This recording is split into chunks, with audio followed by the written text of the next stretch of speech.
EF 13th Club Crew World Championships. We will get started very soon.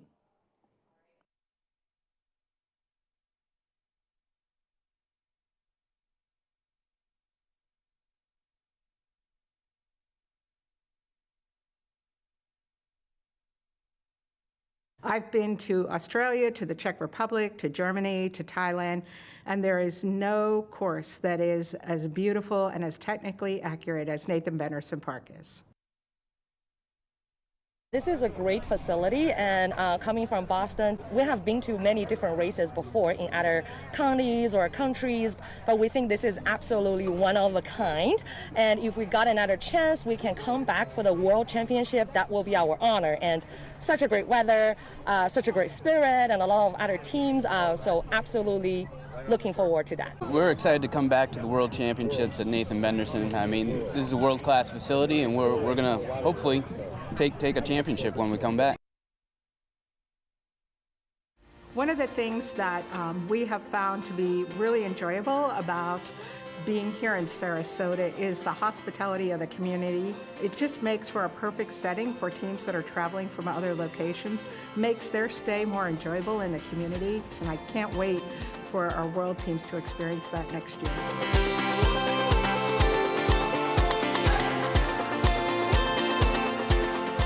First word starts with tough.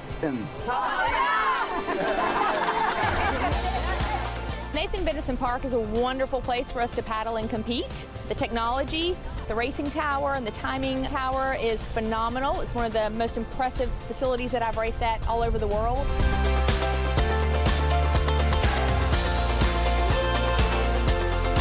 This race venue is a great race venue because it's so purpose-built for paddle sports. It's consistent water depth, which makes for fast times. Everybody has an equal footing in every race. This venue is one of the greatest venues for really highly competitive races.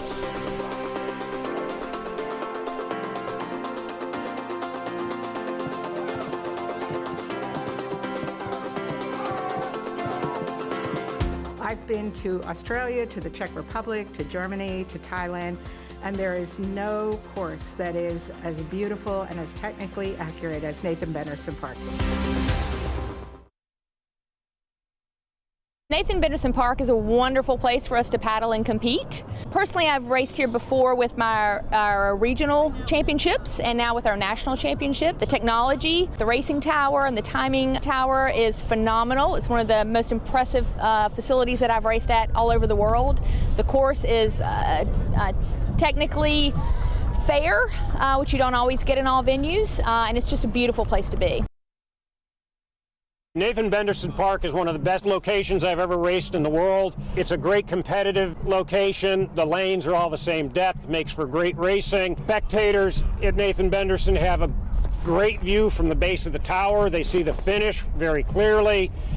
They always do a great job bringing in food trucks, vendors, grandstands. They really do a good job hosting events here at Nathan Benderson.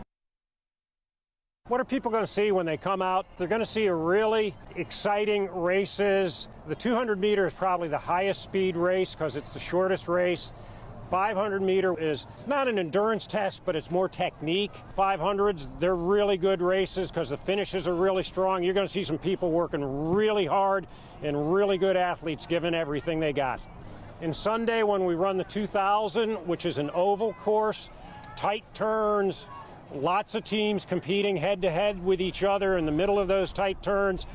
In dragon boating, we call that 2000 NASCAR dragon boating because of the turns, and it's a really exciting race to watch. This is absolutely world-class venue. I've competed and coached at just about every world-class venue all over the world, including in China and Europe, and I have to say, being in our backyard here in Stateside, this is the premier location to host a world-class event. We're Pennsylvania Dragon Boat Club. We're from Philadelphia, Pennsylvania. The venue here at Nathan Benderson Park is incredible. It's clean, it's well organized. The race course is fantastic. Everything is really, really well done, and we're having a great time. Sarasota's great. It's beautiful. The weather's amazing. The people are great. We're exploring out the different restaurants and food here, but we're enjoying our stay here at Sarasota.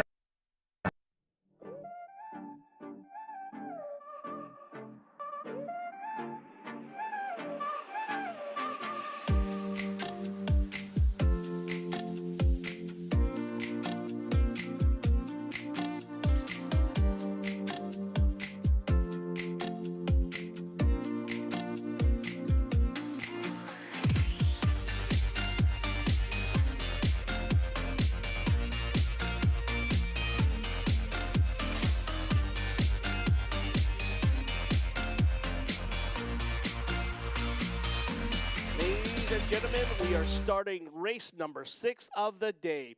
This is a race from the previous day. This is the Senior A Standard Boat, race number 200 Grand Final. In the station up here, we have our friend Bob. Bob, how are you feeling today? I feel like a Swiss watch. I am back after I've never, in 35 years of racing, missed any competition due to illness. We shall not speak of it, but after 2 days of rest, I am back and ready to rock and roll. I've really missed you guys. I did my best to keep up on the stream. And if I sound like I'm speaking to you from 2 mic flags, I am wearing a mask up here just in the interest of protecting both Carrie, Mark, and Matthew from whatever this is. But I feel really good, and I'm excited to be back here. I wouldn't worry about it. We're in bubbles right now, so we've got bubbles all around us. That's We're all fair. good. So for those who don't know, Bob just fell a little ill. He's missed 2 days of action, and I think of all, he missed some racing. Yeah, that was the toughest thing, watching the crew. But you feel good because I'm lucky enough, and most of these crews will have a strong, deep bench. And I know my club had a really strong roster of subs. So to see the subs get in, get moved up, get their chance to race, and they actually delivered. The Senior B Mixed won a gold in the 500, and Premier Mixed just missed out on the podium, but everybody got to step up. Senior C Mixed won a gold. Subs everywhere, and everybody's racing and doing their part. And all I know, our crew is not unique in that sense, that the reason you bring subs is for this kind of thing, and everybody's ready, everybody does their part, the team picks up the pieces, starts again the next day. So are you saying they won without you? They did. You aren't the lucky charm anymore, are you? I don't think I was ever a lucky charm.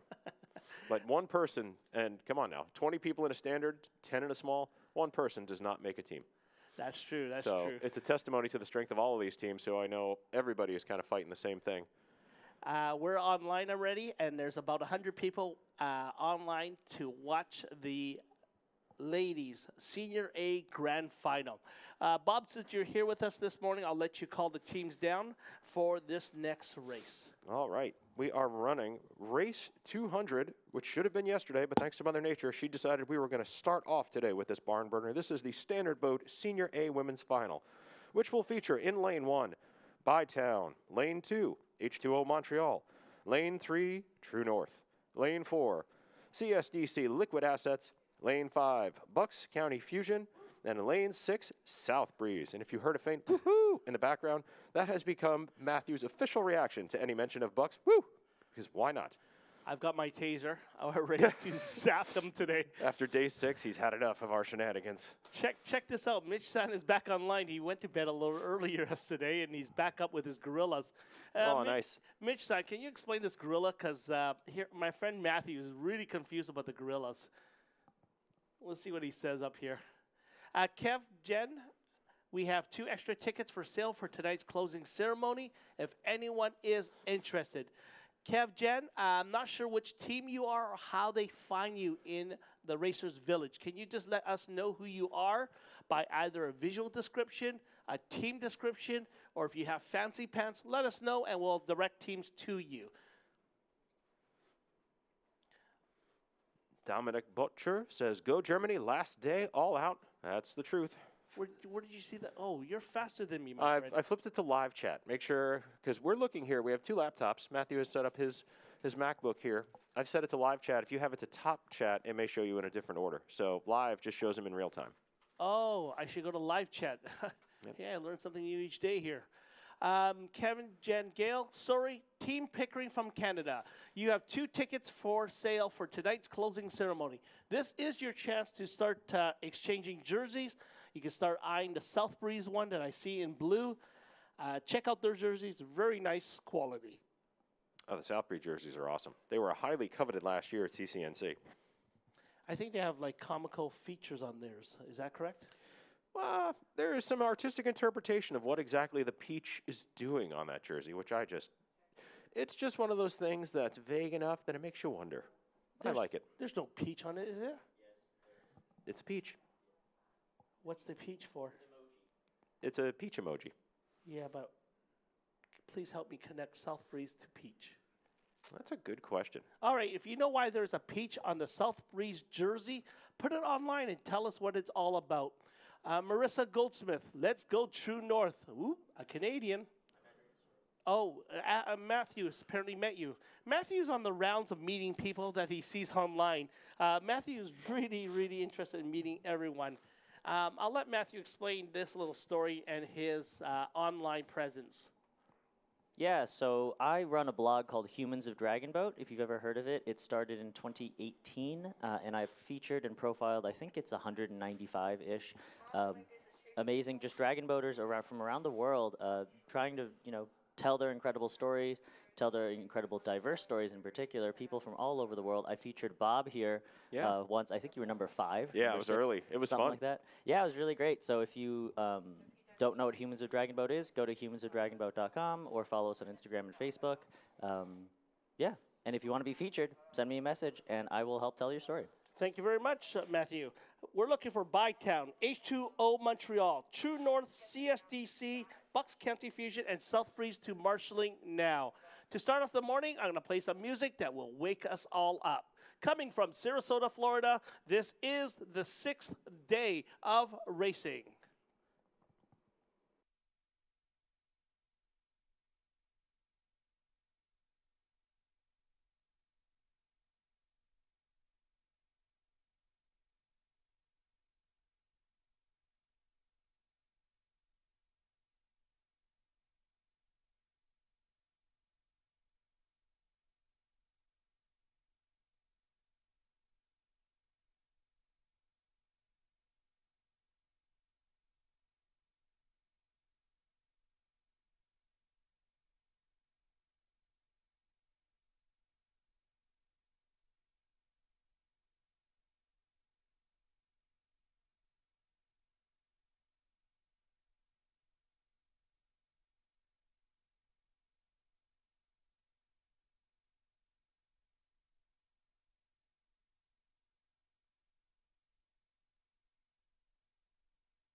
And a good morning to our USDBF president, Mark Kane, shaking out some water from the medal award podium. How's it going down there, Mark? He gives us a thumbs up. To all the volunteers and all the staff at Nathan Benderson Park, we thank you for having us for the last 6 days. To Michael Washington, thank you, thank you, thank you. You have been amazing in assisting all of us and getting things done, and we do appreciate everything you've done.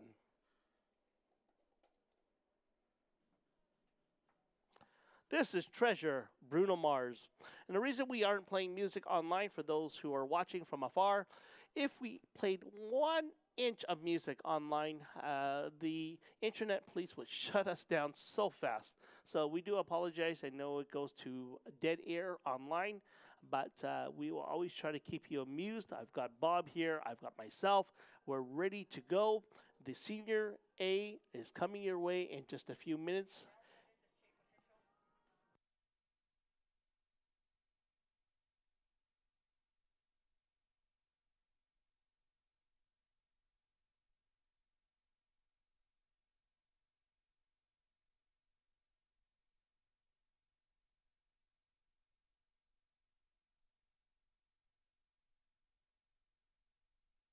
This is an important message, There has been some amendments to the race grid for day 6. We advise that all teams, please resort to the online race grid under https://idbfchamps.org/2022 SAR. Again, I repeat, there has been a series of amendments to the race grid for day number 6. If you're holding a paper copy, I would advise that you ignore that for now and go to the online version to verify your races today. Do go to idbfchamps.org/2022 SAR.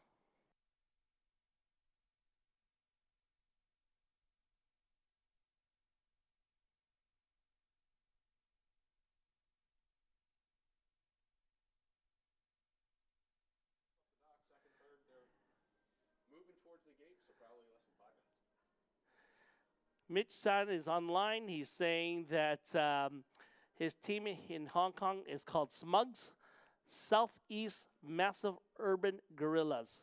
So when we are start or end training or racing, we say 1, 2, 3, grrr. It's like roaring. So that's the explanation of the gorilla. So I do know a lot of teams use animals as part of their routine in bringing up the animal instinct for power, for reach, or getting big. I know a lot of Canadian teams will talk about breaking through a wall instead.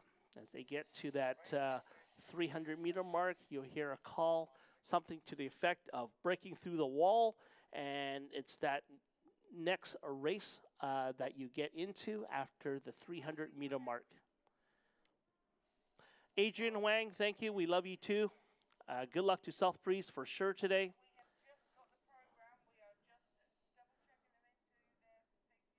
Let's go, Fusion. Cindy, you got this. Lots of wonderful fans out here. We're now at 233. We have a huge following this morning. And I think people are trying to watch this women's race that was supposed to happen yesterday evening. Victoria S. has a question. Are we repeating yesterday's races, or what is happening today?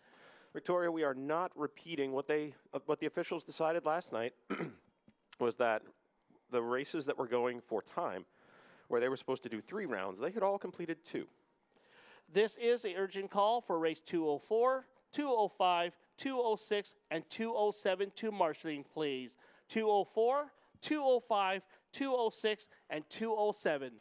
Also, look at the race grid online, please, for all advancements. At this time, the race grid that we printed out earlier has some amendments. So look at idbfchamps.org/2022 SAR.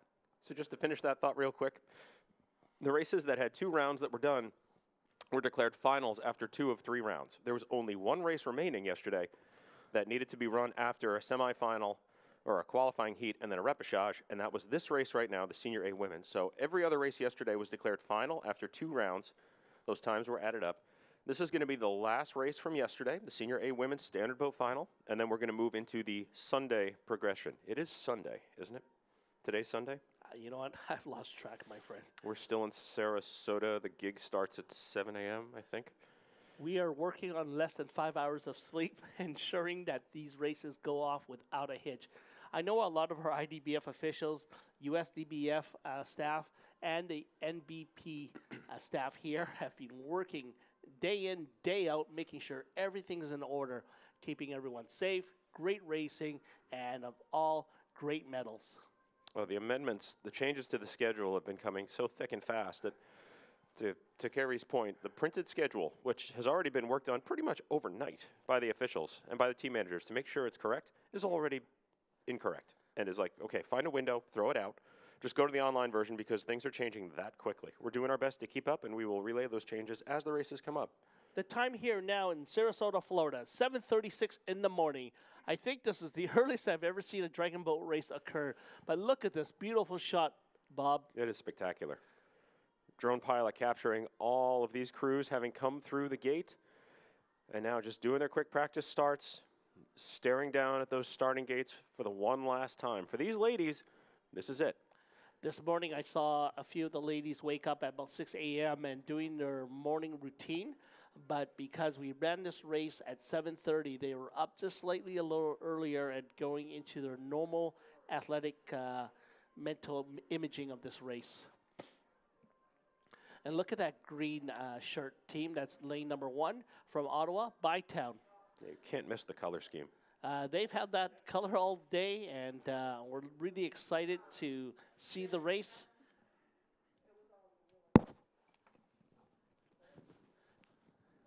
Everybody getting into position here. Lane 6 having made their way out that way. Looks like 3 of the 6 crews pre-staged. This will be a 6-lane final. I'm still looking for alligators. They're out there, just quietly so. Yeah, we were talking to Steven Rodriguez yesterday, who's the director here at NBP. He was stating that, yeah, these alligators are scared of humans, and I guess with the sound of paddles and drumming, we really do scare them off. Oh, yeah. I was thinking, if you're just an alligator kind of hanging out near the edges of the water doing alligator things, looking for food, what does a dragon boat sound like? That sounds like a 40-foot-long fish with so many flippers. I want nothing to do with whatever the heck that is. I'm swimming out. I'm bugging out. You know, if there's a gator out there, they're basically living up to their thing and going, see you later. We already went over it on the first day, the difference between an alligator and a crocodile. Do we have to cover that again? Nah, I don't know. I don't think so. All right. But we're good. So Bob is going to be calling this first race. I'm so happy to see him here. It makes my life a lot easier when he is here because he does bring a lot of humor and a lot of knowledge to everyone, both here in Sarasota, Florida, and those online. Again, here's the deal.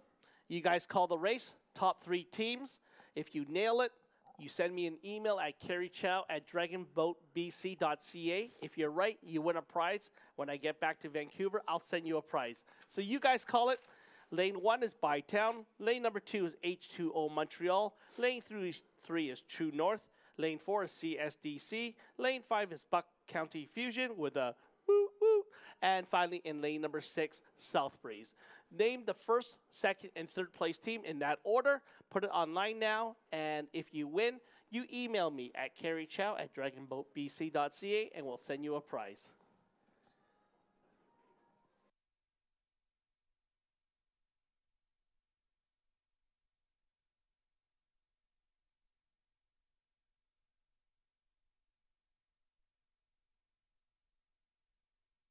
Under starter's order. All right, Ken, you got 3, 4, 2. True North, followed by CSD, DC, and H2O. It's our first guess and only guess. Oh, we got some more. Julia Park has followed you. Calvin, 3, 4, 1. Cecilia, 3, 4, 2.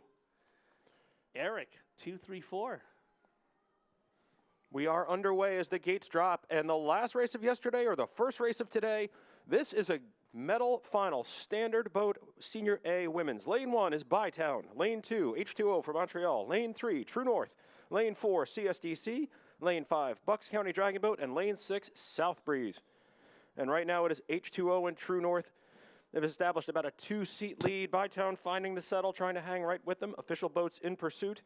Bucks and South Breeze currently outside looking in right now, but they're barely 100 meters in.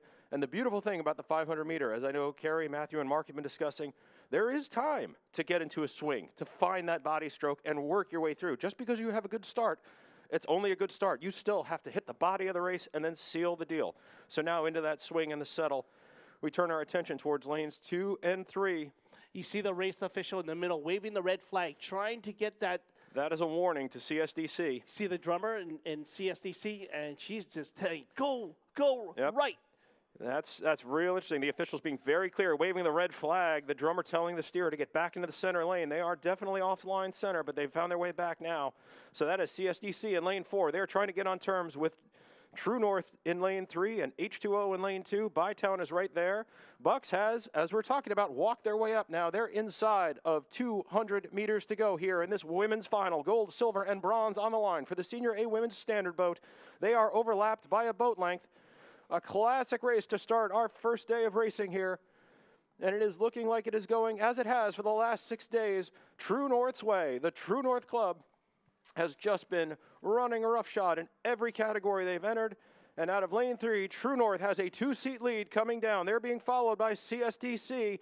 And the race for bronze is on between lanes 2, 5, and 6. Bytown is there in lane 1. They are outside looking in right now. But there is going to be absolutely no question. The gold medal going once again to True North. Silver, we're going to go to lane 4 to CSDC. And bronze to lane 2, H2O out of Montreal.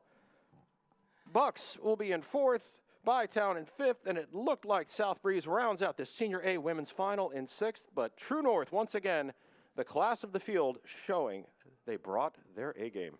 And congratulations to Heidi. And it looks like Baby 5942. It was a 3-4-2 finish. Simone, thank you very much. You also won. JHL Chang, congratulations. So great call online. You guys are our armchair quarterbacks. Jasmine as well, thank you very much. Email me at carriechow@dragonboatbc.ca for your prize. The unofficial results up on the stream for you to see. True North wins it in a 2:05.75. CSDC Liquid Assets takes the silver in 2:07.48. H2O Montreal 2:08.39 for the bronze. 2:09.60 Bucks County finishing 4th. 5th place goes to Bytown DBC in a 2:10.45. And South Breeze rounding out the field in a 2:10.63. Oh, we've just been handed the race grid for day number 6. Thank you very much, Mark, for bringing that up to us. We are now calling race number 203, 204, 205, 206, 207 to marshalling now. These are going to be the first 5 heats to marshalling. U24 standard boat, mixed. Senior C mixed with U24 small boat. Senior C mixed standard boat. Well, I guess now that we finished yesterday, technically, we can start on today. Yes, we're ahead of schedule. Hey, I'll take it. Senior C mixed, and finally small boat Senior A mixed with races 203, 204, 205, 206, 207. Please come to the marshalling area. Want to remind everybody that the results in today's continuously changing race grid is available on idbfchamps.org/2022SAR. idbfchamps.org/2022SAR. Basically, idbfchamps.org/the-year and SAR for Sarasota. We've got Kevin K online. It's another Canadian podium sweep. Let's not do any fighting words yet, Kevin. It's too early for that. It's a statement of fact. They have been definitely delivering. True North has been the class of the regatta so far. I don't believe that True North has failed to win a gold medal for a major final that they've been in. Are you referencing this week? I think the whole week, yeah. They are really, really strong, so I'm really proud of their showing. But again, to all the other teams, they are giving them a good fight for their money. So when you see a team win, they are not just winning, they are getting challenged by these competitive teams from the U.S., Germany, Great Britain, Philippines, Australia, Hungary, Ukraine, and the Czech Republic. So yes, my hats are off to all the teams, not just Canada. Carrie, I've got a text here. Mark got a message that looks like we need to issue a clarification. Apparently someone stopped in the volunteer tent this morning and was under the impression that the Senior Open race was going to be taking place. I'm trying to figure this out here. The Senior Open is definitely not done. I certainly hope not. I assume you're referring to either Senior B Open, because I'm racing that race later this morning at 11:30. And if there's no particular reason that race is not on. The race we just had right now was Senior A Women. That was the standard boat final from yesterday. We did not have time with the weather delays to run that final yesterday, so we ran that final this morning. But we have not removed any races from the program. From the printed out schedule we have right now, and you can look online to see. There is a Senior B Open Small Boat Grand Final and race number 250 at 2:16. A Premier Open Small Boat Grand Final, race 247 at 1:52. There is a Senior B Women's Small Boat Grand Final, race number 252 at 2:32. Yeah, I mean, the Senior B Open race. The Senior C Open was run yesterday. It was run yesterday, right. And the Senior Bs are going today. I have the Senior A Mixed Grand Final Small Boat at 10:08 at race number 219. Senior A Mixed Grand Final Standard Boat, race 220 at 10:16, if that's what they're referring to. Oh, and well, I can see there has been one change now. The Senior B Open race, which was going to be a progression, has now been changed to 3 rounds. That's a big change because there were 7 boats and now there's 5. We are calling race number 203. We need CSDC, LA County, to the marshalling now. Race 203, CSDC and LA County. Race 204, Silverbacks and Neckar Dragons, please. Race 204, Silverbacks and Neckar Dragons. Oh, this is going to be fun. All right, so I've got the schedule here. Mark and I are looking at it. So I'm going basically in that first Senior B round.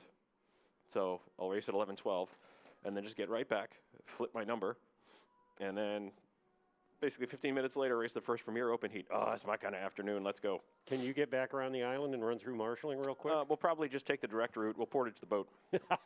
I think we'll just our whole crew, all 20 of us, will just carry the boat back to the dock straight there. Let's go. Hey, Bob there. Will McNamara's got your number here. Oh. Read that one. Is there some kind of relationship you two have together? Well, Will, I mean, if you know Will's delivery, there's a fair degree of sarcasm there. That's fair, but would that be good to see you, Will. Miss you being here. Any relation to Bob McNamara? Slightly, yes. I thought so. That would be son number 2. Kevin Mack, Will Mack, Colleen Mack. Who got married? Colleen. Colleen got married. Colleen got married last weekend. Congratulations, Colleen. I heard you had a wonderful wedding. It was fantastic. Wonderful. Thanks for the invite. I couldn't make it. I've got Lisa online. Go Dragon Beast. Go Bruce. Go. Can't wait to see you tomorrow. Miss you heaps. Bring home the gold or don't come home at all. Whoa, there's a threat. Yeah, really. The last part was mine. Oh. I can't. I'm at an angle. I can't read your screen. Carrie's mixing up trouble. I like it. Kelvin, hi, Jazz.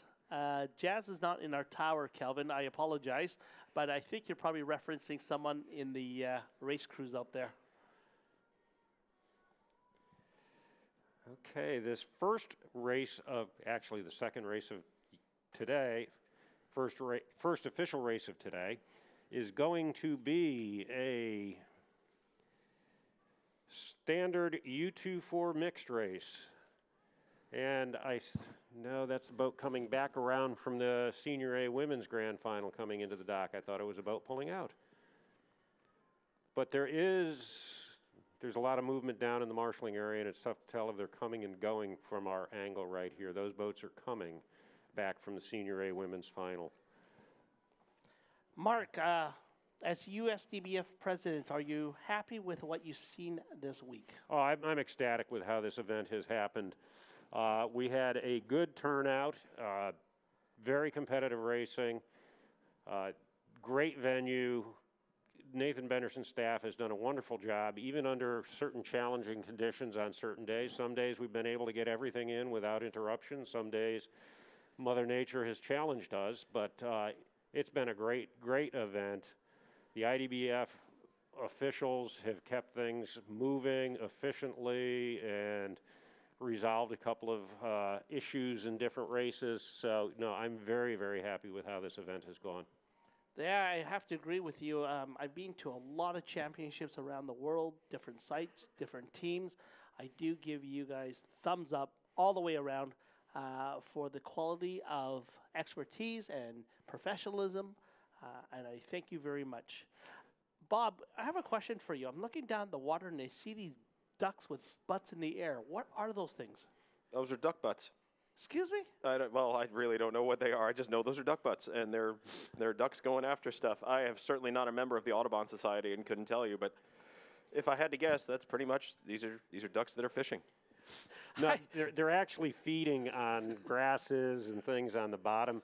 They look like mallards. I know I've seen some whistling ducks here. They're a lot more timid. They don't hang around the people so much, but the mallards, these things are almost tame. I've got a special guest right behind me. Well, get a mic on to this gentleman. Just give us a second here.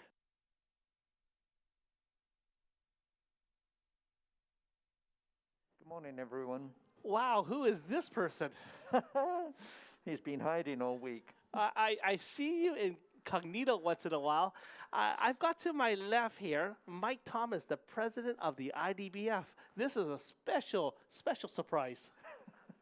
It's a special surprise because I've come to ask you a favor. Okay, before you ask me the favor, tell me your feelings about this race here at the 13th Club Crew Championships in Sarasota, Florida. Well, I think we're racing in a very beautiful venue. It's a shame what happens in the afternoons when the storms come through, which have affected the program, but I think that's one of the issues, and maybe we should have planned to start the racing at 7:30 every morning and may have avoided that. But that's a good comment. What do you think of your Great Britain team here? Well, I know that the teams are doing their best on the water, which is all that we can ask them, but they're not Great Britain teams. We've got two teams, which are clubs from the UK. One is Seckler 100, and the other, of course, is Raisbury. They're clubs that have been racing a long time in the UK and are normally actually at the top end of the clubs, but their numbers here have been affected by the people who are available to come. Okay. When I say Great Britain, it's not correct, is it? Oh, no, because it's a Club Crew Championship, so this isn't national teams.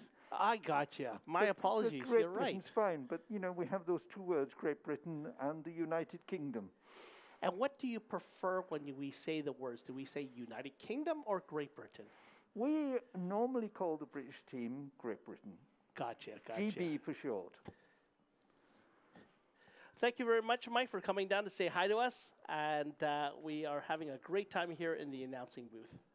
Thank you. We are just. There we go. I'm having the mute button shuffle here. We are just 7 minutes away from getting our first race underway for this morning on the program. Lots of changes, so please be sure you go online to check the most recent schedule. First race of the day will be a U24 mixed standard boat 500, scheduled for 8 o'clock, race number 203, which features the CSDC Liquid Assets crew in lane 1, LA County DBC Team DPW in lane 2, and the Pickering Dragon Boat Club in lane 3. They will be doing 3 rounds for time. Race 203 at 8 o'clock, 211 at 9:04. Their final round, race 216 at 9:44. Lowest accumulated time over 3 rounds wins gold. It's interesting. The numbers, as we've said, the schedule keeps changing, and several divisions, as Bob mentioned earlier, the Senior B is now 3 rounds cumulative time rather than a full progression. So we've had some changes to the makeup of the teams and to the race schedule. So that being said, we're still ready for an exciting day of racing, a full day exciting day of racing.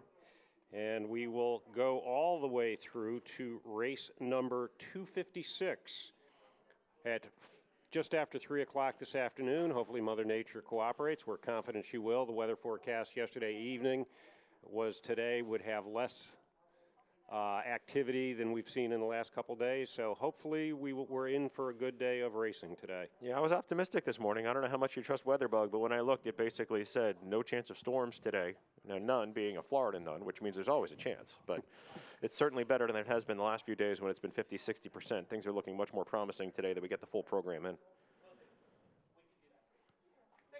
Yeah, as Bob says, in Florida in the summer, no chance of storms means maybe.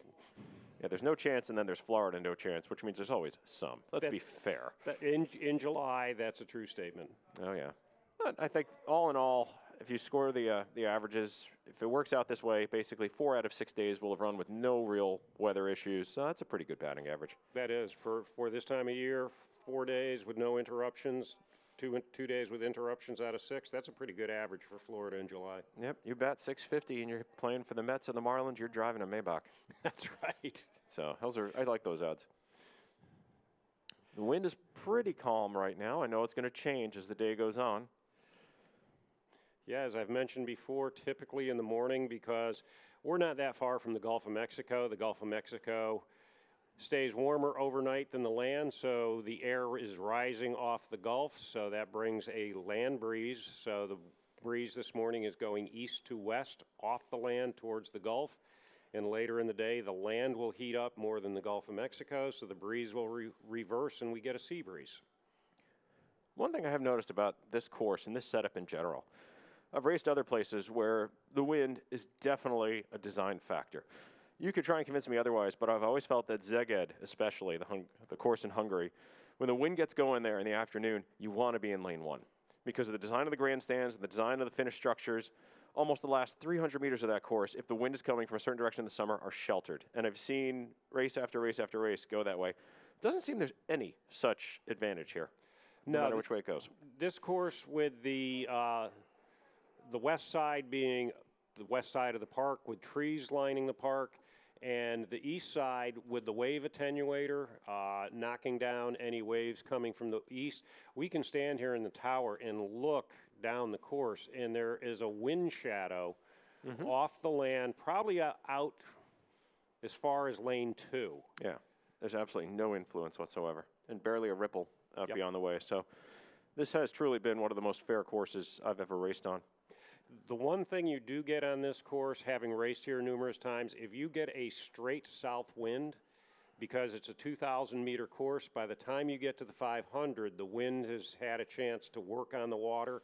So a straight south wind, which is a wintertime condition, it can get choppy on the 500-meter course. Surfs up. Yeah, there's certain days in Philadelphia back home on our river, if you get a northwest wind or like a hot summer day, a strong southwest breeze, right on the race course, Strawberry Mansion Bridge, we will get whitecaps, which seems ridiculous on such a small stretch of river, but it can happen. It gets kind of sporty. We like those days. It's victory at sea practices. Yeah, and even where I practice, which is a lake in central Florida, which is only a little over a mile long, again, and maybe 3/4 of a mile wide, again, depending on the wind direction, we can get whitecaps on that lake too. It's a shallow lake. It's probably the max depth is 12 feet, average depth 10 feet, but it'll chop up pretty quick. All right, looks like we've got 2 boats on the water, 3 perhaps. That's what we're supposed to have. Yeah, I think everybody is in the pre-start, so we're looking for U24 standard boat mixed. Lane 1 will be CSDC Liquid Assets. Lane 2, LA County DBC, Team DPW.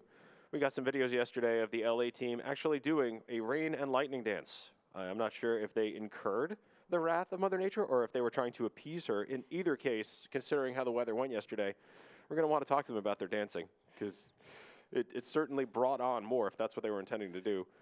And lane 3 is Pickering Dragon Boat Club out of Ontario. All 3 crews under 24 mixed. First of 3 rounds for time.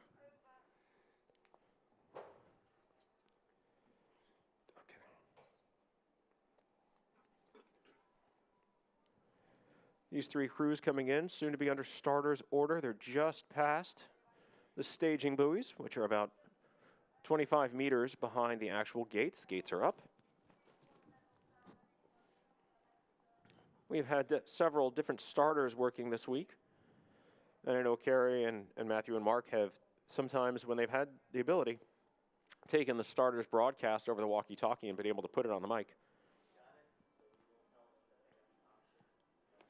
The boats are continuing to just glide in. It's amazing how little it takes to make one of these boats glide into those boots.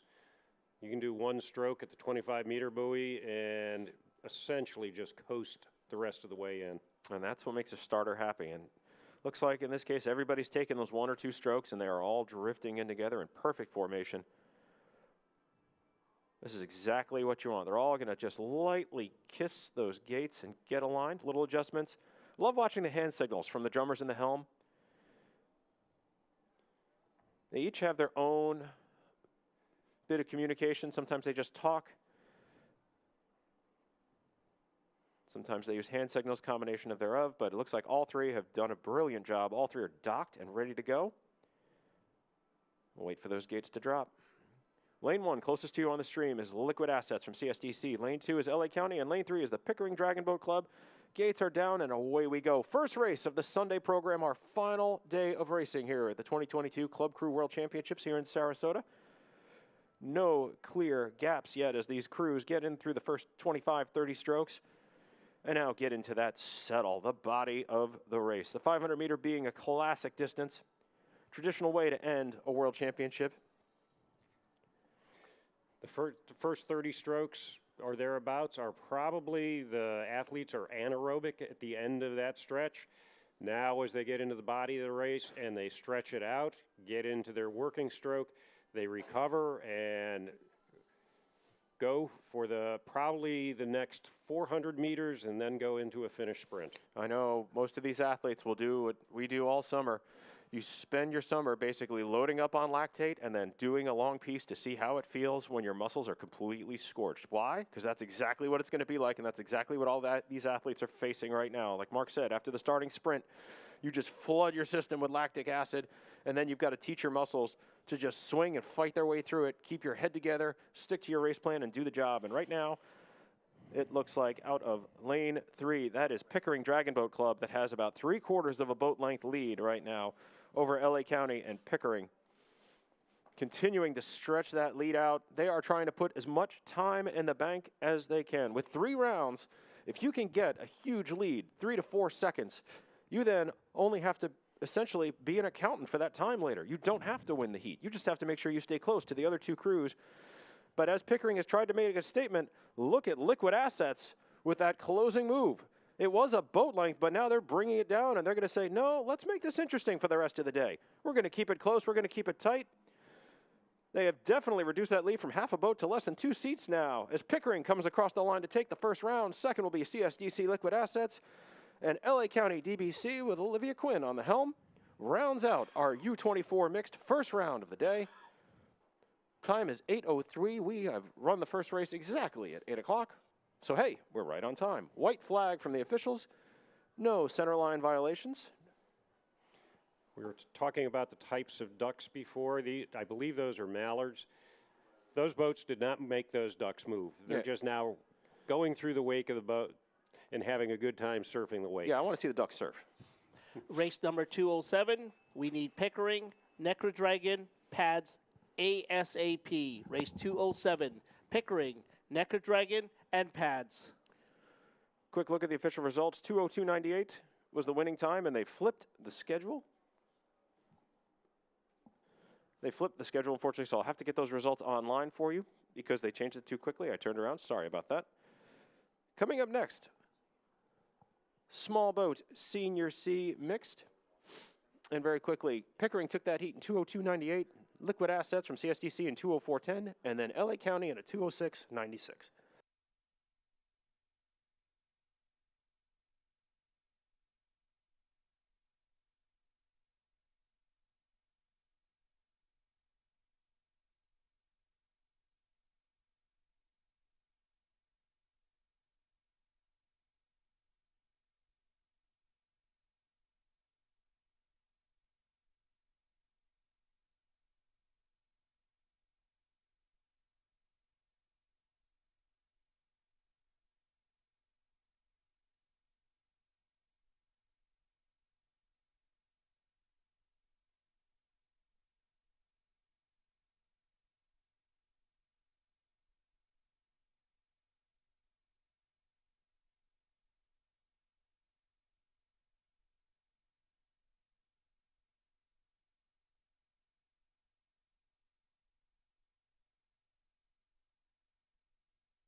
have a good start here in our Senior C Mixed and U24 Mixed. This is race number 204.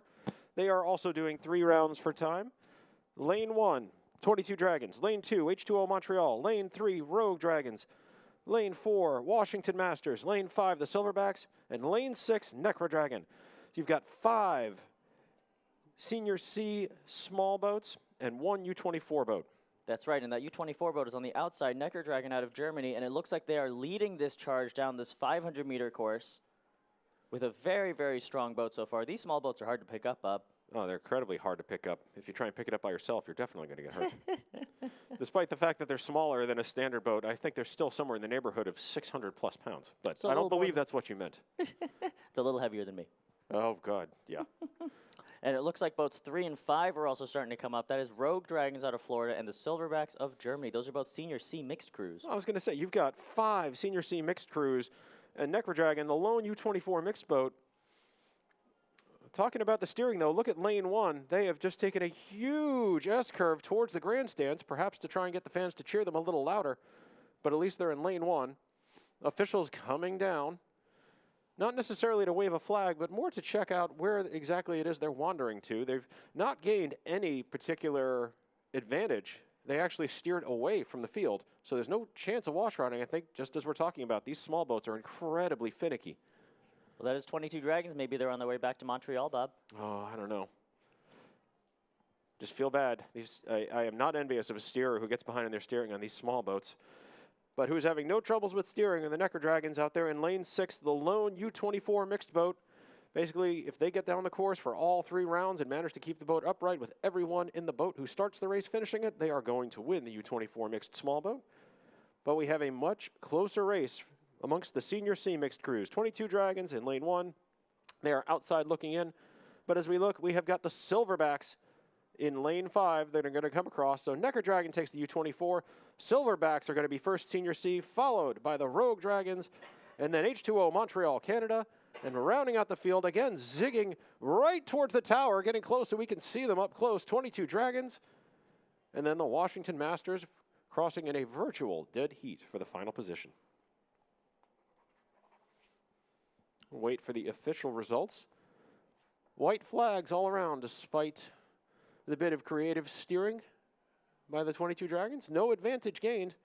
That's right. And unofficially, we have some results. In first, in the U24 mixed, Neckar Dragon with a 224.073. In first, in the Senior C mixed, Silverbacks with 225.48. In second, Rogue Dragons with 226.004. In third, H2O Montreal with a 227.785. In fourth, 22 Dragons from Montreal with a 234.418. And rounding this out is Wham with a 234.57 in fifth. Good stuff. We now have a standard boat race coming up. This is Senior C mixed, and we're actually doing a progression here, not 3 rounds for time. The Senior C mixed crews. Basically, we'll have winners from the heat. There's 2 heats in Senior C mixed. Winner advances to the grand final, and then the rest go to the repechage, the second chance race, which will fill out the grand final.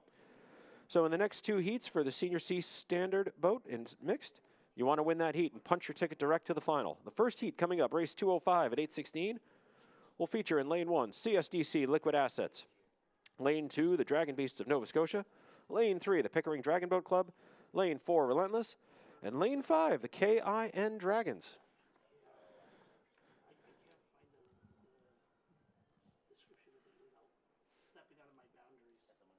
And we have a quick change here while we were getting these crews in starters order. If you're looking for results, the current results link is now res.idbfchamps.org/59. res.idbfchamps.org/59 is your current results page. We made a change this morning. I think with all the other changes, they decided to change the structure of the results page. So again, https res.idbfchamps.org/59. Swindula says, go, go, go. Nancy Puyol says, let's go, 22 Dragons. Allez, 22 Dragons. Go Rogues. From Trish Coons. Sharon Moore says, go Quicksilver, you got this. You sound congested there, Bob. Me? Nah, can't be. There's nothing but empty space between my ears. There's plenty of room for whatever stuff I got going on up here. So before you came up this morning, you were saying something about you and your family going somewhere at the end of the races. We're going to Disney. Disneyland or Disney World? Disney World. And have you been there before? I have. I heard a few teams were heading that way as well to go see Mickey Mouse and friends. Oh, yeah. I'm a big fan of roller coasters, and I'm very happy that my daughter, even though she's age 16, still likes roller coasters and is my ride buddy. So looking forward to a few days, although I've been warning them. I'm like, you're going to want to get out in the heat before you get home. The good news was back home this week, I guess in Philadelphia, it has been 95 plus heat indices in the lower hundreds Fahrenheit, which is about 35 Celsius. So I think they're going to be dialed into what we've got here today, which we're pretty much used to by now. And I heard your daughter just got her driver license. Is that correct? She did. Congratulations. Thanks. What kind of car do you have? Well, I have a BMW X1. She had a 2009 Toyota Venza, yet somehow I find I'm still driving the Toyota and she's got the Bimmer, which I find interesting. She's like, well, it is a safer car, Dad. I'm like, I can't argue this point. Your logic is faultless, but you're 16. You can't. And Linda's like, well, it is a better car for her. I'm like, fine. You know what BMW means, right? Oh, no. Go for it. What does it mean? Bring my wallet. In the interest of disclosure, I bought them used. It's the way to do it. They don't ever fall apart. All right. Gates dropping underway here in the Standard Boat Senior C Mixed 500. Winner goes direct to grand final, so everyone is going to throw down and try and make sure they can race once and go direct to final without having to do a rep. More races means more chances to just burn that powder, and after 6 days, fatigue is a real factor for these crews. Calling race 208 and 209 to marshalling now. 208, 209. Great race underway so far between lanes 1, 2, and 3. CSDC Liquid Assets, Dragon Beasts, Nova Scotia, and the Pickering Dragon Boat Club separating themselves from Relentless and the KIN Dragons out there in lane 5. This is going to be a great battle between these 3 Canadian crews closest to us to get that transfer spot.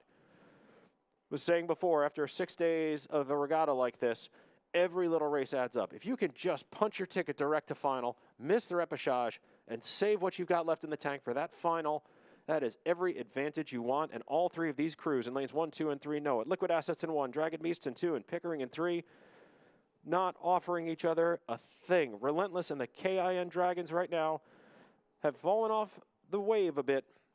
They are about a boat length behind and definitely look like they're going to the rep. And if I'm on their drummer's seat, I'm telling them basically, steady pressure, steady pressure. You know the deal. This is a hill too far to climb. Let's save our juice for the rep. Now, Ken has been one of 3 teams from Australia representing Down Under. The Australian crews are always fun and fantastic. I find they're going to kick your butt, make up a cheery song about it, trade shirts with you, and then go get a beer. Love racing against the Australians. Or a kangaroo. Inside, 50 meters to go, and take a look at this finish between Liquid Assets, Dragon Beast, Nova Scotia, and Pickering. It looks like Pickering has the slightest of slight edges, but that is certainly going to change sometime in the last 25 meters. Winner goes direct to grand final. On the line, oh, forget it. This is too close to call between lanes 1 and 2. Drag race photo finish between Liquid Assets and the Dragon Beast, Nova Scotia. Pickering coming across in 3rd. KIN Dragons from Australia ran out in 4th, and Relentless from New Hope, Pennsylvania, rounding out the Senior C Mixed Standard Boat qualifying race. My call was on boat 1 and 2. 1, 2, then 3. But let's see what happens. Yeah, we'll wait for the times. Whoa, by 3/100ths of a second. CSDC Liquid Assets takes it at a 2:07.25. Dragon Beast Nova Scotia second at a 2:07.28. 0.03, the difference on the line. Pickering comes across third at a 2:07.93. The KIN Dragons 2:15.59. And Relentless out of New Hope 2:16.08. So CSDC goes direct to final. I have a stronger eyesight than you do. Hey, I'm not going to gamble. When it's within a dragon head, it's just not worth the risk. There's actually all 3 of us up here are wearing glasses. That's very fair. I've got contacts and my readers. I am an optician's dream. This is why they don't let us on the water as an official on the water. This is why I don't steer. That's the other thing, too. That's why Matthew steers here with Catch-22 with no glasses. Matthew yesterday was struggling with the gates, and he kind of felt awkward about it. Matthew, you want to talk about that little incident on the start gates in lane number 1? He's just going to come online here. Yeah, one of the very difficult things to talk about, or I'm sorry, to see on the live stream is just how bad some of these winds are. You can see in parts of this video that the tops of the water is in fact moving just a little bit. The difficulty is really that crosswinds in particular hit one boat more so than they hit the other boats. So I was in lane 1 with Catch 22, and the winds were coming right to left, so they were hitting my boat, and they were not even touching boats 2, 3, 4, and 5. And so they were perfectly sitting in the buckets with no problem, and my boat just had a whole ton of issues. We were being pushed right to left so hard, and getting the head in the bucket does not mean that the boat is straight. So it was very, very difficult. So anytime you see any steerer out there stressing out a little bit, trying to get their boat in the right place, think of me and think of that race.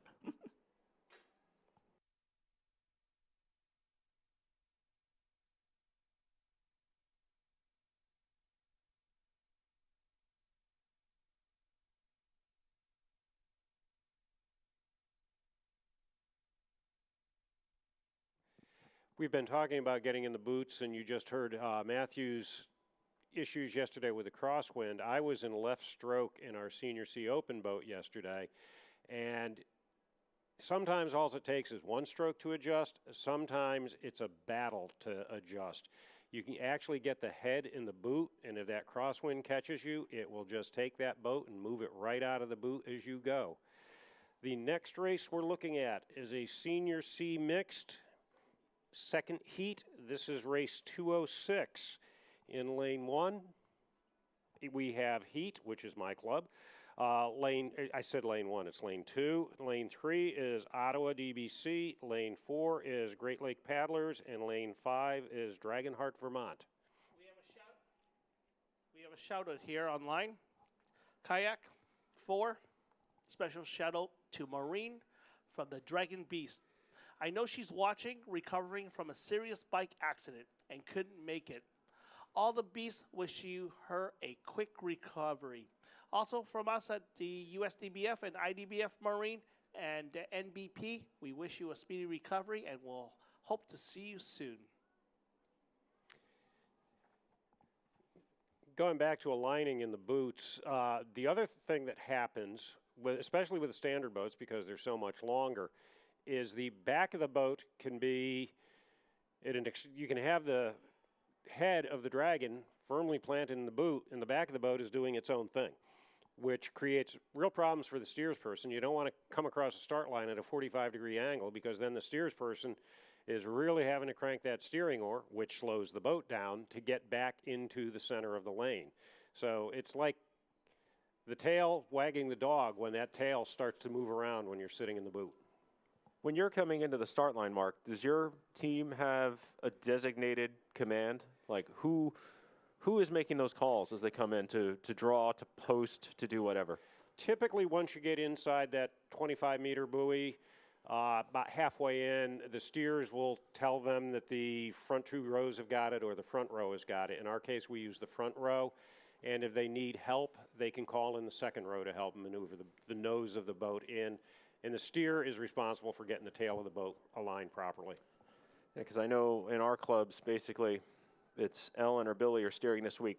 They have complete command coming in, and they'll just say, give me a stroke, and then front 2, give me a stroke, back 2, give me, but there's one voice. And then they'll call to the drummer if they need guidance. Sometimes they'll say, you know, what's the gap, how far, and they'll hold up their hands and show the gap coming down so they have a good sense. But both of them this week have been really smooth. There's almost no drama coming in whatsoever. We just come in, lightly kiss, and then hold it.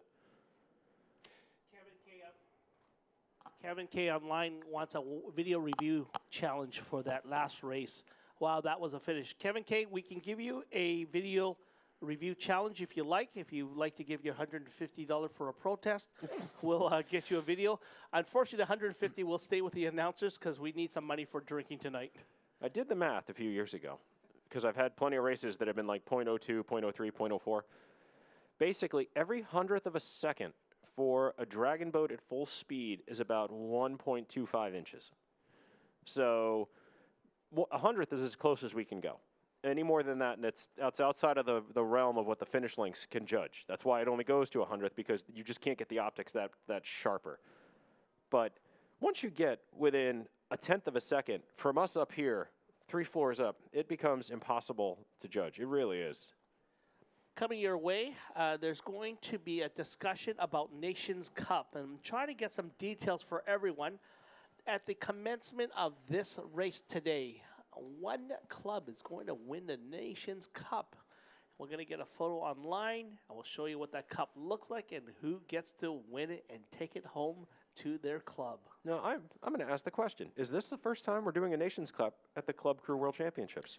I'm not too sure. I'm trying to find the details in my notes here, and I had Mike Thomas come up and talk to me about that. So I'll get some more details, and we'll tell everyone what's happening. I know that is going to be a big prize for one club to take home to be the proud winner. The close-up you've got on your video right now is actually at the opening in the attenuator, which is where the boats, when they come out of marshaling, where they pass through and out onto the course.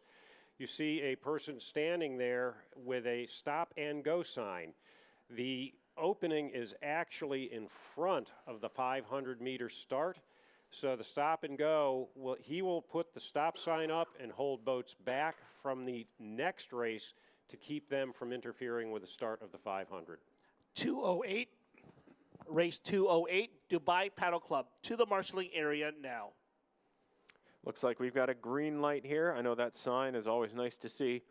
And I was mentioning yesterday through the comments on the chat, there's something about going through that gate.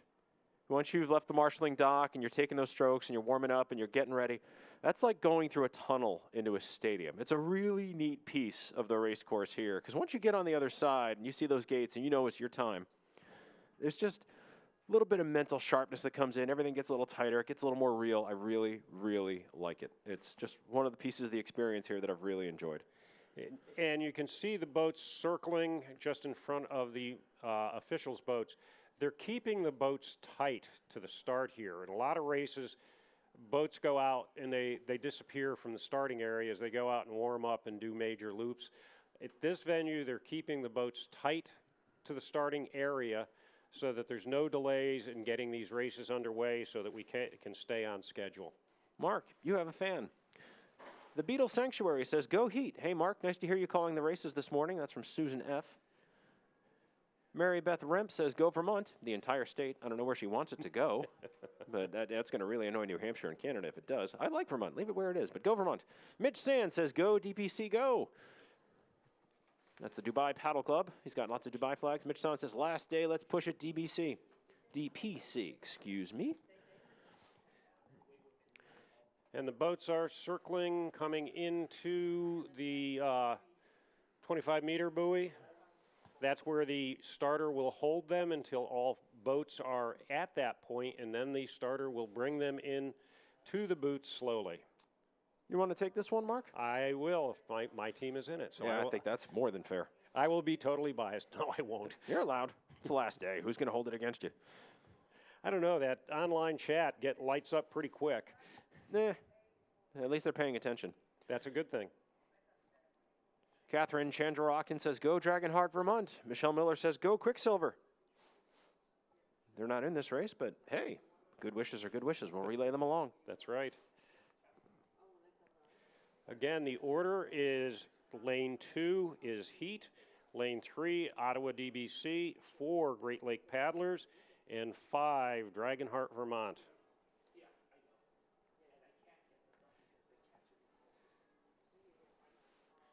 And the starter is bringing the boats into the boots.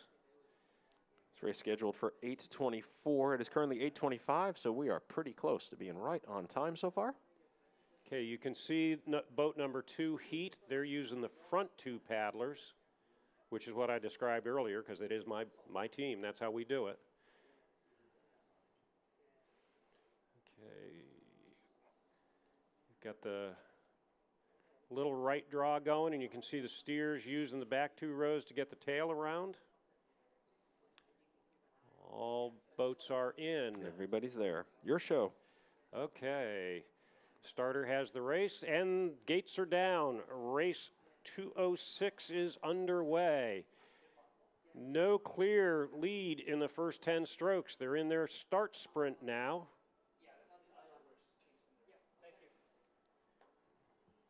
Looks like boat 3 at about 40, 50 meters has forged a slight lead. Looks like 3, 4, 5 followed by 2. We're at about 100 meters, and Dragon Beast Nova Scotia has about a seat lead at this point. Looks like the order is the same, 3, 4, 5, 2. We have an award ceremony for race 200. Senior A women to the medal ceremony now. H2O CSDC True North Paddling. At about 250 meters, it is still 3, 4, 5, 2. They're maintaining their order. That is Ottawa DBC, Great Lakes Paddlers, Dragonheart Vermont, and Heat. That is the order going down the course as we speak. Carrie, I think I'm seeing my favorite pair of racing pants this week in the Great Lakes team. Behold, the vertical stripes are back. Day 6. I love to see it. They're inside of 200 meters. They're still in the same order. It is 3, 4. It looks like Heat may have made up some ground on Dragonheart. Coming to the final 100 meters, it's looks like 3, 4, 2, 5 now. Looks like Heat has made up the gap on Dragonheart and is moving ahead. They're in their finish sprint here, and it looks like they're picking up ground on, they're not going to overtake, but they've picked up ground on Great Lakes Paddlers as well. So it looks like 3, 4, 2, 5 is the finish order. That would be Ottawa, Great Lakes Paddlers, Heat, and Dragonheart Vermont. And noticing one thing, both Dragonheart Vermont and the Great Lakes Paddlers racing with 18. I noticed gap rows in the middle of both of those crews. Unofficially, it's Ottawa DBC in 208.961, Great Lakes 211.283, Heat 212.241, and Dragonheart 218.26. Ah, so someone just explained to me on the comments here, Quicksilver is another name for Dragonheart Vermont. So Quicksilver was in that race. There we go. That explains a lot. So we have some comments. Catherine Chandra Watkins, go Dragonheart Vermont. Michelle Miller, go Quicksilver. You catch UKETJ, go Heat. Tina Rybar, Quicksilver is our senior C mix team. There we go. Quicksilver is Dragonheart Vermont. Tina Rybar for Vermont. Kaibago Ronalyn says, go Dubai Paddle Crew. Kaibago Ronalyn says, fly DPC. John Colacito, morning John. Let's go South Breeze. Let's bleeping go. Ah, John, it's early yet. It's a Sunday. Play nice. This is from Protocol. Those who are receiving your awards. You have an option to receive your awards on stage as per normal, or you could just go to the award and pick up your medals from the Protocol IDBF officials. So you have two options at the medal award ceremony today. You can go on stage, get presented your medal, or if you feel you want to be a little bit safer, we will present you the medals separately, and you can take it back to your team. So let us know, and we will work with your team today. Race coming up here, number 207, scheduled for 8:32. This is a small boat senior A mixed. There are going to be 2 heats of small boat senior A mixed. 4 in this race, 3 in the next. This race will feature the Pickering Dragon Boat Club in lane 1. Necra Dragon from Germany in lane 2. Wham! Washington Masters in lane 3. And Pads, the Philippine Dragon Boat Racing Team in lane 5. I love it. Now this is small boat.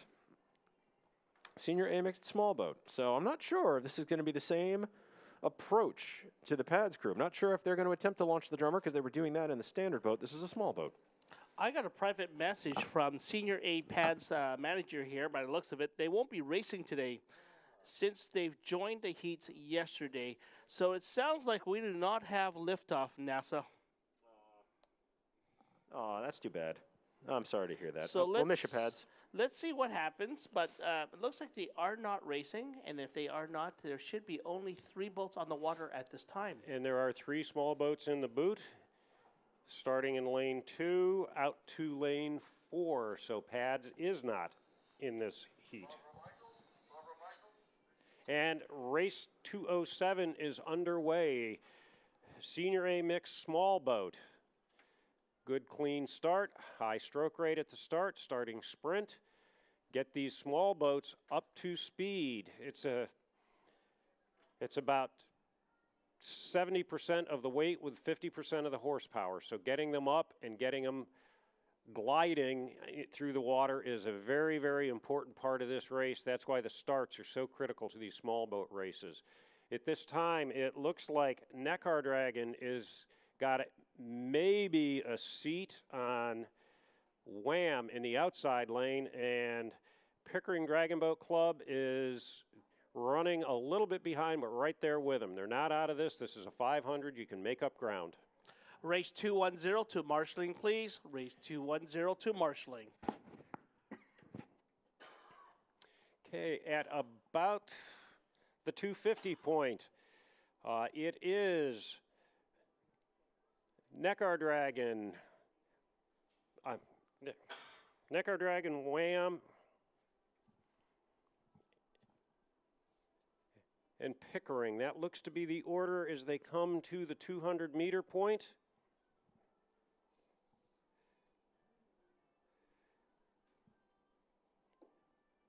Neckar Dragon has almost a half boat lead on Wham and about the same on Pickering. Coming into the final 150, it is clearly Neckar Dragon at this point. And Wham and Pickering are battling it out for the second place. This is a progression. First place goes straight through to the grand final. Second fastest boat goes through to the grand final, and the third boat will go to the repechage. Pickering has closed on Neckar Dragon as they come into the finish. Strong finish. It looks like to me Pickering by a nose over Neckar Dragon, followed by Wham. We're going to have to wait for the official results. I thought it was a dragon nose, but we're going to have to see on time. I'll concur with you on that one, Mark.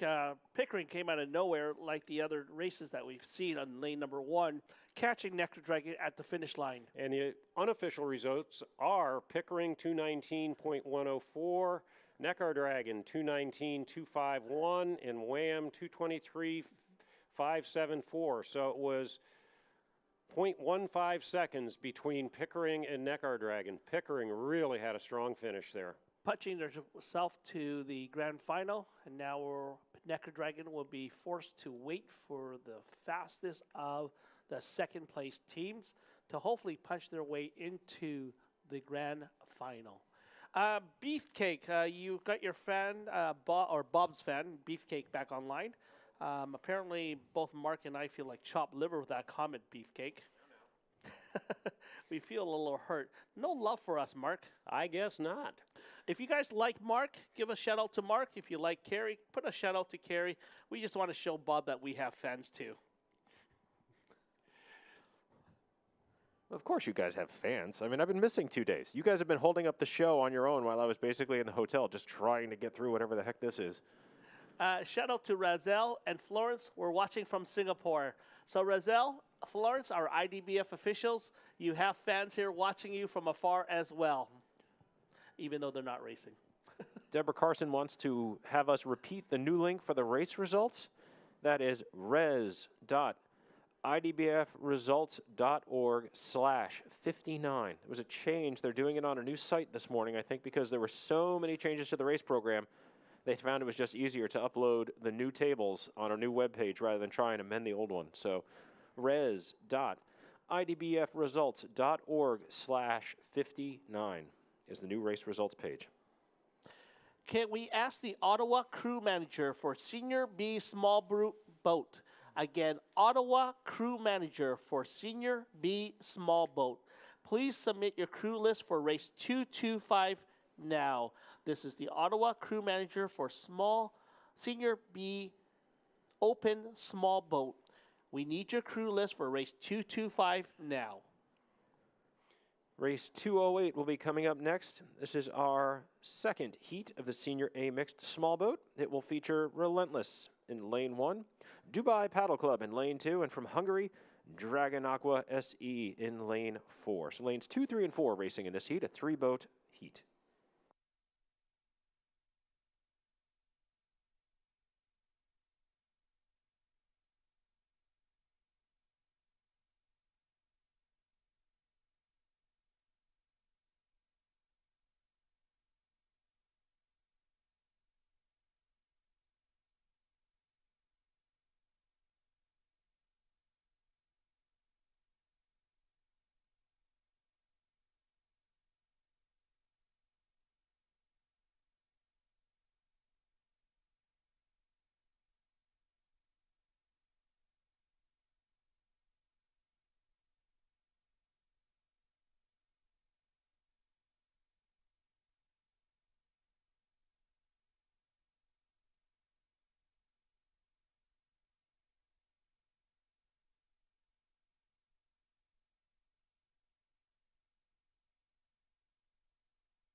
Coming into the gates here, we have Relentless closest to you. They'll be in lane 2.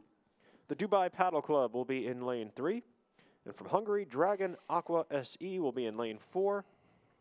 Winner advances to the grand final, race 219. The rest go to the repechage. This is the Senior A Mixed Small Boat.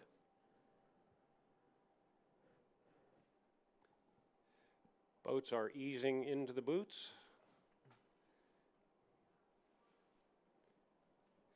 Virtually no wind at this time.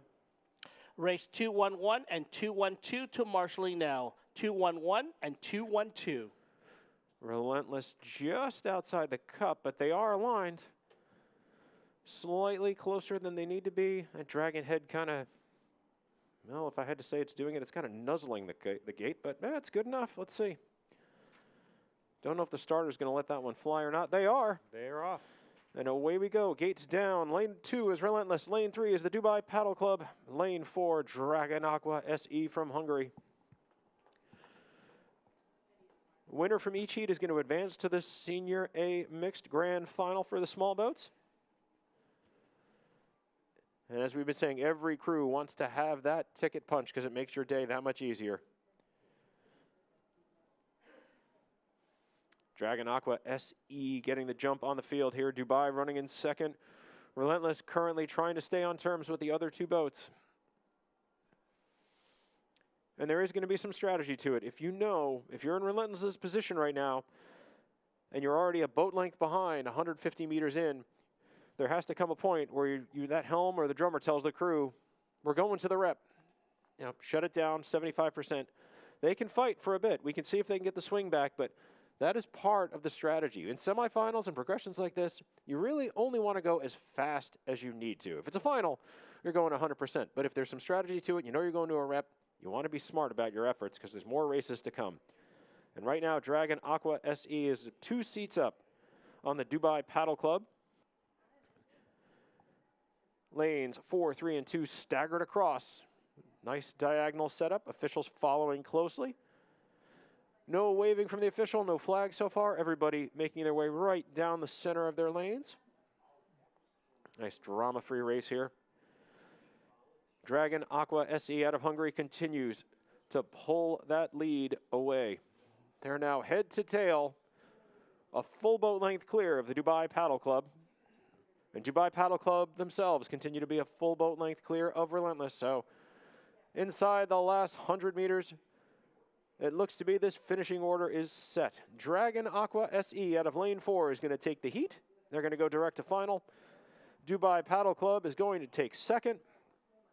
And from New Hope, Pennsylvania, Relentless Senior C, Senior A, my apologies, Senior A is going to come across. So there is Dragon Aqua SE taking the heat, followed by the Dubai Paddle Club, and then Relentless across the line, Senior A mixed small boat heat number 2. Dragon Aqua SE will go through. The others are going to the rep, and we'll see that race grid updated later today. White flag from the official behind that heat. No such drama, no troubles. Official results. Dragon Aqua SE in 220.39. Dubai Paddle Club second in 223.61. Relentless third place in a 227.29. Next up on the program will be race 209, scheduled for 8:48, which is a standard boat, Senior A mixed, featuring in lane 1, Bucks County Fusion. Lane 2, the 22 Dragons. Lane 3, Windy City Dragons from Chicago. Lane 4, H2O Montreal, Canada. And lane 5, Tampa River Dragon Boat. The officials are running these races just about right on schedule. This is scheduled for 8:48, and we're at 8:44. So we're doing good on time this morning, trying to make certain everything gets in before typical Florida afternoon possible weather. And as Bob said earlier, the weather forecast is good for today. So let's get the racing done and get to our closing ceremony and closing party. And truly, if these boats get in the gates, Mark, if they get out there early, if the officials see all 5 boats are aligned, even if it's not 8:48, they're not going to wait. No, right? they're going to go. They're going to stack this time. If we can get ahead, we're going to get ahead. They're going to put that time in the bank, as Bob just said.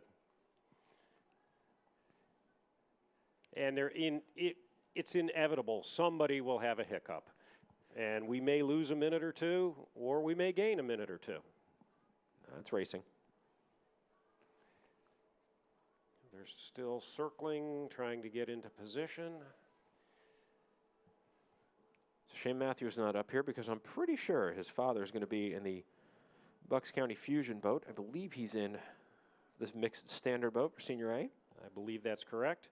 So I'll give the honorary woohoo for Bucks because Matthew's not here. Yep, Matthew is down emceeing award ceremony. He and I take turns doing that.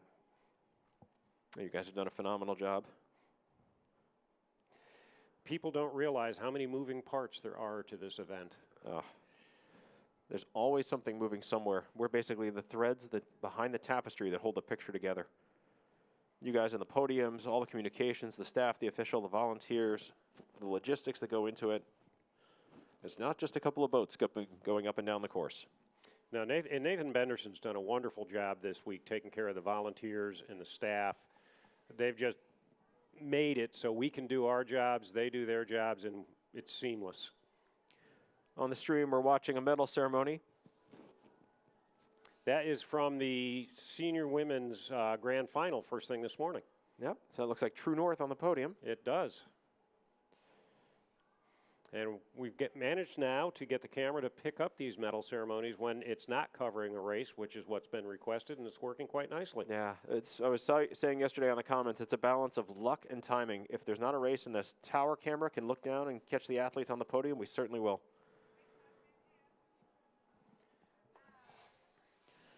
Looks like all 5 boats are approaching the line and the gates. This is the first heat for Senior Amex Standard Boat 500 meter. Race 209, Lane 1, Bucks County Fusion. Lane 2, 22 Dragons.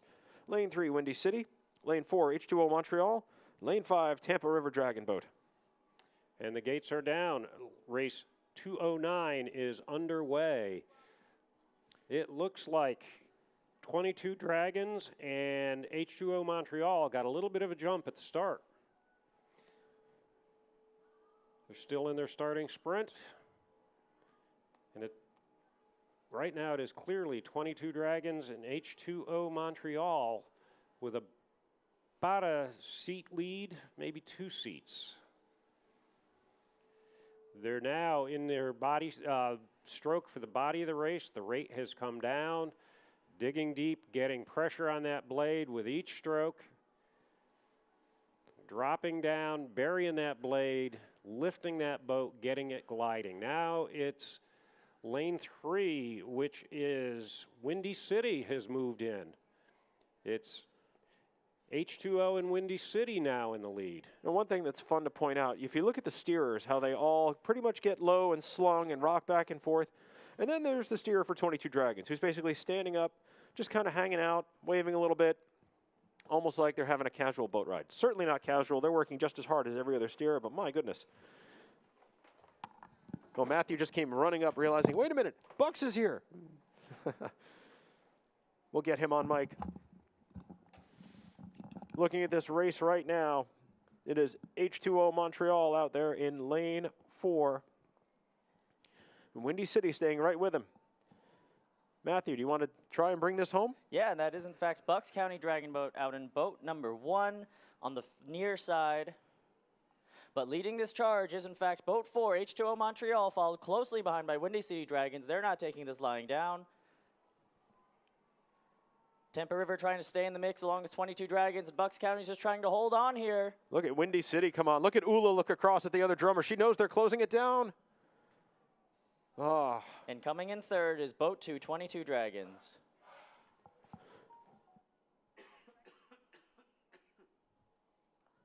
Windy City was absolutely galloping towards the line and closing down the gap to lane 4 as fast as they could. Love seeing the drummers look across because they're telling their crew exactly where they are, and Windy City was closing down that gap. They sure are. But your official results, unofficial results, as I say on the board. H2O from Montreal takes it in 2:02.71. Windy City comes across second, 2:03.19, just 3/10 back. 22 Dragons, 2:05.77. Tampa River Dragon Boat in 2:07.11. And Bucks County Fusion rounding out in the heat in a 2:07.47. And a quick shout out to some of the Bucks folks. It is Larry and Debbie Bray's 38th anniversary. Woo! They're both on this mixed boat here in lane number 1. Larry is steering and Debbie is paddling on the right side. Happy anniversary to you. Happy anniversary, guys.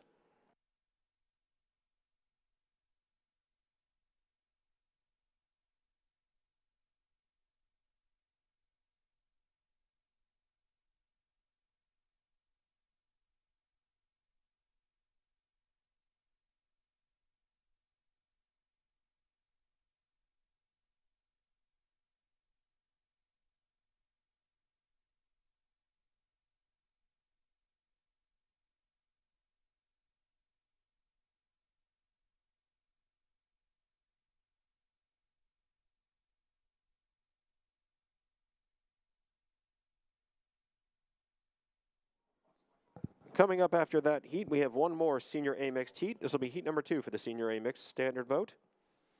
This is a heat as well, not going rounds for time. Winner advances to the grand final. The rest go to reps. Lane 2, the Wannsee Dragons from Germany. Lane 3, the Edmonton Dragon Boat Racing Club. Lane 4, CSDC Liquid Assets. And lane 5, South Breeze. Senior A mixed heat number 2, race 210, scheduled for 8:56, not 2, it's race 210, scheduled for 8:56. Current time is 8:49, and I see right now as I look over behind Mark, those boats are just leaving the docks and headed towards the gate. Right now, they're being given the green sign to go, go, go, right through the gate. And if you're watching on the stream, there goes CSDC Liquid Assets. Love this low-angle camera. We'll see who comes through next. I think today is the first day we've had this angle. It was on yesterday. It was pretty neat. I was in and out yesterday between racing and medal ceremonies, so I can't say I was looking at the screen all the time. It was cool to watch. So here's the Wannsee Dragons, letting it run, gliding through. We'll go out and do at least one practice start. Edmonton Dragon Boat Racing Club also on the glide. That opening is maybe big enough for 2 boats at once, but even at that, it's tight. Oh, yeah. And here is South Breeze. They were dragging their paddles a little bit. It looked like they were going to run up on the boat in front of them. Waving to the camera. Hello, South Breeze. Good morning. Ah, they're listening to us as they go through. That's a good thing. That works.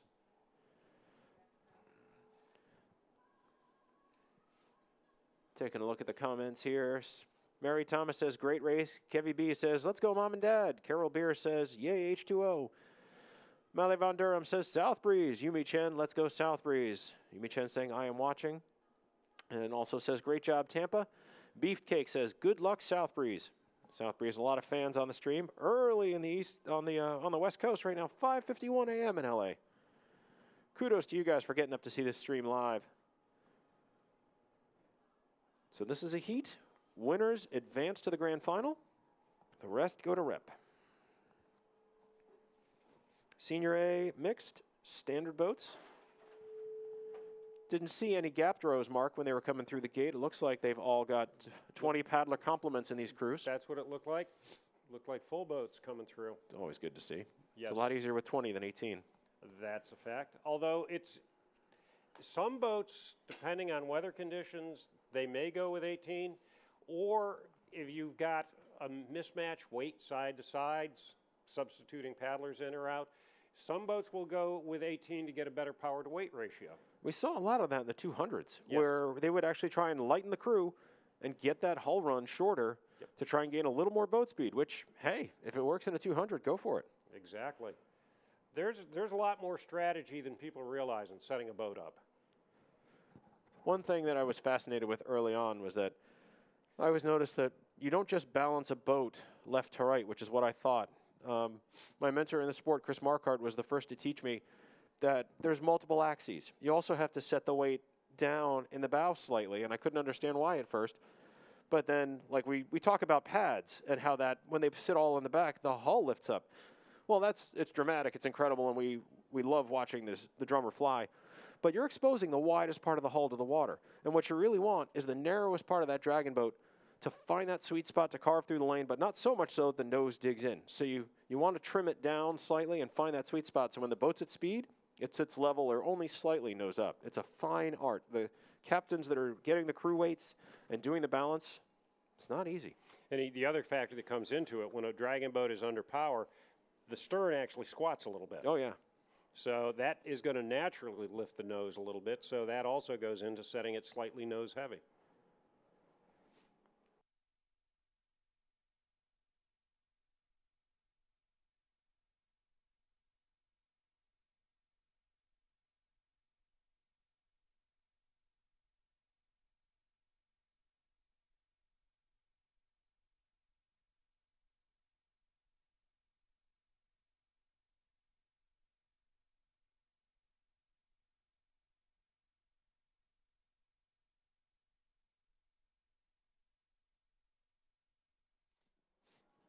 Looks like our crews here, all 4 boats in this heat under starters order. The Wannsee Dragons coming in at a slight angle. Everybody else in the boots. Excellent alignment so far. Another lovely job by the starter bringing them down. And a good job by the crews following the orders. And the gates are down and we are underway. It's lights out and away we go at Le Castellet. Oh, wait, it's the wrong sport. Sorry, Simon. They're racing in France later today. But let's forget about the French Grand Prix. Let's focus on what we've got here. The Wannsee crew in lane 2 getting out evenly with the Edmonton Dragon Boat Racing Club, but it's CSDC Liquid Assets with a 2-seat jump as they go through the first 100 meters. All of these crews want to be in the transfer spot. First position to go direct to final. Don't want to have to go to rep. Still looks like CSDC in the lead out in lane 4.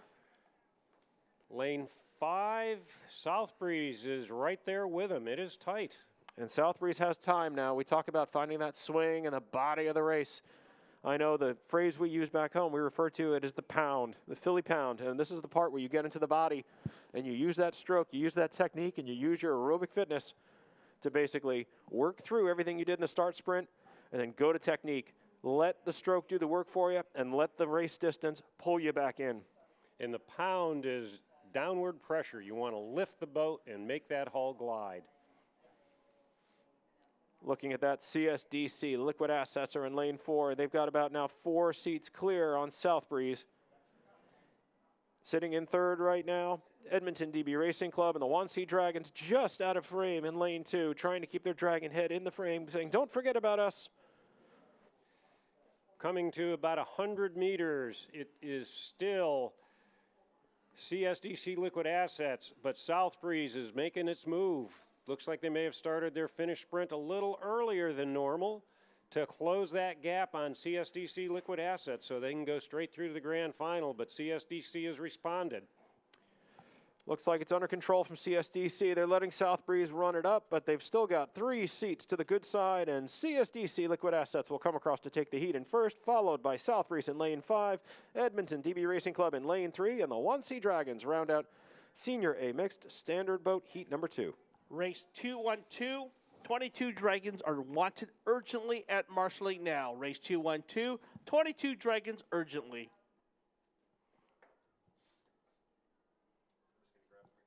Sure.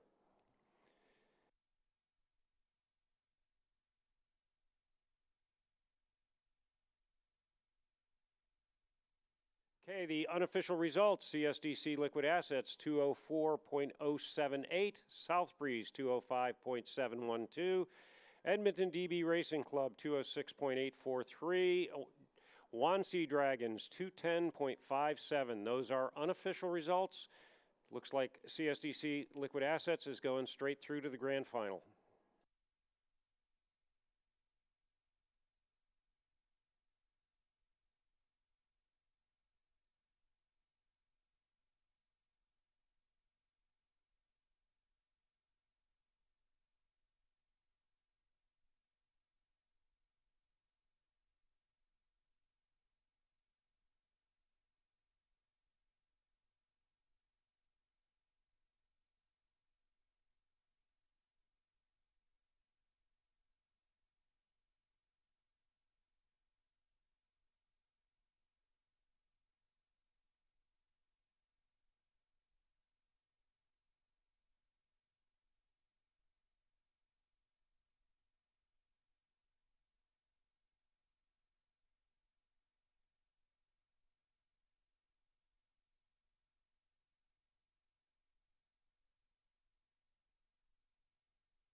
Hey, Bob, do you see the online comments? Somebody replaced you, Mary Beth. Oh, no. I mean, I'm infinitely replaceable. What was the comment? What'd she say? I don't have it here. Mary Beth was great at announcing yesterday. Bob, you're second class. Well, Mary Beth certainly was. Essentially, if you remember the amount of energy that was involved in Chernobyl right before it blew its roof sky high, Mary Beth has that kind of energy continuously. I have to say, when she was calling the races in Pinay, it was just incredible to listen to. Between Claudio and his Italian call of the races, which made it sound like a Renaissance painting come to life, it was just glorious. And Mary Beth's calls yesterday, I can't compete with that, nor would I try. We're going to try to find another guest announcer here up here in the booth. I was hoping to find a spokesperson from Nekadregan or UAE. So if UAE has somebody from their team that would like to come up and announce a race, let us know. We're just up here at the tower on 4th floor. Nekadregan, if you'd like to send a representative to speak in German or Beastboat, come on up. We'd love to have someone come up here talk about your races in either Germany or UAE, and we'll have you announce one of the races here. I think it's important you should tell people you love them, but do it occasionally in German because it'll terrify and confuse them. All right, we've got race number 211 coming your way. This is the standard boat U24 mixed, Mark. It is. In lane 1, it will be Pickering Dragon Boat Club.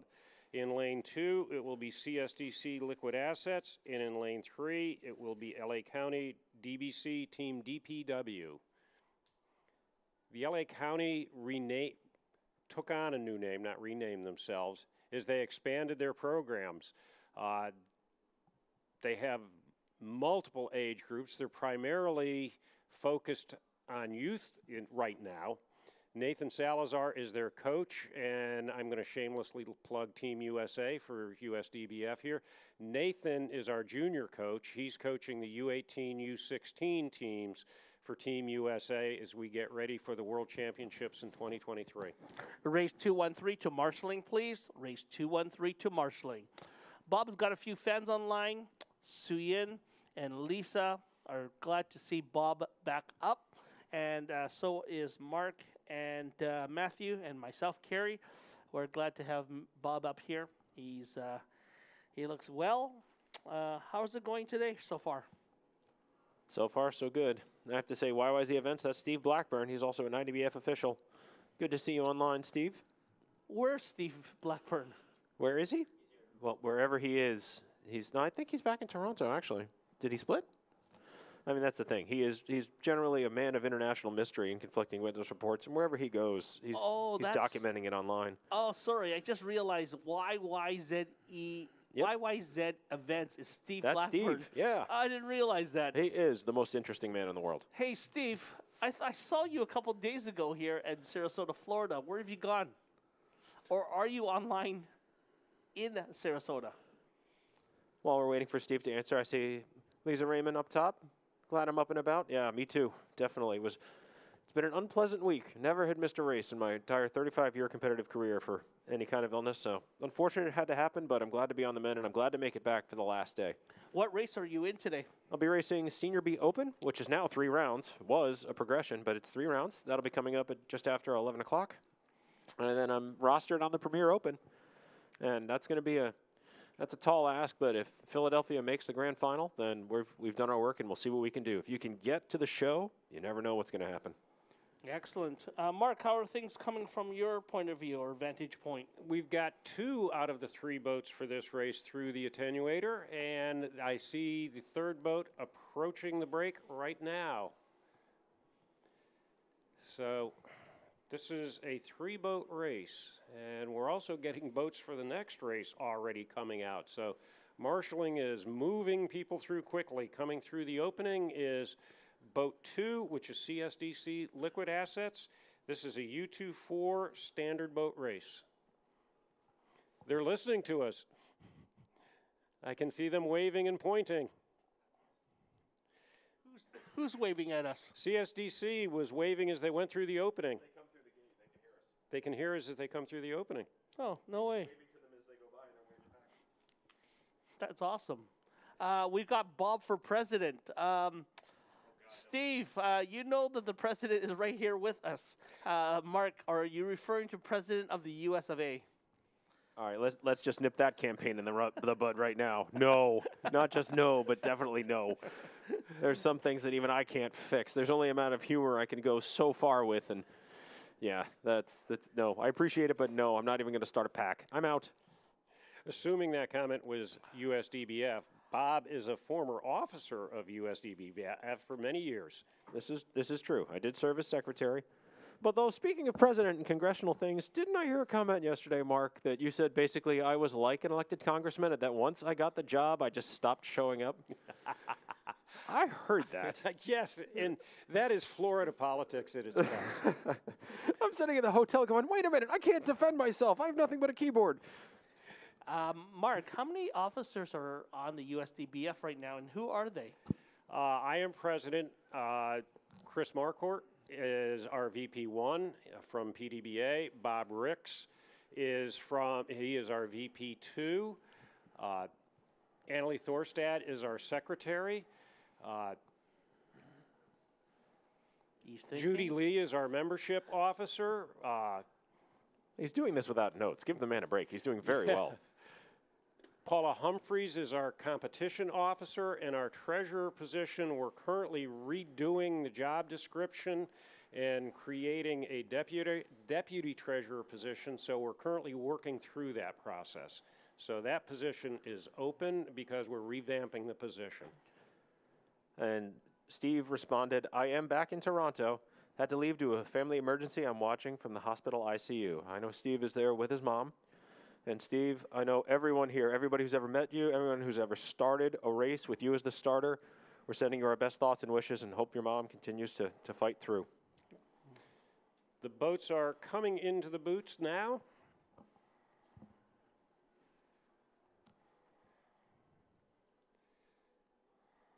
Inching their way in so carefully. You can see boat 1, because they're getting the east breeze through the opening, doing a few right side draw strokes to get their alignment correct.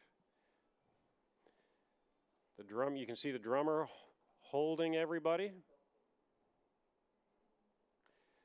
Starters has the race. Boots are down. Race 211 is underway. Standard boat U24. This is the second round of three rounds for these teams. Looks like Pickering got a quick jump out of the start. Most of the teams, the drummer kicks in at about 50 meters, which is also about where they finish their start sprint and go into their body stroke.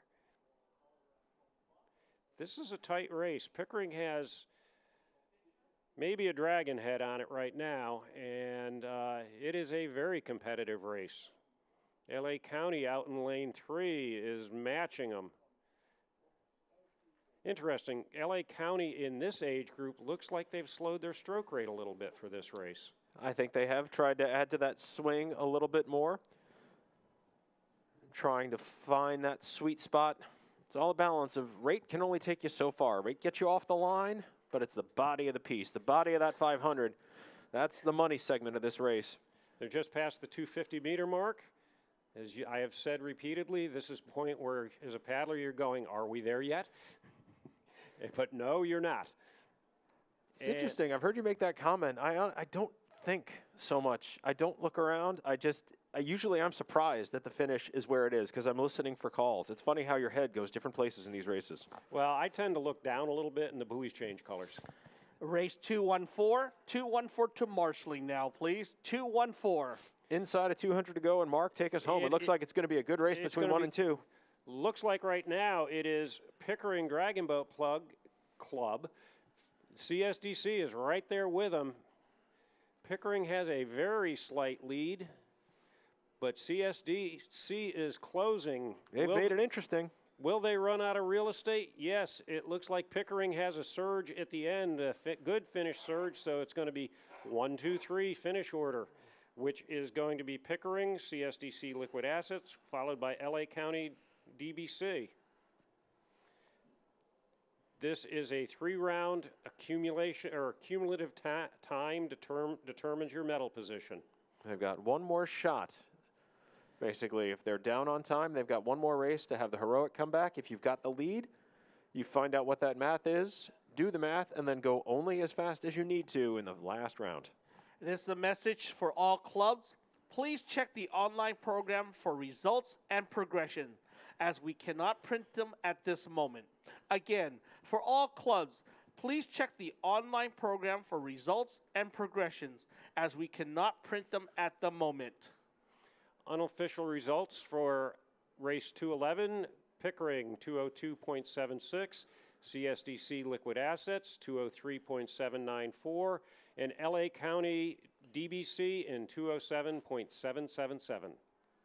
Going to be a quick turnaround here as we look up the course for race number 212, scheduled for 9:12 this morning. It's just after 9:10, and it looks like all 6 boats are approaching the start line. This is a small boat, Senior C Mixed and U24 Mixed second round race. 5 Senior C Mixed boats here in the small boat rounds, and then 1 U24 Mixed, the Neckar Dragons. So, in lane 1, you have the Silverbacks. Lane 2, H2O Montreal, Canada. Lane 3, the 22 Dragons. Lane 4, Rogue Dragons. Lane 5, Washington Masters. Lane 6, Racing in U24, Nekra Dragon.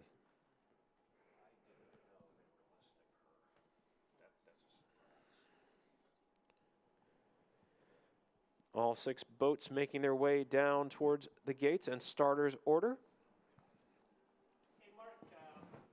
Hey, Mark, it looks like you guys are looking for a treasurer, or you do have one.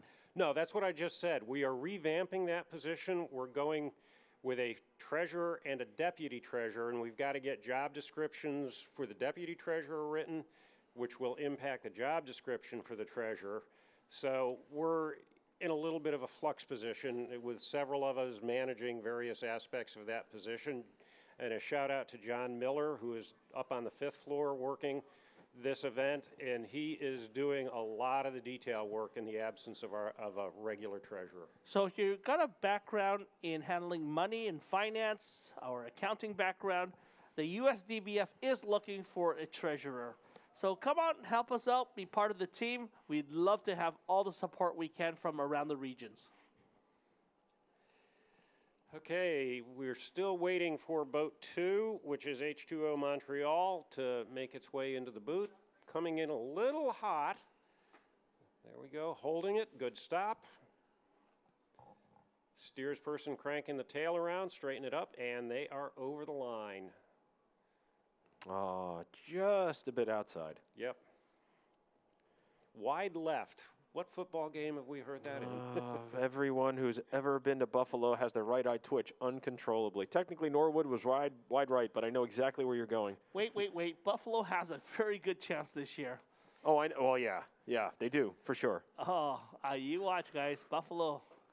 But I was going to college in Utica, New York at that time, and then grad school in Rensselaer. And honestly, for those 4 years that Buffalo were perennially contending and coming up short, it wouldn't have surprised me one bit if the entire city didn't just collapse from despair and disappear into Lake Ontario or Lake Erie. That was the Super Bowl, right? Yeah. Yeah, that was Against the Giants. That Super Bowl was in Tampa. Yep. And it was right after, and the boat race is underway, race 212. And it looks like in the outside lane, that's a U24 team, Nekra Dragon. That's a U24. There are lone U24 entries. So you've got 5 senior C crews, and then the Nekra Dragons are racing U24 off in the distance there in lane 6. So lane 1, Silverbacks from Germany is putting on a good show. Out in lane 4, which is Rogue Dragons. They are a local team. They're from maybe a 45 minutes south of here. Rogue Dragons is a highly competitive team. We keep racing against them in a lot of the Florida races, West Central Florida races. My team races against Rogue Dragons quite a bit. They are a very competitive, very strong senior C team. In Canada, we call that Rouge. Yeah, I think they're going with rogues, as in we are rogue, not rouge, as we are red. Tu parles un petit peu de français, Kerry? The Rouge Dragons. Ah, mais oui. Allez. Okay, oh, my God, I've got Kerry coughing. I broke him. Was it the French? I'm sorry. Silver Dragons are closing on Rogue Dragons, as is H2O Montreal. They're still maintaining the lead, but Silverbacks and H2O Montreal are giving it a good, strong run. They must have heard me. It looks like Rogue Dragons put a burst on. They're just past the 200-meter mark out in lane 6. Nekra Dragons U24 are having their own race out there. And Rogue Dragons is maintaining its lead in the Senior C Mixed, followed by Silverbacks and H2O Montreal. Officials running close behind. Clean race so far. No warnings, no flag waving, no gesturing and international gestures. Coming to about 100 meters, it is still Rogue Dragons. Silverbacks is putting on a finishing sprint. Nekra Dragons continuing to basically run the individual time trial as the only U24 small boat mixed. Silverbacks is going to make this an interesting finish. They're closing fast. I think Rogue is going to run out of real estate. It's going to be Silverbacks in 1, Rogue in 4, H2O in lane 2, followed by 22 Dragons, followed by Wham. We know that's Wham. Can't miss those yellow hats and those gorgeous blue kits. Now, what's delightful here is I was watching down the body language being exhibited by the fans down here on the beach. Every single one of them was rocking back and forth, willing their crew to go. We have a huge collection of fans down here enjoying the shade the tower is providing during the morning sunrise. Mark, you got the results here. Okay, Neckar Dragons, the U24 team, 223.535. Silverbacks, which is what we call 225.496. Rogue Dragons, 226.31. Rouge. H2O Montreal, 227.175. 22 Dragons, 231.626, and Wham in 235.437. Race 214, we need Relentless and Dubai. Race 214, Relentless and Dubai to Marshalling. I want to say thank you very much to Mark Kane, the USDBF president, for helping us up here in the announcer booth. To Bob Mina from Philadelphia, thank you for being here. And finally, Matthew Al, who's sitting there by himself. We're not sure because we only have 3 headsets. Matthew, thank you for being here from New York City. We're having a pleasure here on the last day of amazing racing. I'm just so speechless right now with this team up here in the announcing booth. And I hope, Mark, we've met your expectations. And thank you for having us here. No, this has been a great coordinated effort announcing. Matthew, when Bob goes to race, Matthew will be on the mic. Yep. And as I said before, Matthew and I will alternate when they get the award ceremonies going, emceeing award ceremony. I guess I'm the only one not here racing. Yeah, that's fair. Yeah. I'm dead weight anyways. Well, you're the full-time announcer, so you... Yeah, someone's got to anchor the show. We just rotate in. We're just the accessories. You are the foundation. So what happens when the ship goes down? Am I last to leave? Oh, no, we all go down with it. All right. There's no question. So what do we have here? Race number 213? 213 is the Standard Boat Senior C Mixed Repassage. In lane 1, we've got Relentless. Lane 2, Heat. Lane 3, Pickering. Lane 4, Great Lakes. Lane 5, Kin Dragons, or K-I-N, I'm not certain. And lane 6 is Dragonheart, Vermont. We've got a comment here on Brian Cruikshank. Yeah, I was just looking at that one. What did he say? Not Rouge, Rogues. I know. We know, Brian. We were just having some fun at their expense. I know that's Rogue, but it's more fun to say Rouge. In L.A., they have a team also called the Rogue, and when I see them, I call them Rouge, and they kind of give me that little stink eye. Alan Siggery, a delightfully British name, comments, good luck in any races today to Seklo 100. Go Patriots from Leicestershire, UK. Is that a New England fan, Patriots? I doubt that very much. That says, go on, Seklo! I will tell you, the captain for Rogue Dragons, George Gershowitz, he and I both raced Team USA in 2015 in Welland. Nice. Welland is an amazing race course. If you guys haven't been there, up in Canada and Ontario, very similar to this course, a little bit narrower, but generally the same concept. They've got the tower. They've got the race site very well dialed in as well. Oh, the depth, the grandstand, the awards podium, the return lane. I like the warm-up lane. Yeah. I like how they've got that separate lane, so as the crews finish, they basically do a promenade. And one of my fondest memories from the Welland Worlds was, I believe it was the team from Thailand. Every time they came by the grandstand, they would bow. Oh, yes. The drummer would do a strike and just doom, and the whole crew would bow to the audience. And every day, it just got a bigger and bigger cheer. It was a tremendous bit of showmanship. Yeah, for sure. Well, that Welland race course is actually the old Welland Canal. Yep. It was a waterway for commercial shipping. And just to the side of it, you'll see the commercial ships still going through in a bigger channel. In the new one, yeah. And it's really weird. You're driving to the race site coming out of Niagara Falls, and you actually go under the new canal, and you can have a ship going over your head. It's very trippy. I trust the engineer's math. I said to my wife when we were going under, she's like, is this? I'm like, I trust their math.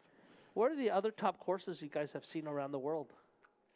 We've talked about Szeged, which is that's another great course. Yes. Welland is a good course. Sarasota. Have you ever been there? Got to check it out. Yeah. I've heard good things. Yeah, I've heard good things. Okay, the boats are coming into the boots. Atlanta actually has the old Olympic rowing site, which is a good course. Lake Lanier. Lake Lanier. So, Mark, this is a rep. So, how many boats are going to advance to the grand final from this race? The 3 fastest boats out of this race progress to the grand final. And what happens to the 3 that are not in the top 3? They go to their tents. Yeah, they're done for the day. They're done for the regatta. Renee is helping us with the word smithing of the German team. Can someone call that one up? Oh, my goodness. Oh, yes, Renee. And on day 6. It's a shame we're finding this out on day 6. The name is Neckar Draken. Draken, not Necra Dragon. Please, work hard for it. Okay, which of us 3 were saying Necra Dragon? Where's my mirror? Was it me? Where's my mirror? Oh, my gosh, that was me. My bad, Renee. Only every time. I will say Necra Draken. Neckar Draken. Okay. Neckar, I think they're basically Neckar, which I think is the German word for Neckar, and then Draken, which is the word for dragon. Wait, Matthew knows our German, yes? The Neckar River. The boats are in the boots. Starter has given the go command. We are underway in race 213 Senior C Mixed Standard. And boat 2, Heat, has had a good start, and I'm biased, that's my team. Whoop, whoop. Again, day 6, cheering is allowed. Yep. Boat 3, Pickering, is now got a very slight lead. And the rest of the field they're right there with him. This is going to be a real drag race towards the finish on this one. 216 to marshalling, please. 216 to marshalling now. Pickering has a lead in this race right now. Looks like 4 is right there with Pickering. It looks like 3, 4, 5, 6, 2, 1 is what I'm seeing at about the 150-meter mark. And in lane 4, look at the gap row. They are racing with 18, trying to punch their ticket to the final with only 18 in the crew. And that is Great Lake Dragons. They've got the power of the pants. I was wondering when that was coming up. Oh, I can't help it. They're incredible. That is a fashion statement. That is a statement that just says, ah, but it's a statement for sure. Cheryl's going to come and beat one of us. You know that. Probably. Yeah. I brought my racing flats. I can outrun her, I hope. Okay, it is still lane 3, Pickering in the lead, and Great Lake Dragons right there with him as we just passed the 200-meter mark. Keep your comments coming online. I'll read as many as we can. We love the feedback and the interaction we're having with the outside world. Top 2 pretty clear, but Mark, it looks like there's going to be quite the fight for the third transfer spot. That's what it looks like. It looks like Heat and Kindragging are battling it out for that third spot. Go Fancy Pants. Great Lakes has actually forged a very slight lead at this point. Very, very slight. Looks like it's, boy, okay. Pickering put a surge on. It's going to be 3-4-2 advancing. There you go. Your Heat crew made the final. Great Lakes did it with 18. And Pickering, all 3 of those crews advancing to the final. Relentless in 1. The Kindragons and Dragonheart Vermont also racing with 18. Unfortunately, that's the last chance gone by. They are done for the day. So our grand final for the Senior C Mixed Standard Boat will have 6 crews. Pickering, Heat, and the Great Lakes Paddle Club have punched their way in to the grand final. The Australian Kin team really tried to catch boat number 2 on that finish line, and it looks like they just ran out of the real estate. Catch the tail end of boat number 2, the Heat, but just out of room, and there's the results. And the results are Pickering 210.376, Great Lake Paddlers 210.977, Heat 212.234, Kindragons 215.335, Dragonheart Vermont 216.679, and Relentless 218.737. Those are your unofficial results for race 213, Senior C Mixed Repechage. This is now race 214, Senior A Mixed Small Boat.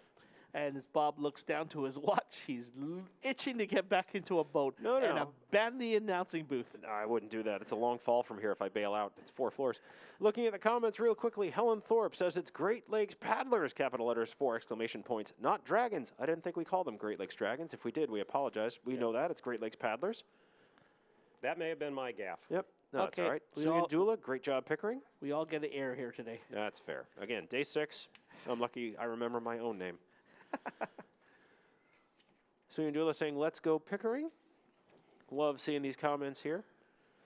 Don't love seeing the spam appear in the comments, but you know, it's the internet. What are you going to do? It's the Wild West. Race 214 will be coming up at 9:28. We continue to run right on time in the regatta. I believe this is a 3-boat, small boat rep. Lane 2 shows Relentless, Senior A mixed, rep 1. Lane 3, Washington Masters. Lane 4, Dubai Paddle Club. And I believe lane 5, we have no one assigned.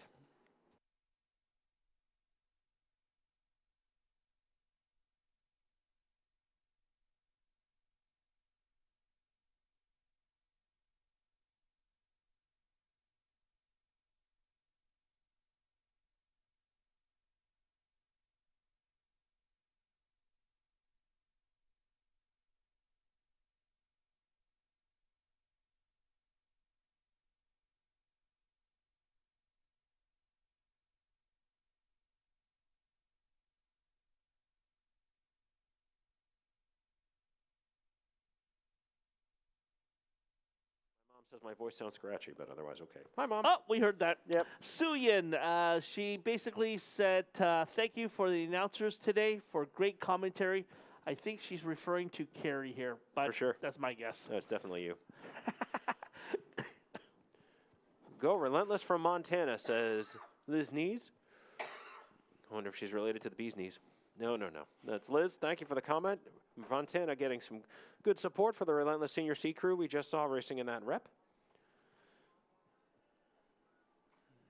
If you guys like this connection between the outside world to the Club Crew World Championships, send us a quick note. We will make these, we'll take your notes very seriously. And I believe Mark Kane has been talking about using what we've learned from this race and bring it to the National USA Championships. That is correct. We learned a lot when we had our first unified national championship here last October. We're learning as we go with a bigger event here this year, and we'll apply those lessons learned to our national championship in 2023. As a paddler, I have to say I was ecstatic that we finally started to follow the Canadian model and have a race-off for the national championships. Because before then, we'd always had regional championships that would get you the Club Crew berths, and they were distributed. And nationals were held, but you couldn't get the teams to go to nationals. That we finally put all the chips in one pot and said, you want a Club Crew bid? You're coming to nationals. That's the way it's to be done. That's the way you get the best crews. You want the winners at the highest court. I loved it. I love that we've gone to that model and can't wait to do it more.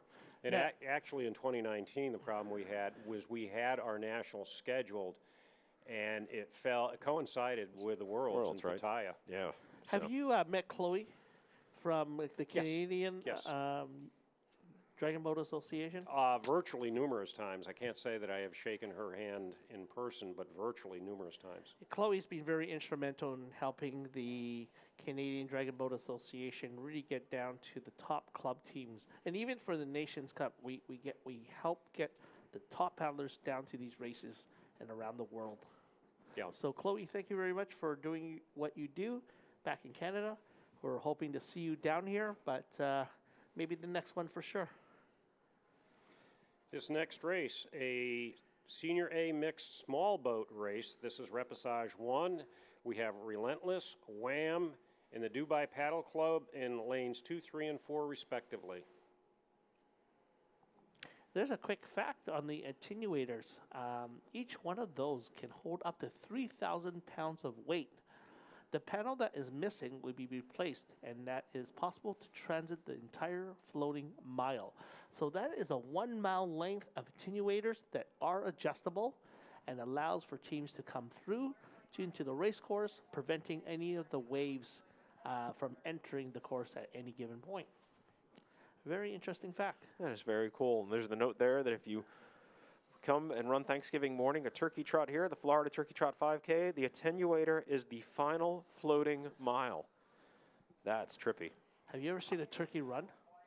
Yeah, every time I look at myself in windows when I'm running, yeah, pretty much. Gobble, gobble, gobble. That's got to feel cool, though, running on a bridge that's like that, because I know I've run the Delaware Marathon a few times, and early on, there's a section in the Brandywine Park where you go across a rope bridge. And if you get 2 or 3 runners on that at the same time, it's basically like running on a trampoline. Okay, race 214. The boats are in the boot. Relentless is, okay, they're off, and Race 214 is underway. Relentless was in at an angle. The steersperson straightening it out, getting in the middle of his lane. Looks like Dubai Paddle Club's in the lead. Race 217 and 218 to marshalling, please. 217, 218. Dubai Paddle Club's in the lead quickly in this race, followed by Wham and Relentless. I think Relentless probably had a little bit slower start trying to get straightened out. They were in the boot at an angle. Interesting looking at the rules for this, though. This is Rep 1, which normally you're going to have a couple boats in the rep. The rules say the 3 fastest crews in this race are going to the grand final. I count 1, 2, 3. Okay, so if everybody stays in their lanes, manages to get to the finish line and not go swimming, they're all going to the grand final. I've actually seen a race where there's 3 boats and 1 boat did not finish because they hit the shoreline. Oh, we've proven that we can generate all sorts of mayhem in a straight line. I mean, we've done that time and time again this week, but I wish none of that for these crews. But it's got to feel good knowing that if they get down the course, they're going to the final. So if you're in 3rd place and you know you don't have a chance, yeah, go for a big S-turn and carve out the race course. Well, truly, though, these crews, this is an energy management exercise. You want to win every race, but at the same time, if you're going to the final, this is really just a practice. Wham has really put on a show here. Dubai got out to a quick start, but Wham has really taken over this race. And Relentless, after getting it straight down the middle of their lane, they're right there with Wham. I wonder if they found their mini Cox box that they lost on day number 2. Could have. That sounds expensive. Yeah. Philadelphia, I think, kind of stepped up and helped them. They loaned them one, I believe. Yeah. There's a lot of that. They loaned us one last year when ours died onto the start line. We actually picked one up from the beach with the officials okay. We ran over to the beach and Relentless loaned us one, so I think we owed them a favor. Okay, It is still Wham in the lead on this race with less than 100 meters to go. Relentless is in. Looks like they're picking up the rate in their finish sprint, as is Wham. So it looks like Wham is going to be across the line first, followed by Relentless, followed by the Dubai Paddle Club. Wow, Wham is really making a statement in this race. This has been a really good race for Wham, followed by Relentless and Dubai Paddle Club coming in 3rd. That's Dubai. Their stroke is not as high as I saw yesterday. They seem to have backed off the rate. Well, again, they don't need to do anything this hard in this race. They just had to get down the course. That was probably a smart strategy to just go, all right, gents, ladies, let's cruise down, save it for the final. So here's a question for NBP Park, the moderator. How deep is the water here in NBP? Tell us. We'd love to know. Okay, the unofficial results. Wham, 223.512. Relentless, 225.347. Followed by Dubai Paddle Club, 235.85. Looking here, we're coming up on race 15. We're waiting for those crews. Looking at the comments here, Carol G saying, great streaming and appreciate all the commentary. Mark, thank you for your kind words about the Rogues. Nathan Benderson Park adding some comments. The platforms you see at the 500, 1,000 meter, and 1,500 meter points do indeed go to the bottom, but not the rest of it. Another thing, the course you're watching is a consistent 3.5 meter depth across the entirety. It is the fairest course in the world, and the buoy system is a marvel in and of itself. Stainless steel cables hold thousands of course markers in place, but we can go on and on. If you've never been here, get here. We do off-season team training for paddling as well as rowing. What is 3.5 meters equal to feet? Okay, I knew you were going to put me on the spot because I don't speak Canadian. All right, so 3.5 meters is basically about, I'm going to gauge, I'm going to say it's about 10 to 11 feet. 11 feet, 0.5 inches, actually. Okay. So it's quite deep water here, and again, it's lanes 1 through 6 is 11 feet. Very impressive deep water. If you can't swim, good luck. In actual fact, why aren't people wearing life jackets here? Because of the fact that we have the safety boats trailing each race, life jacket or flotation devices or life jackets are not required. It's optional if you're a non-swimmer and are not comfortable. You can wear a personal flotation device or a life jacket. But because of the safety boats and the officials' boats, they're not required. So under IDBF competition regulations, participants are not normally required to wear PFDs when racing, unless the chief official so decides for the junior racing classes or the inclement weather. However, approved PFDs will also be available from the organizing committee for those participants who may wish to use them. And actually, in practice, we had requests for PFDs from, I believe one of the teams from Dubai requested a PFD. They had a non-swimmer, and there was another team that I believe had a non-swimmer, and those were practice days only. I think that was Bob. Oh, yeah, I definitely don't float. I mean, I swear, I did race triathlon, but yeah, if you drop me out of a boat, I just go bloonk right to the bottom. Despite the buoyancy that you'd think would be available from an empty head, it just doesn't work that way. Hey, Bob, I'm seeing a lot of teams having these, what we're just talking about, Cox Box. What is that Cox Box? Ah, it's wonderful. It's a system by NK, Nelson Kellerman, out of Boothwyn, Pennsylvania. And a lot of these boats are pre-wired, and it allows the drummer to essentially bring a battery pack and plug in to the boat. And then there's a speaker set up in lanes, or not lanes, seat like 3, 5, and 7, so that anywhere you sit in the boat, you can hear your drummer make the calls. Some of the boats are not pre-wired, so the drummers can bring a system on, so they have speakers that they can just manually place and strap down to the seats or strap down to the seat stands in the bottom of the boat. But it makes it much easier for the drummer, or in some crews, for the steerer to make the call on what's going on in the races. So having an NK in there, having an NK system makes life a lot easier as a paddler because you're never far away from hearing what your drummer says. Most of these crews are going to be able to hear their drummers and know what they're saying no matter what, but when you've got a speaker, there's no question whatsoever. Welcome back, Matthew. How are you doing? Doing pretty well, doing pretty well. We are very excited for this race 215 Senior A Mixed Standard Boat Repechage 1. Now, I get a feeling Matthew's going to be calling this race. Is that right? I sure will be. And why is that? My dad's team is still here, and I see him sitting there in row 5, I think. And what team is that? Bucks County Fusion. So Bucks is in 1. In lane 2 is Edmonton Dragon Boat Racing Club. In lane 3 is South Breeze out of SoCal. Lane 4 is 22 Dragons. Lane 5 is Tampa River. And in lane 6, the Wannsee Dragons of Germany. And that's Bucks County Fusion. That's right. Whoop. All right, Matthew, you got this race, my friend. Got to get the woot in there. Go, Matthew. That's right. Got to get the woot. So same rules apply. This is a rep, which means top 3 advance. Second set of 3, the regatta ends. So it looks like we're reapproaching the start line. Happens. It's all right.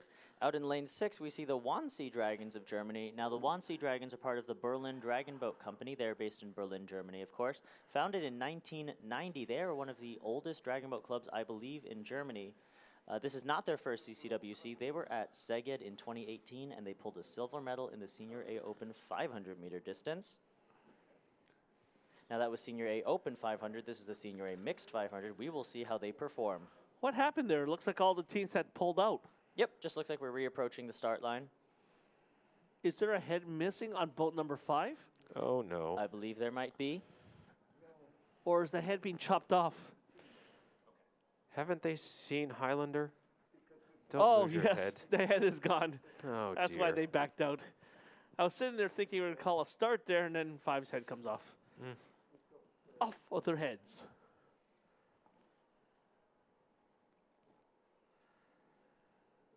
Now, all these other crews are listening very carefully to their steers as they tell them to back off or pull forward or draw right, draw left.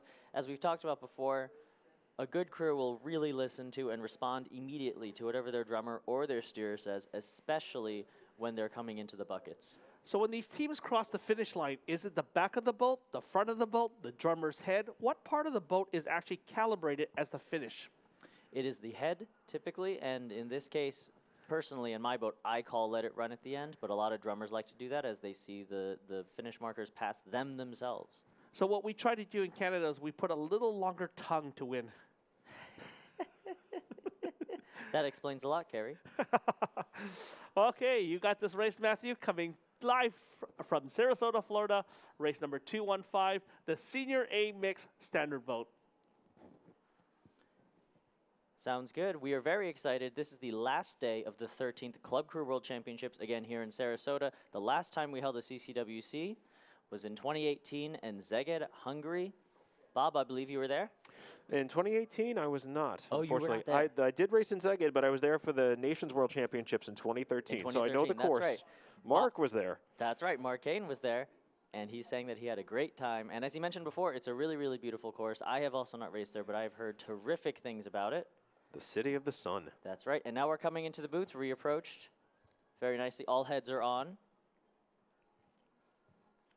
We see some crews drawing. We see some steers cranking. Look at the drummer for Bucks. Got her head right down there to that crew. That's a racing tuck. And they're off. This is race 215. We saw some of the steers pop their oars out just a little bit, try to reduce that drag on the oar, drag on the boat. That can be very dangerous for some teams who pull left or right off a start line. By pulling that oar out, yes, you're right, Matthew, you get less drag. But you are also subject to the fact if that boat pulls left or right, immediately you have no control. Yeah, you will have to adjust. It looks like out in front and pushing hard is boat number 4, which is 22 Dragons out of Montreal, Canada. Following closely behind is next to them in lane 5, Tampa River Dragon Boat. They're lengthening out. They're into their stretch and their settle here in this 500 meters. And it looks like Wannsee Dragons in Germany are also looking very strong, trying to come up in third, and they're fighting with South Breeze. It looks like South Breeze is falling behind just a little bit behind those Wannsee Dragons. They're walking on them a bit. So this is where you see teams in Canada specifically call breakthrough, where this is the hardest part of the race where you're trying to create momentum, catch, and releasing through the exit, where they have to break through with more power. Some teams use animal imagery. What do you guys use there, Bob? We just are reminded, top hand, Philly pound, breathe. I mean, it's the same cadence. Every drummer has a thing, and that's ours, just to remind us to go to technique. Yep. Do what you've been taught. And still out in the lead, we see 22 Dragons from Montreal, but the Wannsee Dragons are starting to challenge them now, pulling just ahead of Tampa River by about just a dragon head.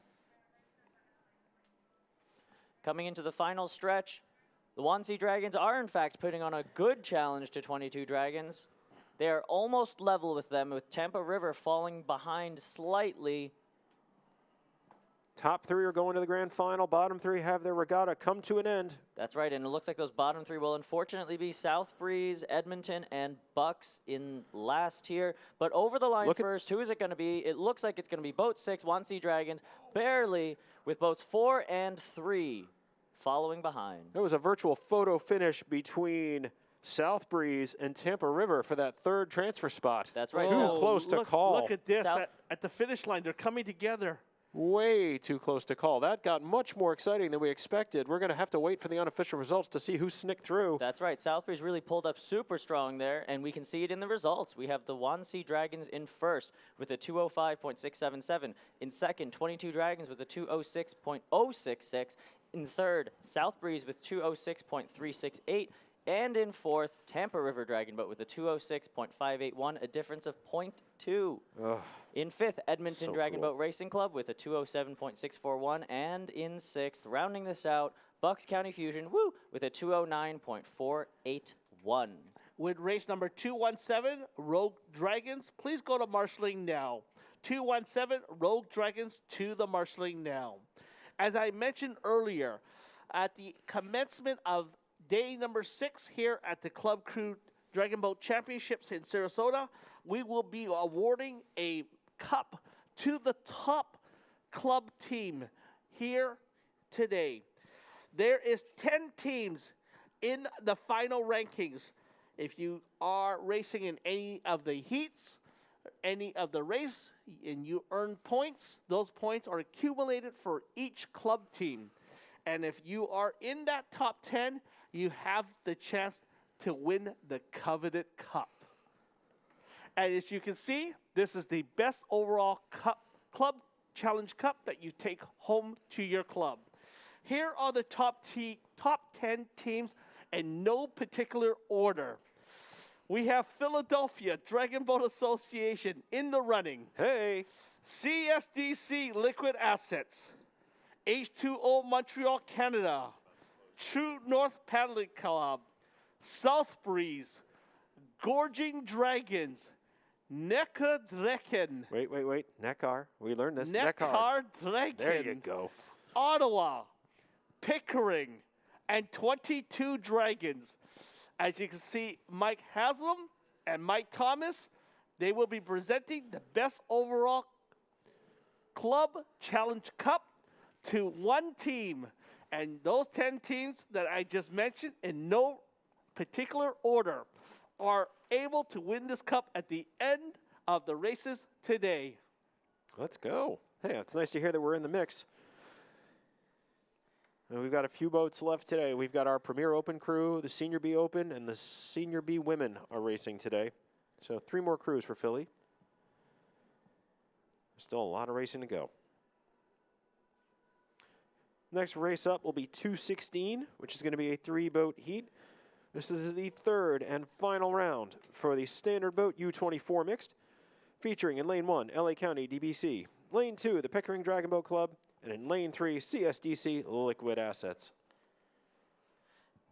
And another reminder from the IDBF here, for award ceremonies, crews today, you have 2 options. You can either go to the award ceremonies for your normal awards, we will present them to you as we have been, or you can simply go to the awards folks when you are called and receive your medals yourself without that formal ceremony.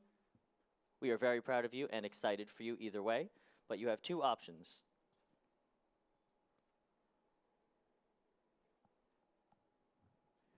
Race 219, 219 to marshalling, please. Race 219 to marshalling. We've got 216 on the water. This is the U24 Standard Boat Mixed. Round number 3 coming your way from Sarasota, Florida. As we look at the comments online, Matthew, can you read that one from Maria? She says, desde Venezuela, saludos, felicidades, bendiciones. She says, from Venezuela, hello, congratulations, good luck, and blessings. Oh, you're a blessing here myself, Matthew. I couldn't even read that one. Good morning, Kelly. I know you're up in Canada watching your EDBRC, so great to see you again, Kelly. I see so much people spamming it up with that peach emoji, Go South Breeze, from John and Taylor, good friends of mine. I'm still confused by this peach. That's the peach that is on the South Breeze jersey. I see Min Zhao from my team saying, let's go Bucks. Thank you, Min, supporting my father. And a lot of love for PDBC as well. So PDBC, fun fact, there are actually 2 PDBCs here at Club Cruise. One is the Pennsylvania Dragon Boat Club, based on the Schuylkill River out of Philadelphia. Good friend of mine on that team. And they are partnered with, well, or rather, also a PDBC, is the Pickering Dragon Boat Club, based in Pickering, Ontario, which is the Durham region of Ontario. Now, these 2 clubs, I believe this is the first time that they have met, the 2 PDBCs. And their jerseys actually both say PDBC on it, too. So I think a few of them have traded jerseys, which is very fun if you ask me. What's this party I keep hearing about tonight? That closing party, well, that closing party is going to be the closing ceremonies of these 13th Club Crew World Championships. Tickets are available to that party. If you would like to purchase a ticket, please go to the NBP merchandise tent. That's the NBP merchandise tent, that first one that you walk through when you walk into the venue. Excellent. Yeah, look forward to the party this evening. If you're online, you want to come to the party, there are still some flights here to Sarasota, Florida. If you make it in time, come join us for the party. Again, don't forget about the Modern Day Dragon Boat Racing book. This is written by the IDBF, celebrating 30 years of racing. The book is an amazing collage of photos, stories, of all the world championships held around the world. It's 145 pages of the history, the different races. I open it up on page number 60. Excuse me. I see the twins from Canada, teams from China, the Paradragons. Great, great book. Get your hands on this book. It's only $45 at Race and Min.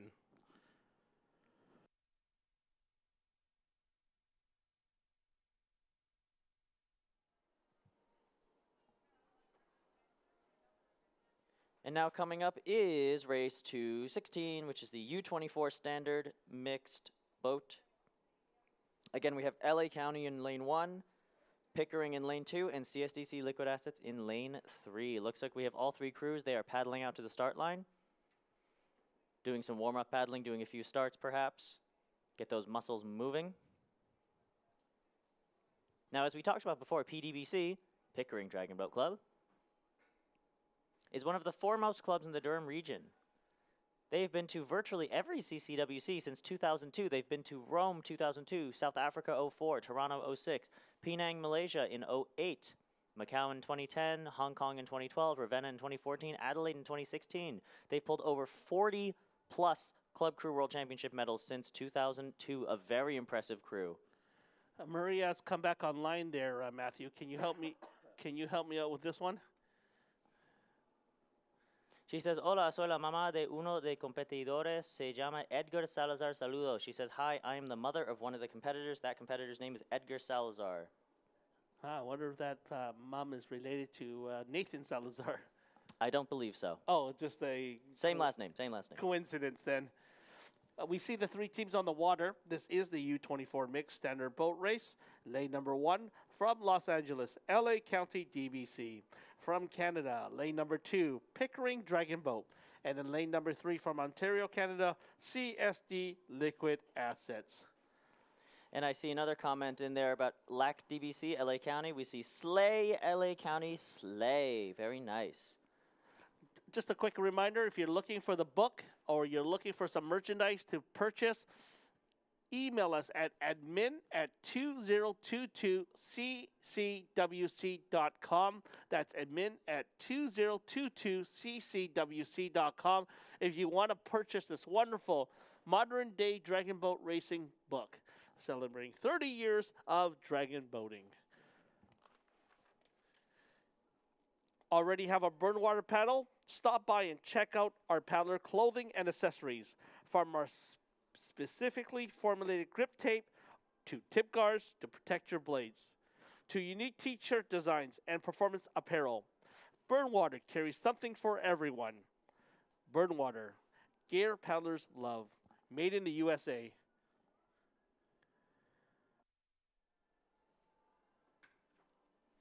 Now, if you're here in the venue, also don't forget, although it is early, it's only 9:53 Eastern, make sure you're hydrating and make sure you're putting on sunscreen. As you all know as well as I do, I'm here.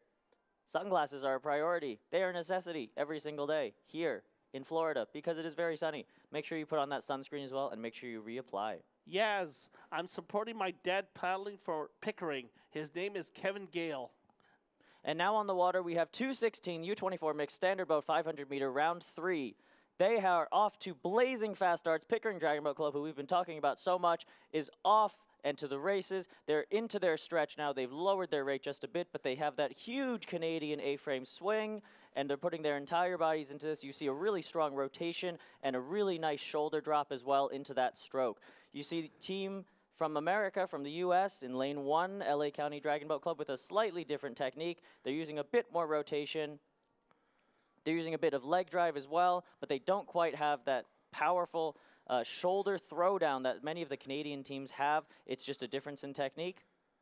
Look at lane 2's drummer. She is beating that drum from head to toe, and she's striking that drum with authority. She really is, and she's hanging on for dear life there with that one arm, too. That's the classic drummer's pose in a dragon boat. You have one hand on the back of the seat, the other drumming as hard as you can. In lane 3, CSDC Liquid Assets is putting up a fight with Pickering Dragon Boat Club with a much lower rate, actually, than Pickering as well, and they are gliding very nicely.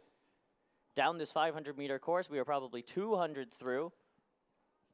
LA County falling behind to 3rd place and drifting just a little bit over, but again, legal, not too big of a deal from our point of view. All three of these boats are racing with 20 paddlers each. That is terrific to see, especially today. And it looks like, yes, CSDC has just passed Pickering Dragon Boat Club by just the whisker of a dragon's head. And as we come into the final 100 meters, let's see if they can keep the lead over Pickering as all 3 of these boats push into their finish. Let's see who surges the most, which boat pushes forward the quickest. The oars are out of the water, some of them, reducing that drag. And over the line first, CSDC Liquid Assets has a strong lead and is over the line ahead of Pickering Dragon Boat Club, followed by LA County in 3rd in this U24 Mixed Standard Boat Race 216. So for the best overall cup, you can see Pickering and CSDC in this. They are one of the two teams fighting for the best overall cup. That's right, and the unofficial results, CSDC Liquid Assets in first with a 202.702. In second, Pickering Dragon Boat Club with a 203.4. And in third, LA County Dragon Boat Club with a 205.406. We look forward to watching who wins the overall cup for best club here in Sarasota, Florida. Good job, CSDC and Pickering and the LA County.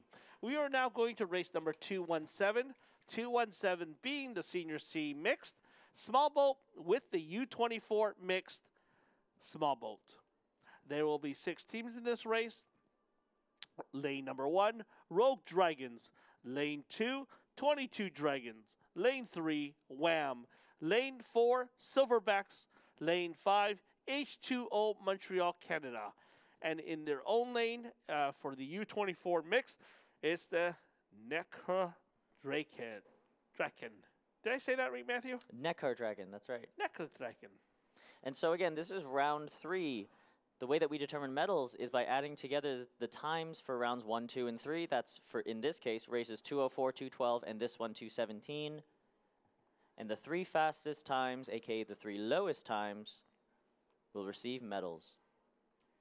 Coming through the attenuator wall, we see boat 6. That is, oh, and they're waving to the camera. Hello, Neckar Draken. These are small boats again, so 12 total. 10 paddlers, 1 drummer, 1 steerer.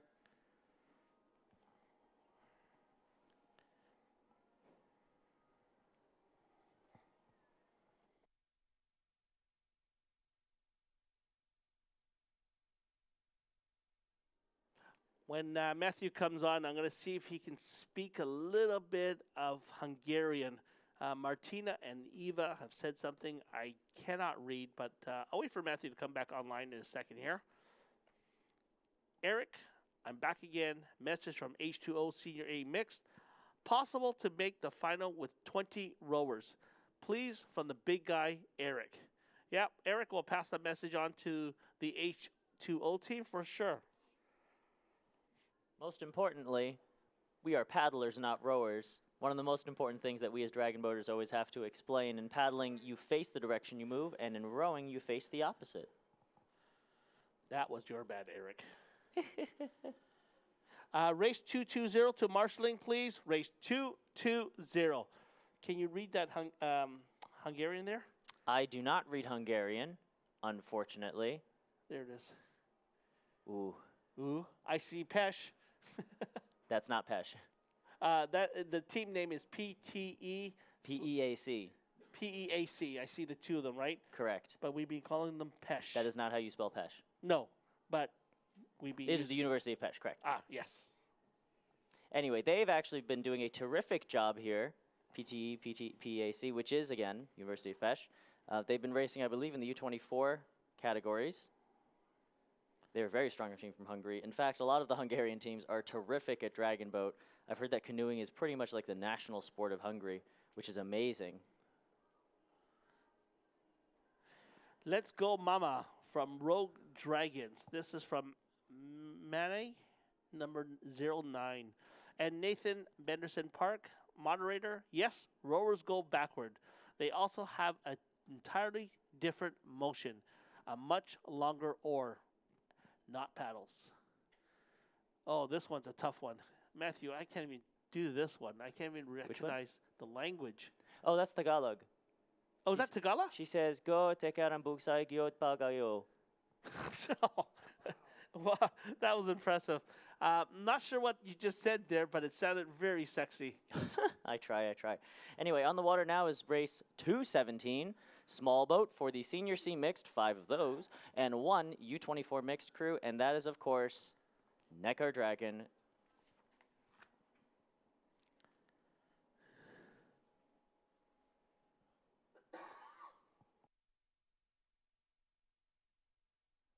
The time here in Sarasota, Florida is 10 a.m. on a bright, sunny morning. Our race for this race is scheduled for 9:52. So we're about 8 minutes behind schedule, but still holding very strong. Bob is all dressed up in some funky gear. What are you wearing here, my friend? Time to put on the suit and go to work. Got my Philly Dragon Boat Association top, the racing shorts. I've got the rocket, the Katie draws for every race. I always carry since she was 9 years old. I get a rocket. Oh, seriously? Yeah. That's your good luck charm. Yep. She draws a rocket for everything. And even though she's 16, I didn't ask for one. She gave this to me when I was packing, so I've got that. I tuck it in right under this leg right here. Give it a little pat on the start line. Every little bit helps. You've got the ugliest tan line I've ever seen. Thank you. I've worked hard on it this year. You know what that means? Because I've been on the water a bleep ton like a lot of these crews. You should see Matthew's tan line. I don't think you saw it. Matthew, you got to show Bob your tan line. I start to crack up. After this race, Bob and I are going to have some chats about tan lines. But anyway. I can't be saved. Race 217, small boat, senior C mixed, 5 of those, and U24 mixed, 1 of those out in lane 6. That is Neckar Dragon out of Germany. In lane 1, we have the Rogue Dragons of Florida. Lane 2, 22 Dragons from Montreal. In lane 3, Washington Masters from Seattle. Lane 4, Silverbacks of Germany. And lane 5, H2O Montreal. They are off to very strong starts. It looks like out of the gates we have Rogue Dragons out of lane 1 leading this charge, but 22 Dragons is not very far behind. Neckar Dragon again racing down the clock and racing themselves out in lane 6. They are off to a screaming start and are just now into their settle. Lane 2, 22 Dragons taking a very much lower rate than most of these other crews. But it looks like they may have found that swing because they're keeping up with the Rogue Dragons, only behind by about a seat and a half. In lane 5, H2O Montreal is starting to lead a little bit with the Silverbacks of 4 responding and trying to push through and push that head forward. Neckar Dragons out there pretty much plowing a lonely furrow. The only U24 mixed team, but they've swept the first 2 rounds. I have a feeling they'll sweep this one too, Bob. Yeah, well, they are the only U24 team, but if there's more than 2 boats going in the same direction, you're going to want to beat the other crew, so they're just doing their best. But no credit offered. A U24 team versus a senior C team. Let's be fair. And now, unfortunately, Rogue Dragons have fallen completely behind, and now we have a fight between the Silverbacks in 4 and H2O in 5 on who is going to pull silver and gold in this race.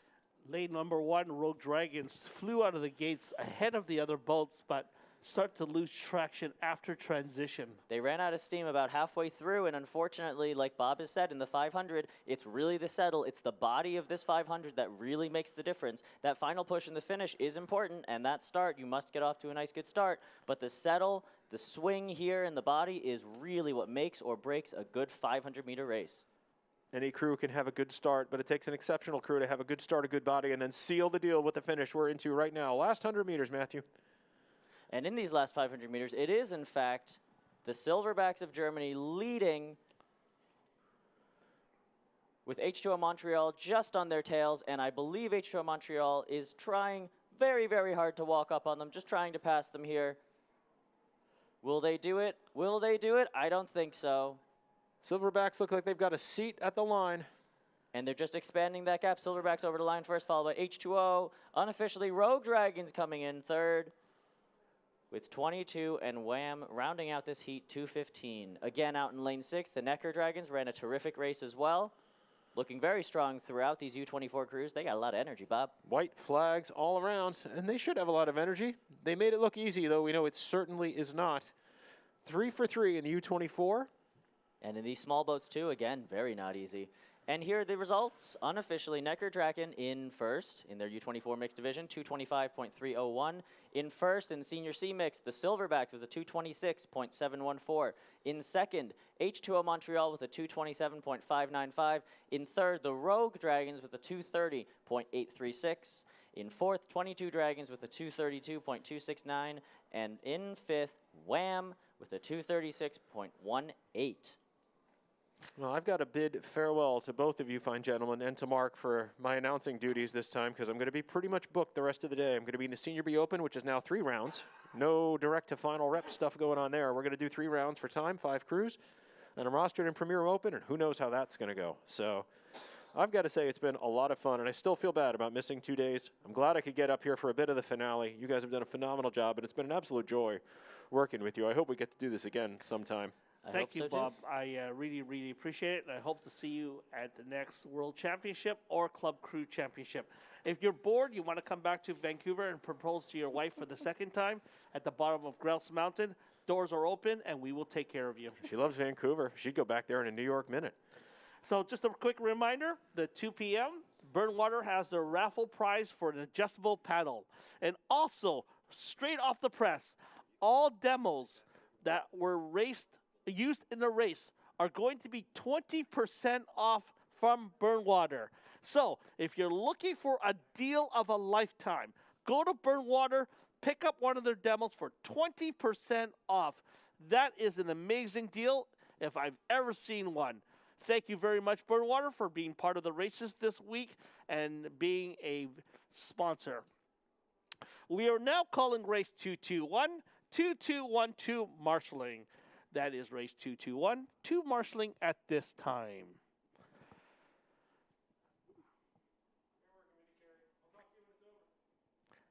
Congratulations to Silverbacks from Dragons Club. Is that Leipzig? Yeah, I did say it right. Good job, H2O. Dragon Breast. Go Dragon Beast. Love you all. You got this. That's from Lisa. Keep up these comments. Love seeing them. Love hearing from all of you from around the world. I think this is the first time I've seen a championship where we really try to connect the outside to the inside. We do have some people on the inside here as racers chatting with us as well. I know they're watching from just the race villagers. The race site here in Sarasota, Florida. Let's go, Mom. H2O Montreal. That's the Soso 212. Go. Oh, I think they're trying to write Rogue, but they wrote Go Rocks. Empty the tank. You use the Q instead of a G in that. Mitch San, I feel you, Bob. I'm tanned also yesterday. What are the cup standings for the small senior boats? What are the cup standings? Sorry, I do not know the individual standings for the small senior boats at this time. For the cup standing for the best club, it is a combination of all classes in all races. And we accumulate points, and those points are determined at the end of the day who wins the best team from the best club at Sarasota Club Crew World Championships. And currently, we have 10 teams in no particular order. We have South Breeze, NECA Dragon, Philadelphia Dragon Boat Association, Pickering Dragon Boat Club, Ottawa, CSDC, 22 Dragons, H2O, True North Paddling Club. These 10 teams are all vying to be the best club at this World Club Crew Championship. And again, it's based on points across all divisions of racing. MSAG B11, go Mum. Samantha Parker, go Ottawa. We have a shout out for Mike Jessamine from Mark Jessamine. I think that you guys are related somehow based on your last name. That's great to see the family support. I think what's amazing also watching a lot of the U24 teams and the junior teams down here in Sarasota, Florida, I'm seeing a lot of family members join them. And they've come and to support their own children. Olivia is with the LA County team supporting Cedric on the U24 team. My hat's off to you, Olivia. I miss seeing you around and hope to see you in LA County hopefully soon. I know in Long Beach they have the races next week at the end of July. And, is it July? Where are we at here? I think it is, it's next week. They actually fly home, the LA County team, with South Breeze, and they will be racing their own home race in Long Beach. So congratulations to Mary Melton and her team. Also, big shout out to Mary and her husband. Happy anniversary. I know that I just passed just recently, so happy anniversary to you, Mary, and to Jerry. Our next race will be race 218, Senior C Mixed. This will be the standard boat grand final for the Senior C Mixed. The teams in this race, and they're just coming on to the race course as we speak, coming through the opening in the wave attenuator. The teams in this race will be Great Lake, Ottawa, CSDC, Dragon Beast, Nova Scotia, Pickering, and Heat. I heard this morning Mike Thomas from the IDBF talking about if we had to do this again during the same time next year, if this races were held here in Sarasota, they would move the races a little earlier. Why is that? The weather. Yeah? I heard the same comment, and this goes back to some of the conversations that were being held yesterday when the weather was doing its act to interrupt racing. We knew that the weather had potential to be an issue. We had time in the schedule for weather, but we had a few more weather delays than we thought. So he was thinking that another tool in the kit would be, rather than starting at 8, we start at 7:30. You could probably have 3 more races in that first half hour. So your team that helped you with this race were hiding on the 5th floor right above us. Who was on that team? From the USDBF side, the person who did all of the heavy lifting was Barb Michaels, assisted very, very closely by Linda Donner and John Miller, who are all involved in leadership positions in USDBF. I mentioned earlier when we were talking about the treasurer, in addition to working closely on the event, John is doing a lot of the detail work while we figure out the treasurer position. And John's wife, Sue, has been a real workhorse helping with the protocol process. Where are they from? They are all from Iowa. Linda and Barb are from, I believe it's Fort Dodge, and John is from Dubuque, which is right on the Illinois side of the state. Now, there's one person you didn't mention. He's kind of hovering around a lot. Who is that guy? Tom. Remember Tom? Oh, Tom. That's Linda's husband. Tom is Linda's husband. He is there to keep us all on a level keel. He does a lot of work, but his biggest contribution is keeping us all on a level keel and keeping our heads screwed on straight. He has a great outlook on everything that's going on. You can't rattle Tom. Tom and I are in the same hotel, and he's a little spitfire for me in the morning because I'm in like level 0. I'm just calm. I just need some breakfast. I just need to wake up, and in come Tom, and he's just rattling off funny comments, and he sings, and he's a spitfire for me for sure. He wakes me up, and he makes me laugh. So I know Tom is upstairs listening to this. Again, thank you, Tom, for coming out and supporting your wife, Linda.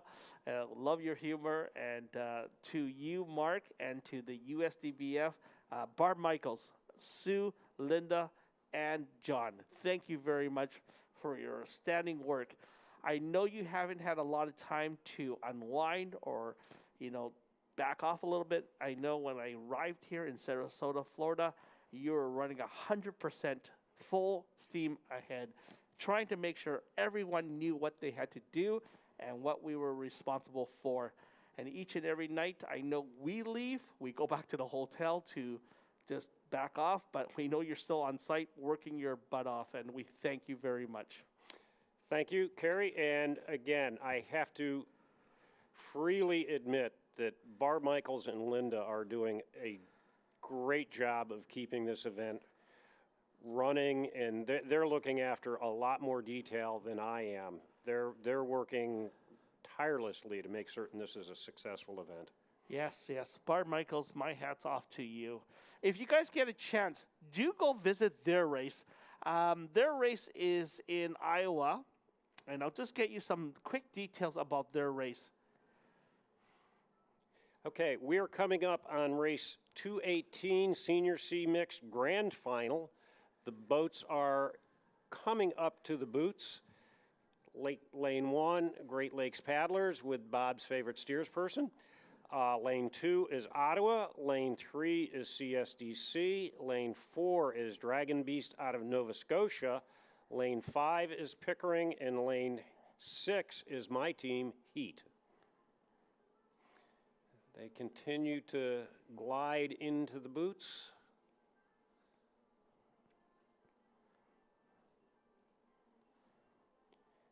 Inching their way up oh so carefully. Race 221 needs Seklau 100, Pennsylvania and Dragon Club Bruno, ASAP. Race 221, Seklau 100, Pennsylvania and Dragon Club Bruno. Looks like everybody is aligned and in the boot. We've seen a few minor adjustments from teams.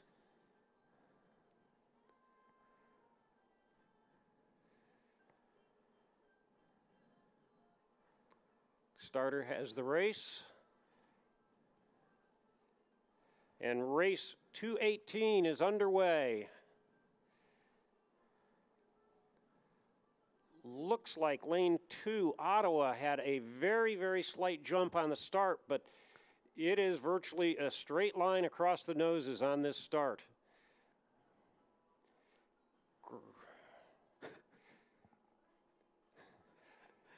It is still very tight on the start in lanes 3, 4, 5, and 6. Looks like Ottawa and Great Lakes are a little bit behind coming off the start. We're almost 100 meters in, and it's 3, 4, 5.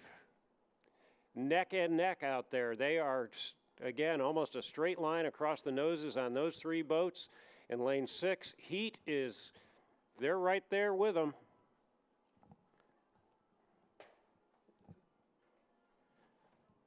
At about the 250 mark, it is, looks like 4 has got about a dragon head on 5, which is Dragon Beast Nova Scotia, just about a head on Pickering.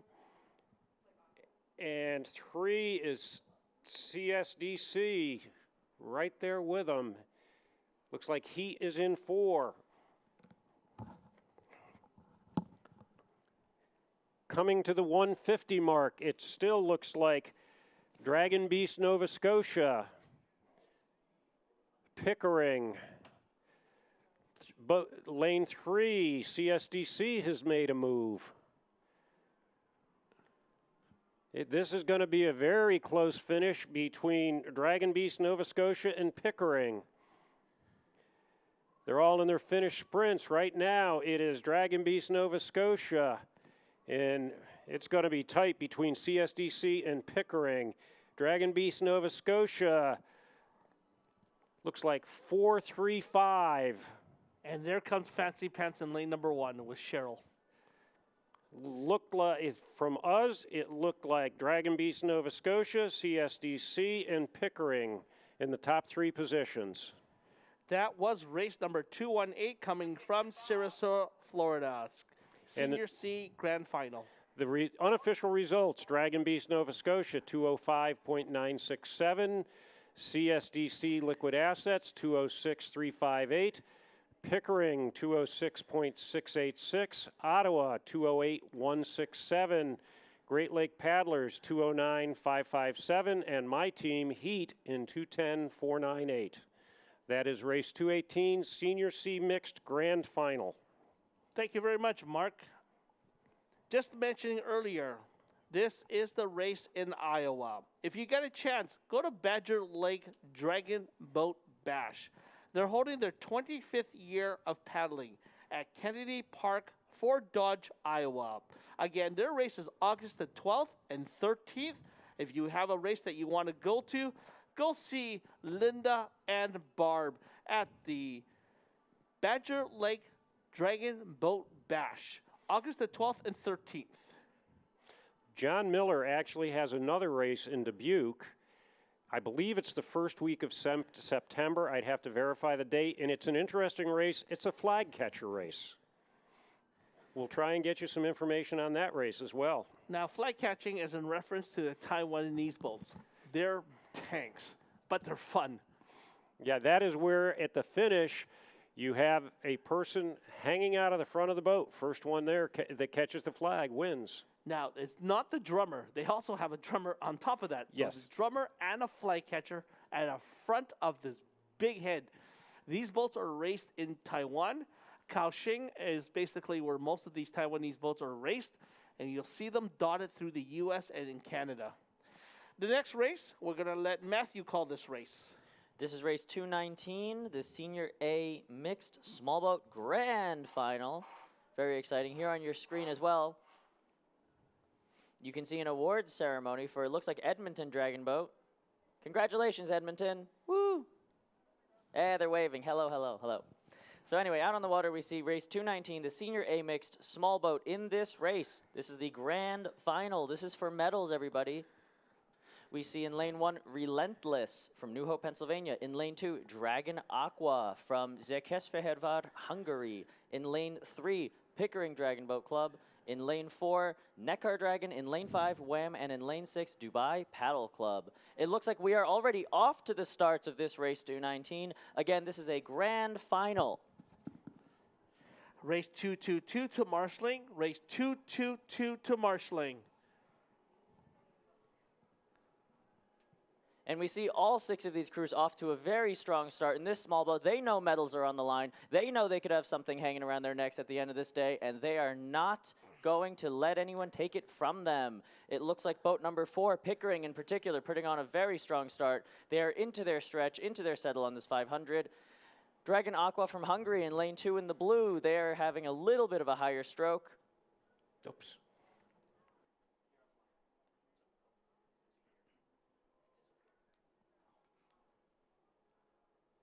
And there's a nice drone shot. Again, out in front, we see Neckar Dragon, boat 4, Neckar Dragon in boat 4, not Pickering. Pickering's following close behind, though, in boat 3. Out on the far side, we see Dubai Paddle Club putting up a bit of a fight as well. They are tied currently with Pickering Dragon Boat Club. In lane 2, Dragon Aqua is rounding out the top 4 boats of this heat, and Relentless in boat 1 is pulling as hard as they can, but they are, in fact, behind this field of 5, which is boats 2, 3, 4, 5, and 6. Wham from Seattle in boat 5 is paddling along as well, trying to catch up.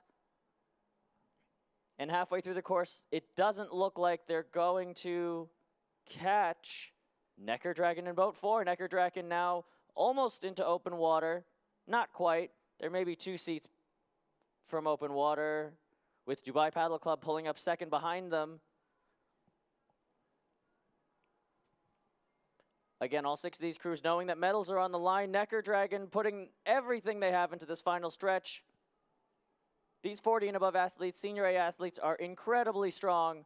And as they pull their boat over the line, it will be Neckar Dragon in first with a gold. In 3, Pickering, and pulling a bronze, Dragon Aqua SE from Székesfehérvár, Hungary.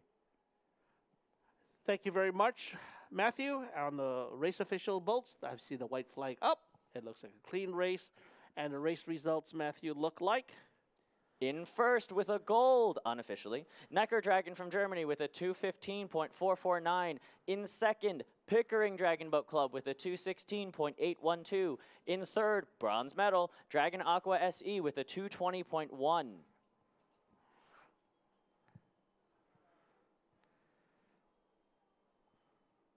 All 6 of these boats doing an incredible job paddling down this 500-meter course in beautiful Nathan Benderson Park here in Sarasota. This is race number 220, Senior A Mixed Standard Boat. All right, the door is open for all online viewers to give me their calls for this race. Again, tell me in order who is first, second, and third on boat number. If you win, you send me an email with Kerry Chow, that's KERRYCHOW, at dragonboatbc.ca if you win.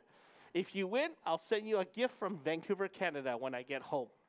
So, in lane number 1, from Canada, 22 Dragons. Lane number 2, CSDC. Lane 3, H2O Montreal. In lane 4 from the USA, Windy City. In lane number 5 from Germany, Wannsee. And on the outside lane from Los Angeles, Southbreeze. So go ahead, make your predictions. Let's see who wins this race. Let me fill in a piece of information. When we were talking about dragon boat races in Iowa, I mentioned a race in Dubuque. The Dubuque Dragon Boat Races, 34th annual Dubuque Dragon Boat Races, will be held September 9th to the 11th in 2022. The event will be held at Riverview Park. This year's theme is Music by the Decades. Come dressed as your favorite band or musician. So there's another opportunity for dragon boat racing, and as I understand it, this one is unique in the fact that it is a flag catcher race. First crazy concert I ever seen was a group called Dio, D-I-O. For those who don't know Dio, it's one of the first heavy metal bands before Alice Cooper. And they had this laser light show with sabers, and I was so caught off guard. Do not ask me why I was at that concert, but I was. Never again. In the live stream, we see some German support from Dragons Club Leipzig saying, "Go Wannsee Dragons." Woohoo! Wannsee Dragons based out of Berlin. Again, a very strong team, having come to CCWC in Szeged. Coming into the booths now, we see all 6 of these crews, the Senior A-Mix Standard Boat Grand Final. More medals are on the line here. We are very excited to see who comes out on top. All right, lane number 1, put your bets down, guys, online. Let's see who you think's going to win. 22 in 1, CSDC in 2, H2O Montreal in 3, Windy City in 4, Wannsee in 5, and Southbreeze on the top of your screen in 6. All boats are into the gates. We're just waiting for boat number 6 coming in. That is Southbreeze. Boat 3's nose just kisses the boot and backs off a little bit, and they're all good. I do hear the starter give the call. All teams are ready to go.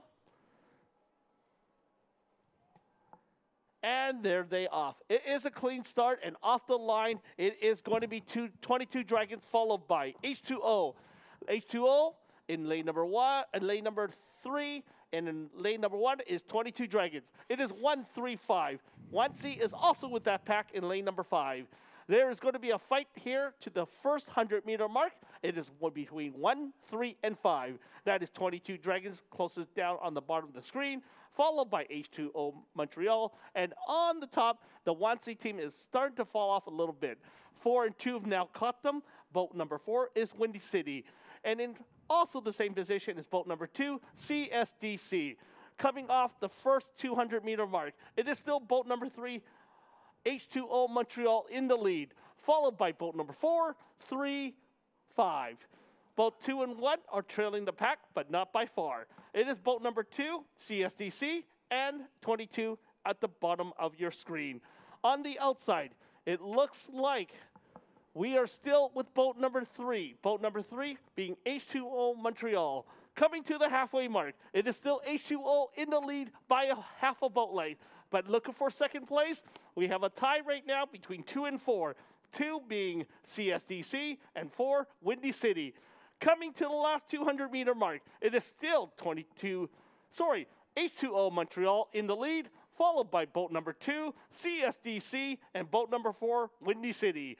Coming to the last 100-meter mark, H2O Montreal still comfortable in the lead, but the other pack is coming to catch them. And look at boat number 1, 22 Dragons making their move. 22 Dragons is now caught up to boat number 3, H2O. Coming to the finish line. It might be a 3, 2, and 1 finish, but let's see what happens. It is still going to be a great fight between H2O. And in second, it will be 22 Dragons. And in third, it might be Windy City, but let's just see the results. It is H2O Montreal in first unofficially, followed by 22 Dragons. And in third, it's CSDC. And let's look at the results. In first place, H2O Montreal, Canada, 201.908. Second, 22 Dragons, 202.413. Third, CSDC Liquid Assets, 202.603. And they just flipped the screen on me. Fourth was Windy City. The time to third was about a 1/10 of a second difference. That's a ballpark because they flipped the screen on me. The finishing result was 3-1-2. And when I look online, it does not look like anyone got 3-1-2 from what I can sense. Judy Corner came very close with 3-2-1, but it was 3-1-2 unofficially. If anybody did choose 3-1-2 online, do send me an email. I look forward to sending you a prize. With race 223, 224 to marshalling, in race 222, PTE, PEAC, PESH, you're urgently wanted at marshalling. Please, final call for race 221, lane 6, Dragon Boat Club Bruno. Dragon Club Bruno. Race 221, lane 6. This is your final call. Calling 223, 224. Race 222, Pesh, you're wanted urgently. This next event will be the Senior B, the Premier Open Small Boat, race 221.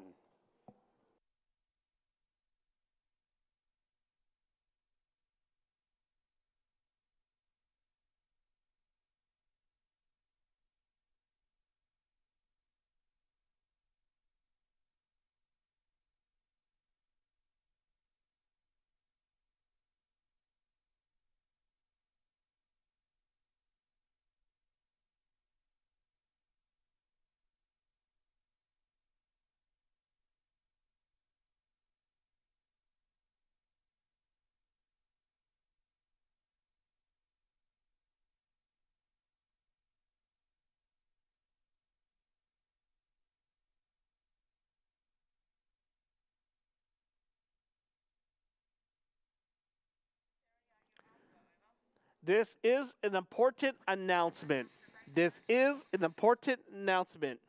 Team managers, check the program for today, as there are some changes. There is a hard copy available on the notice board. Again,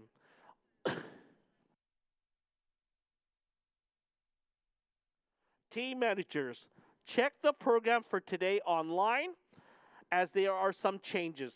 There is a hard copy available on the notice board. Dragon Club Bruno, race 221, you're wanted urgently at marshalling.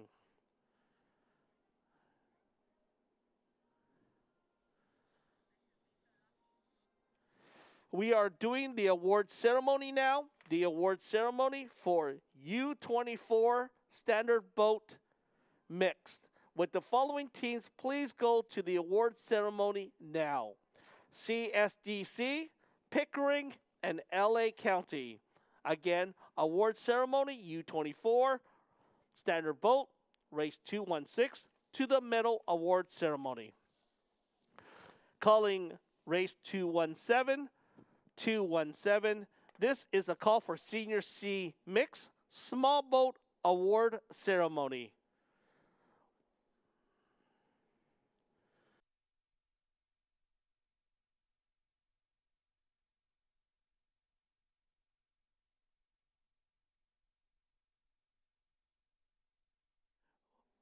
Would the teams please go to the award ceremony now? From the USA Senior C Mix, Rogue Dragons, H2O Montreal, and the Silverbacks. Again, Senior C Mixed, to the award ceremony now, 22 Dragons, Rogue Dragons, and H2O Montreal with Silverbacks. Rogue, H2O, and Silverbacks. Also in the same race, 217, with the U24, NECA Draken, to the award ceremony now. The U24 German NECA Draken to the award ceremony now.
Again, this is an urgent call. Urgent call. Dragon Club Bruno to the boat marshalling now.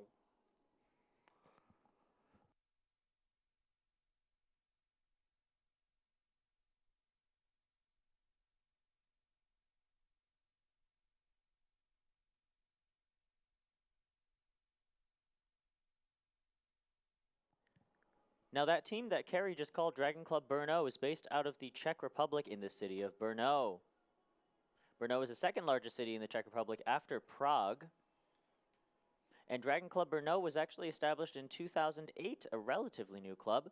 During the 2021 Czech Cup Series, which is a dragon boat series of races, they took home many, many medals. During those Czech Cup races, there are actually multiple non-IDBF race distances. I believe we mentioned this a few days ago, including a 3K and a 5K. That sounds really fun if you ask me. And at the 2018 CCWC, they came in 6th in the Premier Mixed during the 2,000 meter. We're looking forward to seeing them racing. They've done a great job the past 5 days, past 6 days. And we wish them luck in this race, 221 Premier Open Small Boat.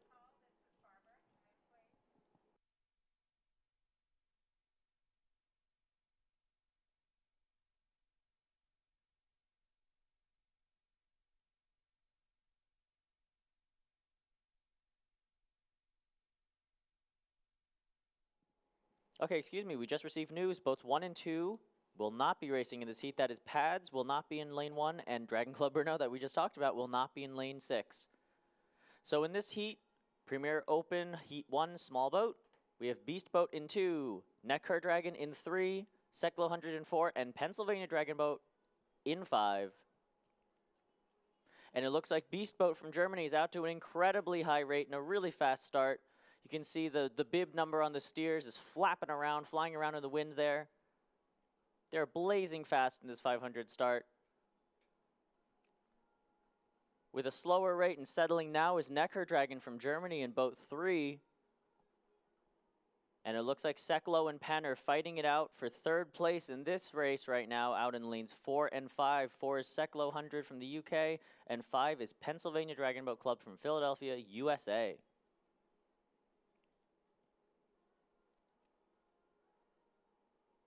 We see an impressive display of different techniques and different styles of paddling here at the Club Crew World Championships. And it's really fun, especially with this drone footage that we have, to look at the different technique and the different styles of paddling from different clubs across various countries and from different countries in general. In boat 2, still in the lead, Beast Boat from Germany. In row 2 of that boat, row 2, lane 2, we see matching pink, I believe that's caps, or pink bandanas perhaps. Very nice, little team spirit there. Still in 2nd place is Neckar Dragon from Germany. The steers is looking very strong, and that drummer is wailing on that drum, likely yelling at that crew, telling them to power through as they're settled very nicely into this 500-meter rate. The field is spreading a bit. Penn Dragon Boat Club is now solidly in 3rd by about half a boat length, with Seklo 100 falling behind to 4th place here in this 4-boat heat. Look at boat 2. It's just porpoising up and down through the water, but yet they're still in 1st. That is the Beast Boat from Germany. Lots of power through every single stroke and a kickoff at the back of the stroke. That's right, especially in this Premier Open division. We see a lot of that and a lot of weight coming off these boats. Over the line first, Beast Boat. In 2nd, Neckar Dragon. And in 3rd, Pennsylvania Dragon Boat Club from Philadelphia. The Seklo 100 take 4th in this race, and Beast Boat are splashing and waving their paddles around. They are super excited that they pulled 1st here, and that was an impressive lead that they held the entire 500 meters of this race. Race 224, Ottawa. Race 224, Ottawa to the marshalling area now. Unofficial results from that race, Beast Boat in 1st with a 209.403. In 2nd, Neckar Dragon with a 211.414. In 3rd, Pennsylvania Dragon Boat Club with a 215.938. And in 4th, the Seklo 100 with a 216.796. Again, scratches in this race were Dragon Club Brno and Pads Dragon Boat Racing Team. We're now calling race number 222. This is the Open Premier Heat number 2. I've got a bunch of names I can't pronounce that well. Do you want to take this one? Sounds good. Again, this is Heat 2 of the Premier Open Small Boat. We have in Lane 1, DC Dragon Boat Club. Lane 2 is Zachidny Viter, which is West Wind in Ukrainian. In Lane 3 is the Dubai Diggers. In Lane 4, NDRC. And in Lane 5, PTE PEAC, University of Pech. So again, we're still accumulating points for each club. As I said, there's the top 10 at this point that will win the best club team here at the Club Crew Championships. And in no particular order, here are the top 10 teams fighting for that cup. Philadelphia Dragon Boat Association, True North Paddling Club, H2O Montreal, CSDC, Ottawa, Pickering, South Breeze, Nectar Dragon, Gorging Dragons, and 22 Dragons. Basically, you can win points on each division, each class, and as you earn these points for your club, they accumulate to 1 point, which at the end of the day, we will present the wonderful cup to the winner.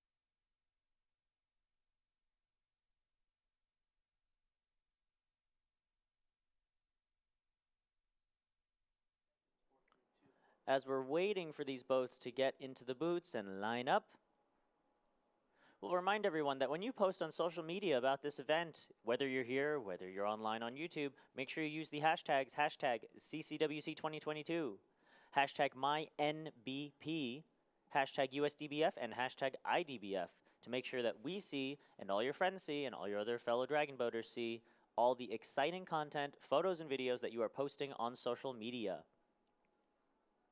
Additionally, make sure you tag the IDBF, the USDBF, and Nathan Benderson Park on social. We'd love to see all these exciting things that you are posting. Perhaps we'll even repost something.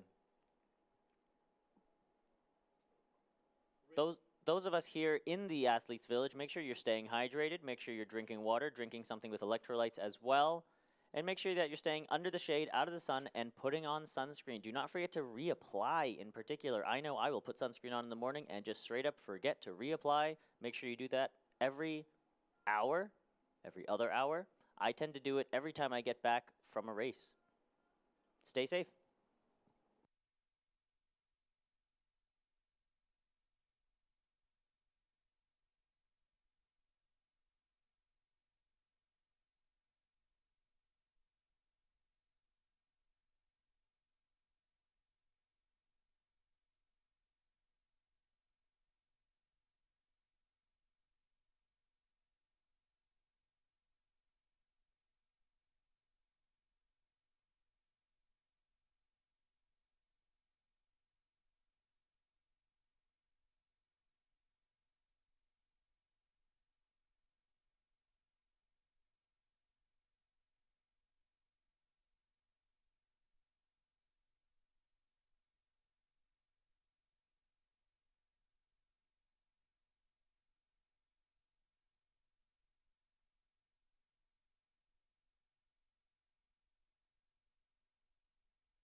Now on the water is race 222, race 222, Premier Open Small Boat, Heat 2. The winner of this race and the winner of that last race that we just had, Heat 1, will go straight to the grand final. Additionally, the fastest next time from this heat and the previous heat will also go straight to the grand final. The remaining 8 will go to repechages 1 and 2, which are races 236 and 237 respectively. In this race, we have DC Dragon Boat Club in lane 1 in the red. In lane 2 is Zachidny Viter from Ukraine. In lane 3, Dubai Diggers from Dubai, UAE. In lane 4, NDRC from Toronto, Canada. And in lane 5, PTE PEAC from Pech, Hungary. Race 225 to marshalling, please. Race 225 to marshalling. We see some shout out and some love for DCDBC on the live stream. Jimmy C says, "Go Kenny Troy Vu. So proud. Woo!" Coming up to the line now, these boats are all coming in together. It looks like we have a somewhat significant right to left crosswind, which is why I believe that's Josh steering boat 1. DC Dragon Boat Club is coming in a little bit to the right of that bucket. And you can even see this small boat being pushed to the left. He's trying to crank. He's having his boat draw as well. This is the same problem I ran into the other day when I was steering. That crosswind, if it's right to left, it'll hit boat 1, maybe boat 2, and 3, 4, and 5 will be perfectly fine. We hear the starter. We have alignment. We're waiting for the call. Oh, and it looks like we're waiting a second. Okay. And they're off. This is race 222, Premier Open, Heat 2. In lane 1, DC Dragon Boat Club is off to a somewhat sluggish start compared to boat 4, NDRC. Out to a screaming fast, blazing fast start. Look at that high rate 2, that really high catch, that classic Canadian stroke. They're followed closely by the Dubai Diggers.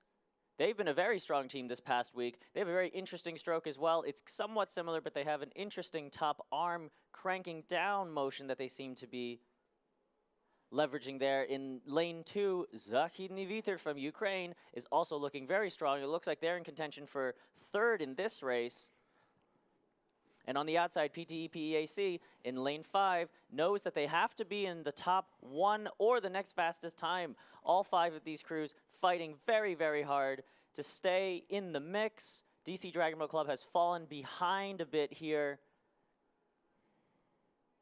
Lane number 4, this is NDRC. And it looks like they're being challenged now by Zahidny Viter, who are catching up. And it looks like they're passing NDRC. Yep. Just by about a half ahead. But not anymore. It looks like NDRC has made a move. They felt the pressure and have upped the rate a little bit, catching a little further ahead, and they are surging now. NDRC's response will hopefully clinch them a first place in this race. They're now ahead by half a boat in front of the entire field, and they have open water on a few boats as well. Boat 3, Dubai Digger, still trying to stay in the mix. They know they're not going to pull first likely in these final 100 meters, but we'll see what happens in the finish. Zahidny Viter in lane 2 still looking very, very strong, challenging boat 4, the NDRC. This is an important call. Race 225, 22 Dragons to the marshalling now.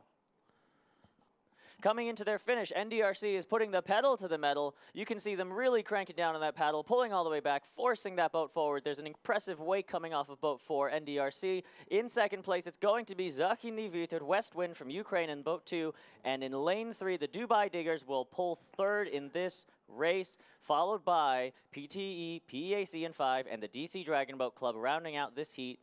222, Premier Open. We see Zahidny Viter waving their paddles. A terrific job from this team and a great job to all of these other teams as well in this 5-boat heat. The unofficial results, NDRC with a 209.499. Zahidny Viter in second with a 209.823. In third, Dubai Diggers with a 212.839. In fourth, PTE PEAC with a 213.646. And in fifth, DC Dragon Boat Club from the US with a 217.436. A terrific job to all of these crews paddling very, very hard in this Heat 2, Race 222. This is a call for race 226 and 227 to the marshalling now. Race 226, 227 to marshalling. On the live stream, we now see the Rogue Dragons of Punta Gorda, Florida on the awards stage. Congratulations, Rogue Dragons.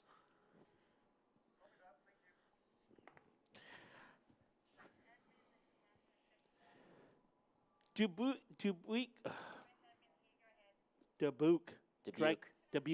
My apologies.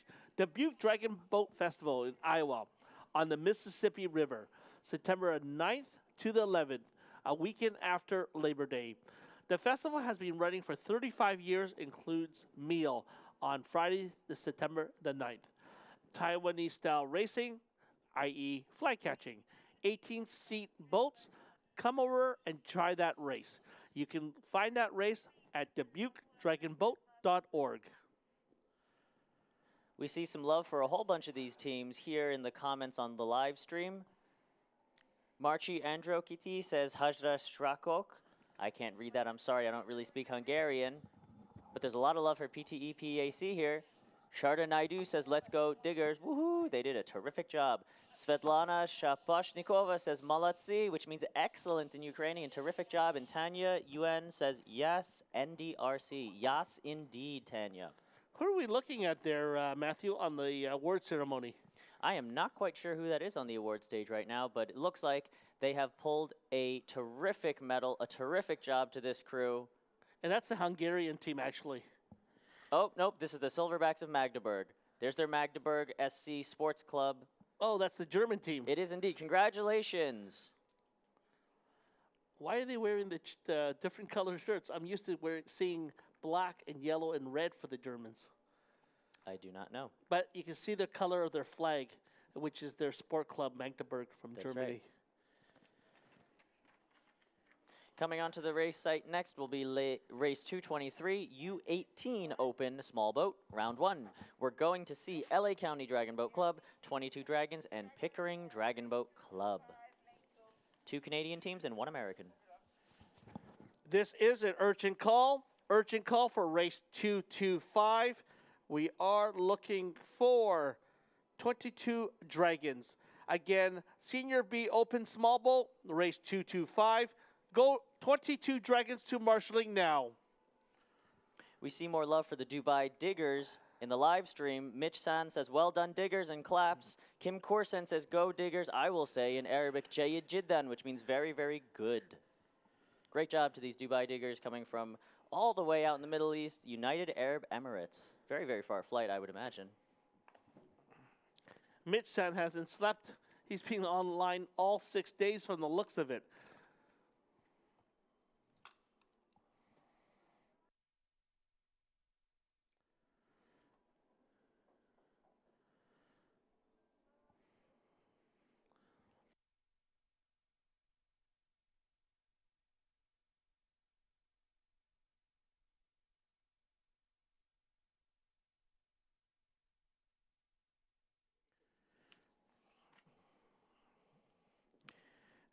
You're looking down to the U24 mixed group of the award ceremony. To the right, you'll see in white and black shoulders with the red and white caps. That is LA County, coached by Nathan Salazar, and his son Matt is handing out the medals. I believe he is captain of that crew. Our camera view is blocked by this bar, but if you sneak over there, you'll see the team in white. That is the Pickering Dragon Boat Club in first place. And in black, just left of that screenshot, you'll see CSDC. Our production team is just going to move their camera just momentarily and try and get a better shot of all these teams on the award ceremony. And these kids are very proud to get their medals. LA County doing very well yesterday in the U24 division. It looks like Pickering has really stepped it up for first. And there goes the camera. They're trying to readjust it for us. And that's a great shot. That is the Pickering Dragon Boat Club with the white shirt with the Canadian flag just to the left of their hips. And you see some of them are taking selfies and proud of their accomplishments. Again, with our award ceremony, we are not handing it to them. We hand the bag of the medals to a representative on the team, at which point they put the medals onto their individual paddlers. And in black there, with the words LA on the back of their shirt, this is CSDC Liquid Assets. And Connie Melhart, who's online, who's been watching, has been part of this team for many years. She's not here this weekend, but Connie, congratulations to you and your coaches for the CSDC Liquid Asset U24 Division Silver Medalist. And it looks like the coach of this team is putting the medals on each of the participants on their team. There's Pickering, Believe, Train, and Do. Very, very strong team. And just to your right there, that is the LA County DBC team. Very great showing here this last 6 days. Big smiles. And again, they're going home with some hardware for sure. That is the U24 mixed. Excellent job. We'll go back to the water now, and we'll bring you to the next race. This is 2-2-3. U18 now, small boat. Lane number 1, LA County. Lane number 3, 22 Dragons. And lane number 4, Pickering Dragon Boat Club. All 3 boats are on the water.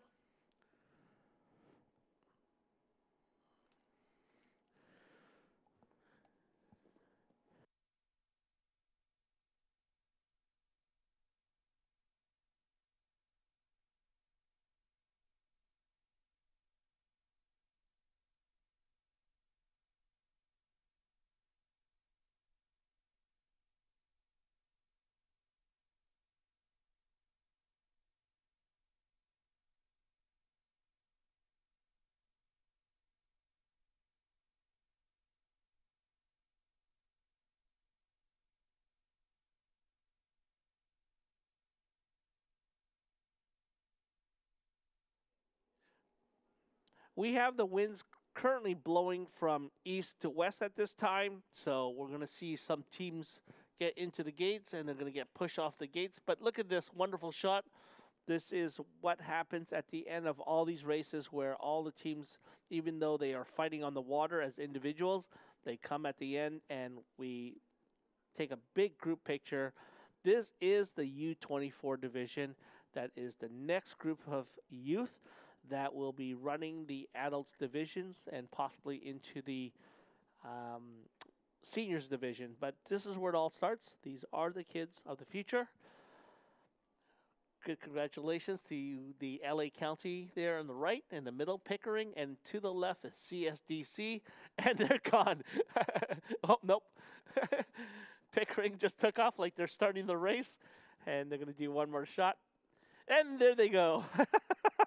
And the reason they're running is they are being marshaled for the next race, and they need to run to marshaling immediately. So that wasn't, they were scared of each other. They were just running off to the next race. All right, back to the races. This is race number 223, U18 small boat.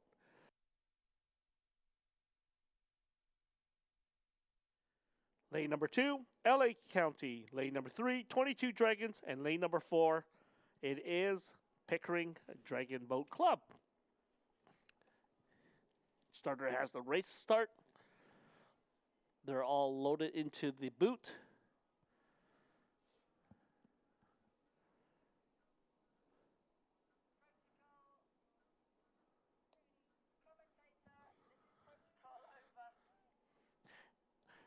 And there they go, and it looks like boat number 2, it just gets a little squirrely on that start line, pulling to the right.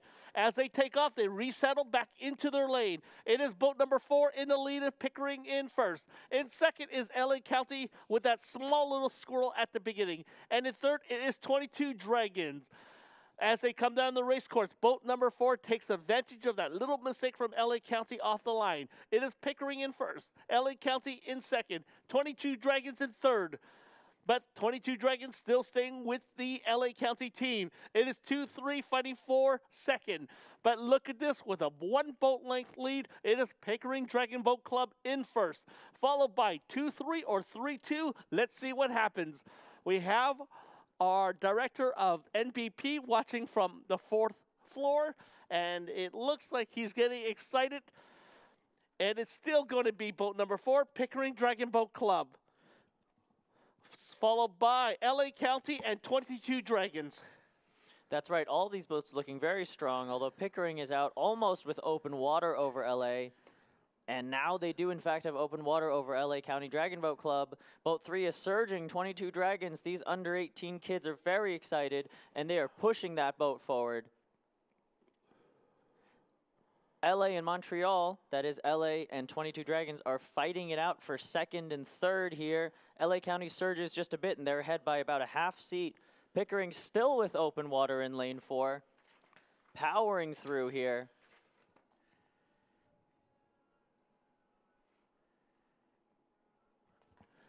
coming to the last 100 meters, it is still going to be Pickering in first. In second, it looks like it's going to be LA. And in third, 22 Dragons.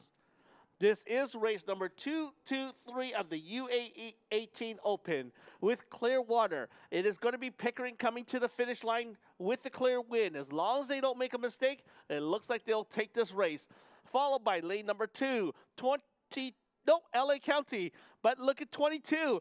Oh, this is going to be a nice close race for second. 22 in LA. LA and 22 coming to the finish line, nose to nose. It's going to be one of them, and it's going to be a photo finish. Matthew, I couldn't tell who won that race. From my view, that was LA County pulling second, but we will look to the unofficial results and the official results eventually. I'll make you a bet. I think it was 22. Let's go for drinks. In first place, unofficially, Pickering Dragon Boat Club with a 217.352. In second, LA County with a 223.89. In third, unofficially, 22 Dragons with a 224.192, a difference of only 0.2 of a second. All right, this is the call for race number 218. 218 for the award ceremony. In 218, I'm looking for the following 3 teams for the awards. Pickering, CSDC, and Dragon Beast Nova Scotia to the award ceremony, Senior C Standard. In 219, award ceremony, Senior A Mixed, I would like to see Dragon Aqua, Pickering Dragon, NECA Dragon in the race 219 Senior A Mix, small boat. And in the third award ceremony, race number 220, again 220, Senior A Mixed Standard Boat, we're looking for CSDC, 22 Dragons, and H2O Montreal, Canada.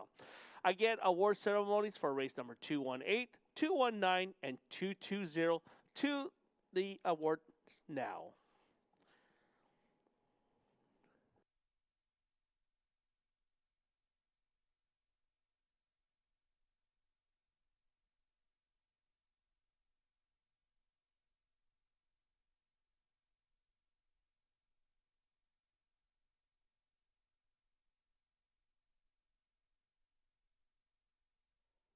Race 227, we need Gorging Dragons and Ottawa to the marshalling area now. This is race 227, Gorging and Ottawa.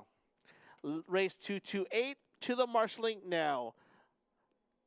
Race 228 to marshalling. Also race 229, race 229 to marshalling.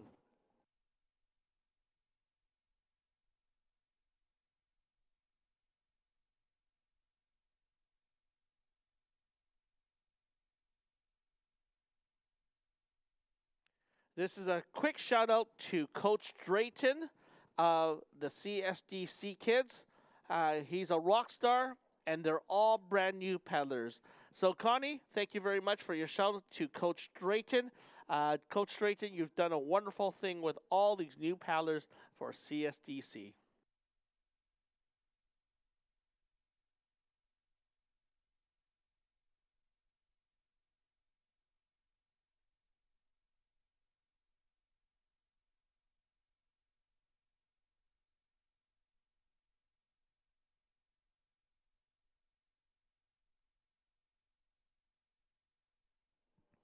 This is race 224, Senior B Women's Standard Boat, round 1. Again, the 3 cumulative times of round 1, 2, and 3 will be added together, and that will determine medal placement. In this race 224, we are racing 4 boats. Heart and Soul Spitfire is a scratch in lane 3. So here, as they back up a bit and will likely reapproach the start gates, we have Ottawa Dragon Boat Club in lane 1, 22 Dragons in lane 2 from Montreal. In lane 4, Gorging Dragons, and in lane 5, Pickering Dragon Boat Club. It looks like we have a head knocked off of boat 2, which is 22 Dragons. We've seen this happen just a few times. It looks like the drummer is holding that head, actually. A lot of people don't know, but in a lot of places, traditionally, Hong Kong and China, it is actually bad luck to touch the dragon head of another team. It is a very much a taboo. It is a no-no. It is not something you do to another team. Something that my club does is before we get on the boat, we always splash the dragon head with a little bit of water, just for good luck.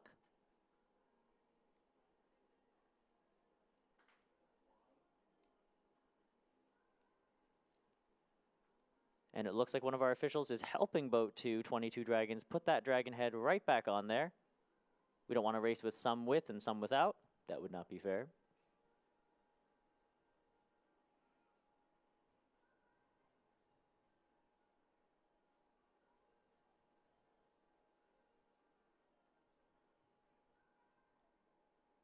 And in fact, we have some love for boat 4, the Gorging Dragons of Vancouver Island, on the YouTube live stream.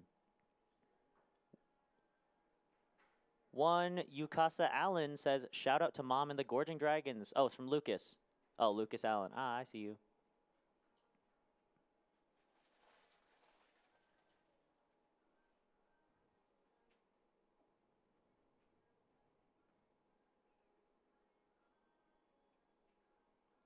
Stephen, can we get Douglas to maybe post the address of the party on?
Now we see almost all 4 of these crews with their heads in the buckets. Lane 4, Gorging. Their head is just to the right of that basket. They're going to back it up and then try to sneak that head right in there. They're going to bump it forwards very, very gently. And that head is in. We have all 4 heads in. We are waiting on our starter. And they are off. This is race 224, the Senior B Women Round 1 Standard Boat 500 meter. In lane 1, Ottawa Dragon Boat Club. In lane 2, 22 Dragons. In lane 4, Gorging Dragons. And in lane 5, Pickering Dragon Boat Club. This is a all-Canadian heat. And all of these crews looking very strong. Woohoo! Ottawa Dragon Boat Club in 1 is out to a nice, strong start. They are ahead of the other crews by about a seat, but it looks like Gorging Dragons is taking that lead away from Ottawa, and they are now passing them.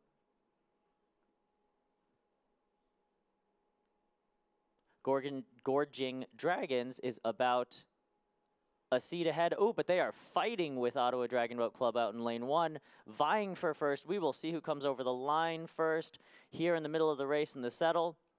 Boats pass each other all the time. It is what happens at the finish line that matters most. Race 228, Raysbury to the marshalling area now.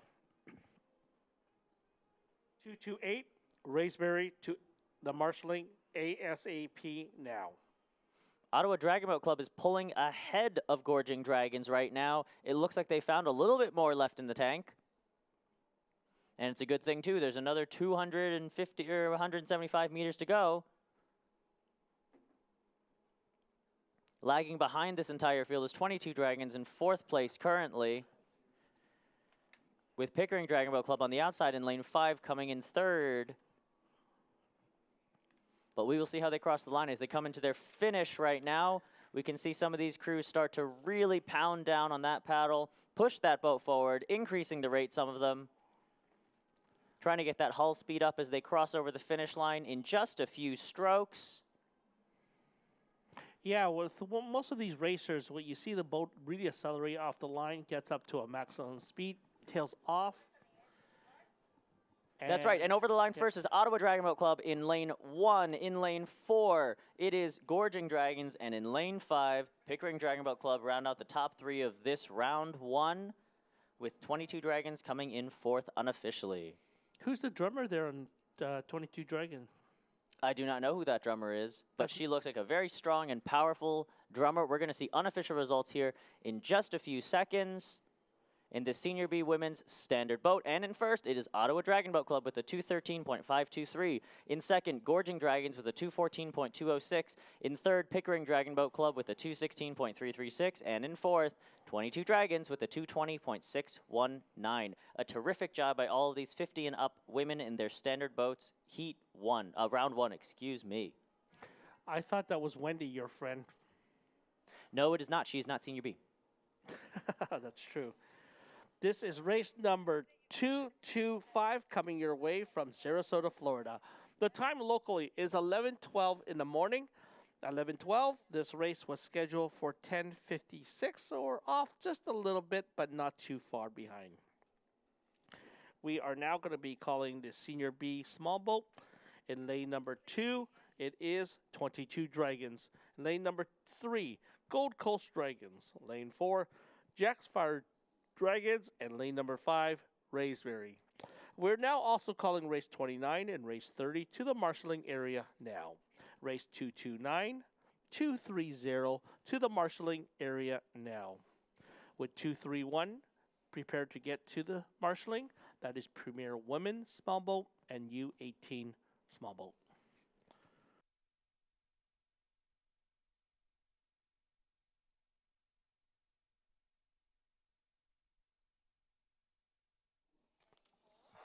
As we look at the race course, we have the boats at the gate.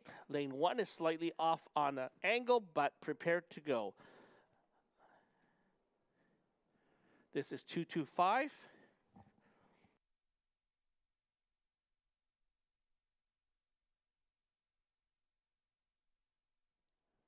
It is Ottawa in boat number 1. Boat number 2, 22 Dragons. Lane 3, Gold Coast. Lane 4, Jack's Fire Dragons, and from Great Britain, Raysberry Dragons. Starter has the call, and there they go with Ottawa on a slight angle, but they get it back into the center of the line and looking very strong. It is Ottawa in first. In seconds, boat number 3, Gold Coast Dragons from Australia. In third, it will be 22 Dragons. This is going to be a drag race between Gold Coast, followed by Ottawa and 22 Dragons. But look at Great Britain on the outside lane. It is Raysberry Dragons. This is 3, 5, 2, 1, and 4. And this is going to be a great race for Raysberry from Great Britain. It's still going to be boat number 3, Gold Coast from Australia, followed by Raysberry from Great Britain. And then we've got Ottawa in 1 and 22 in 2. And follow the pack is the Jack's Fire Dragons. Coming off the first 200-meter mark, it is still going to be Gold Coast Dragons from Australia. In second, Raysberry Dragons from Great Britain. And in third, it's either boat 1 and 2, but it's hard to see from this angle. It's boat 2, 22 Dragons, and boat number 1, Ottawa. Coming to the halfway mark, it is still Gold Coast Dragons, Australia, followed by Great Britain, Raysberry. In third, between 1 and 2, boat 1 is Ottawa, boat 2 is 22 Dragons, and give it up for Jack's Fire Dragons in lane number 4.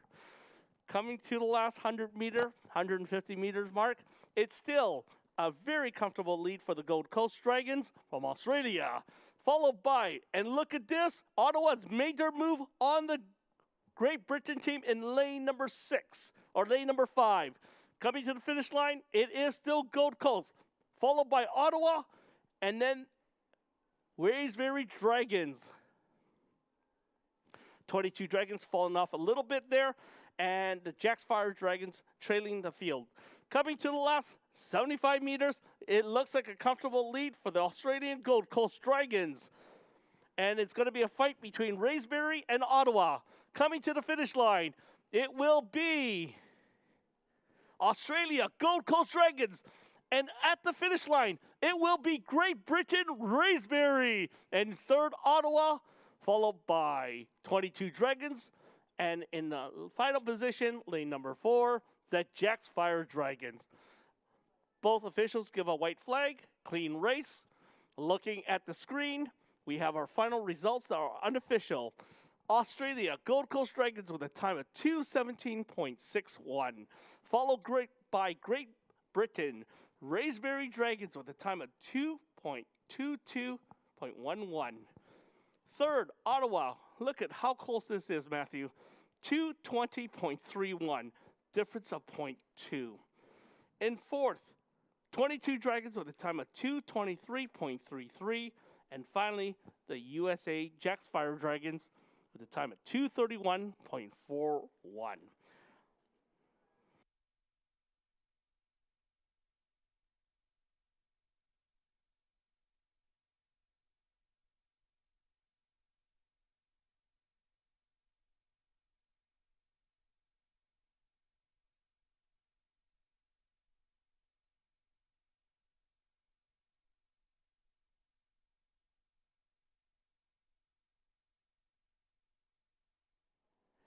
All right, that was race number 224 on the water. We're now calling 225. Sorry, that was 225 on the water. We're now going to 226. Before we go to 226, I've got Stephen Rodriguez here with us, the director of NBP, Nathan Benderson Park. How are you doing, Stephen? Oh, doing great. It's a beautiful day out there. Your staff did a wonderful job clearing the site yesterday.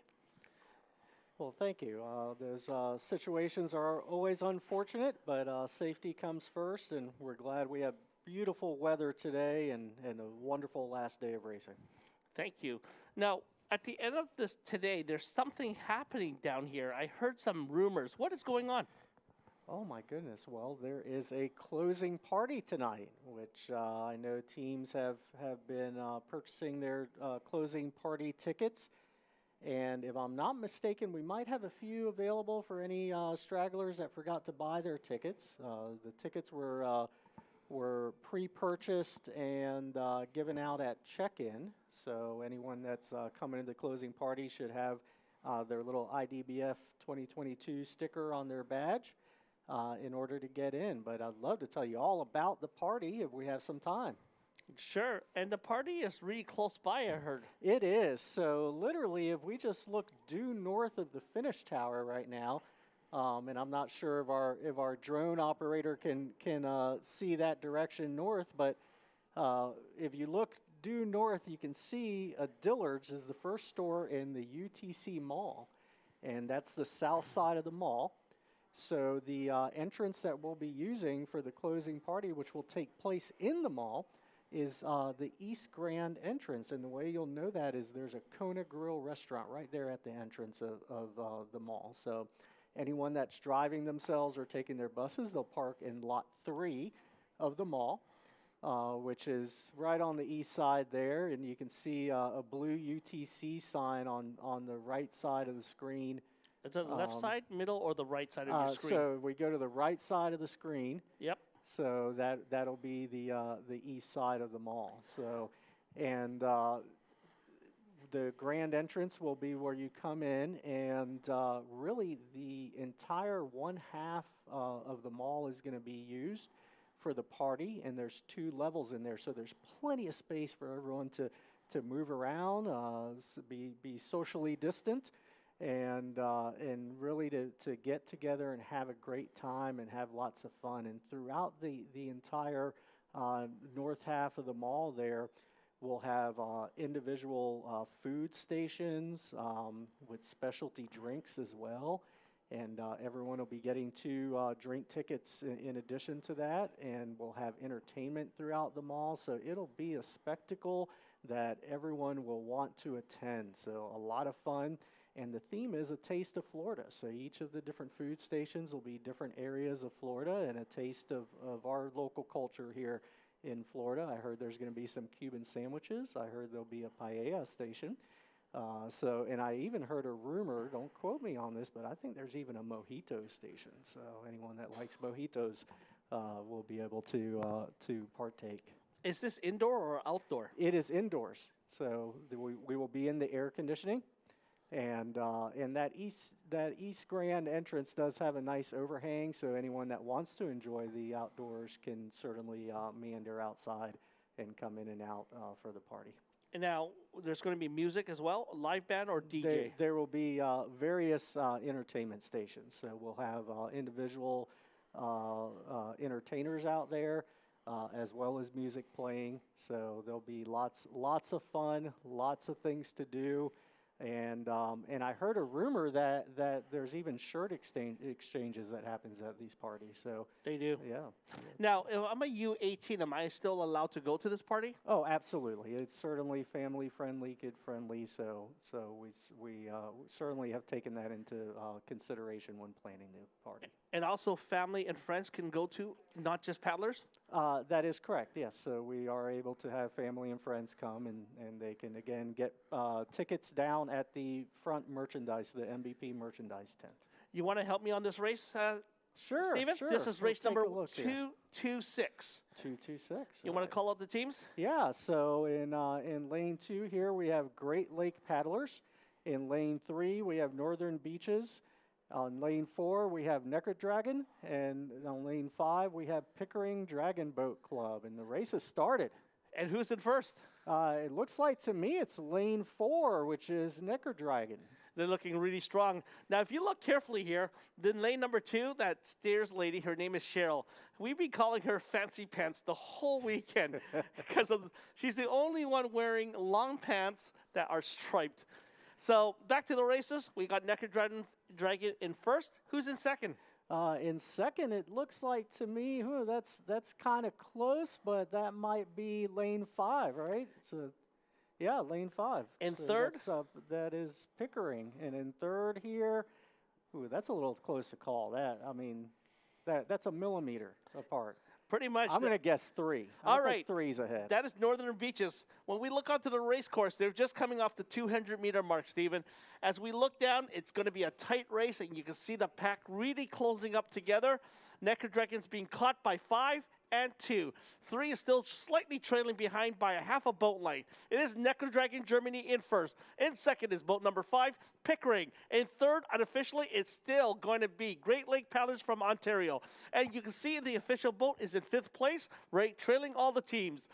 Going back to the action, Stephen, what does it look like from your vantage point? From my vantage point, it looks like lane 4 is still keeping a nice edge here. That's Neckar Dragon. And followed by, let's see from this angle, it looks like lane 5 Pickering. Yes. So, but I'll tell you that lane 2 and 3 spot, that's still a close race there. So let's see what happens. We have here. A battle for first and second, and then we have a battle for third going on. Good call, good call. Here we come. Stephen, you got the final 50 meters. All right. Well, as they approach, it looks like that Pickering has taken a slight advantage here over Neckar Dragon. It's still going to be close.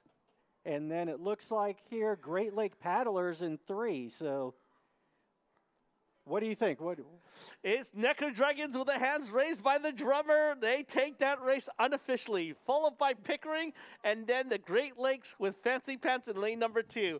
Again, don't forget tonight's party. Closing Stephen, party, 7 to 9 tonight at the mall at UTC, just north of the finish tower. And to pick up your tickets, you go over to the MVP merchandise tent at the entrance of the park here. Thank you very much, Stephen. Thank you. We'll see Great you soon. Seeing you. Bye-bye. So the race results unofficially is Neckar Dragon with a time of 2:17.04. In second, Pickering, time of 2:17.31. In third, Great Lake, 2:19.64. And finally, in fourth position, the Australian Northern Beaches with a time of 2:22.16.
And they're off. This is race 227, the Senior B Open Standard Boat, round 1. In lane 1, we have the Gorging Dragons. In lane 2, H2O Montreal. In lane 4, Philadelphia Dragon Boat Association. And in lane 5, the Wannsee Dragons of Berlin, Germany.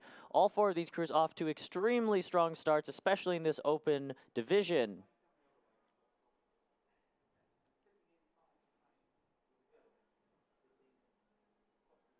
We've seen a good variety of standard and small boats here.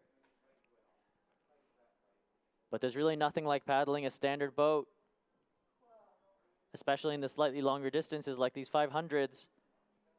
The Wannsee Dragons are leading the field right now, but Philly Dragon Boat Association is pulling forward. They're now ahead by about a half a seat.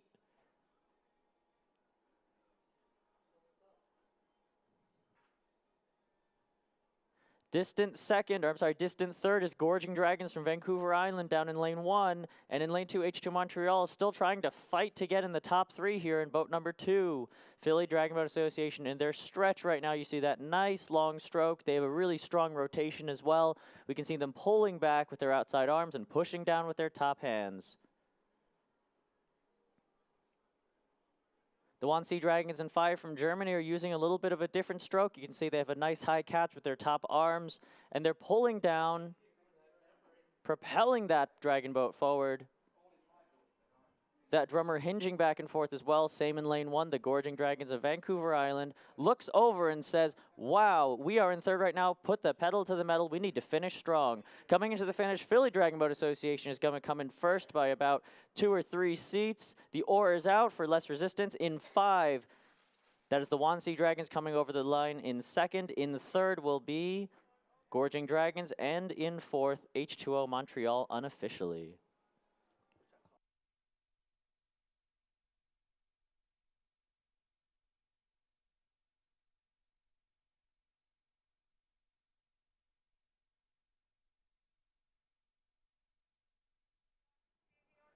The unofficial results, we have Philadelphia Dragon Boat Association in first with a 2 minutes, .844. In second, Wannsee Dragons with a 201.871. In third, Gorging Dragons with a 207.254. And in fourth, H2O Montreal with a 210.325. Race 231 to marshalling now, please. Race 231 to marshalling. This is also a call for award ceremony 220. Award ceremony for 220. Senior A Mixed Grand Final, award ceremony for CSDC, 22 Dragons, and H2O to the award ceremony now.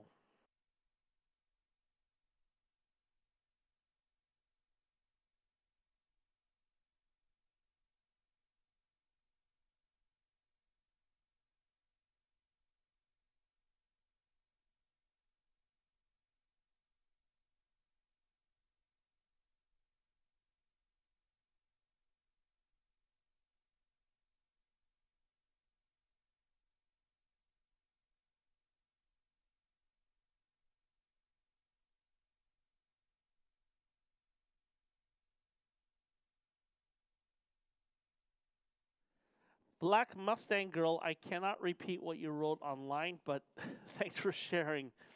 Beverly, come on, Jax.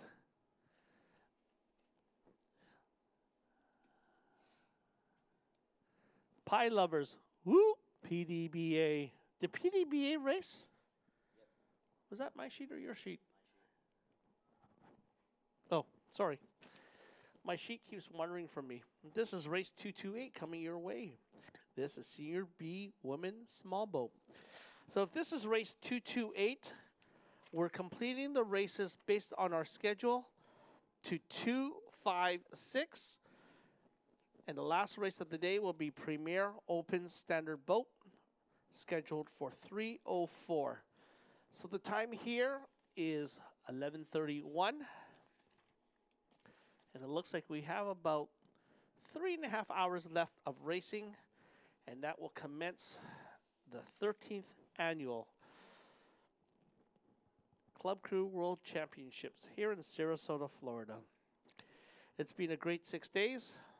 Another one for my memories, for sure. Catching up with a lot of old friends I haven't seen for many years. and also meeting a lot of new friends like Matthew. I've known about Matthew for years, but I just didn't know who he was. And it's great to meet you finally, Matthew. And it's finally great to meet you too as well. I'd heard about you too. We stay on the West Coast. We tend not to get away from the West Coast too often. And every so often we creep over to the East Coast like this race. Well, it's great to have you here. Nathan Benderson Park, which is where we are right now, is in Sarasota, Florida. It's about an hour outside of Tampa. It is a beautiful venue, truly. This water is really, really clean. It is pristine, I have to say. I raced here over the past couple days. One of the best venues I have ever been to, I really, really do have to say. Well, actually can't wait to see Hong Kong again. Hong Kong has got their race coming up, followed by Szeged. No, sorry, not Szeged. Ravenna. Ravenna. Ravenna is a beautiful place that I was last at the other championship race, and I had an amazing time. The hotel was great. The food was great. And then from there, we did some traveling around Italy. We went to Cinque Terre. If you know where Cinque Terre is, the 5 cities along the... Cinque Terre, correct. That's it, the 5 cities. It was an amazing trip, and I think we also did Dubrovnik. What an amazing city. And I think that's the joy of dragon boating. You go there, you race hard, and then after the races or before the races, you visit the city. Like a lot of the paddlers here, I know a lot of you guys have gone to Disney World, have gone to the beaches, have gone to Miami, Tampa. So this is a great destination for sure. That's right. And so coming up now is race 228, which is the Senior B Women's Small Boat, Heat 1. In this race, we will have CSTC Liquid Assets from Toronto. Lane 2 is Neckar Dragon. Lane 4 is Lane 4 is Scratched. Racebury is not racing here. And in Lane 5, the Gold Coast Dragons. The Gold Coast Dragons are from Varsity Lakes, which is in Gold Coast, Queensland, Australia. They were established in 1991 with many of their original crew as Gold Coast City Council employees. Very interesting. They first competed at Australian Championships, the Australian Nationals, in Sydney in 1993. In 1994, with sponsorship, they attended their first international race in Macau. Macau was a truly great place to race. I've been there a few times. Beautiful city, beautiful people, terrific food. In 1996, the Gold Coast Dragons became independent and established the Gold Coast Dragon Boat Association Incorporated, becoming an independent incorporated association. We are very happy to have them here, as well as a few other teams from Australia. The Australian contingent looking terrific in all of their jerseys. I know a lot of people are trying to trade for them, and we wish them luck here. Hey, Matthew, are you a foodie? I am a bit of a foodie, yes I am. Do you take shots and write blogs on foods? I do not, but I do take a lot of photos of my food. I tend not to write about it, but I take a whole ton of pictures, yes. We have a lady in Vancouver. Her name is Susie with one of the teams up in Vancouver called LifeScan, and I didn't realize this until just recently. She was a foodie blogger. So she races with all of us, and I just found out recently she loves food and talks about everywhere she goes about food. Terrific. And now into the blocks. Oh! Whoa! That was interesting. Those of you on the live stream must have seen that. Those in the race course, here's exactly what happened. It looks like boats 2, 3, and 5 started. They may have yelled go, but the baskets did not go down. And so boats 3 and 5 charged straight into the baskets. Both of the heads are swung back because the heads ran right into the baskets. I have no idea what just happened. Maybe it was a basket malfunction. Maybe it was an issue with some of the starting calls. Maybe the boats heard something else. We're going to have to see exactly what happened, but it looks like they're going to have to restart that start for this race, 228. So what happens on the start gate, if you've never been there, there is a starter, human people, who are making the verbal calls. There is somebody who sits next to them who controls the actual baskets, and they're to push the button just momentarily after the word go. Sometimes what happens is there's a small delay and they don't realize it. So the go word versus the time the button is pushed are not on the same system. They're two separate independent, and that's what the delay may have caused this head to go up. It'll be interesting to see what the officials say or do But my guess, from my perspective, this will probably just be a re-race without any infractions as a result. But again, this is unofficial from our perspective. We'll wait for the officials to make the final call. That's right. Likely no harm, no foul we will see here. Luckily, nobody was hurt either. That dragon head just swinging back. It looks like it just tapped two of those drummers, but nothing too bad, hopefully. And now they will likely back up and line up in this race, 228, the Senior B Women's Small Boat Heat number 1. This will be followed by Heat number 2 of the Senior B Women's Small Boat, and that will also be a 3-boat race. Again, in this race, 228, there is no lane 4. Lane 4 is scratched. This is a call for race number 232 to marshalling now. 232 to marshalling now. In your race, Matthew, what do you do in your race? Do you do finish line, boat official? What do you do? I've officiated a few races. My dad and I typically do finish line together. So we'll calculate some things, and we'll help each other. He'll usually man the camera. I will do some of the number crunching. What is the biggest challenge for you in finish line? Probably the biggest difficulty in finish line is making sure that the camera is set up properly, especially during the day when the sun moves in different places. It can be really hard sometimes to see the finish line point that we've picked across the water and to make sure that that point does not move. Keeping that as a static point is obviously very difficult. Here at Nathan Benderson Park, we do not have that problem because these finish buoys are so set, and that finish line across the way where our finish tower is just absolutely laser perfectly set. It's something that we do not have the luxury of in the couple of races that I have officiated. Now, what kind of system do you use for finish line? Me personally? Yeah, for your races. The races that we've used, we've mostly just used either stop motion cameras or an iPad with a very, very quick camera. And then we just simply slow down the video. And we also have a stopwatch as a backup, as you've mentioned. Oh, you guys do the exact same here then. These finish link systems are not cheap. And they require a professional crew to run them. It takes an army to run a race like this. What you can't see behind the scene is we have a production crew, father and daughter here sitting right next to us, managing all the cameras that are located throughout the sites with their drone staff. And I'm just going to ask her, how many staff do you have on site for production? She has 4. So 4 people are helping with static cameras, drone cameras, and also her and dad running all the footage that you're seeing online.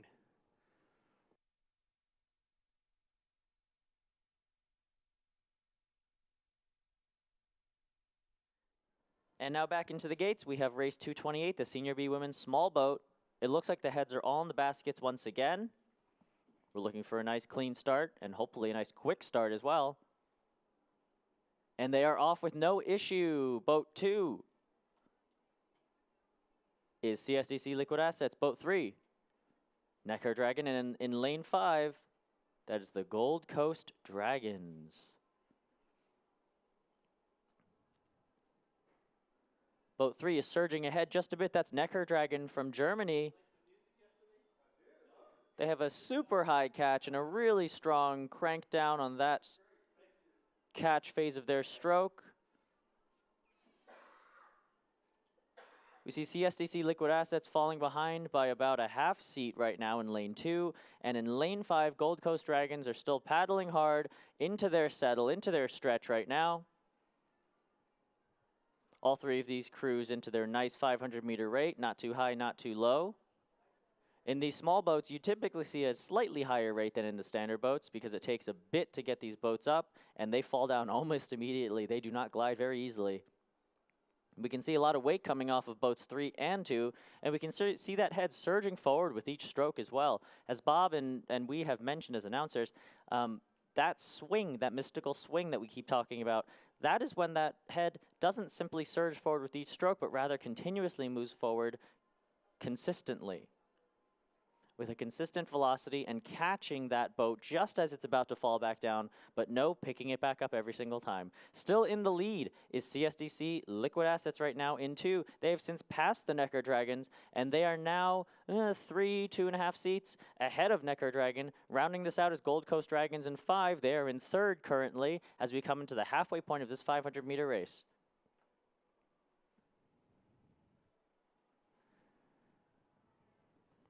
This is a tight race for second here, but boat number 2 seems to be in a clear lead. Is that clear? Is that true? That is correct. That's right. So it looks like Neckar Dragon and Gold Coast Dragons in 3 and 5 are fighting for second right now.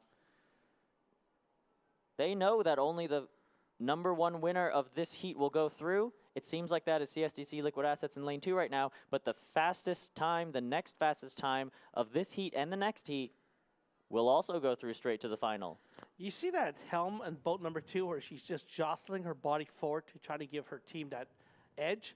I hate doing that as a helm, and I'll tell you why in a second. Over the line, it is in fact 2, 3, and 5. CSDC Liquid Assets over first, Neckar Dragon, followed by the Gold Coast Dragons in 5 unofficially. So, I was just mentioning as a helm, I like to keep myself calm as an official or as a helm.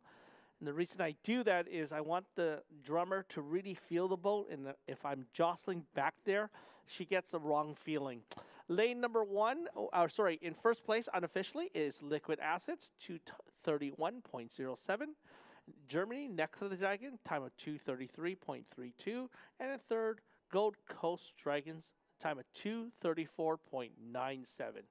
As I was just mentioning, our production crew here to my right, they're called Production Toolbox. They're located in Fort Myers, Florida. They come all the way up here to support the IDBF and the USDBF in hosting the 13th Club Crew World Championships. So look them up. This is Production Toolbox, bringing you live footage online, and all the photos that you're seeing on the stage, that is Production Toolbox, and we thank them very much for all their help. Now we see a question on the YouTube live stream. Nath Laugh asks, is there no grand final for the Premier Women? Is it cumulative? Yes. That is correct. Wherever you see the term round 1 and round 2 on your schedule, that does mean that we will take rounds 1, 2, and 3, total that time, and the lowest 3 times there will get the medals. If you see the word heat, that is your traditional passing through from the semis into the quarterfinal, semifinal, into the grand final. That is what a heat is. But yes, for Premier Women's Standard Boat, which is coming up in race 230 in just a few races, that is in fact a round-based system. But on the water now is the 229, which is the Senior B Women Small Boat, heat number 2. Desiree just looked like she's woken up because she's saying, a great day for final racing. Good luck to all. And then she sent me a private message. What did I miss? Good morning, Desiree. Good morning on a Sunday afternoon here in Sarasota, Florida. It's still morning here technically. It's 11:46 a.m. So I suspect that in Arizona it's probably around 9:46. And now on the water, we have 3 crews. We have Bytown Dragon Boat Club in 2, Philadelphia Dragon Boat Association in 3, and in 4, Tampa River Dragon Boat. We see the steerer of boat 3, that is Ellen Law, the woman who I was very gracious to have teach me how to steer, is kneeling down in the boat. We can see that gives her much less wind resistance when the boat starts moving forward, and the oar is almost completely out of the water as well. She's cranking and adjusting a little bit, and the oar is in fact out of the water. And off to a strong start, these 3 crews. It looks like Bytown out of the gates first, is ahead by just a hair. As these crews pound down in their opening sprint, we see the field start to widen just a little bit, with Philly falling behind these other 2 crews by just a hair. In boat 4, Tampa River Dragon Boat on the outside is pushing Philadelphia Dragon Boat Association. You see the drummer on boat number 2. Just take a look at where the other boats are in relation to her boat. These drummers are very instrumental in making sure that they are making the right calls at the right time. If they are behind the pack or they're fighting with a team, they will change their calls from their game plan to invoke more power, more speed, or whatever it takes. If they're clearly in the lead, you'll find drummers really back off, get the boat to get into a rhythm, get the glide, and take it to the finish in first.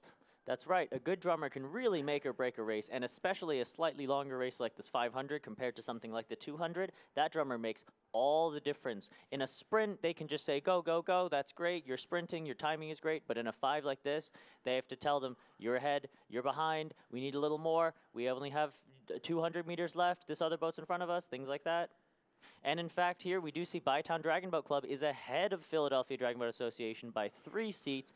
Philly is currently in second with Tampa River in third. We are currently in 2-3-4 position. Tampa River Dragon Boat lengthening out nice and long. We see that nice long and strong stroke. They're getting a very solid catch at the front, and they're pulling back to their hips with a nice clean exit. Did you know some teams do not like drumming? They find that the beat actually confuses the stroke rate. And you'll see some drummers look like they're hitting the drum by hitting only the edge as not to make a sound to confuse the stroke or the timing of the boat. I have heard of that, yes. A lot of people think that the drummer sets the pace or the rate, and typically, in most boats I have been in, that is not the case. Typically, they respond to what the stroker says feels best for them. Coming into the final stretch, we do see Bytown Dragon Boat Club from Canada is in front of Philly. Philly's going to clinch second on this race, behind by about 2 or 3 seats, with Tampa River taking third. Do you have to require drumming in an IDBF race? Here at CCWC, we do indeed. A drummer must drum after the 50 meters point. We see a white flag, and everything is all good with this race that was just run. And that is terrific. That was race 229, the Senior B Women Heat 2, small boat. Excellent, excellent call there, Matthew. We are now racing number 230. In 230, we have the Premier Women Standard Boat class. If my voice is getting lower, is I'm running on fumes now on the last of 6 days here. It's been a great time with all of you, but I think I've hit my limit. Most times I run about 2 days, 3 days maximum. 6 days we have not done for over 2.5 years. So my body is just feeling a little punchy right now, but I've got Matthew, we've got Mark and Bob to keep us going for sure. Yep, and I feel perfectly fine. You feel fine. I sure do. And here we have the unofficial results. Senior B Women race 229 in first place, Bytown Dragon Boat Club with a 225.29. In second place, Philadelphia Dragon Boat Association with a 225.978, only 0.7 behind. And in third, Tampa River Dragon Boat with a 229.513. A great job from all 3 of these crews, the Senior B women, the 50 and up women in these small boats. Especially in the small boats, these 500 meters are tough. They really are tough. You got to get that boat up and gliding somehow, and these small boats are not light, let me tell you that. But coming up next, we do have race 230, which is the Premier Women Round 1 Standard Boat. We're back to standard boats. The classic 40-foot long dragon boats, and here we have all 5 of these crews. This is in lane 1, True North Paddling Club. In lane 2, 22 Dragons. In lane 3, H2O Montreal. In lane 4, Pickering Dragon Boat Club. And in lane 5, the lone American team, Island City Dragon Boat Club from Minocqua, Wisconsin.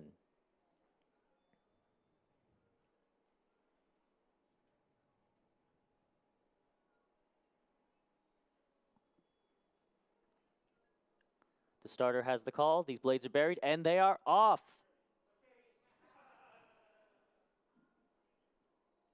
Especially in these really strong sprint starts, we see some very high rates coming off of boats 1 and 2. Truly impressive. That's True North Paddling Club in 1 and 22 Dragons in 2. 22 Dragons is lengthening out. We can see them with a much lower rate than boat 1, which is True North Paddling Club. And yet in front of 22 Dragons is H2O Montreal in lane 3. It looks like we have some Montreal competition between 22 and 2 and H2O in 3. Falling behind the pack is now Pickering Dragon Boat Club in 4 from Pickering, Ontario. And in lane 5, Island City from the U.S. is currently sitting last in this field of 5 Premier Women's Standard boats. You can really see the power coming off of True North Paddling Club in boat 1. With each stroke, that boat surges forward. You can see an impressive wake coming off of that boat as well. And same for lane 3, H2O Montreal from Montreal, Canada.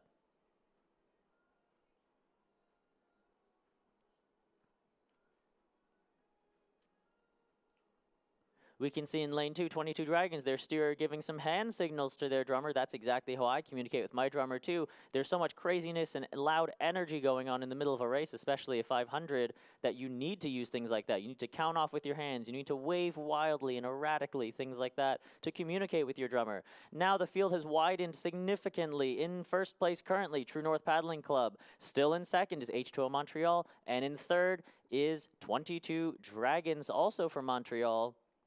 In lane 4, Pickering Dragon Boat Club rounds out the top 4, and in lane 5, Island City is sitting currently in that place, 5th place. We see True North in lane 1, coming into their finish now. They're ramping up that rate, they're ramping up the power.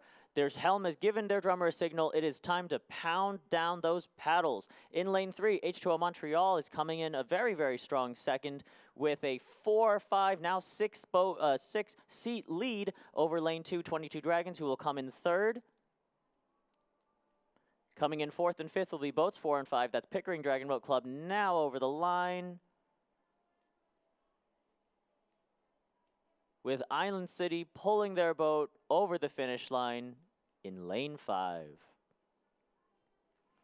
Unofficially, we have results. True North Paddling Club in first place with a 2 minutes, .831.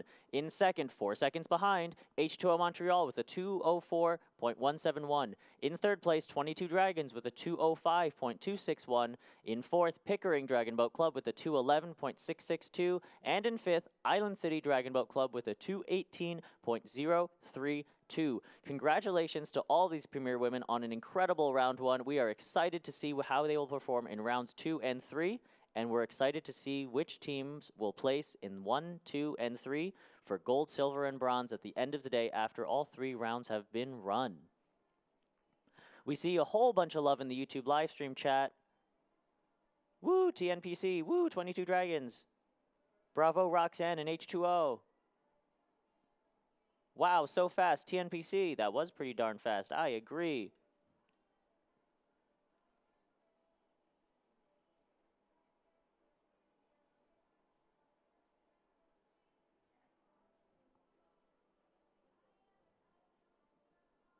Coming up next is race 231, which is Premier Women Small Boat Heat 1. We'll be back with some live coverage here from the Club Crew World Championships in Sarasota, Florida, very, very soon.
.233 and .234 to the marshalling now. .233 and .234. Dubuque Dragon Boat Festival in Iowa on the Mississippi River, September 9th and 11th, weekend after Labor Day. Festival has been running for over 35 years. It includes a meal on Friday, September the 9th. This is Taiwanese-style racing with flag catching, drummer, and a fly catcher. 18-seat dragon boat. Check them out. This is at DubuqueDragonBoat.org. If you also get a chance, we have a race in Vancouver, Canada. And if you want to hear about that race, I'm going to bring on the race director from Concord Pacific Dragon Boat Festival. Hey, Dom, how are you doing today? I'm good, Carrie. How are you? I'm doing well. So tell us a bit about your race. Yeah, so, you know, the Concord Pacific Dragon Boat Festival is the largest dragon boat festival in North America. This past year, we had about 135 teams come up and race in Vancouver. A little bit down from usual, but, you know, that's just the way the world goes these days. But next year is our big 35th anniversary. We are going big. We are celebrating in style, and hopefully we'll see plenty of teams from around the world come back to Vancouver and join us right at the beginning of summer. I heard last couple of days some people say, well, are there good teams to race in Vancouver? There absolutely are. You know, like we have, over the last few days, one of our local Vancouver teams has been racing here, Fire Truck Dragon Boat. But in Vancouver, there's plenty of other top premier teams, and also we attract teams from around the world. So in the past, we've had teams like Mr. Canoe come in, and so it really is a international event that really attracts the best from around the world. A couple of years ago, we had the Chinese team come in, and they were thinking they were gonna cream us. And what happened? Well, that Chinese team didn't quite do as well as they expected, but I thought you were gonna bring up the Hong Kong team with their Speedos. Oh, I remember the Hong Kong team. With the bright red Speedos. Yeah. Yep. They were doing short meter races. They caught everyone off guard. They did quite well, but again, I think our local teams took them down in the 500 meter racing. Yeah, I think, you know, the Asian teams, some of them really, you know, some of them are specialists in all distances. But if I remember correctly, the Hong Kong team did really well in the 100 meter sprint during the International Cup. And on the 500, I think the local teams did a little bit stronger. So, yeah. If any team wants some assistance, they can contact you? Absolutely. You can shoot us an email. You can find us on Facebook, Instagram, everywhere. We're on site as well, and yeah, we're happy to welcome teams from around the world. Here's a fun little game that we're going to play today. If you see Dominic on the property here at Sarasota, Florida, if you go up to him, he does have a white bag with blue coloring on it. He's wearing a black and white shirt striped horizontally and gray shoes. If you see him, go up to him and say, hey, I know you're Dom, and he'll give you a prize out of his bag. Man, this sounds like Where's Waldo? Pretty much. It's not Find Waldo, it's Find Dominic. Thanks, Dom, for being here, and congratulations to you and Fire Truck and Dragon Zone, and you guys are doing really well here in Sarasota, Florida. Thanks so much for having us.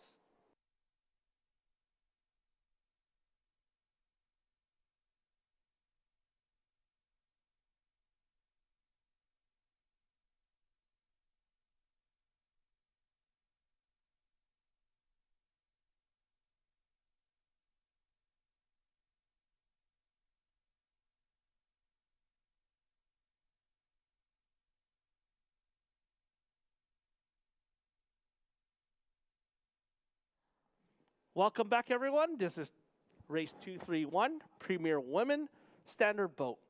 Just to my left is still Dominic. He is our director at Dragon Boat BC. He was going to call this race for us. When the camera kind of switches back from the award ceremony, these girls are very happy winning gold, very proud.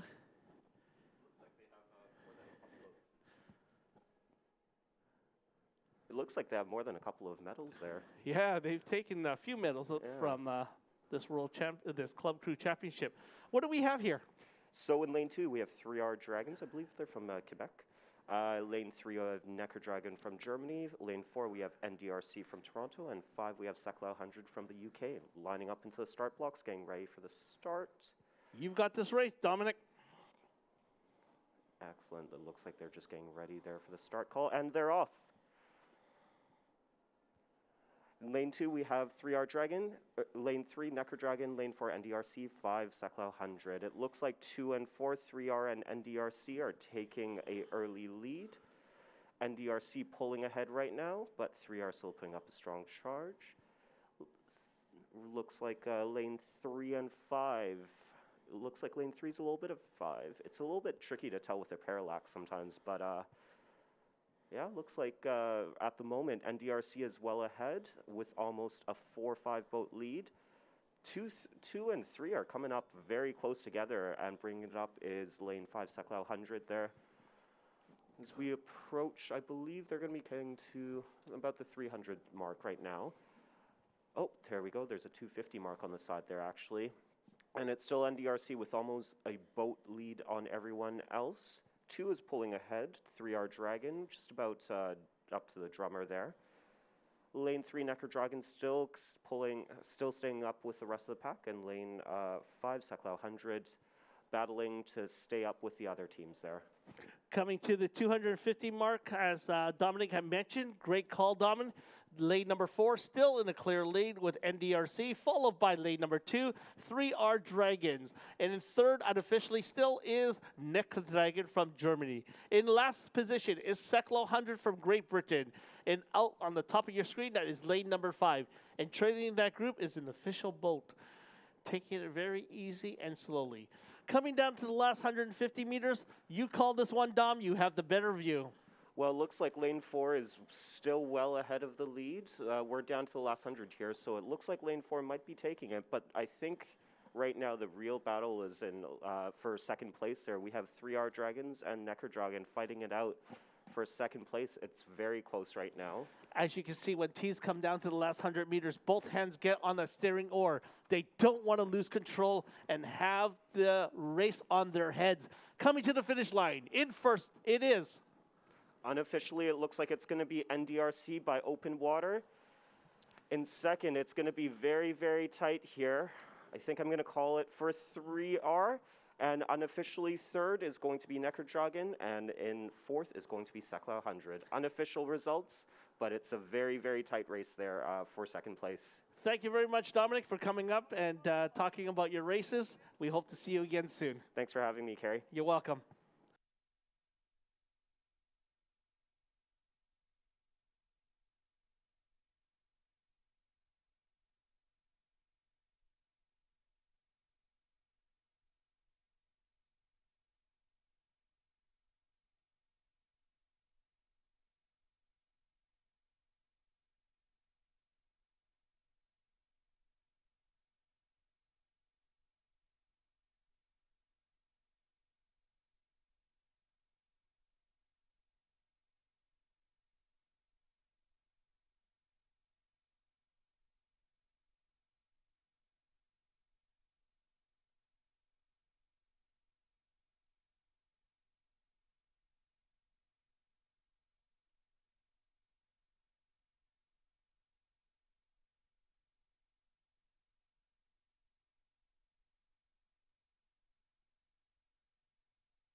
This is race number 231 Premier Women.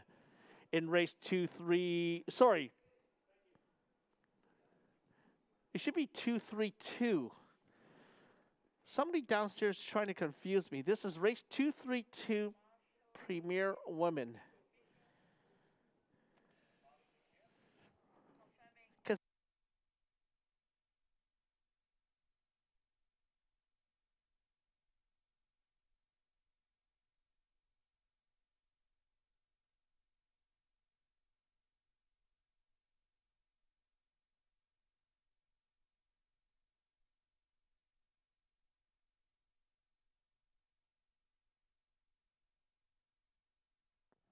This is race 232, Premier Women. Something confused me there with the team.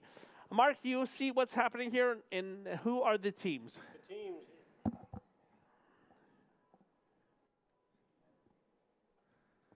In lane 2, it is PTE Pesh. In lane 3, it's the Schuylkill Dragons. In lane 4, it is the Dubai Paddle Club. And in lane 5, it's South Breeze. This is Premier Women's Small Boat Heat number 2. We are calling race 235 and 236 to marshalling. 235 and 236 to marshalling. Starter has the race.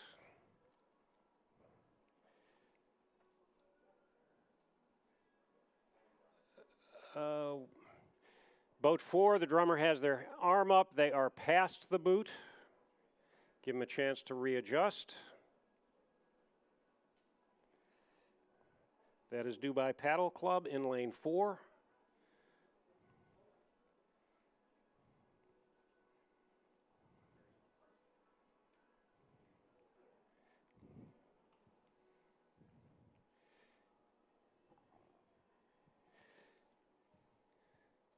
Looks like their line. Starter has the race. Race 232 is underway. Looks like PTE Pesh got the jump at the start. PTE Pesh and over in lane 4, or lane 5, excuse me. South Breeze is out to a good start as well. Pesh is really putting a lot of downward pressure. They're actually looks like they're bouncing that boat a little bit. Looks like South Breeze followed by PTE Pesh. Lane 3, Schuylkill Dragons is right in the mix, followed by Dubai Paddle Club. South Breeze being steered by Mary Melton, just coming off a anniversary with her husband Jerry in Los Angeles. So congratulations, Mary. I'm not quite certain what's going on, but an official's boat is coming up behind Dubai Paddle Club. I'm not certain what's going on there. It may be a lane center line issue. South Breeze is out in front now, clearly out in front. Looks like they have about half a boat on the field. Schuylkill Dragons has moved up on PTE Pesh, followed by Dubai Dragon Club, Paddle Club, excuse me. We have two teams from Dubai here. I have to be careful. South Breeze with about a full, not quite a full boat lead, but a very strong lead coming to the 200-meter mark. Clearly, South Breeze, they now have open water on the field. They are followed by Schuylkill Dragon, PTE Pesh, and Dubai Paddle Club.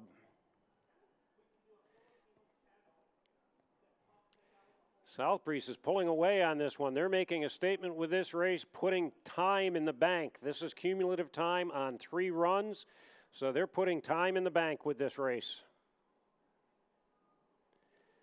Schuylkill Dragons is in second right now. PTE Pesh is putting on a surge at the finish. Again, this is cumulative time of all 3 heats. It is South Breeze across the line. Schuylkill Dragons and PTE Pesh in a tie for second, it looked to me. And then we have Dubai Paddle Club crossing the line.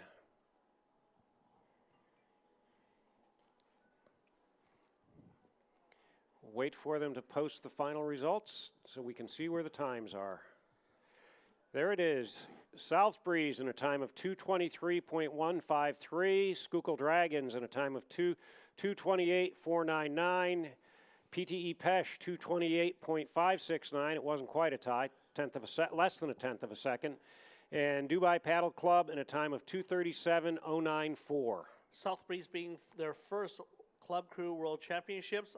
My hat's off to you, Josh, and your team, your leadership team, for a really great job here for your first Club Crew Championships. We're now going to run to race 233, and that is 2 teams for round number 1, women's U18, 22 Dragons versus LA County DBC. This will be a drag race down the race course. That race is scheduled for 12 p.m. The time right now is 12:11. So we're not too far off. We're catching up time, and we're doing really well.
upcoming is race 233, under 18 women. This is their first round in this race. The 22 Dragons are in lane 5, and LA County DBC Team DPW is in lane 6. Not quite certain why they have them out in 5 and 6, but that is the way the race progression is set. Oh, you're just mentioning why they're in lanes 5 and 6, not say 1, 2? Yep. That one I do not know, and I usually do know I know most things are happening, but this one, yeah, they chose in lane 5, 6. I'll just make it up. There's no alligators in those lanes. There you go. There we go. That's your story, and we're sticking with it. Deal. Okay, lane 5 has backed out of the boot. That's 22 Dragons. A little bit of a breeze. It's not real bad, but 22 Dragons is definitely trying to get sideways with the breeze.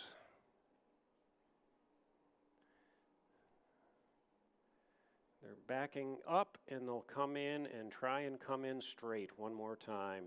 LA County is sitting. Looks like the Dragon has a nose bag on to feed while it's sitting in the boot. That sounds like a horse feed. That's what a nose bag is. It's for feeding horses.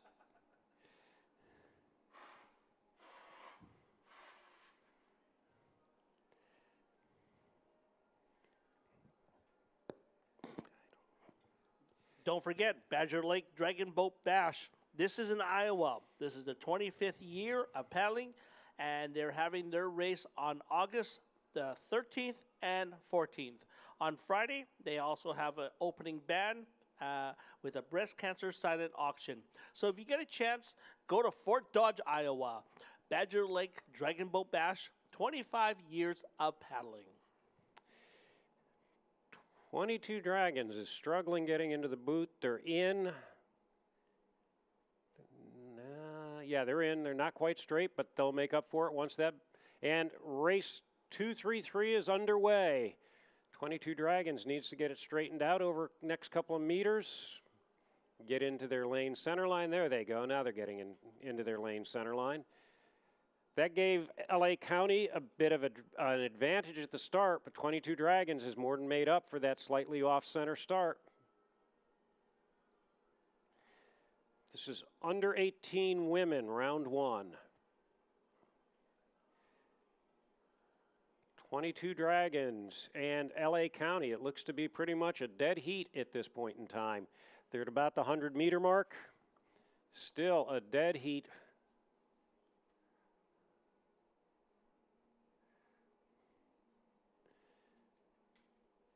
I'm not certain on the crew makeup, but I know LA County has been racing virtually all of the youth division under 24. They've been racing virtually everything that comes up, so I'm not certain about their crew composition. As they race down the race course, you can see the water flying off the bow of the boat. It's going from east to west. The wind is picking up here in Sarasota, Florida. This is the clouds that we keep talking about. They come flying towards you pretty quickly. At the 250-meter mark, it is still a dead heat. This is a good race for two under 18 women's boats. Looks like LA County is starting to open up a little bit of a gap here. If this was a boxing match, I could best say it feels like one punches back and the other one punches back, and they're just going back and forth all the way down this race course. We're at about 150 meters now, and it is still very, very close from this angle. I'd say it's LA County. I don't know. This is going to be an uppercut at the end of the race. You're going to see one team just surge. They've been just holding back, trading punches. Now it's going to be one big punch to the finish. We're into the final 100 meters. It's still a very tight race. I think LA has maybe a seat. Go Canada. Here we go. 22 Dragons. Time to wake it up. Walk to the line together. Here we go, guys. LA County, you are right, are in the lead. They made the first punch. And 22 is just running out of room here. They are going to run out of real estate. It's going to be LA County over the line first, followed by 22 Dragons. This is the first of 3 rounds. This is a total time for 3 rounds. So they put a little bit of time in the bank there, and now they'll have to build on that lead if they want to get gold. Now, oh, look at this sportsmanship. Yep. LA County in a time of 2:36.21 and 22 Dragons in 2:37.87. That's not a big lead with 2 rounds to go for LA County. This will be a tight by the time we get to the 3rd round. The reason you see the name Team DPW after LA County DBC, the club is called LA County DBC, which was formed in the team DPW, which was an adult team. The adult team, DPW, means a team of Department of Works. So they work for the city, basically, and that's how the team was formed, through friends. And from that, the team is now developed into more of a club, hence the LA County Dragon Boat Club. And I think their coach, Nathan Salazar, either does or did work for DPW in LA. This is race number 237 to marshalling, race 237 to marshalling.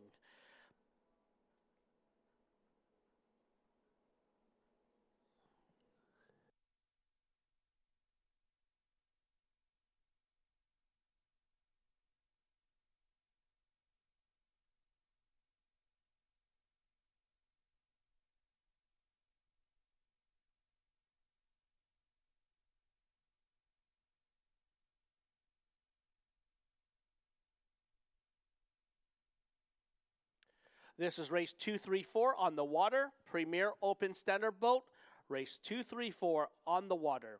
In lane number 2, True North Paddling Club.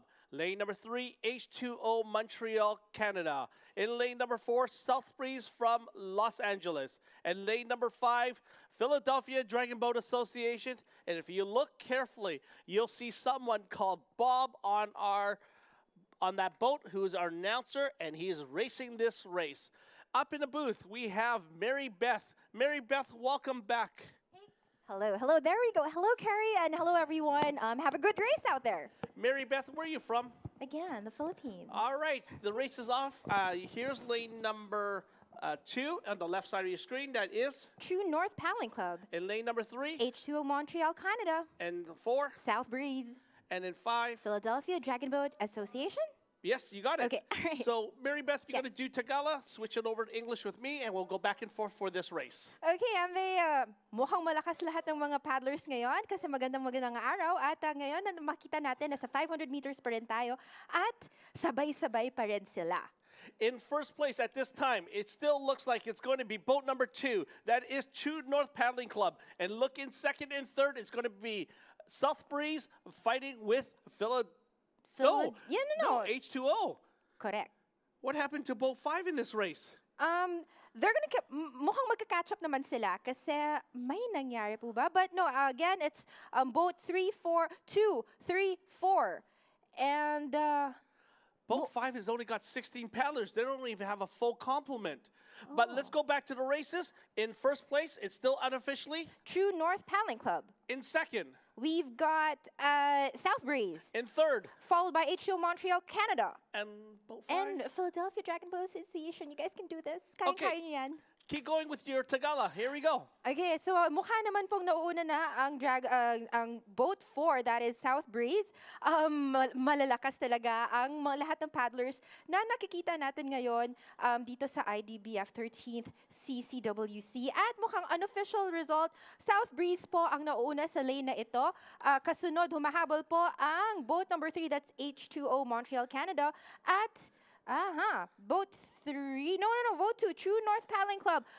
Pero humahabol, neck to neck po talaga ang, wow, good luck. How do you read that? So what happened on that race? It was True North in the lead, but looks like South Breeze on lane number 4 catches them at the finish line. It will be South Breeze followed by True North, and in third place, it was 22 Dragons. Following in the rear with only 16 paddlers, it is Philadelphia. Okay, so could you explain something to me, Carrie? So if you're missing a couple of paddlers, you can still race? Yes, up to a minimum of 16. You have to have 16 paddlers in a standard boat. If you do not meet that requirement, you will not be able to race. And that is for a safety concern. With the one exception, your heat. With the pair of dragons, we have allowed 10 in a standard boat.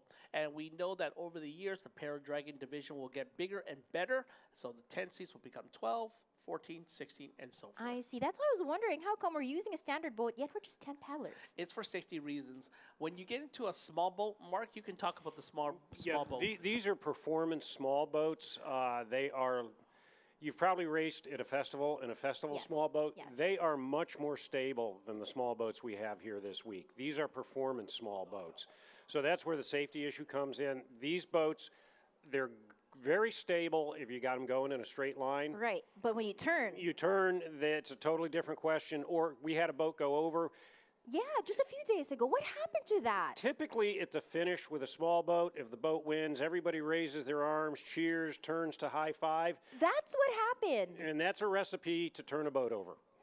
Okay, all right. But at least everybody was totally accounted for. We Yep. were just worried that anybody got hurt, but good thing nobody did. No, that's a very good thing. And I have seen that on more than one or two occasions. Across the finish line, yay, whoops, we're swimming. Oh, no. Good thing no alligators. Hi, Yep. Carrie. Hi again. This is Mark. He's the U.S. Dragon Boat Federation president. Nice meeting you. And this is Mary Beth for the Philippines. Would you like to have a nice interview with her? Sure, we can do that. So you are here with the PADS team, correct? Yes, definitely. They're a Paradragon team that was also open racing in the Senior A. Correct. Open. Actually, it's the same paddlers. We're a total of about 30 paddlers. Right. And we were just changing the lineup. Okay. We didn't have, like, in other countries like yours, dedicated premier, dedicated senior, dedicated. No, we were the same paddlers over No, and over again. I saw Yeah. that. I knew that. Yeah. I mean, some of your paddlers are absolutely phenomenal. I watched them loading, during practice especially. I was working the marshalling during practice, watching Right. them load the boats. They do, with their physical limitations, they do a really good job of getting around, getting in and out of the boats. And then when you put a paddle in their hands, they're amazing. Yeah, they're actually superheroes because they not just inspire people around the training area. They inspired me because I got imported from one of our local teams, Triton, and then we started training with them. And I'm like, I'm never complaining in my entire life. Right. You know. That will happen when you start working with a team like that. Like I say, I was watching them in marshalling during practice days, and it's like they're doing such a great job of getting around. No complaints. They're just doing a great job. No complaints. That's it. I love that word because I was in their tent from day one onwards. I never heard anybody say, I'm so tired. Can we just do this tomorrow? It's so hot. I'm the one saying, oh my God, it's so hot. That's me. But them, no. If our Master Sergeant coach, who's a Master Sergeant of the Philippine Air Force, would say, okay, get up in the 4 in the morning, we're going to do 10 push-ups. They do more than 10. Or, like 100 push-ups. And Carrie's doing that now. He just did 3 and he's tired. No, but... And he was doing them at an angle on a table. Oh, but still, and the nice thing, the great thing about it is they don't complain. And they joined all the regular categories too. Right. So many people were like wondering, wait, aren't those pads paddling in the regular category? We're like, yeah, we're doing this for more training. Okay, we're coming up on race. Event 235. Thank you. All right, welcome. We are calling race number 238 and 239 to marshalling. 238 and 239 marshalling. Okay, you were reading the screen. I work off a sheet of paper that Yeah, has okay, all the teams listed. I'll grab off the screen sheet. Okay. I have the teams listed. All right. Okay, in this race, in lane 2, this is the Premier Open Heat 2, small boat division. Lane 2, 22 Dragons. Lane 3, Wannsee Dragons. Lane 4, Beast Boat from Germany. Cool. We have 2 Beast teams here, one from Nova Scotia, one from Germany. Race 235 is underway. You have the call, Mary Beth. And I think this is not a small boat. This is standard boat. You're right. Yeah, this is a full standard boat. So, all right, the teams look good, and it seems like boat 2 is leading right now. That's the 22 Dragons, followed by, unofficially, my call from what I see on the screen is a boat 4 that is Beast Boat, and followed by Wannsee Dragons. But again, it's just too soon to call who's going to win because these guys can still go for the power, or the last kick, the Ramada, and all of that. So, yikes. Yeah, the 500 meter, they're just past, they're probably 150 meters, 500 meters. They still have a lot of chance with this kind of distance to make up the ground. And you can see that 22 Dragons in lane 2, the power in that boat, you just look at the water and the bow wave flying off of that boat. Exactly. But hold on, there's a beast boat that seems to be beasting around more right now. Yep. It looks like they are taking somewhat a lead, like a dragon head lead. So Yep. let's see if they can sustain that power, because 500 paddling under this heat is no joke. No, it's not. And you can see Beast Boat is not throwing up the same bow wave. It's a little bit smoother. 22 Dragons is doing a lot of downward pressure to get that big bow wave with every stroke. It's almost like they're bouncing the boat, which can actually slow a boat down. You want the boat to glide between each stroke, and if you get it bouncing, you actually lose speed. Right. And So we're at about 70 meters. Oh, almost there to the finish line, guys. Let's do this. It looks like from here it is Beast Boat, but 22 Dragons is putting on their finishing sprint, putting on a surge. And 1C is still there, Yep. so yeah. Will 22 Dragons run out of real estate? Exciting It's going to be Oh, close. it is close. I'm going to wait for the official official? results, because that was awfully close. I've got a slight angle to the finish line. But it looks like, on my perspective, 22 Dragons probably had a nose of a dragon ahead more than Beast Carrie is Boat. calling Beast Boat and then 22 Dragons. Oh, really? I'm calling 22 then Beast Boat. Okay, oh, here we go. Ha! My call is right. So, ow. I stepped on the wire. Unofficially, 22 Dragons took a first place, followed by Beast Boat, followed by 1C Dragons. Yay! These were very impressive times. Premier open boats, 155.6 for 22 Dragons, 155.638 for Beast Boat, very, very tight. And third, 1C Dragons in 2 minutes, .021. Okay, all right, congratulations, guys. And you know what's amazing? It's that nobody tips over at the end, because like when we were talking about that, it's when somebody goes, yay, and then boom. Yeah, and that's in the smaller boats. These are the champion performance boats, and that's where that's going to occur. Okay, all right. And still no alligators, right? Still no alligators. All right, we've got 3 boats lined up. So is this event oh, wait, no. This is 236. Do we have the seeds for 236? 236. Yes, turn the page. This is still the 500-meter standard. No, this is the small boat. This is Premier Open small boat. Yeah. This is... We've got 3 boats aligned already, going towards slowly approaching the start line. This is Repasage 1 for the small boats. Oh. In lane 2, you've got the Seklo 100. In lane 3, you've got Neckardraken. And in lane 4, you've got Pennsylvania Dragon Boat Club. Oh, best you call it, because I don't have the list of names, and the way you say it just sounds so charming. Okay, so I'm going to call them by the boat numbers. That's fine. There we go, the slow approach. And it's good. It's a good thing that we're clear skies and no thunderstorms, because what happened to the races yesterday? Are we going to do that later? Or it's No, totally what has canceled? happened, there were 7 races that were canceled. Those were races with cumulative time over 3 races. They awarded medals based on 2 races accumulated time. And we ran the Senior A Standard Boat Grand Final, because that was a true progression. We ran that at about 7:45 this morning. Okay. Wow, that was early. And in the other 7 races, the teams were given a choice. They could pick up their medals. And race Here we go. 236 is underway. A small boat Premier Open. And the teams were given the choice of either pick up their medals or do a medal ceremony. And we did do medal ceremonies for, I think, 3 teams right around 11:30 this morning. Oh, congratulations. Well, right now, event 236 with the Small Boat Premier Open is now on its way towards the 500-meter finish line, and it looks like, unofficially, that lane number 3, or boat number 3, is leading. And that is Neckardraken. Wow, you say that again? Neckardraken. Wow, okay, I like that name, and especially how you say it. And then followed by boat number 2, and then boat number 4. Boat 4 is Pennsylvania Dragon Boat Club, and boat 2 is the Seklo 100.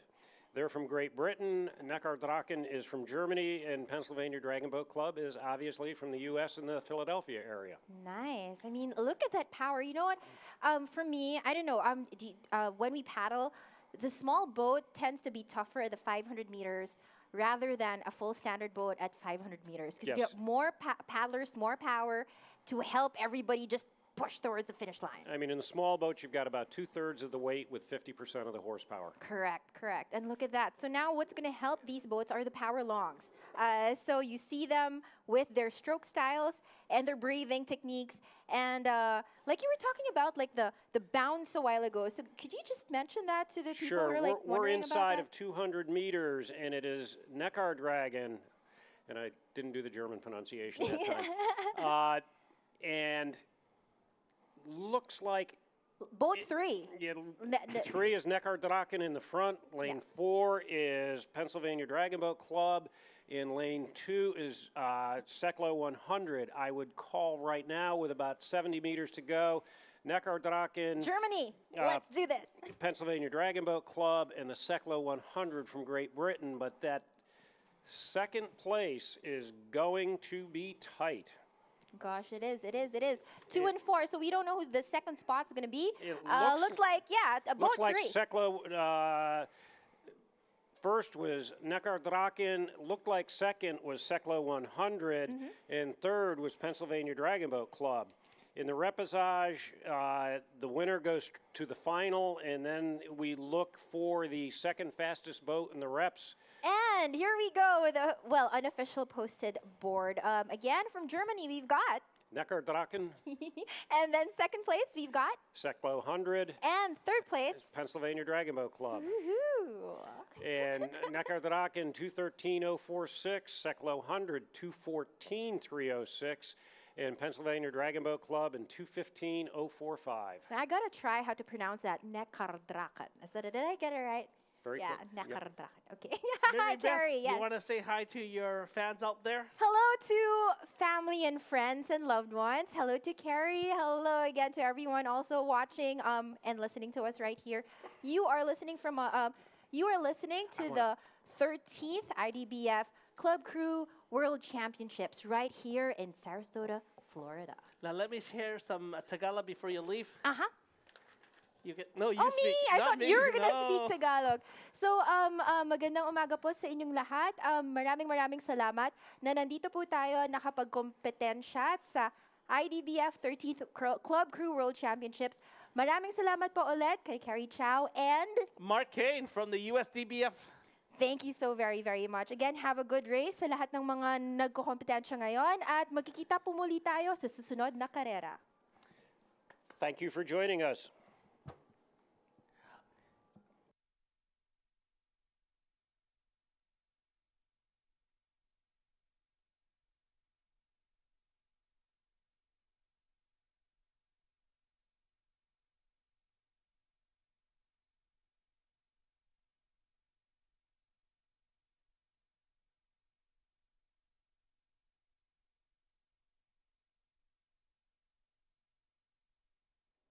This is race 237. Thank you very much, Mary Beth, for coming online.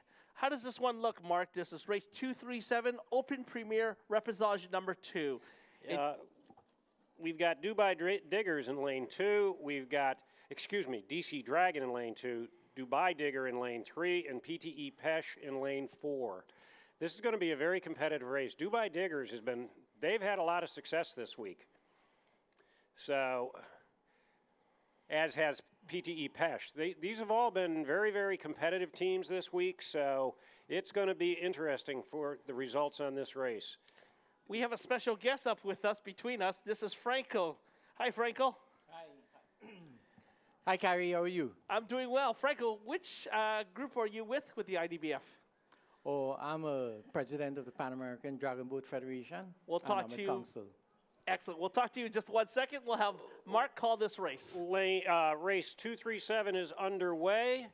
Good clean start. Looks like Dubai Diggers have a very slight lead. Good jump out of the start. Must have had a good first couple of strokes to get that boat up and flying down the water. Get the glide between each stroke. That's the key to it. Look at the helm in boat number 2. He's standing there very, very stiff looking. He does not look comfortable. I'm not sure what he's looking on the left side for, but... That is DC Dragons. What's he looking at? I don't know. Unless he's looking at boat 3 and 4, but he might be concerned that the officials are close and they're making a call for him. But He looks to be very, very safe in the center of his lane. In lane 2, you've got Dubai Diggers, and out in lane 3, and out in lane 4, you've got PTE Pesh. And they look to be neck and neck at about the 250-meter mark. I saw a red flag come out for an official for some reason, and he's pointing to his driver to get to the left side of the lane number 3. You can see them making the move now. He's watching Dubai Diggers. I think he's trying to get somebody back in the center of their lane is what I'm seeing with what he's doing with that flag.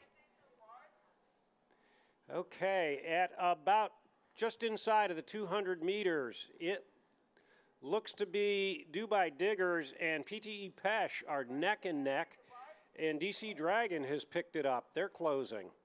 This is a very close race. Franco, what do you see from up here? What lane number do you think is taking this so far? Oh, definitely lane number 2. Uh-oh. You think too?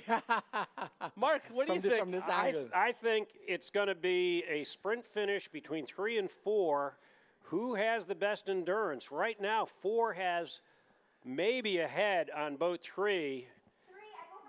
Mary Beth in the background is calling 3 now. 3 has made it up, so it's going to be 3-4-2. Oh, did you see the helm on boat 4 fall on his butt? He fell on that play. Okay. So, Franco, call out the race results here, unofficially. Unofficially on 3rd place is USA DC Dragon Boat Club at 2.14509 minutes. And then you have Hungary. In second? Hungary, that's PTE, PEAC. It's 2:12:139. And the first place is UAE Dubai Diggers. With they a time did well of 2:11:796. All right, let's meet who this gentleman is on The Voice. This is Franco from the Pan American Club Crew, I believe Trinidad and Tobago. Is that correct? Well, yes, this is my T-shirt because we had the Pan American Club Crew Championships in Trinidad and Tobago in 2019. It was in Tobago, and everyone had a wonderful time. They raced on the beach. We had barbecue nights. We had calypso nights. We had reggae. We had soca. And we had a parade through the streets of Scarborough. That's the capital city of Tobago. Scarborough. And we blocked all the traffic. So where is this exactly in Trinidad and Tobago? What city again? Well, actually, Trinidad and Tobago is a twin island country. I see. Trinidad, that's where most of the business is, oil, energy, and so on. And Tobago is the downside. That's a fun island to be. Gotcha. So you go to holiday in Tobago where the waters are clear, the sands are white, and you have a great time. And you guys deal in what currency? Trinidad and Tobago currency, but we sort of tied to the U.S. It's like one U.S. dollar is 6.8 TT dollars. So if we were to go there, we would be rich. 6.8 times richer. No, but really, the food is quite cheap. Is it? It's very cheap, yes. So it's quite inexpensive to go to the Trinidad and Tobago. How many clubs are in your area? We have about 20 clubs and maybe about 15 school teams. That's about 35. That's a lot of teams for sure. Yeah. Now, why aren't there any of the teams in the Trinidad Tobago here at the Club Crew World Championships? Well, you know, COVID had a bad effect on Trinidad and Tobago. We have been reeling over the price of oil and the lack of foreign exchange, right? And 2 years of COVID just killed everyone. I see. So everyone is just sort of saving money, but is saving money to go to the Pan Am Club Crew Championships in 2023. That's coming up next year. That's right. It's coming up in March 2023. And it's going to be in Panama City, where the Panama Canal is. That's where it's going to be. Wonderful. In 2023, how many teams are you expecting to come? In Trinidad, we had 30 teams. And we expect, well, since then, Argentina has joined, Brazil has joined, and next month, we're having our first Dragon Boat Festival in the Bahamas, in Nassau, Bahamas. So they have now joined. So In the Pan American region, we now have 8 countries. That's amazing. In the federation. Now, tell me a Pan American. I see 5 flags on your shirt. Can you tell me who those 5 flags are? Well, coming from north to south would be Canada, USA, Puerto Rico, Trinidad and Tobago, Panama, and we have just joined, as I said, Argentina, Brazil, and next month it will be Bahamas. 8 countries.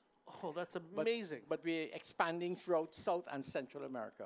So Chile has joined in, will be joining soon, Colombia. We hope to get in Costa Rica. Looking forward to Jamaica coming on. So we are a young federation, and we are growing. Have you met Mark Kane, the U.S. president? I think I know this guy. Yeah, we have met. We have met. I met Franco at dinner in Hong Kong after the last World Championships. I don't know if you remember that. We were having a good chat about your races.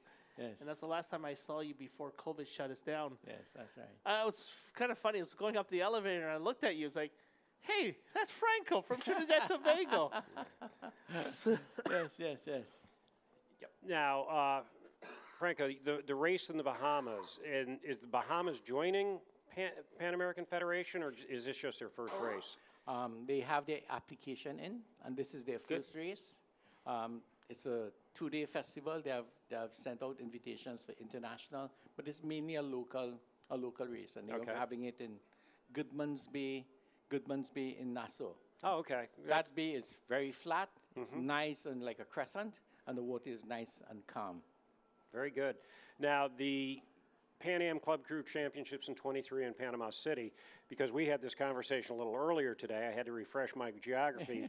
Panama City is on the Atlantic side of the Panama Canal. Compared to Cologne, which is on the Pacific side of the canal. My frame of reference is from having gone through the canal numerous times on ship. Oh, interesting. Now, Franco, have you dragon boated before? Well, in 2006, we started dragon boating. So I paddled a bit, but my people tell me, look, you're better in administration. So they set me aside, and I was a little bit too heavy to be a drummer. So what do you do as the president? What is your main objective? My main goal is to build the Pan American region, right? And to introduce dragon boating to South America and Central America and the Caribbean. It is very strong in the USA and Canada. There's not much work there, but in the other parts of the Americas, there's a lot of work. Do you get a lot of support from the local government in helping you develop this program? Yes, we get a lot of support from the Chinese embassy, the People's Republic of China. Oh. They have been very instrumental in sponsoring boats, and they're quite eager to get involved in doing something for the Chinese, the local Chinese in the different countries, and that is their way of introducing Chinese culture in that country. So that's a nice angle to use. And you know, the biggest expense in dragon boating are the boats and equipment. Yeah, it is. What kind of boats do you guys use? We use Champion boats. We also have some fishing boats. Yes. Right, but it's mainly Champion. And do you guys race the typical 200, 500, and 2K race, or?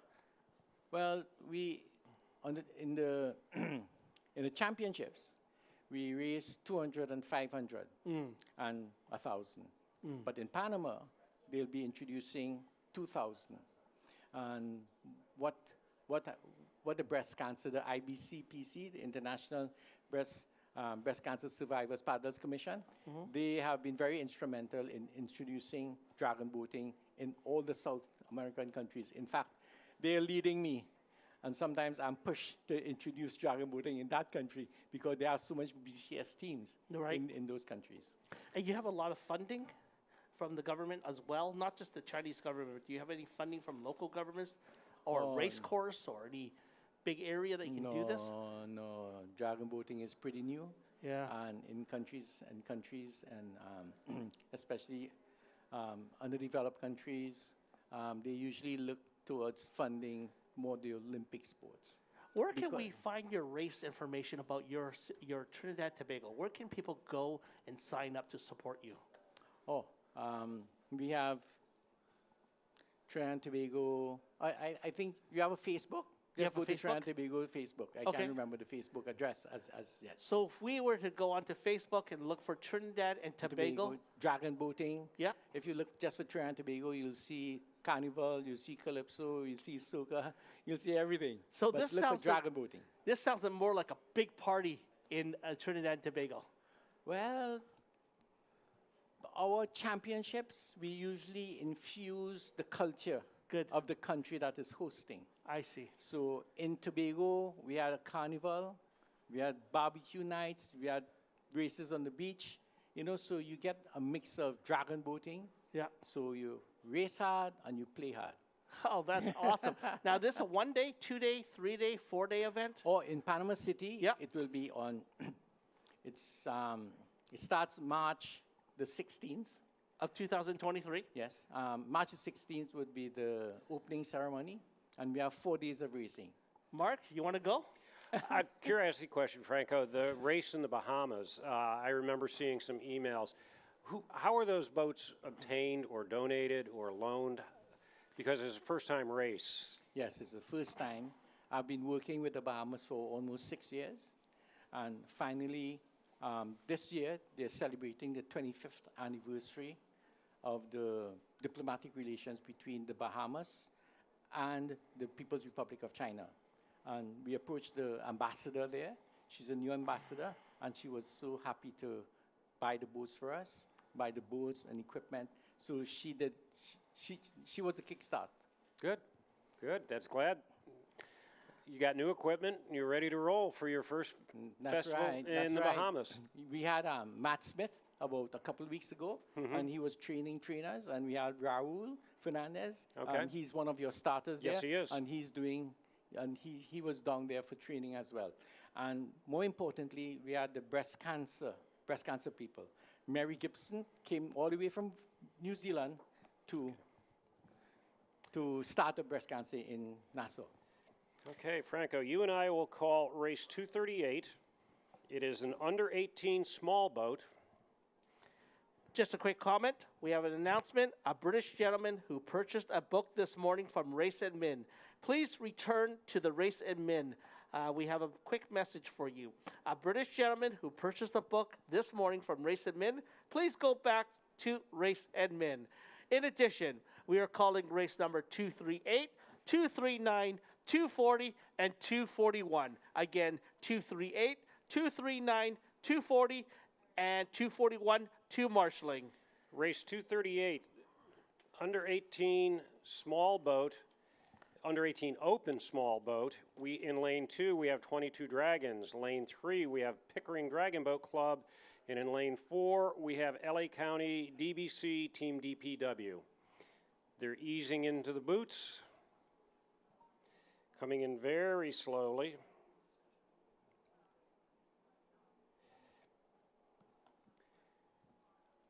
Looks like lane 2, 22 Dragons is, they bounced backwards out of the boot, and now they are sideways to the boot, so they're all going to have to reposition.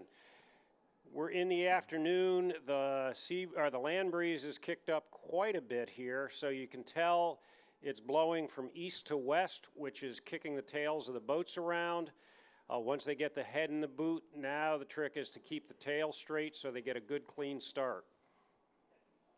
So 22 Dragons is coming back in. You can see he's lining up way to the right of the boot so he can drift in, going from right to left and come in straight.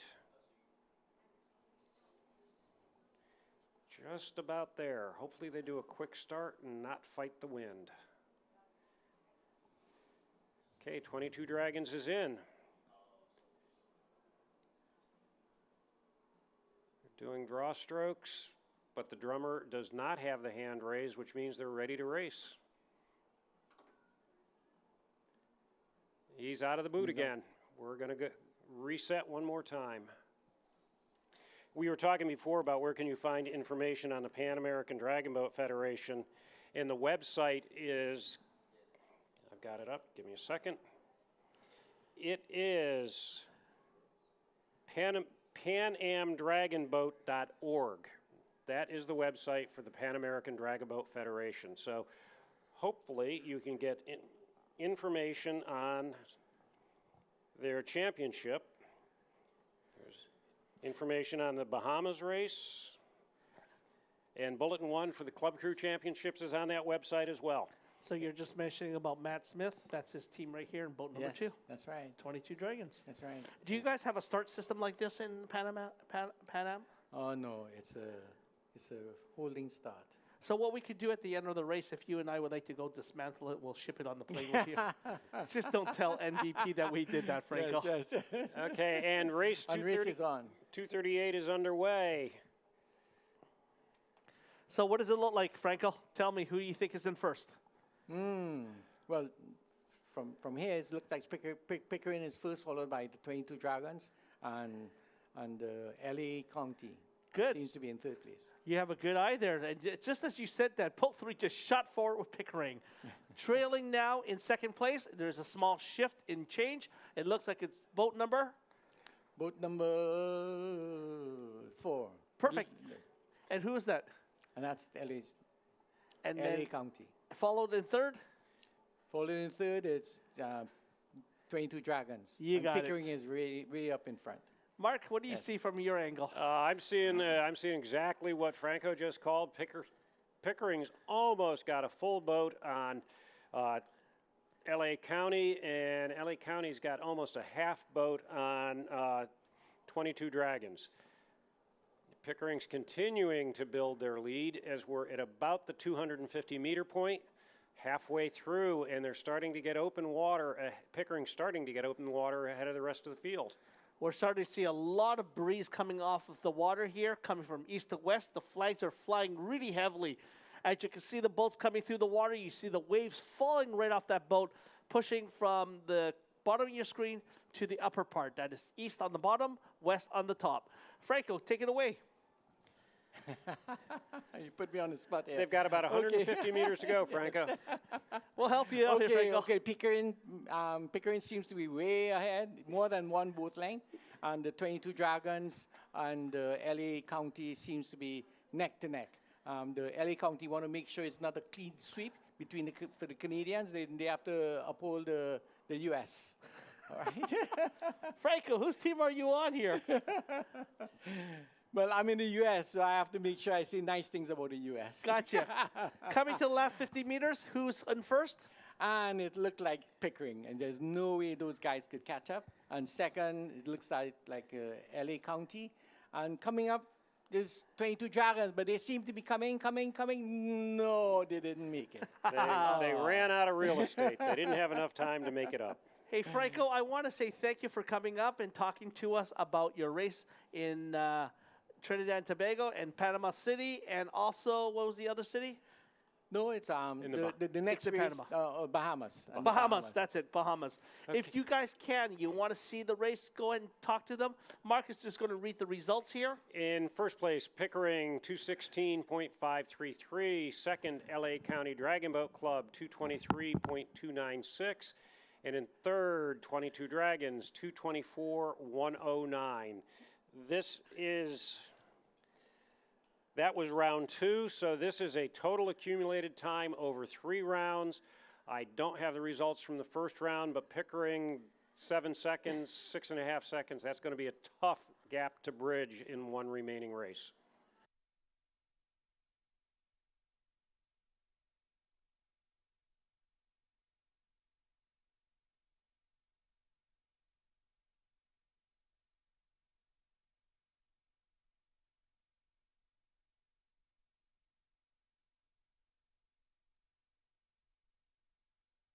So just a little bit of a clarification, just so that everyone knows. The LA County Department of Public Works is why they're called DPW. Some of us still work at DPW, but most are residents of LA County. Some of the kids like Cedric, Olivia's child, and Salazar's joint, the adults in the boat, as soon as they're able to sit here and hold a paddle. So to Team DPW, Department of Public Works, we thank you, And congratulations to the LA County youth team.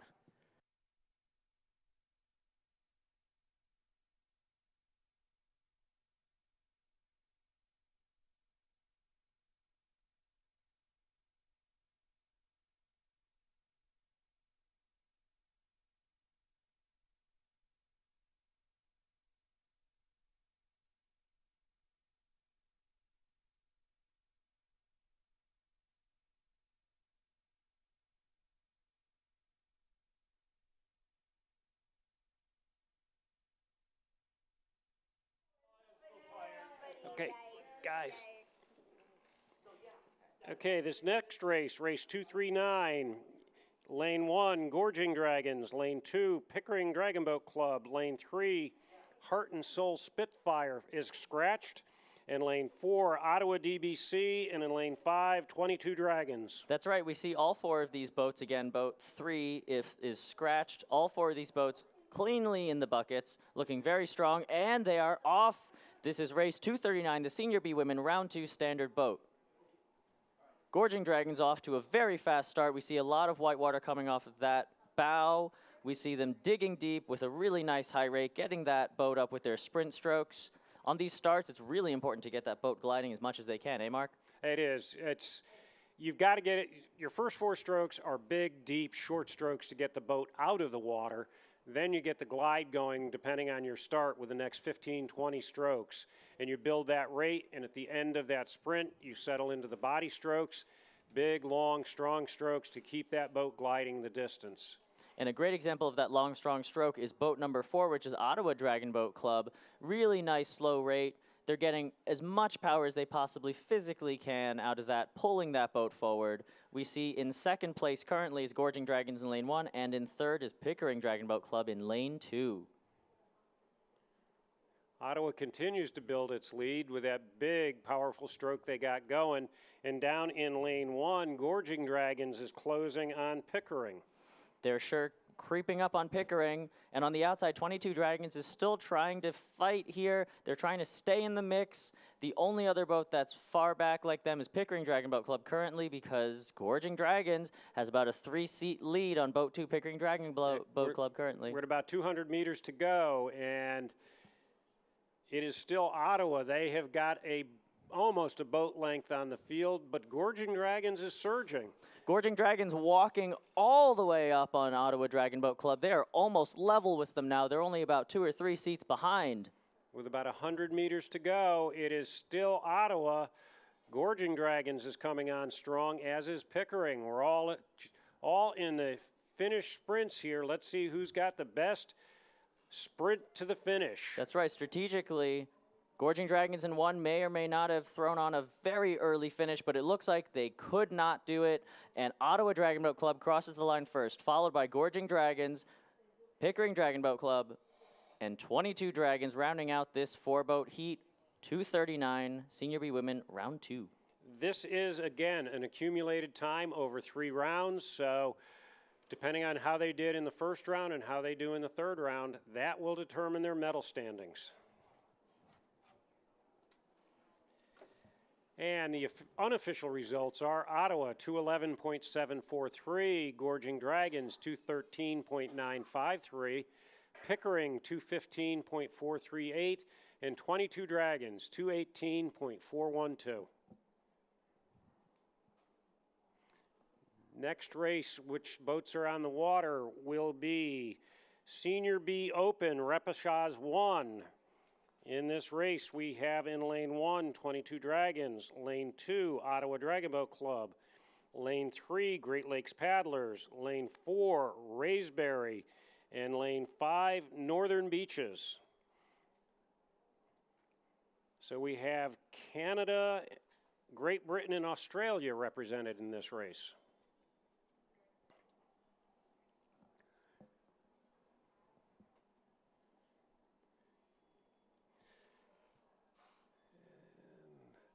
Starter is holding the boats at the 25-meter buoy.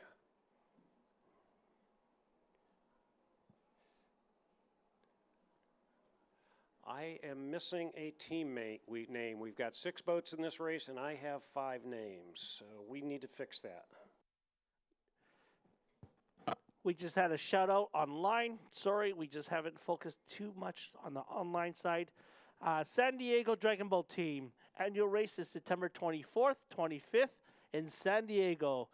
So if you are on the West Coast, head south, go to San Diego. They've got their annual race September 24th and 25th. Thank you very much for the update there. Okay, we've solved our mystery team. 3. Solved our mystery team out in lane 6. It is Jack's Fire Dragons.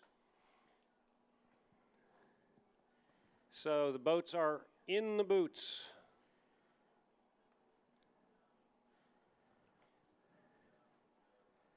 You can see the 22 Dragons was trying to offset that wind. The starter has the race.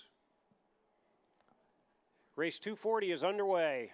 So is that boat 6, Jack's Dragons, on the far top of the Yes, screen? it is. That's Jack's Fire Dragons on the top of the screen. From Jacksonville, Florida? That is correct. Excellent. That looks like a great clean start there. And look at 4, just take off. Yeah. 4 and 5 looks like they got a jump on that start. And that would be Raysbury and Northern Beaches. Coming off to the 100-meter mark, you can see the drummer on boat number 2, Ottawa, just drumming that drum with body. And then one of the things I really watch for is quiet body movement. When I see teams really rotating and their whole body is moving, I find that a lot of times they're affecting the boat speed. I mean, you want to have rotation. You want to get the big core muscles into it, and you want to get the lats into it as you press down on that paddle. And then as you sit up and pull through, you're using your big core muscles. In a 500-meter race, your arms and biceps, which are a relatively small muscle in the body, they won't last 500 meters with any strength. What are you saying about us? It's the core muscles. Those are the big core muscles that carry you through a 500-meter race. The core, the lats. I mean, it starts with the feet, and it comes up through the legs, through the hips. You get the legs engaged. Your quads, those are big muscles compared to your bicep. So if I go to Gold's Gym and pick up the 6 biggest boys in the world, I'm not going to win? Probably not. Okay. So Fancy Pan is back out there. That's Cheryl in boat number 3. That is Cheryl in boat 3, and it looks like Ottawa has made a run for it here. And look at the sign on boat number 5, just blowing in the wind here. That's a great shot of the teams coming down the race course. And we're at about 50 meters to go. It is tight. 2, 3, 4. It is a tight race between those 3 boats, and 5 is right there with them. If they have a surge, it could be a 4-boat race. Looks like 2, 3, 4 in that order. But look at 3, they're making a move. It's 2 surging as well. I believe it's going to be 2, 3, 4. Wow, what a... Followed by 5, 1, and 6, and 1's number is about to get wet if they're not careful. Oh, 1 number is falling off. Yes. And I see 2 white flags come up from the official's boat, so it looks like a clean race. I'm not certain what was going on out in lane 6. When we looked at the finish, they looked to be coming in from a long ways to the left. I'm not certain if it got way to the left side of the lane or what happened. No penalty anyways, Nope. So that's good. Here are the results for race 240, Senior B Open. Canada, Ottawa, 218.94. Great Lakes, 219.09. Lane 3 from Great Britain, Raysbury Dragons with a time of 219.93. In Australia, Northern Beaches, 221.60. My apologies. Lane number 5, 22 Dragons with a time of 222.67. And his last position, Jack's Fire Dragons with a time of 232.70.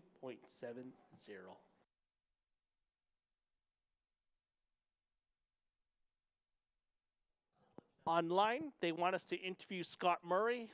He's the greatest, and my stepdad. A little biased there, Jag, but yeah, I agree. Scott Murray, one of the greatest guys you've ever met. He'll give you a shirt off his back to help you. Unfortunately, we haven't seen Scott Murray around here. We're still looking. He's like the Waldo, Fine Waldo. I know he's watching online for sure, and I know he's recovering. And I hope to see him hopefully at tonight's party if he is well. Scott Murray, if you're listening out there, good job to your Pickering team, and we look forward to seeing you soon.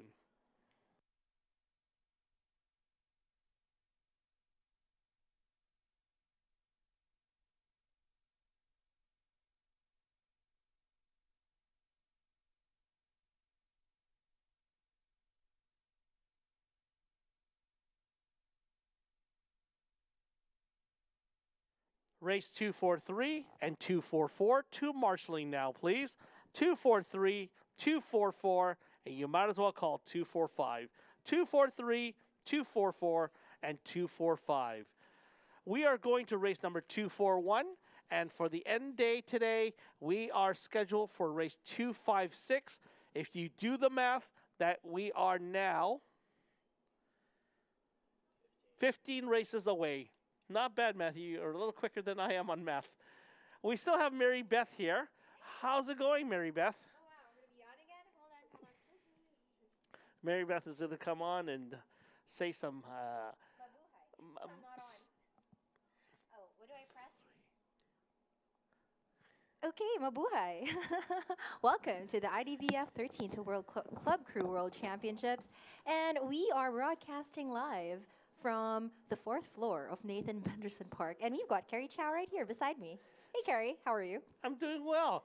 And Mary Beth, Yeah. if we had to go to the Philippines to race, which city would you choose? I would choose all the cities. So you should race in all the cities. Okay, let me rephrase that question. Okay. Of the best race sites for an international team to go to, which would you recommend? Okay, the one that's been tried and tested would be Boracay. You know, it's tried and tested because international races have been held there. And there's basically already that whole platform for dragon boat racing. But if I were to choose, I would want to race in El Nido, Palawan. Why there, and where is that? That's in Palawan, in the Philippines. No, because the waters are nice, the views are nice, seafood galore. So if, for example, you're using USD and like dollar, $1 you're gonna get like a whole lot of food already. Like probably $10 you're gonna get like shrimp. You're gonna get all kinds of fish. And you're going to just splurge on so much healthy food there. And for international team, getting there is easy, or does it require some modes of transportation, like a couple different planes, boats to get there? Depends on what country that you're from. Then, it took us 28 hours to get to Miami. So I guess everyone in the United States who'd like to race in the Philippines will also undergo that more or less same time. I get you. Yeah. Now, is it expensive to participate in your local races? Oh, I would say that participating here is the most expensive based from what we've experienced. But for those of you who'd like to join the Philippine races, definitely you guys can afford it. It's not as expensive. It depends on what you guys want to use your money on outside the dragon boat competition. Like if you'd like to buy a piece of land there or something, because you might fall in love with the Philippines and not want to leave.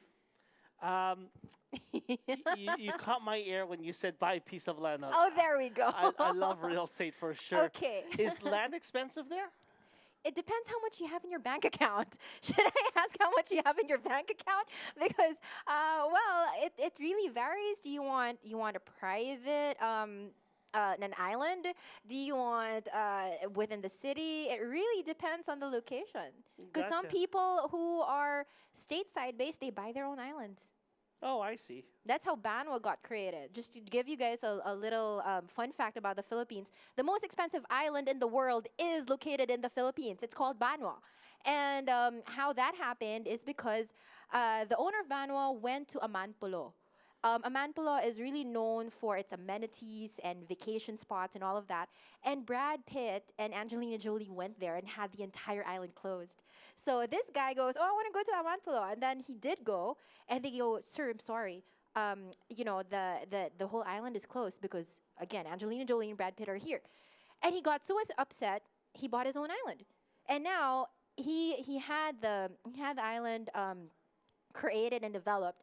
And what happened was now it's really a huge huge development in Philippines. It's $100,000 to stay in one night. Excuse me? 100,000 USD to stay per night. What do you get? You get the island and the private main resort, and there's like the chef is from Italy, and your whole entourage can stay in other places. So yes. With all the food covered as well? Yeah, for Wow. 100,000 USD a night. So are your races normally 1 day, 2 day, 3 day events? Good question. In Triton, what we did was we did all the categories in 1 day. We will not recommend that though. But for actual international races, sometimes it's 4 to 5 days. So like here, it's patterned here. So there's the 200-meter races, then the 500. The 2,000 first, then the 500, then the 200 is last. And I see your boats are all lined up already. You want to help me with this race? Sure. We'll continue the discussion right after that. Why not? This is Okay. race number 241 on the water. Okay. There is 4 boats on the water. It looks like boat number 2 has not shown up in this race, so Ottawa is scratched. It is lane number 1, Philadelphia, closest to the bottom of the screen. Okay. Lane number 3, Wansi. In lane number 3, Gorging Gorging Dragons in 4.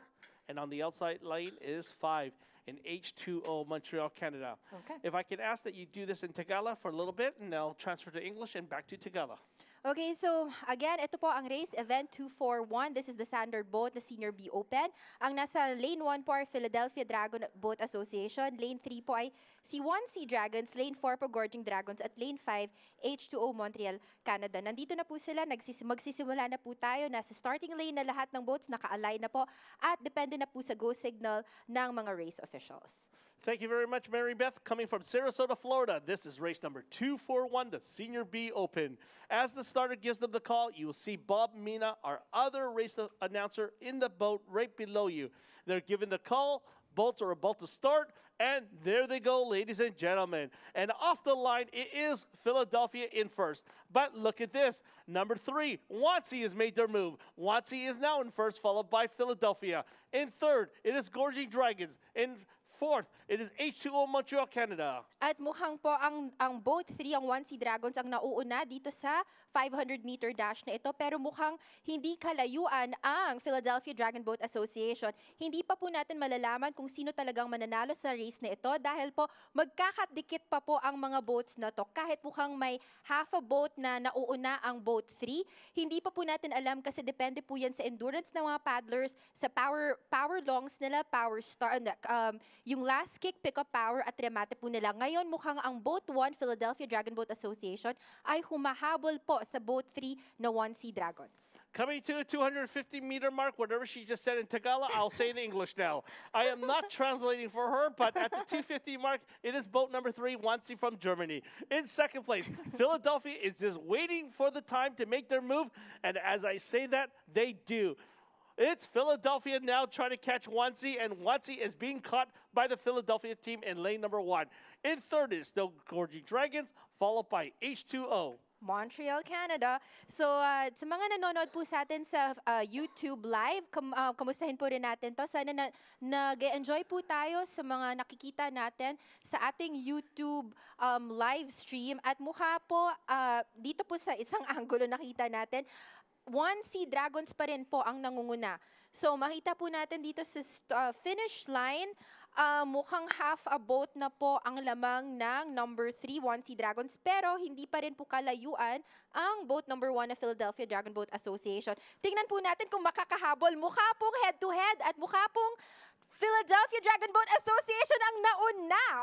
Okay, so Kerry, what can you say about that? I heard head-to-head on the finish line. It was Philadelphia taking first unofficially, followed by Wansi, who started the race in first, but gave up a lot of space in the middle of the race, with Philadelphia catching them.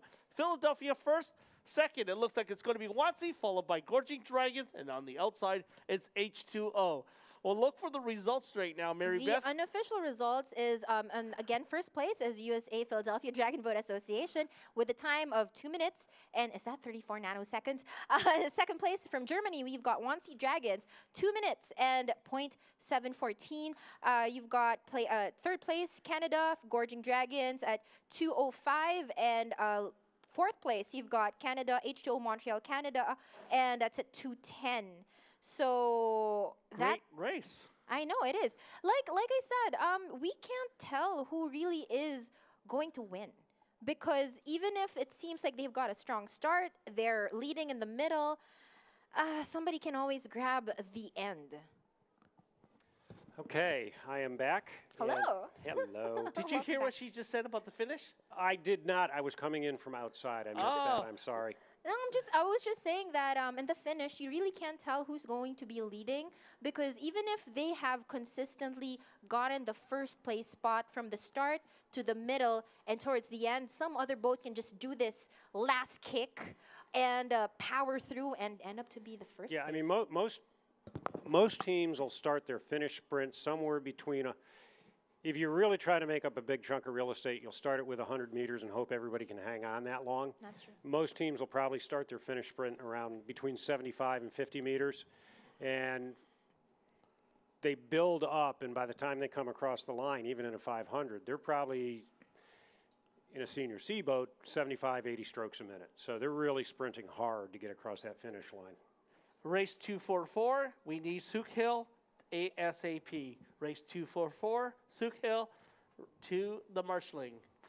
Okay, this next race is race 242. It is Senior B Women. It is Repassage 1. In this race, we have Gold Coast Dragons, Tampa River, and Nekkardraken. My favorite team name, Nekkardraken. Okay. All right, good luck to all the women out there, and let's look at what happens in this particular race. This is a small boat. So, mga nakikinig at nanonood sa atin ngayon, ito po ang small boat, Senior B Women. Ayun na po, nagsimula na sila sa race. 3 lang po ang mga racers na teams natin ngayon. At mukhang boat 2 ang leading, and that is Gold Coast. Okay, we've gone to the long shot on this one, and it does look like boat 2, which could be Tampa River in the lead. This is kind of a tough angle at this distance. There we go. There we go.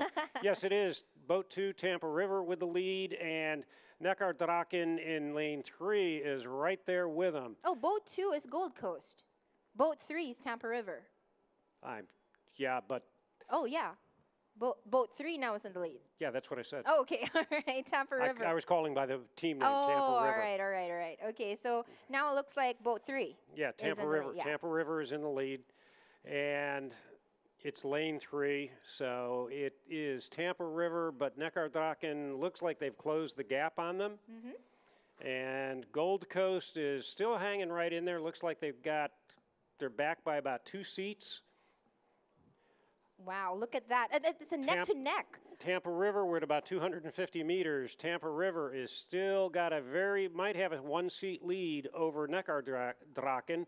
Nekkardraken keeps surging and keeps closing, and I think Tampa River keeps surging, and this is kind of a counter-punch type of race, I think, is what we've got going here. Right, and then I'm looking at the caller in boat 3 that's in Tampa River. I think this person's like fully clothed, like from head to foot, just so we get into this heat. But I think we are now halfway through the race.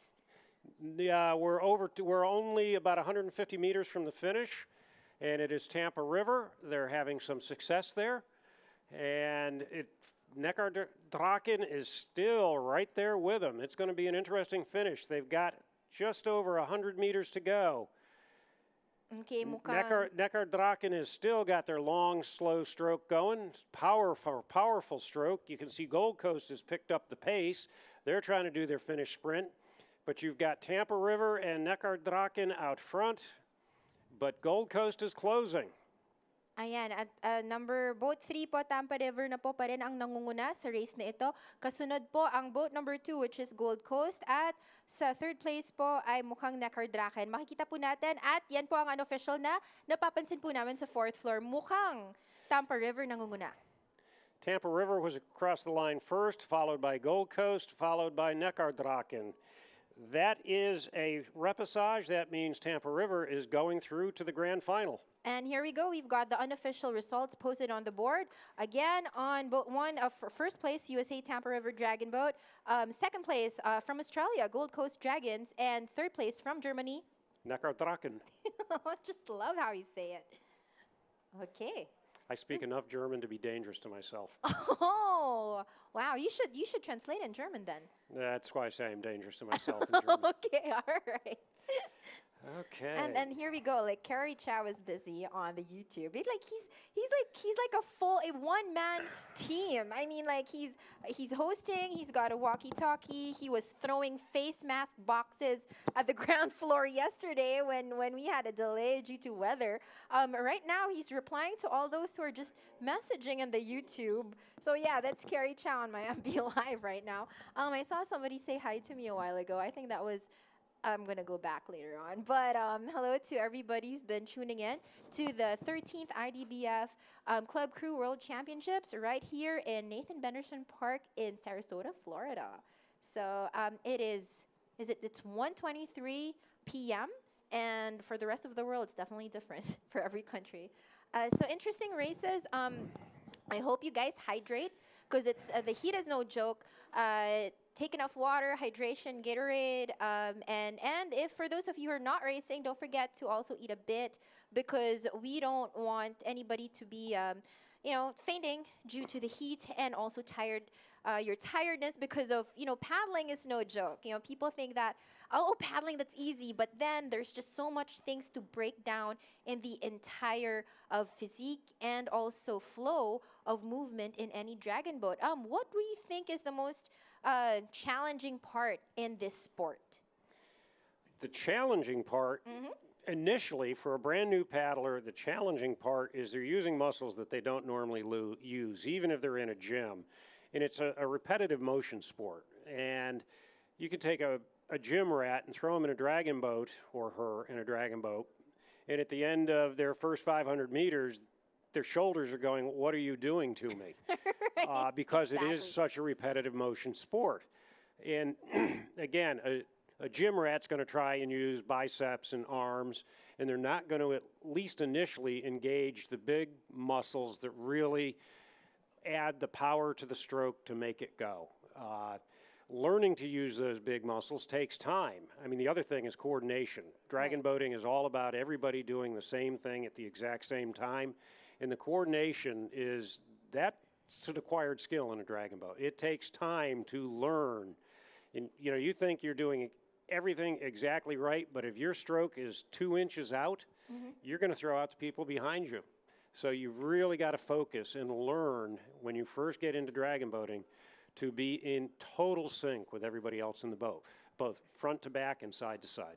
Thank you for that input, which is why the Para-Dragon category, I'd like to emphasize on that, is, again, that is the first Para-Dragon category that the IDBF in the CCWC actually had. That's why it was a very historical moment the past days, because, again, it is the first time that there is a Para-Dragon category, meaning people with disabilities are allowed to paddle and race in a dragon boat. So I just like to shout out to my home team also, to PADS, for really inspiring so much. We've got also Adaptive Fusion, Dilo, who is doing a lot of the sign languages, and team as well, and the DC Dragon Boat Club, Out of Sight. So for those of you who are like saying, what is out of sight? Again, these are paddlers who are blind, yet they get to paddle at the same time. That's why it is an amazing, inspiring view. So for those of you who are listening in to the Club Crew World Championships and you've never heard and tried any sport, and you feel like, okay, I'm an amputee, I can't see it. You should not diss your ability. So I think I've got Kerry that's going to be joining me in a few seconds. Oh, hey, Matthew. That's right. Hi. What's happening now? So we are looking at race 243 coming up. This is the Premier Women's Standard Boat Round 2. As a reminder, for these round-based heats, these will be cumulative times, round 1, 2, and 3 added together, and that lowest time will be the gold, silver, and bronze medalists.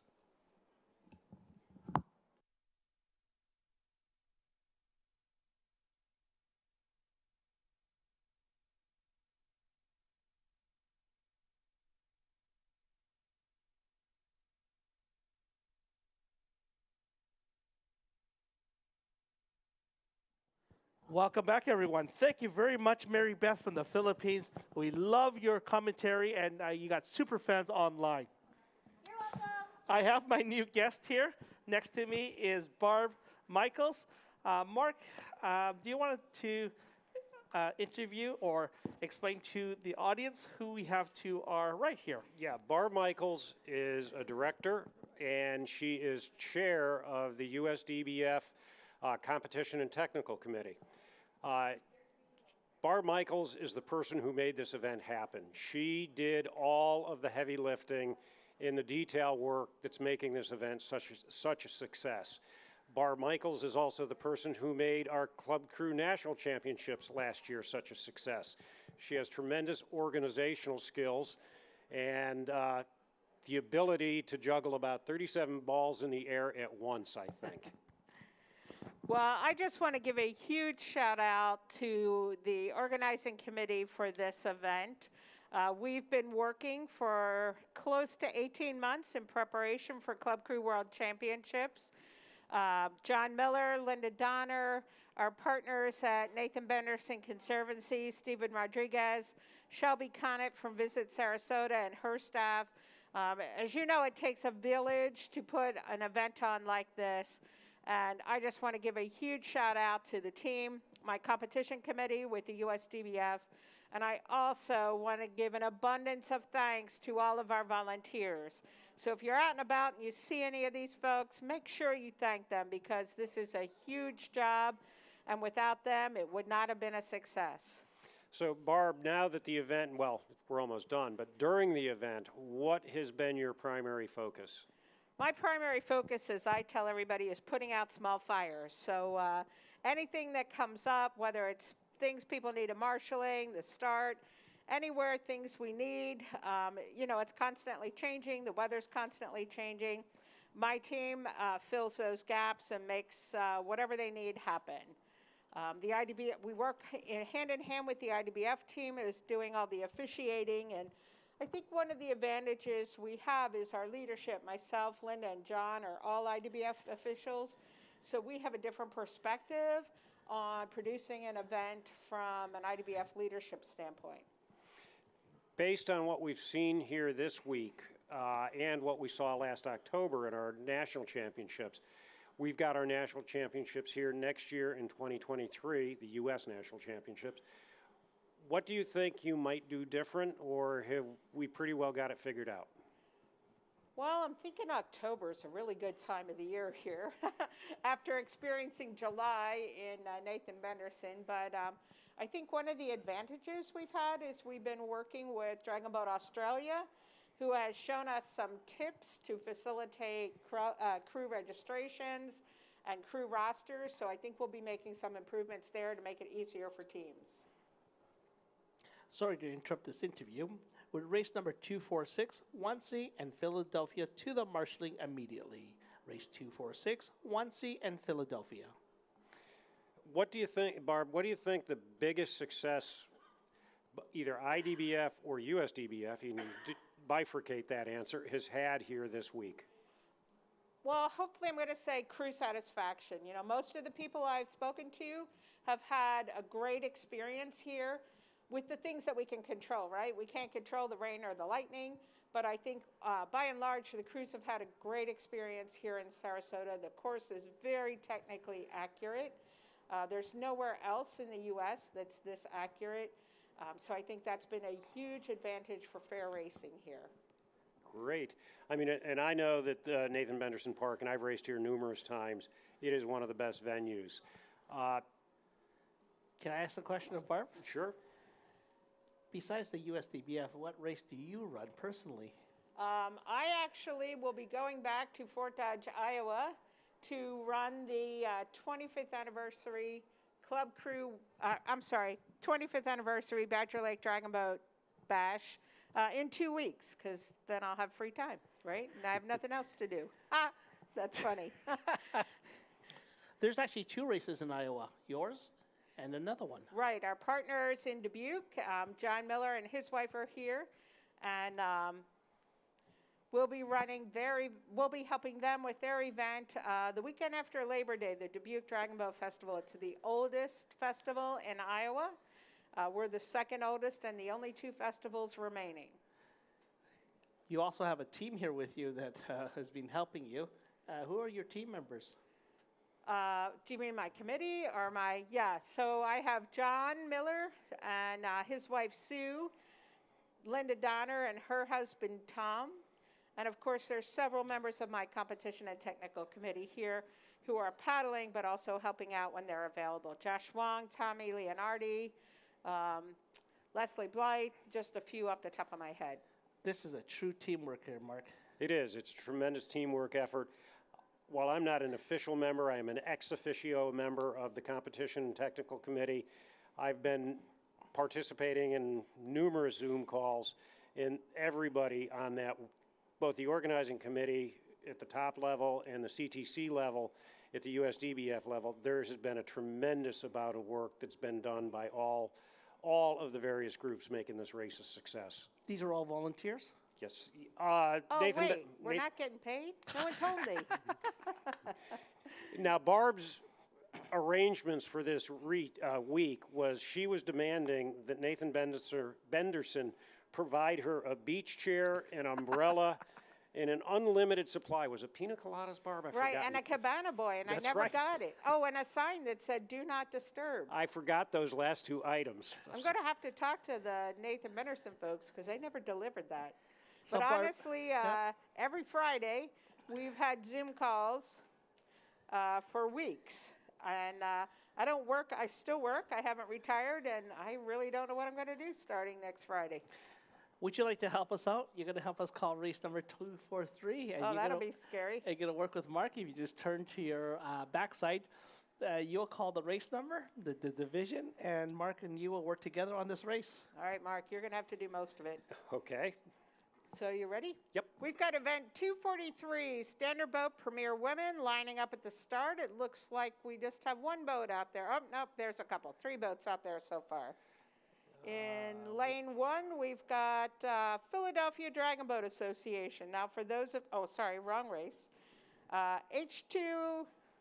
H3O Montreal, Canada. You sent me to this without my glasses. And then one of my favorite clubs, the Island City Dragon Boat Club. They're one of my Midwest clubs from the AWBA, so I'm particularly partial to that group of ladies who are here for the very first time at a World Championship event. And then We've got True North Paddling Club in lane 4. Lane 3 is empty. Lane 5, we got 22 Dragons, and out in lane 6, we've got Pickering Dragon Boat Club. We have a comment online right now, and it's from Nathan Benderson Park. Yeah, Barb, we're not getting you a cabana boy. That was from online. empty promises. See? Empty See how it is? promises. So we have the connection with the online world to us and vice versa. The online is actually seeing all these races, and we thank you for all these comments coming through. Barb, I want to say thank you on behalf of all the announcers up in the booth. You've done an amazing job getting the USDBF, the NBB Park, and the IDBF all on the same page, delivering the best race I've seen in years.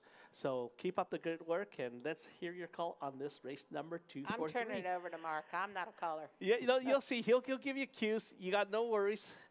Okay, I don't trust you boys. Just saying. the boats are creeping into the boots. Looks like Island City's coming in at an angle. They really need to straighten that out, or the steers person's gonna fight that on the start to get back into the center of her Well, this lane. isn't Ray's first rodeo, so she'll get that taken care of. The steerer's name is Ray. You know her. I do know her. She's an excellent steerer, And and, the they're off.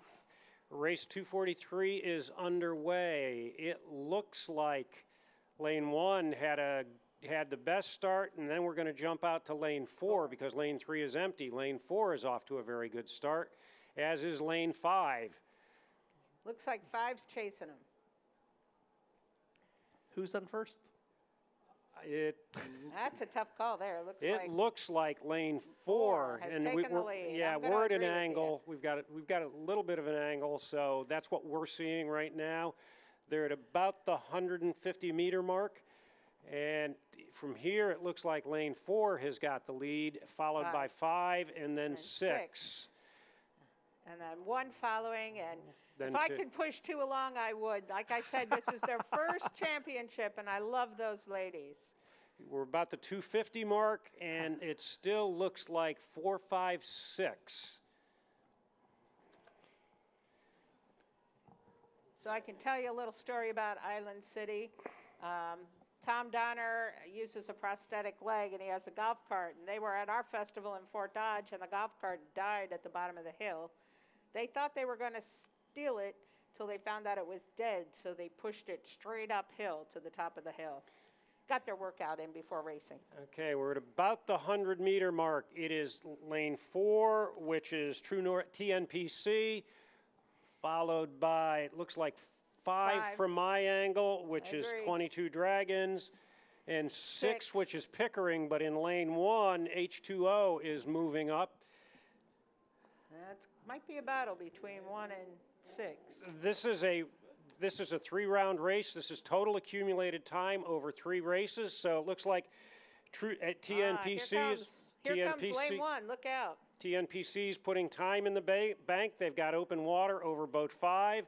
And it looks like 1 ran out of real estate to catch boat 5. But So I'm going to call it 4, 5, 1, and 6 and 2. that's correct. That's how I would call it. And that's Island City, correct? Correct. Now, these ladies all traveled here from which state? Minocqua, Wisconsin, the North Woods of Wisconsin. And I understand they have a race coming up. They do up there. So if you guys get a chance, and Wisconsin is a great place to go race. Barb, I want to say thank you very much for coming up and visiting us and telling us about your team. I wish you the best of luck for the last maybe 2-3 hours, and I think we're hope done. So. Afterwards. And thanks again to my whole team and everybody for being here. I think it's awesome that we're all able to be back together again. Thank you, Barb.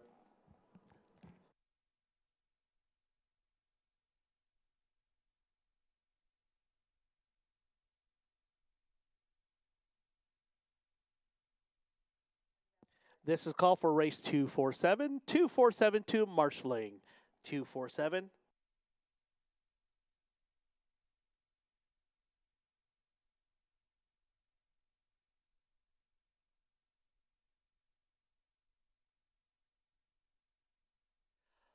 Just to recap, best overall club trophy. There is going to be a presentation at the end of this this World Championship.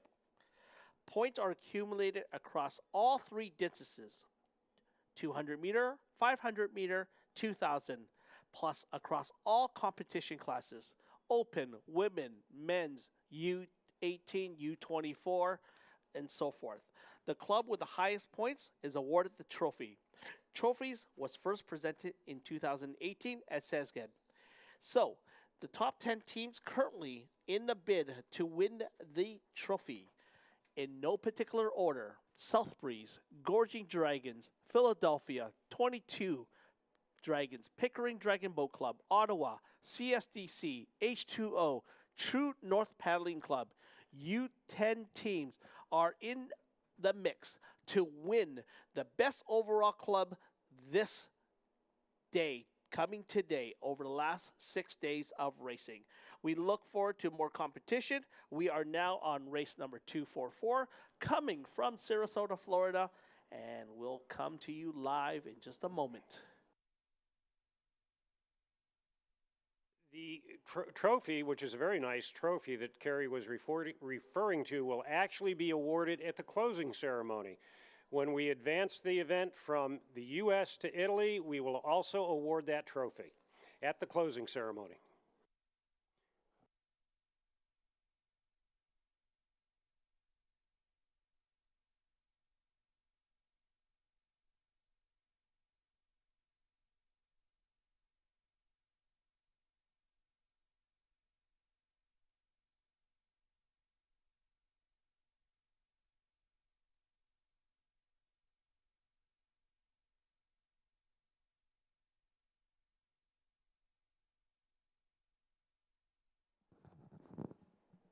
And now this is race 244, and just missing the head in that basket is boat number 1, Dubai Paddle Club.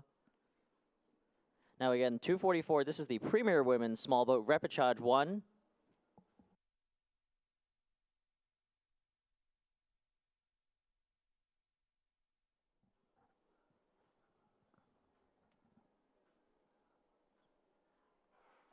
And we hear our starter, and there they are. They are off. This is race 244. In lane 1, Dubai Paddle Club. In lane 2, PTE PEAC. In lane 3, Neckar Draken. In lane 4, Schuylkill Dragons. And in lane 5, the Seklo 100 from Milton Keynes, Great Britain.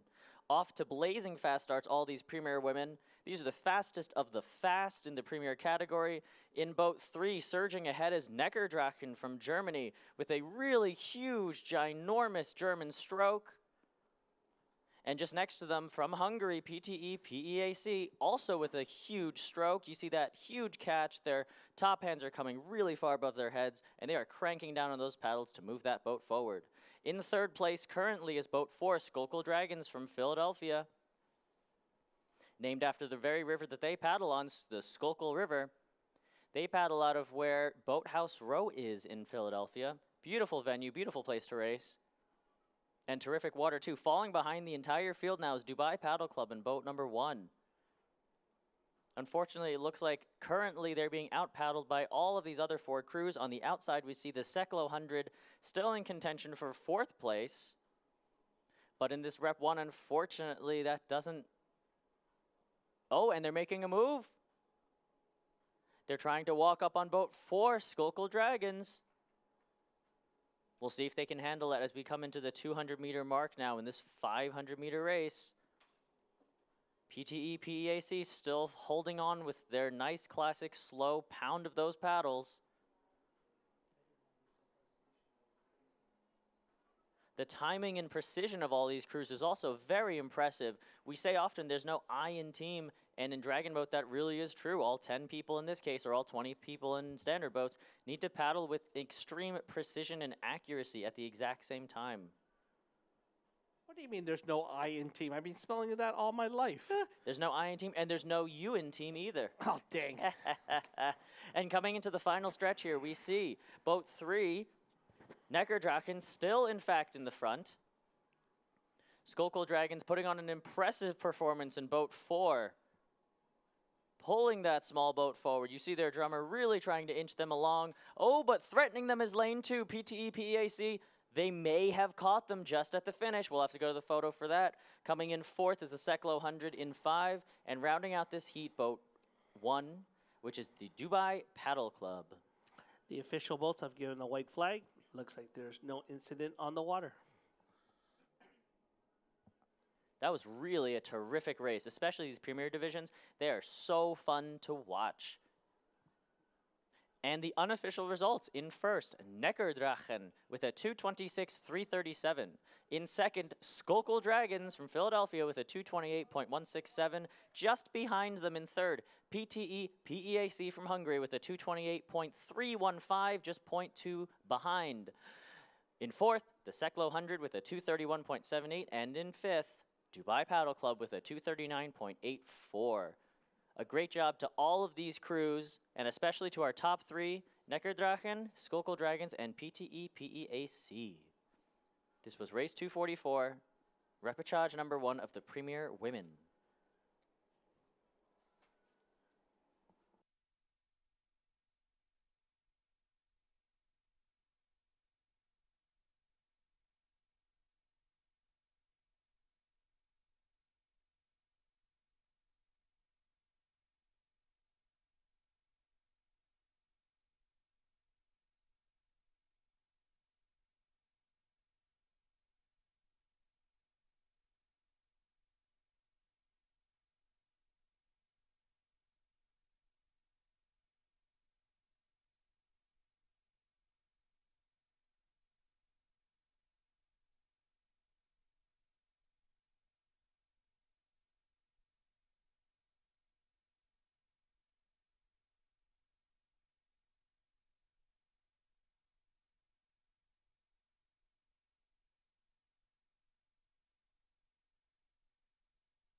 And they're off. This is race 245, the U18 women, round number 2.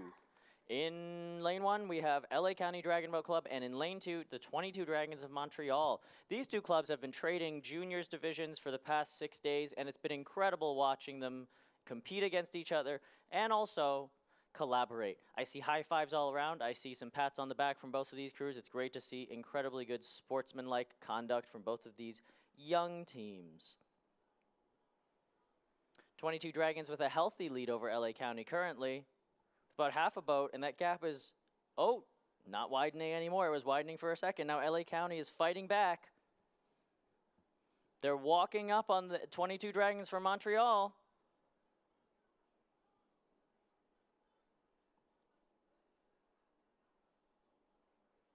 We see both of these steers fighting a little bit of the wind and current we have here.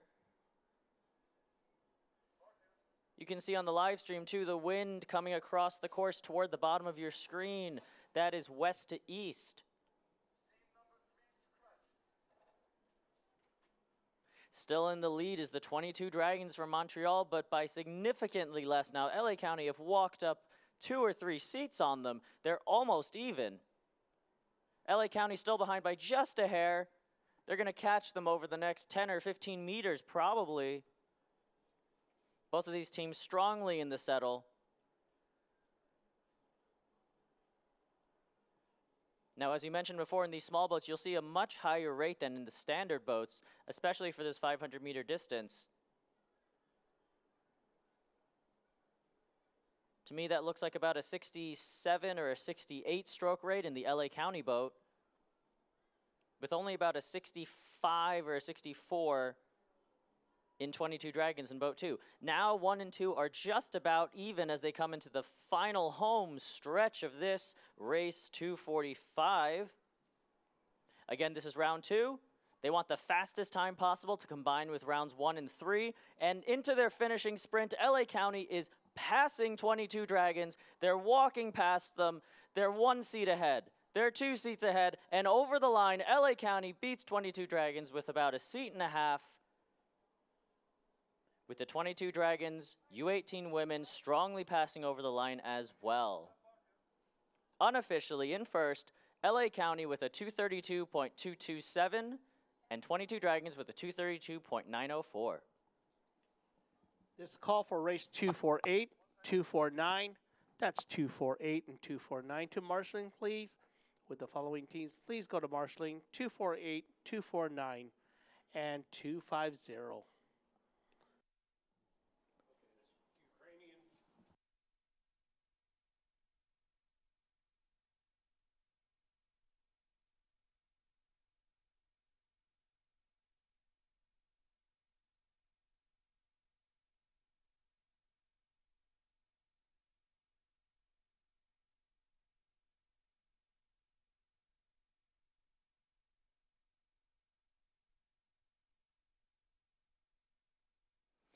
And on the YouTube live stream, we see some love coming for a whole bunch of teams. Ali Pickwell says, my goodness, Sekla, what a race. I agree, what a race. Arnold and Beefcake also supporting LACDBC. Go Abigail and team. I think that's Abby Din, perhaps. H2O Fam, woohoo, bravo from David Sean. Yes, bravo indeed. Arnold says, yes, LACDBC, slay. Terrific job to all of these crews, especially these youth crews. These U18 ladies really threw down on that course just now, and we'll see them in round 3 coming soon, and that will be race 255. Coming onto the water next will be race 246, which is the Premier Open Standard Boat. This is a 4-boat race. And as they load their boats in the marshalling area, we can see them checking the boats. We can see them all getting settled into those seats. We'll be back soon with some coverage of race 246, Premier Open Standard Boat Repechage 1.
Now this is race 246, the Premier Open Standard Boat. In lane 2 is the Wannsee Dragons of Berlin, Germany. Lane 3, Beast Boat, is scratched. Repeat, there is no lane 3 in this. In lane 4 is H2O Montreal, and in lane 5, the Philadelphia Dragon Boat Association. Now, we've talked about Philly a lot, but I don't think we've talked about some of the history. The Philadelphia Dragon Boat Association was established in 1983. It is the oldest continuously active dragon boat club in North America. It's been led by Coach Bob McNamara since 1986, and they have won multiple national and world championships. Individually, more members of PDBA have been chosen for the U.S. national team than from any other club. This is their first time back at CCWC since Hong Kong in 2012, where their Senior A Open Mixed and Senior B Mixed medaled at the 2,000 and 500 meter distances. We wish a good luck to the Philadelphia Dragon Boat Association in 5. And then again, over in 4, we have H2O Montreal, one of the 2 largest clubs in Montreal, and in lane 2, Wannsee Dragons. It looks like Philly had a small dragon head issue. You saw the drummer actually get off her seat, go and fix it, raising their paddles as well, but it looks like we are all good, and now they're going to drift into that basket perfectly. I might add that our good friend Bob Mina is on that PDBA boat. He is indeed. I believe he is in seat 3 right. You can recognize Bob for the past, I think, 10 years, 12 years. He's worn a yellow hat. He's very famous for that. Anyway, we are off with race 246, the Premier Open Standard Boat, Rep 1. All these boats off with a very high rate. In particular, Wannsee down in 2, looking very, very strong in their very cool-looking white and black jerseys. I may add those long sleeves. Maybe I'll try to trade for that later. In boat 4 is H2O Montreal. It looks like they're leading in front of the Wannsee Dragons by about, 1 seat, 1.5 seats. Looks like Philadelphia is right there with H2O from this angle. They are indeed. They're looking very strong. They have that nice long stroke all the way at the front, all the way at the back. The German team, Wannsee Dragons, down in 2, like some other European teams, have a slight pause at the front of their strokes, and they have a very high catch as well. They're taking advantage of the fact that a lot of that crew is 6 foot and above, unlike me, and unlike a lot of other crews. Out in the lead now is boat 4, H2O Montreal, with about a 1/3 boat length in front, about 3 or 4 seats. And now fighting for second is Philadelphia out in 5 and Wannsee out in 2.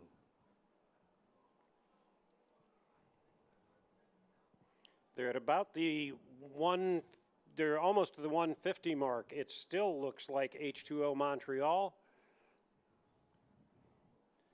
Looks like Philly might have picked their rate up just a touch here, getting ready for a finish sprint.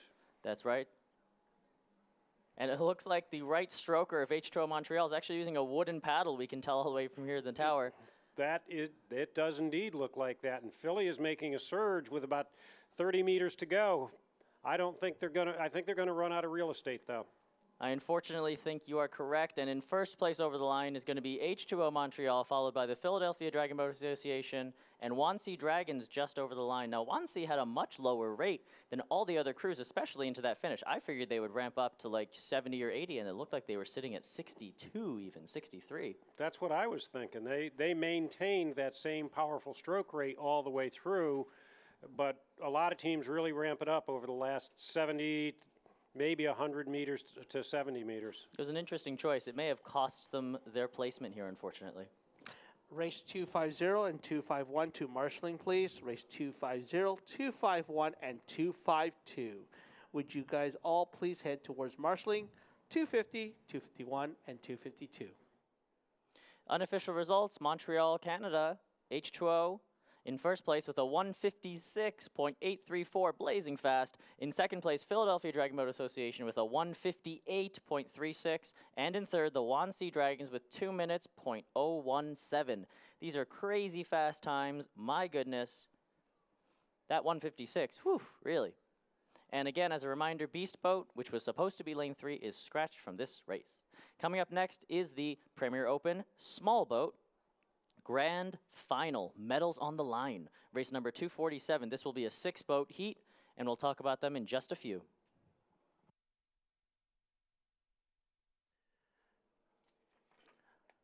Burnwater paddles are individually handcrafted in our shop in California using multiple layers of aerospace-grade carbon fiber with ultra-lightweight, high-density core. Available as fixed length or adjustable, drop by our tent and try one out. See for yourself how our paddles deliver clean entries with superior control. Burnwater, gear paddlers love, made in the USA. Also, just a reminder, any of the used paddles that Burnwater has, they are clearing them out today. 20% off. And I'd like to now announce the official winner for the brand new adjustable paddle from Burnwater. And the winner, with a drum roll, Matthew.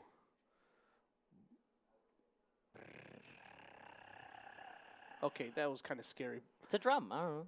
By the way, the person who won is from New York. Hey, who is it? It will be Dara Mathlier from Empire Dragons, New York City. Oh, congratulations, Dara. How do you say that name? I don't know. Mathlier? Matelier, maybe? Well, congratulations, Dara. Woohoo! The second winner will be Carrie Chow. Woohoo! Oh, no, there's no second winner. Congratulations, Dara. Please go to the Burnwater booth. You've won yourself a Burnwater adjustable paddle.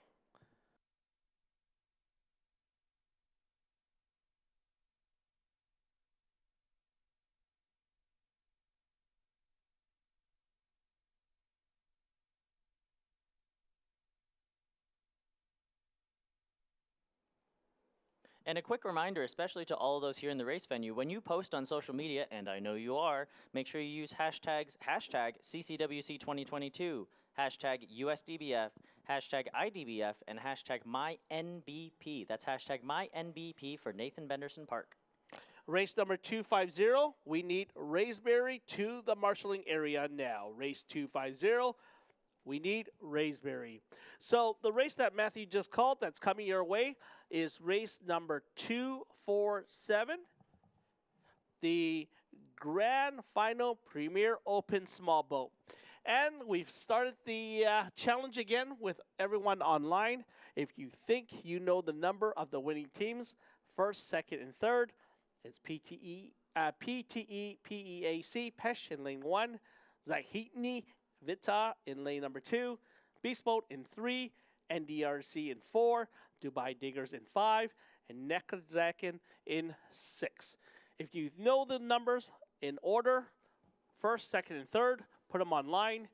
If you do get it right and you email me at carriechow@dragonboatbc.ca, when I get home, I will send you a prize. So go ahead, tell us who you think you're going to win here. Looking at some of these live stream comments, let's go Beast Boat, let's go 1C Dragons from Dragons Club Leipzig.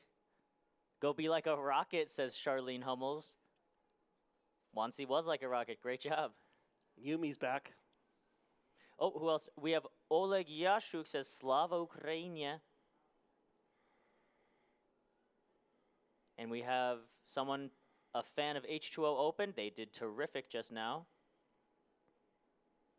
Olga Klimchuk says Zahidny Vieted Vpered, Ukrainia Bolivia. Yes, I agree. Go NDRC, NDRC for the win.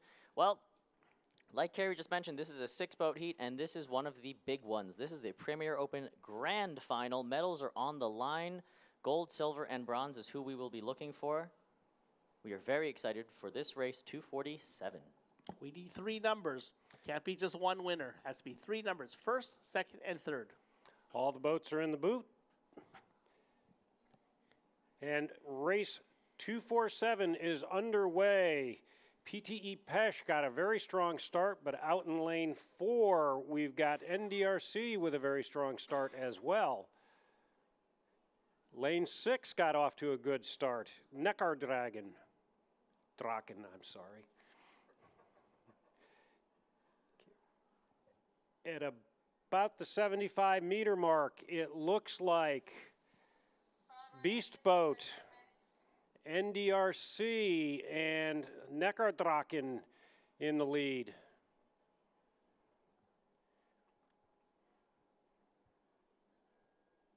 We're about the 100-meter point, and it looks like Draken out in lane 6 followed by NDRC in lane 4, followed by Beast Boat in 3. Got a little bit of an angle. It could be Beast Boat over NDRC, but it's close. It is very close. We've got a slight angle that we're getting the view from.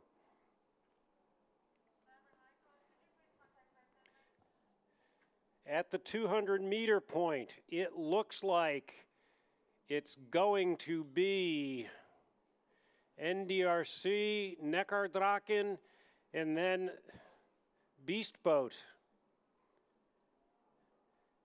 Okay, we're at about 125 meters. Still looks like NDRC, Neckardraken, and Beast Boat for your 1, 2, 3 at this point, but the Ukrainian team is putting on a finishing sprint to close the gap. Dubai Diggers is putting on a finishing sprint, but I think they're going to run out of real estate. 20 meters to go. It's NDRC, Beast Boat, Neckardraken, and I believe that's, lane 2, which is the Ukrainian team. Looks like they captured 3rd. From the view here, it's going to be NDRC, followed by the German Beast Boat, and in lane number 2, coming in 3rd, Zahitny Vitar. That was a great race mark that you called. 4-3-2, but I tell you, those other 3 teams were still in it. And here are the unofficial results. NDRC 205.94, Beast Boat 206.87, Zahitny Vitar 207.63, Neckardraken in 209.33, Dubai Diggers 210.85, and PTE Pesh 215.71. Congratulations to Yumi and Andy online. You guys got it right. You guys should be in the coach's corner here for sure. Baseball Head 1000, you also got it right, 432. Make sure you email me and we'll send you a prize for that call.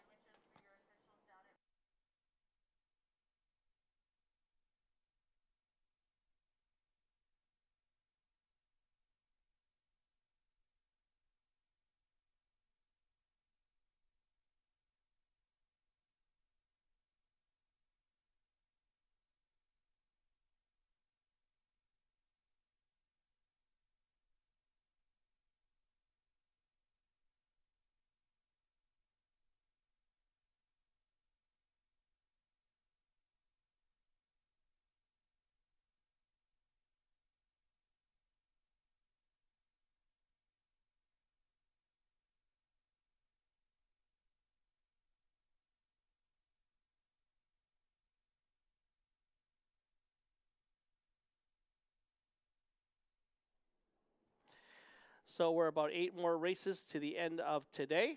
We're doing really well. The races are about 11 minutes behind schedule. 12 minutes or so. Yes, indeed. And looking at the live stream, we have Baseball Head 1000. I'm the paddler in the famous orange hat. That is my friend Dave Chan paddling with PDBA. He does, in fact, have a very famous orange bucket hat. Also looking at the live chat, it looks like someone on South Breeze is missing a Quick Blade 46-inch paddle with a butt pad attached to it. If you have that paddle or if you are missing that paddle, please come and find it. Don't worry about South Breeze. If you're missing it, just go to our vendor, Burnwater Blades. You can get a brand new 46 adjustable blade and get a brand new one instead.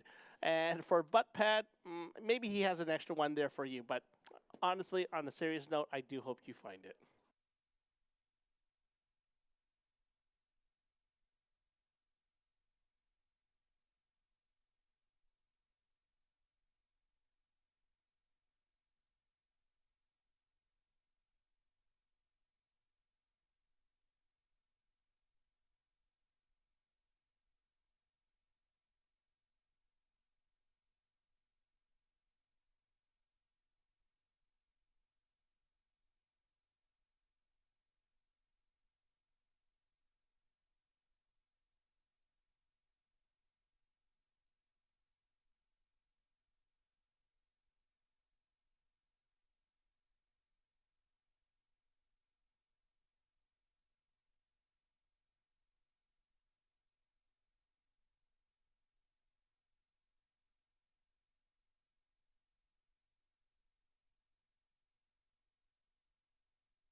Race 251, Philadelphia, Ottawa, Wannsee.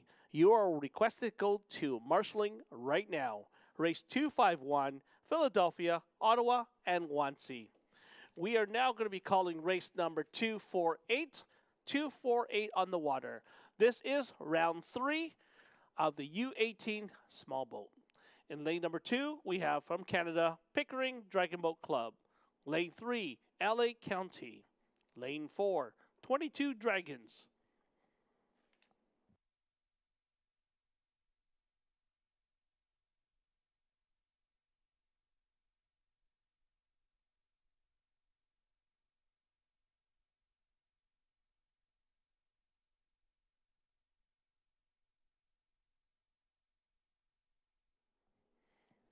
Very fitting song on the sound system down here at Worlds. This Is How We Do It by Montel Jordan.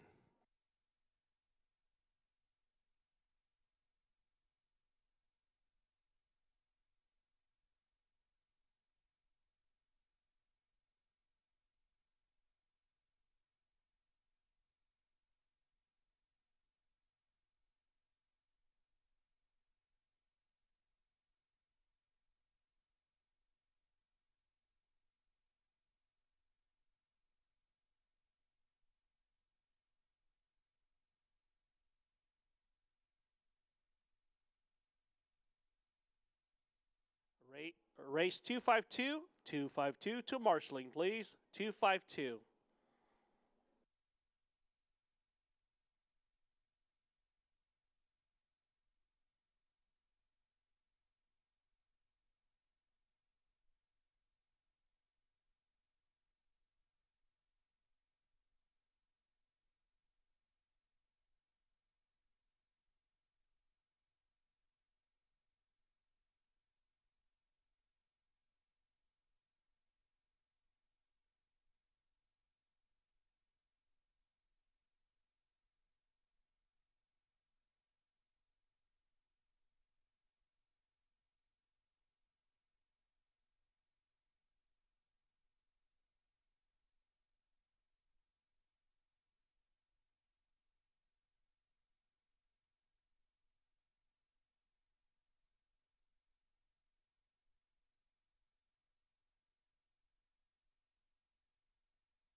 Welcome to the Bradenton area, where the easy pace of island life comes naturally in this coastal playground with endless white sand beaches, stunning natural preserves, relaxing vibes all around, and it's a seafood lover's paradise. Stay a while to explore downtown Bradenton with top-rated attractions and a friendly community set along the Bradenton Riverwalk. Come lose yourself in the sun-drenched Gulf Coast of Florida and change your reality in the Bradenton area. Learn more at BradentonGulfIslands.com.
This week, we have 3,000 athletes and supporters that have descended upon the world-class waters of Nathan Benderson Park after 3 years of no competition and finally together to host this championship. And it's all the best dragon boat clubs from throughout the world that have qualified at their respective national championships to earn a berth to this week's competition. Our next race will be race 248, small boat, women under 18. This is round 3. What that means is the total accumulated time through all 3 rounds determines the medal order for this small boat, women under 18 race. Race 251, last call, 1C and Ottawa. Race 251, last call, 1C and Ottawa. Race 252, Nekra Dragon, ASAP to the marshalling area now. Race 252, Nekra Dragon.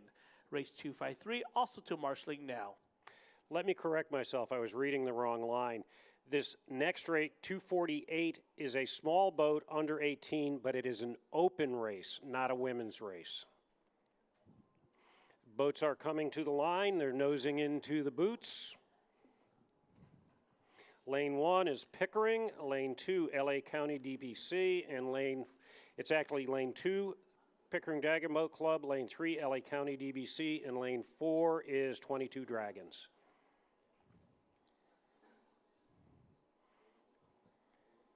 Pickering is maneuvering into the boat, and this race is off. Race 248 is underway.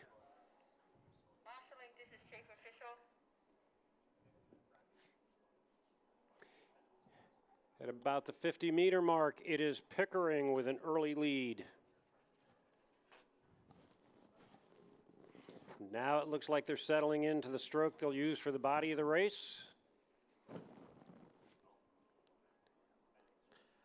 Just want to say hi to Julie and Sue Menzies down here. They're both of our IDBF officials, and they're taking a stroll together talking about this wonderful last 6 days here at the Club Crew World Championships. Please do go for a swim if you can. We're at about the 150 mark, and it is still Pickering out front. Looks like they probably got a 62 stroke rate, maybe a 64. Good, steady, strong rate for this race. Small boats, you really got to keep everybody together to get them to glide. And I know it doesn't look like they're gliding, but that is how a dragon boat glides across the water. You get it up, out on the start, and then you keep it gliding as you go. So right now at the 250 mark, it is still Pickering, followed by 22 Dragons. LA County is in the middle. When you pick your team, do you look at their weights? Yeah, weight is always considered on setting up teams. Interesting. I mean, and it will vary by race. I mean, a 2K, you can go with a slightly heavier boat. A 200, you're probably going to want to go with a lighter boat. Interesting. At about 70 meters, it is still Pickering, followed by 22 Dragons, but LA County is putting a surge on. This is going to be interesting for second. And again, this is total elapsed time over 3 rounds.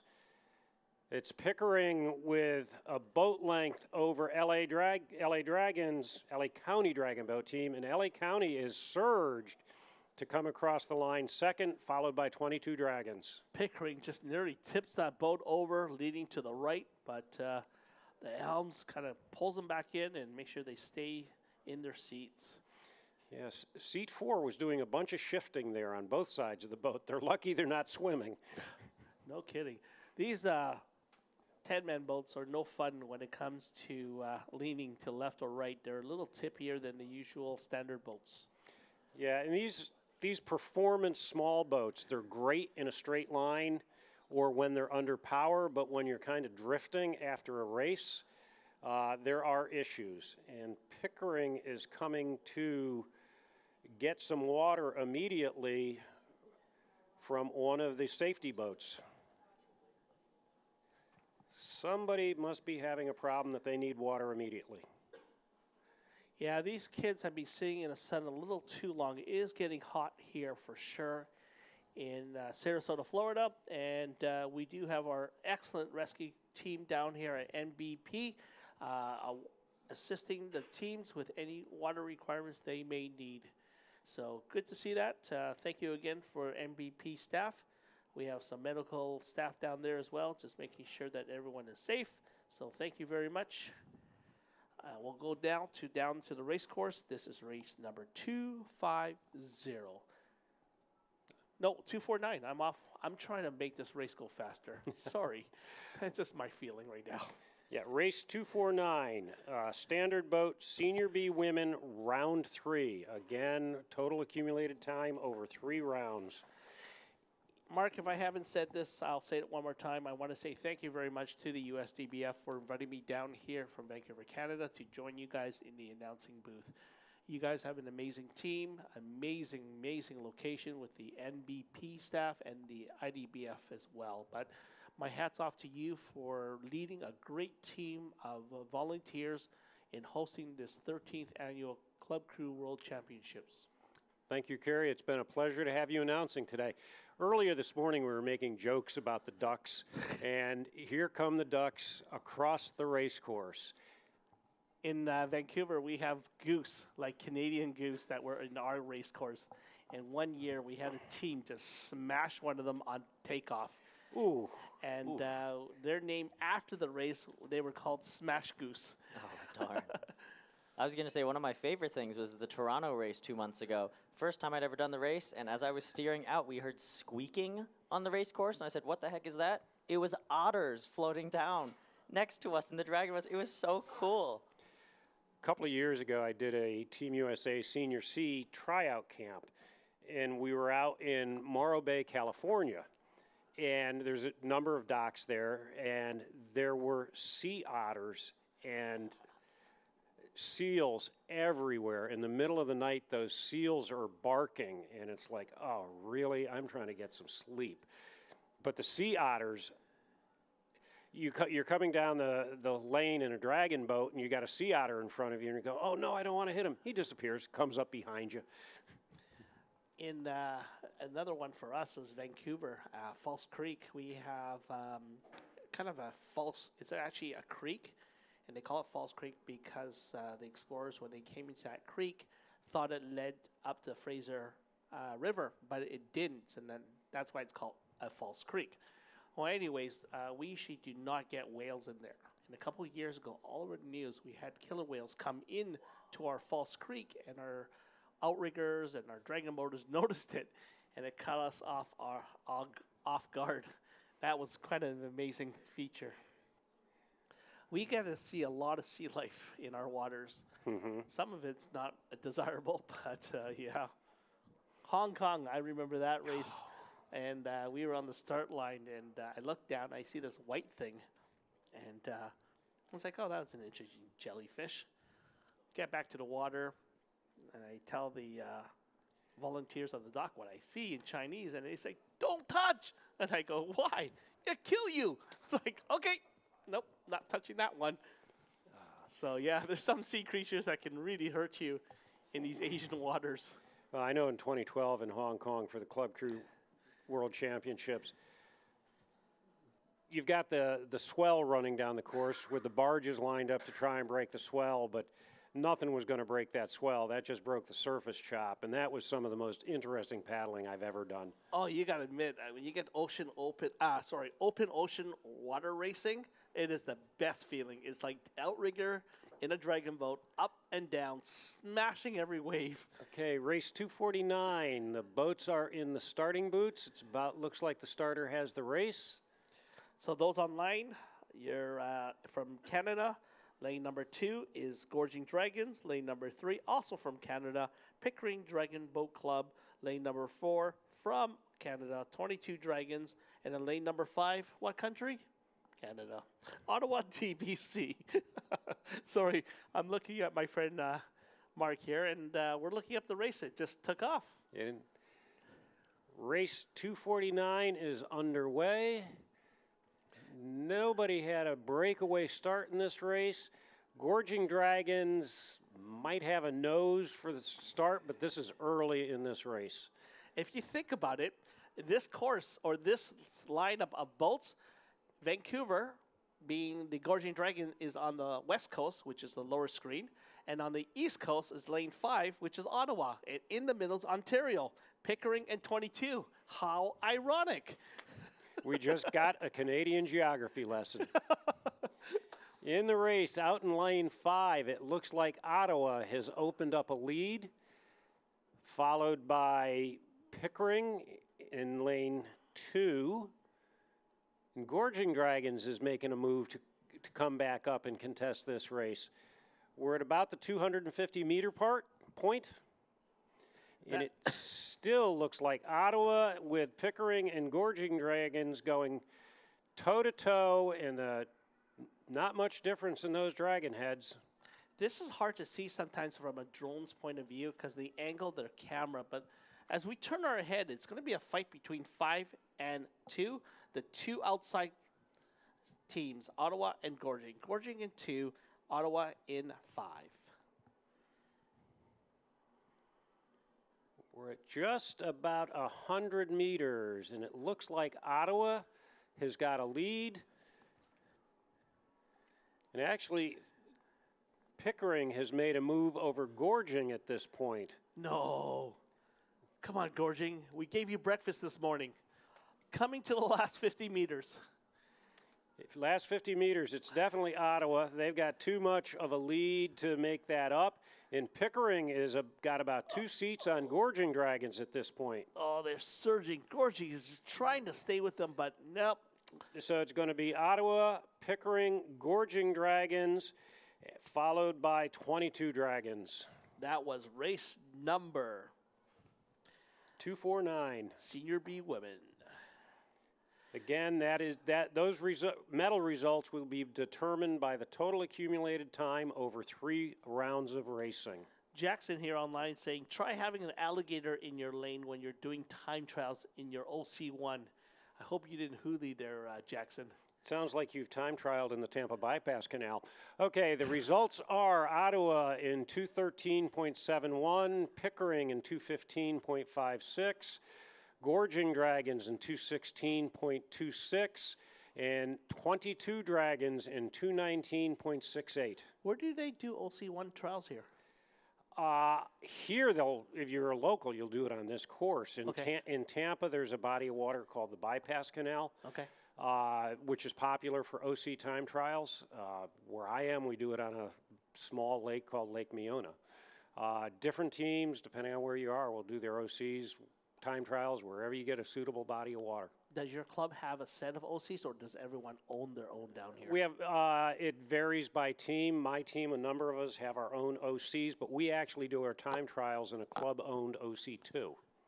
Oh, so one steers, one paddles? Yeah, our coach will steer, and the paddler does his thing, and he steers. Oh, interesting. Takes the steering component out of it because not everybody's familiar with steering an OC and paddling the OC at the same time. Have you done V1s? I have not. You guys have V1s down here? There are some, but they're not widespread. Yeah. Those are fun because when you first try them, all you do is go in circles and you're really, really frustrated. Here comes race number 250. This is the Grand Final Senior B Open. In lane number 1 is Great Lake Paddlers. In lane number 2 from Australia, Gold Coast. Lane number 3, Necklace Dragon. Lane number 4, Pickering. Lane number 5, Ottawa. And from lane 6, Great Britain, Raspberry. As the teams all set up on the line, this looks like a clean start. Everybody's set to go.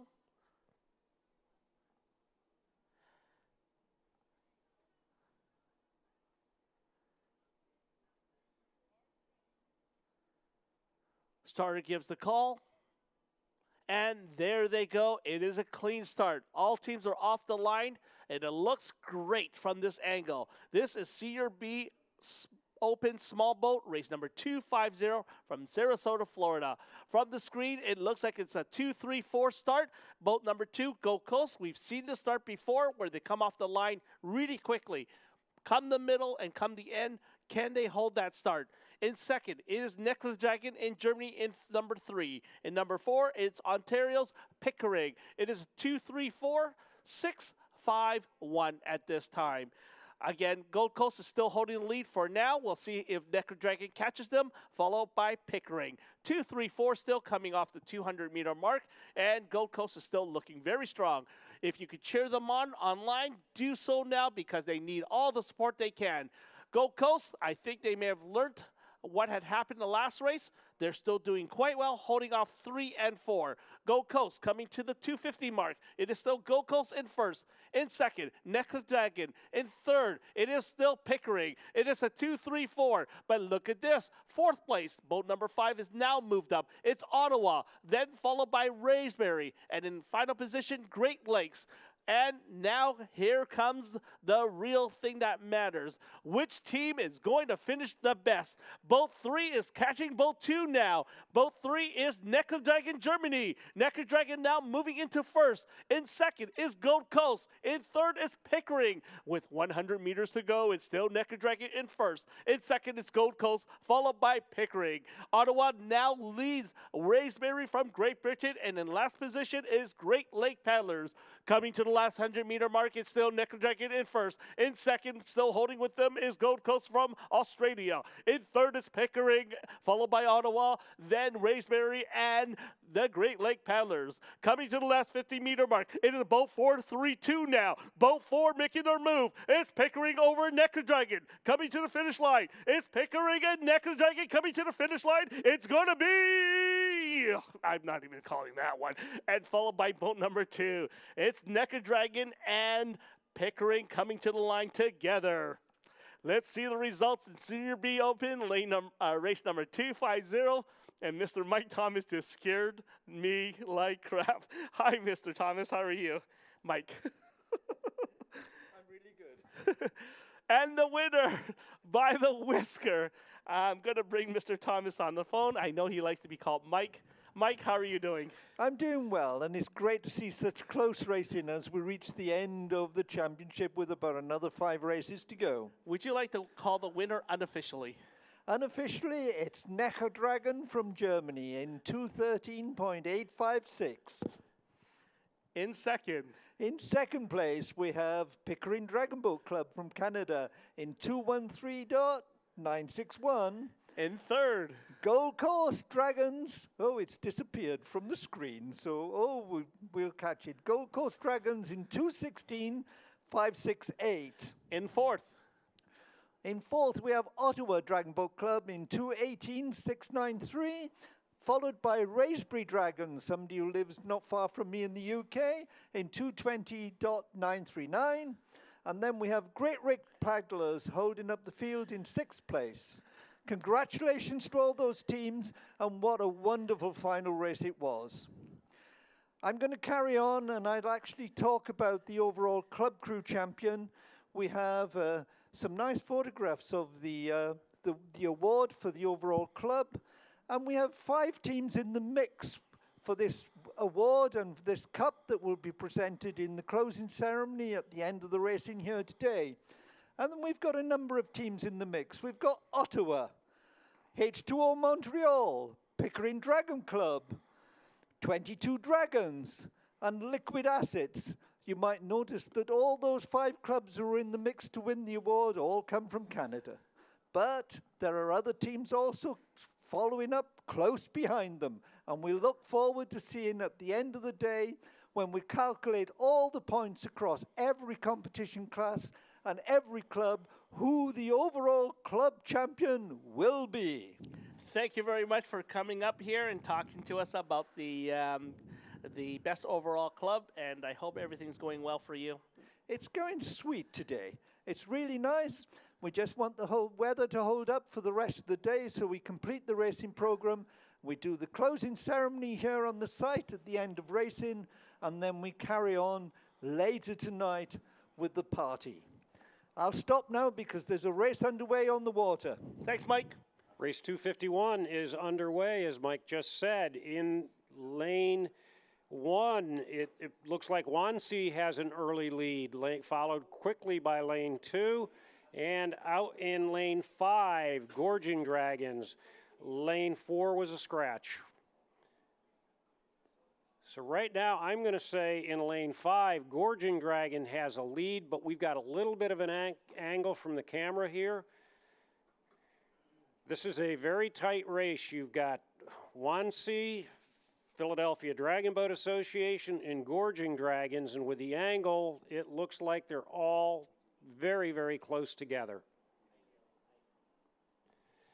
They're coming up on the 200-meter mark. It still is Wansi, Philadelphia Dragon Boat Association, and Gorging Dragons. And it is tough with this angle to really tell who's got it. Looked like Philly put a little surge in there. Okay, they're coming up almost to the 100-meter mark. And Wansi's putting on their sprint early, and Philly's going right with them, as is Gorging Dragons.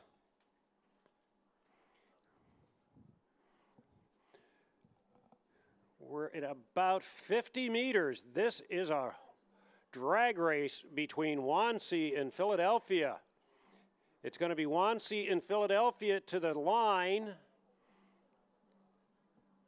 And at 10 meters, I'm going to say it's going to be Wansi, followed by Philadelphia, followed by Gorging Dragons, followed by H2O Montreal.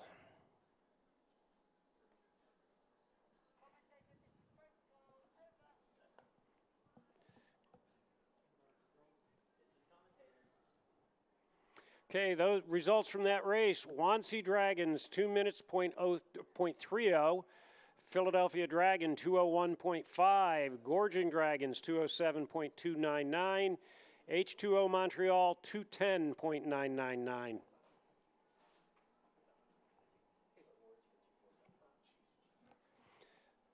That was the Standard Boat Senior B Open, and our friend Bob Mina was paddling in that boat for Philadelphia Dragon Boat Association.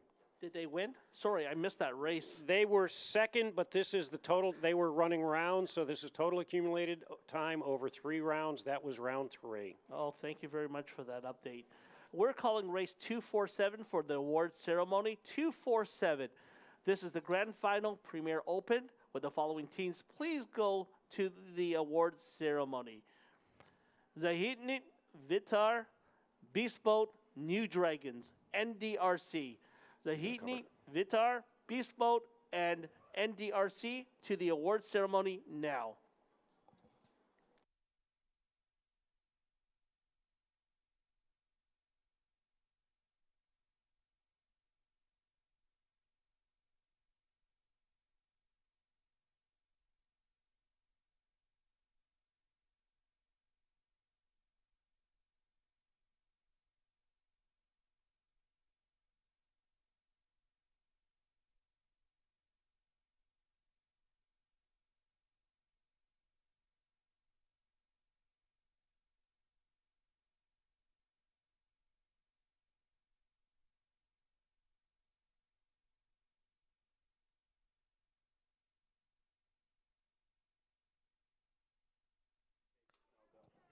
We want to say hi to all the fans still here watching, all your friends and family. I hope you guys are having a good time down here. We have a fan here with some U.S. flags in her bag, and she's ready to film the finish. Probably somebody she's cheering on. She's looking around for her team. I've got some officials down here as well. Oh, she looks, it's her. Look up. There, that's how we know it's you. We can see you from a distance here. Hi, Bytown. How are you guys doing? Great to see Bytown and their fans and friends and family. Great to see you guys. Give us a thumbs up if you're having a good time in Sarasota, Florida. Thank you very much. Thank you. We got Calvin Young back online. Ugh, my heart. Final race of the fantastic week. A little teardrop there. Yumi, woo, Tampa. Chris, go Gold Coast, Australia. Do go coming. Gold Coast girls go hard. Then you can go home. Then you can come home. The Scots, go Bytown. Show them how it's done. Lenny, let's go Tampa ladies. All right, let's look at the race course here, Mark, and let's see how race 252 stacks up. I've got Bytown in lane number 3 by the looks of it, and that's why we have some fun fans down here. We do indeed have Bytown. We do indeed have Bytown in lane 3. In lane 1, it's Gold Coast, which has its fair share of online fans. Lane 2 is CSDC. Lane 4 is Philadelphia Dragon Boat Association. Lane 5 is Tampa River. And in lane 6 is Neckardraken. And they're making their way to the boots. At this point in the week, this process, without the wind especially, is pretty straightforward for these teams. Go ahead and put your numbers of who you think are going to win first, second, and third. If you get it right, email me at kerrychow@dragonboatbc.ca and you'll win a prize. I will send it to you. Again, tell us who you think are going to win first, second, and third. And if you're right, you win a prize. This is Senior B Women's Small Boat. We have a good array of teams here from all parts of the world. Australia, Canada, United States, Germany. We do. And this is the grand final, so this is for all the marbles. This is Senior B Women. I'm going to start seeing some bets here on the line. Let's see what happens.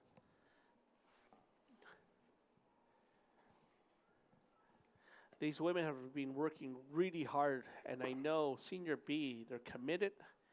Senior B being 50 plus, but race like they're 20. We have just a reset of boat number 4. That is Philadelphia, not feeling comfortable about their start there, just pulling out to reset. It looks like they had an angle that they're trying to get corrected. Whitecap 887 says it's 243 CSDC, followed by Philadelphia, and then Bytown. Ken 423 Philadelphia, CSDC, then Bytown. Todd Robinson 341.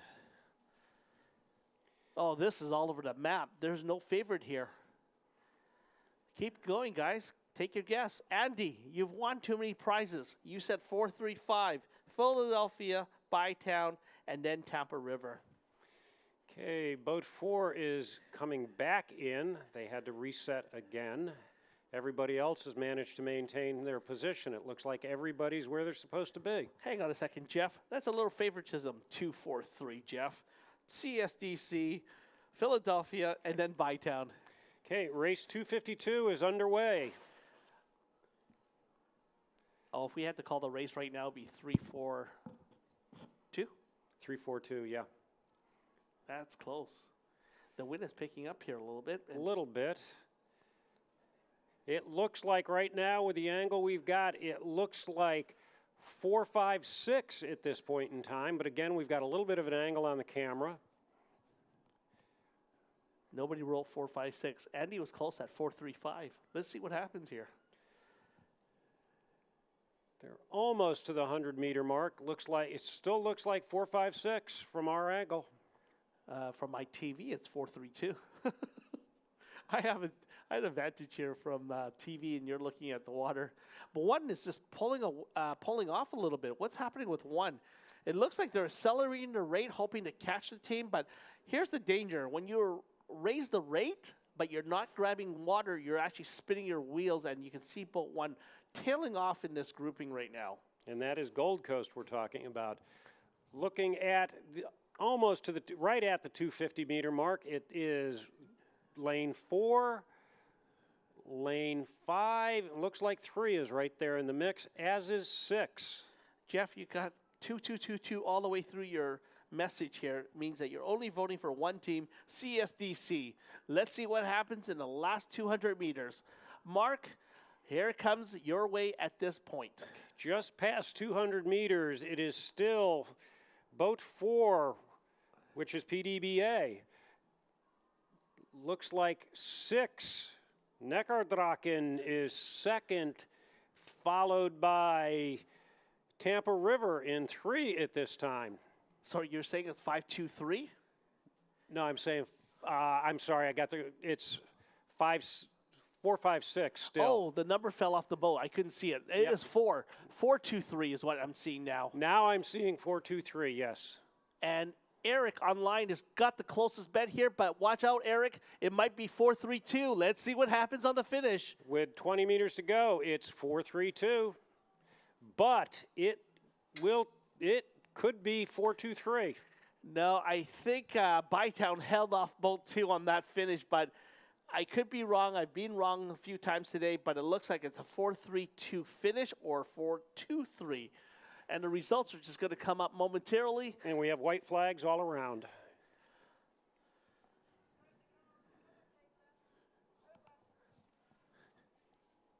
Okay, the results are Philadelphia Dragon Boat Association 227.16, which was boat 4, CSDC, which was 2, 227.10, Bytown, which was boat 3, 227.77, Tampa River was in 4th at 231.21, Neckardraken in 232.73, followed by Gold Coast in 236.96. So it was a 4-2-3 finish. 4-2-3, you were right.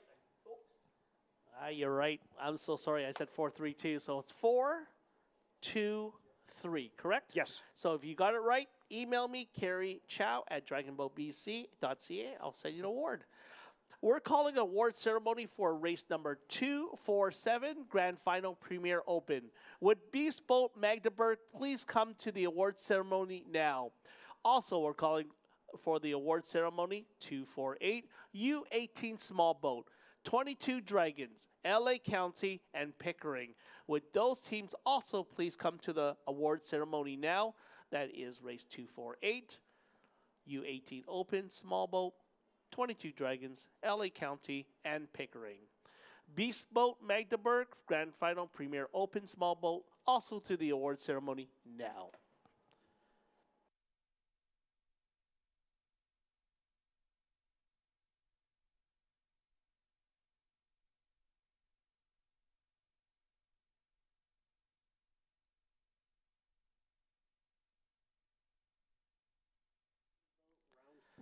Ladies and gentlemen in the internet world and at Sarasota, Florida, we are down to our final 3 races of this amazing 13th Club Crew World Championship.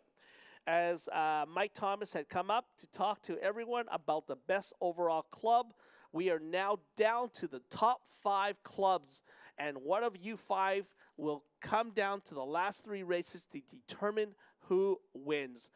The rankings are very close, so no team has a sure lock at this time. Again, points are accumulated across all 3 distances, 2,000, 500, and 200 meters, and across all competition classes. The club with the highest points are awarded the trophy. This trophy was first presented in 2018 at Szeged, Hungary. In no particular order, these 5 teams are now still fighting. It's Ottawa, H2O, Pickering, CSDC, and 22 Dragons. This is the Standard Boat Premier Women Race 253 coming from Sarasota, Florida. In lane number 2, it is Pickering. In lane number 3, Island City Dragon Boat Club. Lane number 4, 22 Dragons. Lane number 5, H2O Montreal, Canada. And lane number 6, TNPC. As all 5 boats come into the chute, this is and will be a very fast race. Set time for this race on schedule was set at 2:40. The time here locally in Sarasota is 2:56. We're only 16 minutes behind schedule, and no bad weather in the forecast, with promise of a huge party this evening. And we're looking forward to these jersey exchanges. Good food tonight, so look forward to a wonderful party. But let's get back to the race. We have 3 more. So this is Carrie Chow calling this race, number 253, Premier Women, round number 3. We have a prediction for the finish order of 645. We've got another prediction of 444. Oops, sorry, it's got to pick 3 places. What did I start here, Mark? You tell me, you started it. All right, I'm good for it. I stand by my word. So be it. Let's have fun here today. This is race number 253 on the runs here. And right off the get-go, boat number 4 is flying 22 Dragons. They mean business. Followed by TNPC on the outside, lane number 6. In third is lane number 5, H2O. It is right now 5-4-2. 5-4-2 off the start line. Followed in 4th position is boat number 2, Pickering Dragon Boat Club. And finally in last position, but not out of it, is Island City. With a very big view of this race, look at boat number 4 making the surge. Boat 4 has made their call, 22 Dragons, tracking down TNPC on the outside. In that middle is boat number 5, H2O. Coming to the halfway mark, it's going to be a fight between 22 and TNPC. Coming right down this, it's now got another boat in that mix. It's H2O in the middle in boat number 5.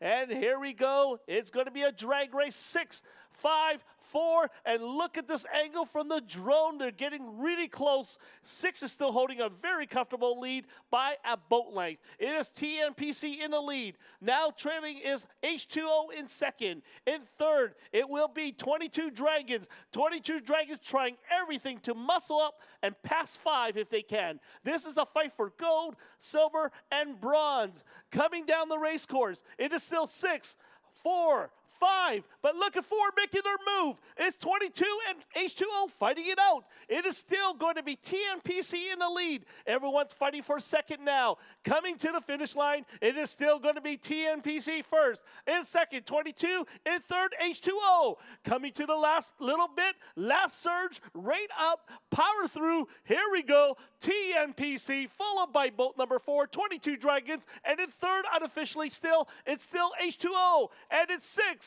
4, 5.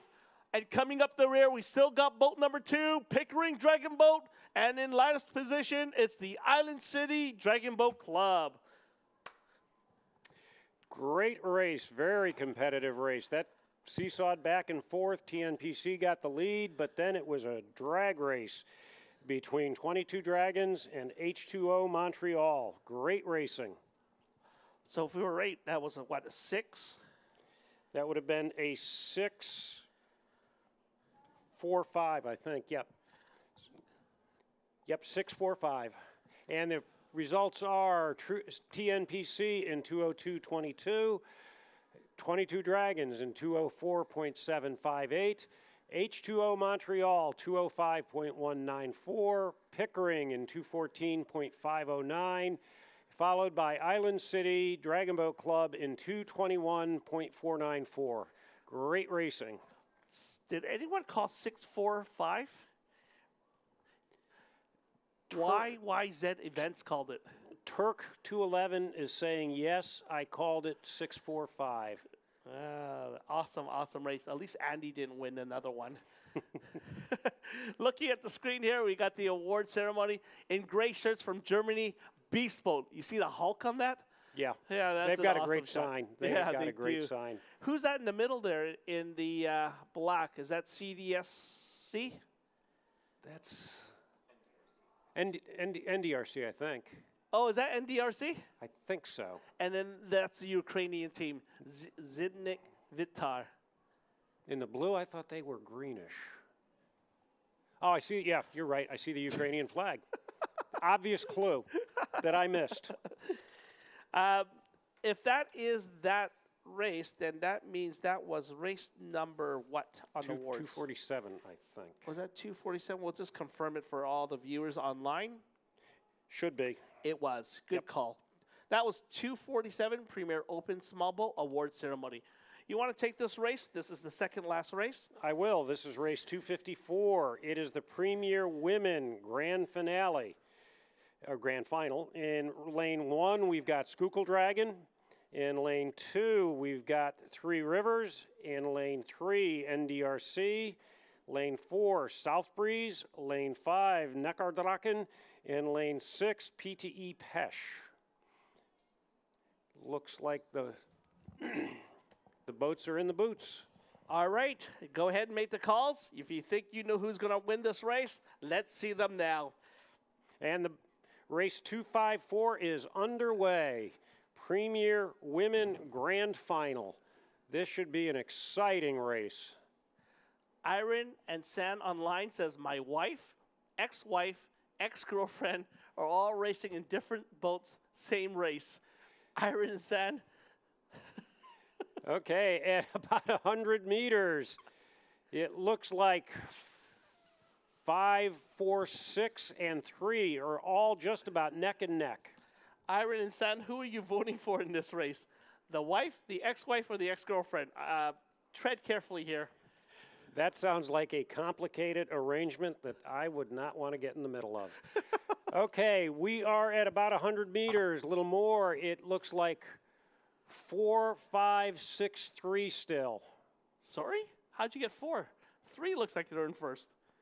I would say 4 went past that. Yeah, 4's passing that buoy before 3. Are we just on a different angle? No, 3 just passed red.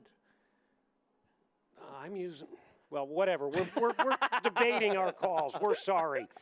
Okay, it is, as we come to the 250 mark, in my call, it is South Breeze, followed by NDRC, followed by Neckardraken, and in lane 6, PTE Pesh is right there.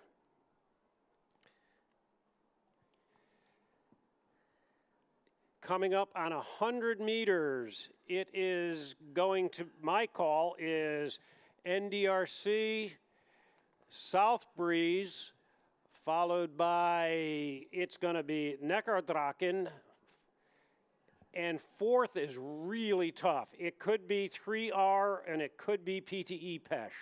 So just from this angle, you're very close. I think 3, 4, 2 actually, but I could be wrong here. Coming into the final 20 meters, it looks like 3 is inching up with every stroke over 4, and it looks like it could be 2, which is 3R, followed by 5, which is Neckardraken, followed by 6 and 1. That was close, actually. From one point, I actually thought Neckardraken had that 3rd position, but again, out of that corner of my eye, saw the number 2, which is 3R Dragons, just come out, and yeah, it was a close race. With a time of 2:20.21, that was NDRC taking that race. In second, South Breeze with a time of 2:20.95. In third, with a time of 2:24.76, 3R Dragon. In fourth, Neckardraken, time of 2:25.88. And in fifth, Pesh, 2:28.95. And in lane number 6, Schuylkill Dragons at a time of 2:31. And you're looking at the Ukrainian team. So if you look carefully here at the camera, this is the Ukrainian team who's come out, and they are presenting a gift to I see beaches now. They're presenting a gift to Steven Rodriguez. He is the director of the races down here at Nathan Benderson Park, and it looks like they've all signed it, the flag, and they want to say thank you to Steven Rodriguez, and we welcome the Ukrainian team here to Sarasota, Florida. And just to the right there in the light blue shirt is Claudio. He is the gentleman that you guys have been hearing online. Claudio is the president of the Italian Dragon Boat Federation and the European Dragon Boat Association. To the left in the gray is Beast Boats from Germany, and that is a great presentation received by Steven Rodriguez. Thank you again, Ukraine, for being here. Our hearts are out to all of you. We hope you and your family stay safe. Mark, your comments there about Ukraine? My interaction with been primarily with Valeri, who is the head of the Ukrainian Dragon Boat Federation, my counterpart. And we did an interview the other day during a rain break, and what it took for that team to get here, it was a real labor, and they are here. They've had success in racing, and they have been supported locally by a team here about an hour north of here. Windy City helped them get here. So it was as Barb said before, it takes a village to build a race. Well, it took a village to make the Ukrainian team get here and be successful. So great job by all, and I'm glad to see the Ukrainian team on the podium. All right, this is a call for award ceremony for race 249 with the following teams in Senior B women. Please go to the award ceremony now. Pickering, Gorging, and Ottawa. Again, this is race 249. Pickering, Gorging, and Ottawa. We thank you very much. We're down to the last two races, 255 and 256. If you love these commentaries, you want to do a shout out, you want to talk about your club, your teams, put them on here, and we will try to get to them as fast as we can. We love the interaction. We continue to connect with everyone out there as much as we can. Again, this has been an amazing week of racing. We're now finally made it to the last two races here. We delayed twice now, I think, for racing because of some weather. But for the most part, we've completed every single race that was required for the 2,000 meter, 200, and now the 500. Mark, how many days are you going to take a rest after this? It's going to be several days. I'm going to lay off of dragon boating for a week and then go back, and I will actually be coaching our team for a couple of weeks. I'm one of the assistant coaches on the team and give Pat and Liz a break. And so I'll be coaching our team for a couple of weeks. And I think everybody on our team needs a break. And I suspect most of the teams that have been here this week will also be very happy to take at least a short break following this competition. I totally agree, but unfortunately for us people up north, our race series are just starting. We have Victoria Dragon Boat Festival coming up in August. We also have one in Steveston in British Columbia. We also noticed there's two in Iowa that are coming up. So there's lots of races still to be had on the West Coast, in the Midwest, and even on the East Coast. Just a quick note, Birdwater being one of our official sponsors here at the 13th Club Crew World Championships. They have drawn a winner, Dara Mathler. I'm just having a tough time saying that last name. It's Mathelier from Empire Dragons, New York City. Congratulations, you have won. So if you can, and if you're still on site, please go to the Birdwater booth and claim your prize. Now, if you are not here and you know this person's name, go up to Birdwater, let them know that you know who that person is, and they can make some arrangements with you to make contact. Okay, I'm going to beat our own drum. Suyin Dula, shout out to the amazing commentators doing a great job. Thank you, Suyin. We appreciate the support. And the boats are pulling away from the docks to come out to our round 3 of the U18 women, race 255. Su Ying, if you email Mark Kane at USDBF, he'll give you a prize as well. Thank you, Kerry. You're welcome. Now, Mark, you actually had some nice pins you were giving out that were Sarasota. They were a separate logo. They were a logo that we developed for Nathan Benderson Park and USDBF. That's just a hair different than the official logo of the race. So yes, I was handing some of those pins out to officials, dignitaries, people that deserve special recognition. I've been doing that throughout the week. Do you have still one left? I believe I do. Okay, here's the deal. The first person online who emails you with the correct answer, and I'm going to ask a question, and whoever answers correctly gets to win this prize, and they'll email you directly. Is that okay? Yeah, they would do president@usdbf.org. Okay, so at president@usdbf.org, first person who nails it right, and I kind of asked the question over the last 6 days. If you can guess Mark's age right now, please email it to him right now. If you're the first person with your name and your address, he will send you this coveted pin that he's been handing out to different people down at the site. So internet crowd, you get to win a prize as well. So let's see what happens. Thank you, Mark, for playing along on that. Thank you, Kerry. And we are at race 255, next to last race of the day. It is round 3 for the U18 women. And the race is off. It is race 255, U18 women, round 3. The medal results will be based on total accumulated time. You know what? Why are they in lane 1-2 now versus 5-6? Remember earlier there was 2 boats and they were out in 5-6? I know. I don't know why they're doing this. The alligators moved to lanes on the outside lane. Mark is looking at his phone who's got his age right.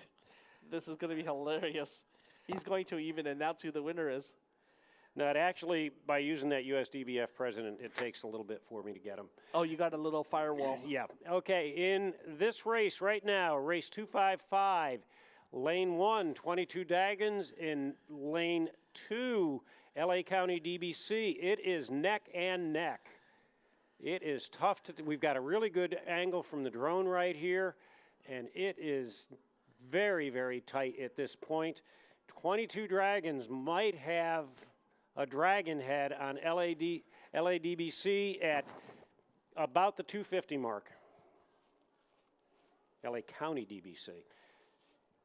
You notice? As I speak and correct myself, LA County has put a surge in at the 250 mark. This one I wasn't going to play the game who's first and second because you had 2 choices. That's right. 1-2 or 2-1. LA County has really put a surge on here at about coming into the 200-meter mark. And they're holding that break that they got when they got to that 250 surge. That's amazing. They have about 3 seats now on 22 Dragons. Even though you only see 2 teams and you only see the same 2 teams kind of fighting out for a couple rounds here, trust me, these teams are gunning for each other.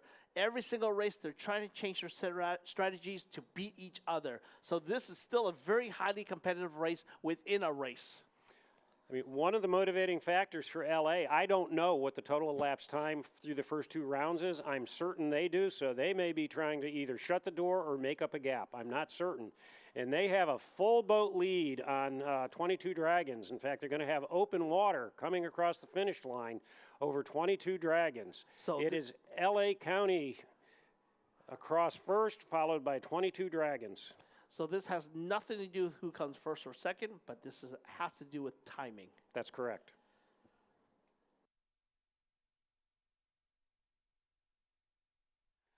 Hey, Mark, this is the last race. Okay, the results for race 255.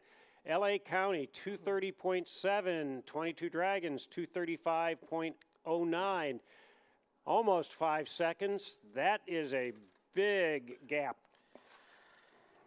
Kind of sad here, my friend.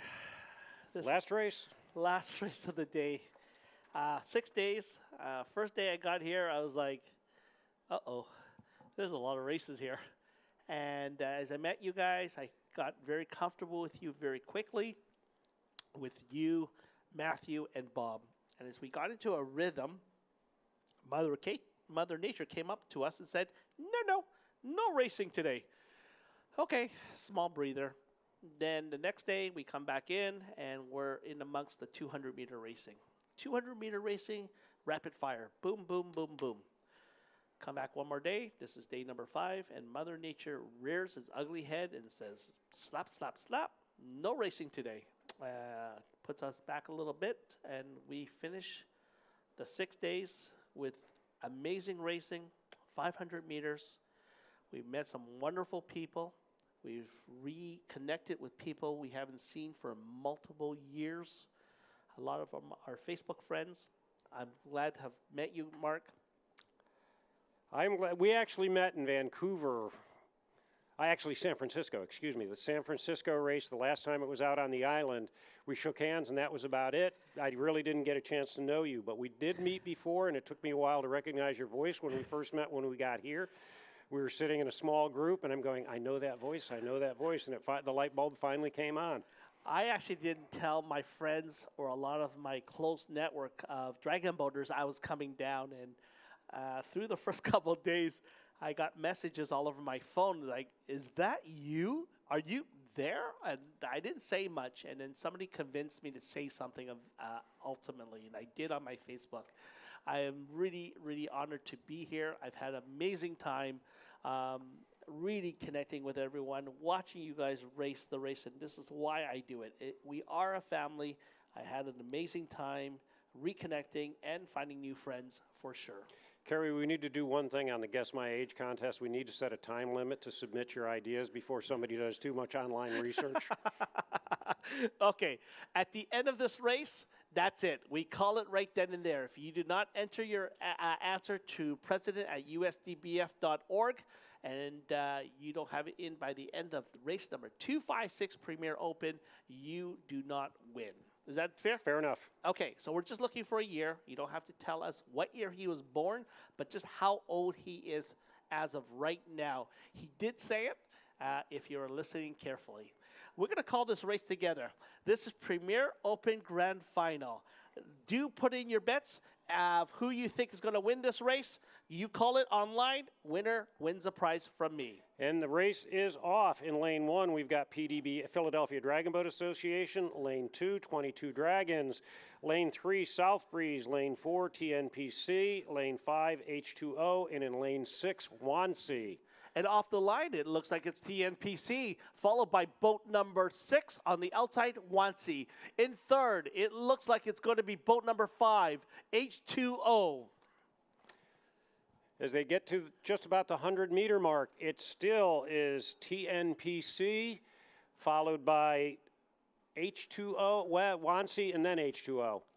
Although South Breeze is putting on a good fight. Look at the crowd. They have all come out of Racers Village right now. Everybody's right to the edge watching this amazing race. Coming to the 250-meter mark, it's still going to be? It's still going to be TNPC in Wansea, followed by H2O in 1, 2, 3.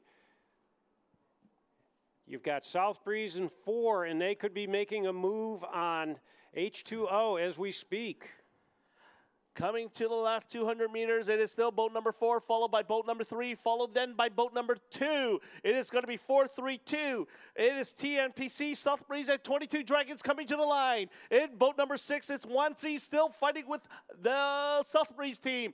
Coming to the last 50 meters, it's going to be... It's still TNPC. It's going to be South Breeze and Wansea at this point. Wansea is still in this mix, but look at boat number 2. 22 Dragons in the fight, and on the finish, it's going to be... It's going to be TNPC, followed by South Breeze, followed by 22 Dragons, and by my call. Wansea gets knocked out of third position, and look at boat number 4. He's up, and he's pumped.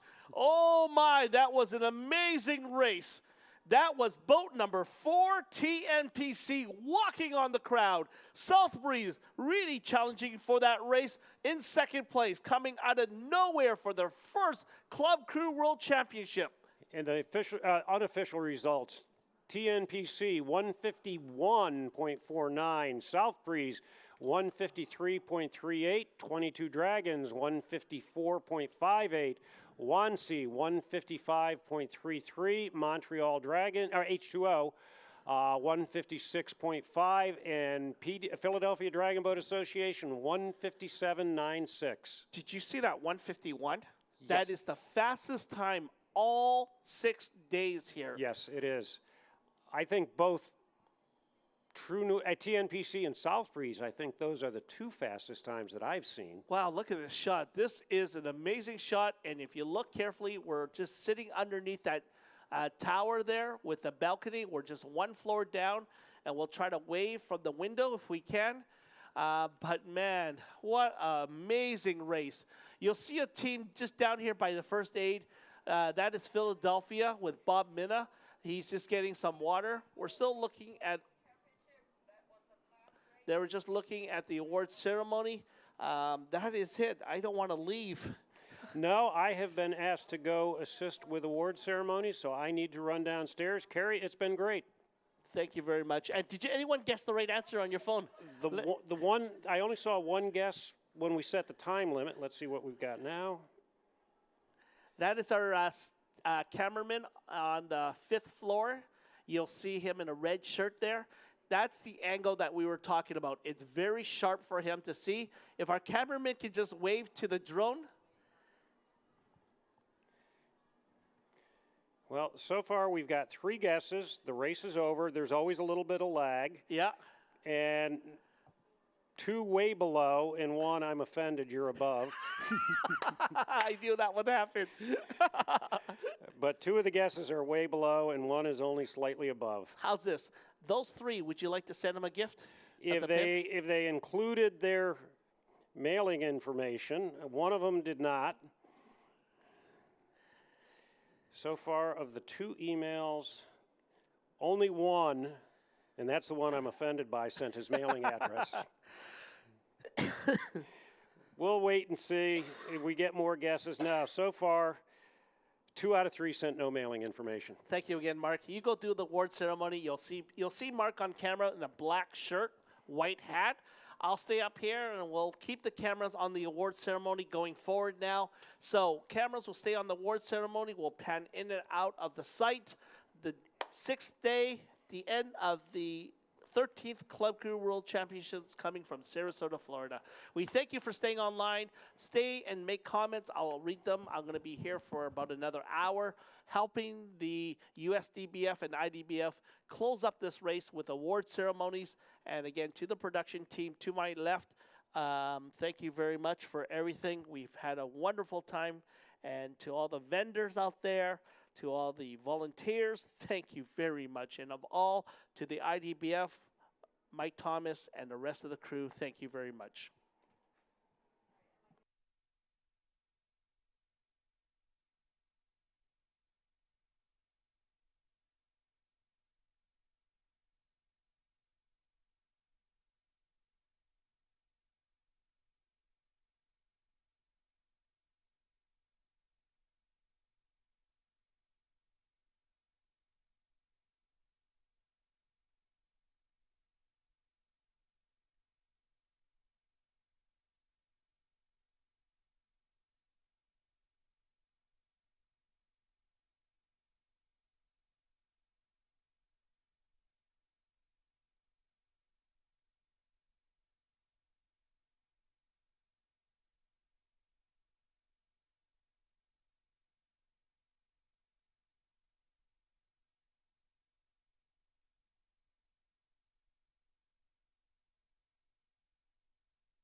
This call for the Grand Final Senior B Open, race number 250. The following teams, please go to the award ceremony now. Gold Coast Dragons, Pickering Dragon Boat, and Nekra Dragon. This is Gold Coast, Pickering, Nekra Dragon, Grand Final Senior B Open. Please go to the award ceremony now.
Race number 250, Grand Final Senior B.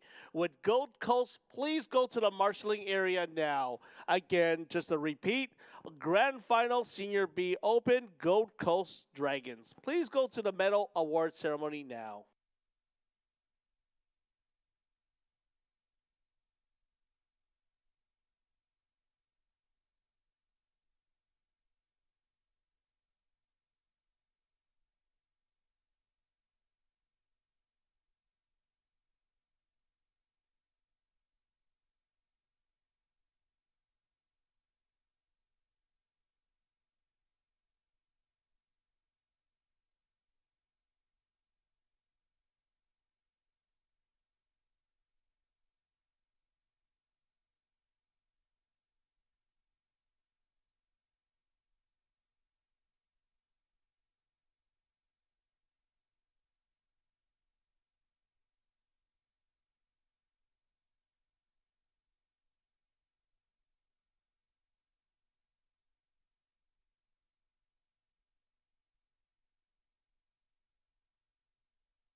race 251, 251, Senior B Open Standard.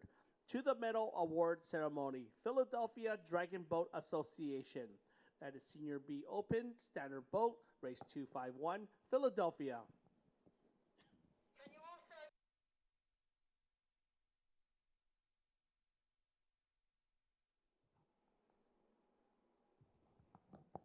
Calling race 252, 252, Grand Final Senior B Women, Small Boat.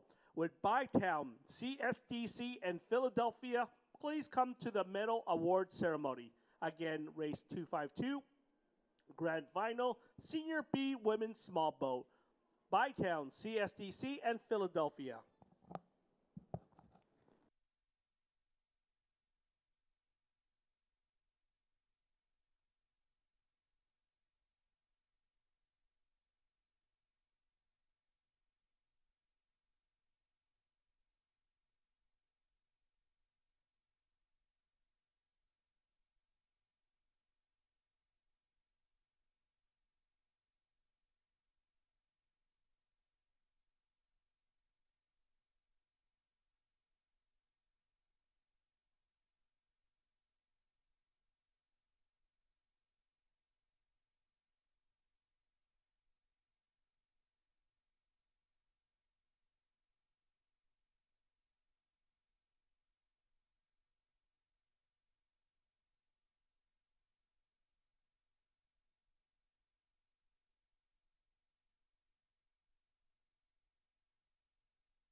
If you look at your screen there at the award ceremony online, there's a lady in a white shirt with her left hand moving and her right hand on her hips with a cell phone.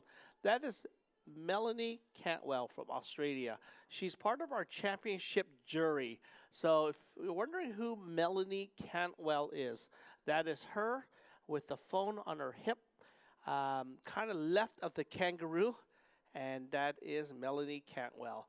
I'll try to point out people that you have heard their names throughout the week, and we will try to get a better description of each of our IDBF officials as they show up in our camera. You're seeing the Australian team just there, Gold Coast, basically hugging, receiving their awards.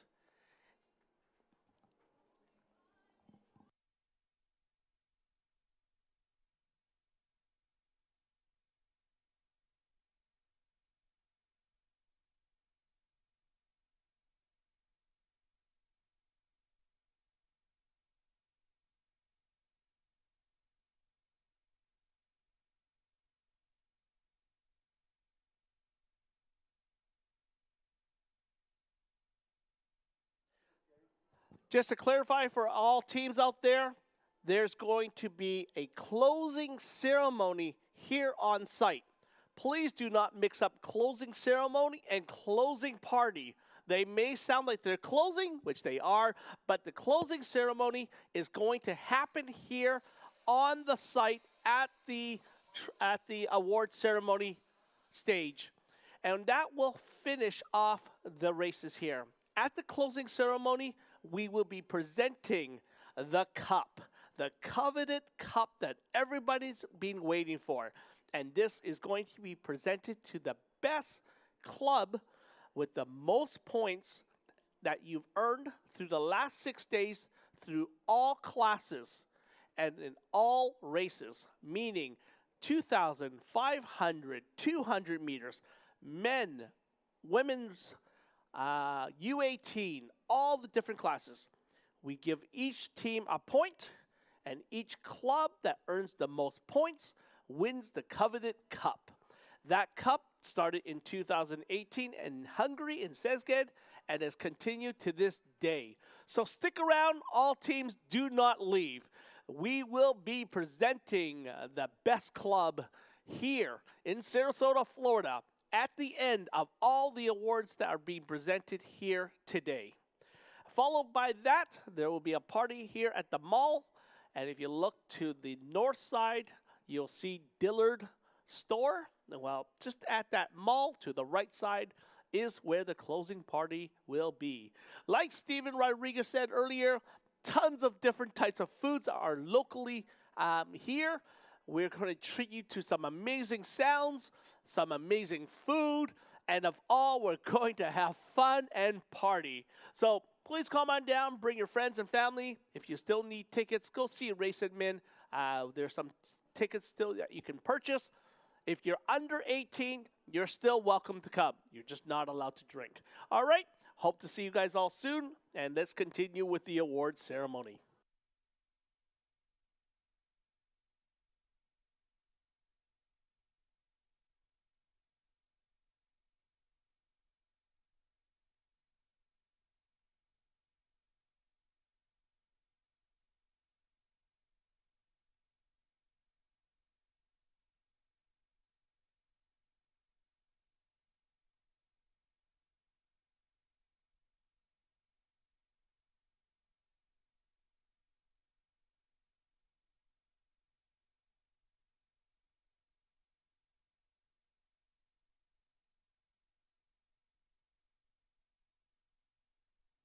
Those still online, if you look carefully, just by the fence there in black, that is Gorging Dragons. Gorging Dragons, look up and wave to your fans in Canada.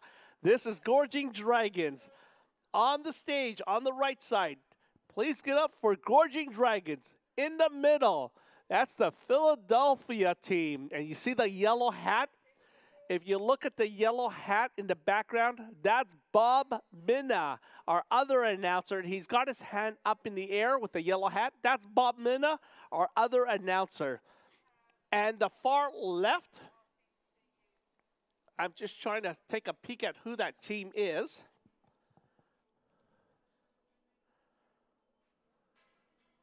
Race 11, as in what happened on day 1, over.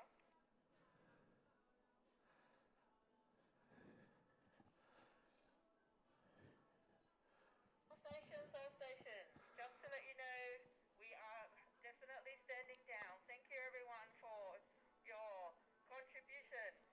Please come up to level 3 for a final debrief. Over and out.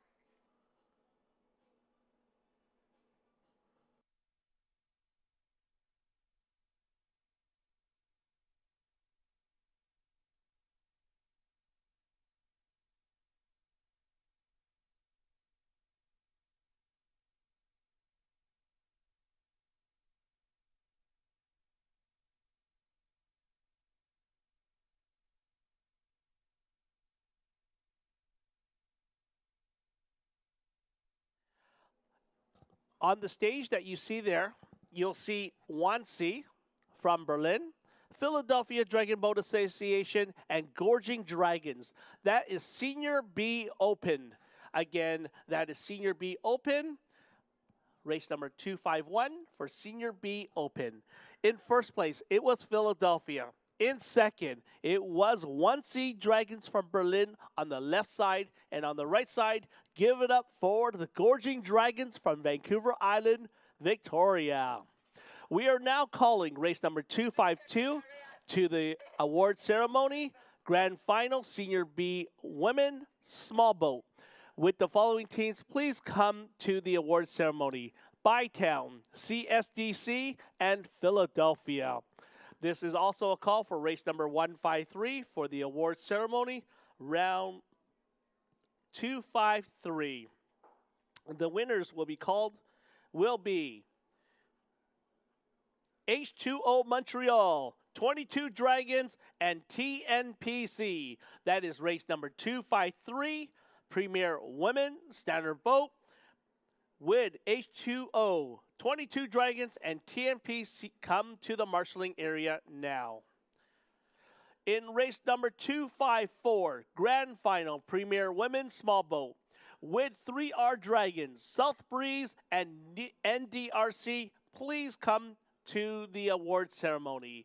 Grand Final Premier Women's Small Boat, race 254, 3R Dragons, followed by South Breeze and NDRC. In race 255, U18 Small Boat, with the following two teams come to marshalling, 22 Dragons and LA County. And finally, in race 256, Grand Final, Standard Premier Open, 22 Dragons, South Breeze, and TNPC. With all three teams, please go to the award ceremony. At the end of 256, we, the IDBF, will be issuing the trophy for the best club team in the world. So look forward to that prize when all teams now approach the award ceremony today.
And a huge congratulations to the Gorging Dragons. Great showing this week. You guys did really well. And yes, Gorging Dragons waving in the air. You can see, I'm not sure whose hand that was. He looks confused. Wansi leaving the stage in the white tank tops there. And there's Philadelphia just coming around the corner in the blue with red shoulders. Bob Mina is in the top left of your screen with a yellow hat, his famous lucky hat. He never takes it off for a race.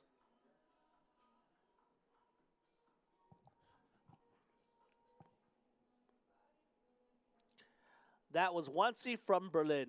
We're now bringing up race number 252 to the stage. This is the grand final, Senior B Small Boat. In third, Bytown. In second, CSDC. And in first, Philadelphia. Suyin, my name is Puppy, aka Carrie. I use Puppy for a lot of reasons for over the years, from paddling to coaching to officiating. I've always used Puppy, and it was a nickname I had in high school. I keep using it to this day for anybody in dragon boating. And so if you see me in the streets or you say hi to me and you say Puppy, I know you're dragon boat related. If you say Carrie, I know you from something totally different, and I have to kind of think through all the different areas I may know you from. So Suyin, I'd like to say hello to you. One day we'll meet, and like everyone else online, I hope to see you guys all soon at the next World Championships or Club Crew Championships. If you don't see me there, come down to the West Coast. We are in Vancouver, San Francisco, Arizona. Seattle's going to try to start up their races again. We have races in Denver, Steveston. Yeah, you'll see me all around. So I hope to see you guys all soon. And we'll continue the festivities from Sarasota, Florida.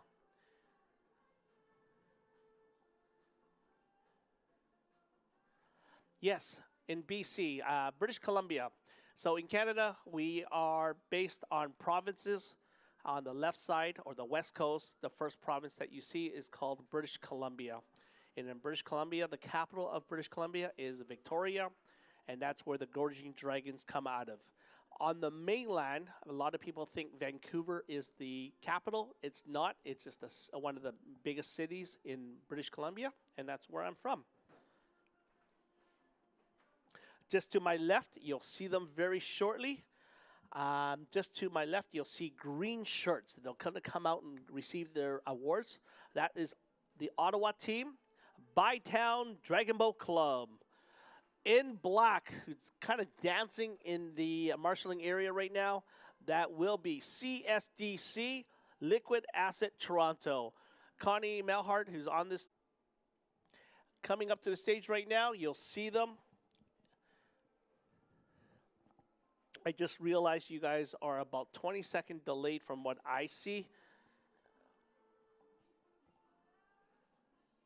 Su Yin, you're Ontario, so I don't have to explain provinces to you. Thank you, Stephen Kwok, for your comments. I miss you. I haven't seen you for a while, Stephen. Hope to see you again soon. Haida, please come visit. You're most welcome to Vancouver.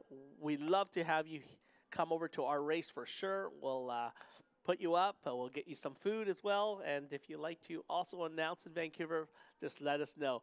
And there you go. There's the three teams on stage now. Philadelphia in the middle for first place. That is the grand final winners of Senior B Women Small Boat. On the left side is the Canadian CSDC from Toronto, and on the right side in the bright green, unfortunately they're just off camera a little bit, that is the Bytown DBC Ottawa team.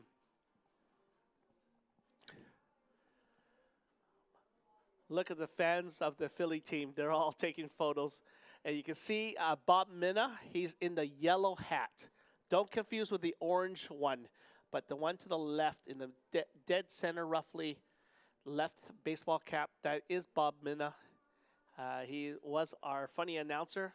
I'm seeing the IDBF officials coming down the stairs to Donald Lee. Thank you very much for being here.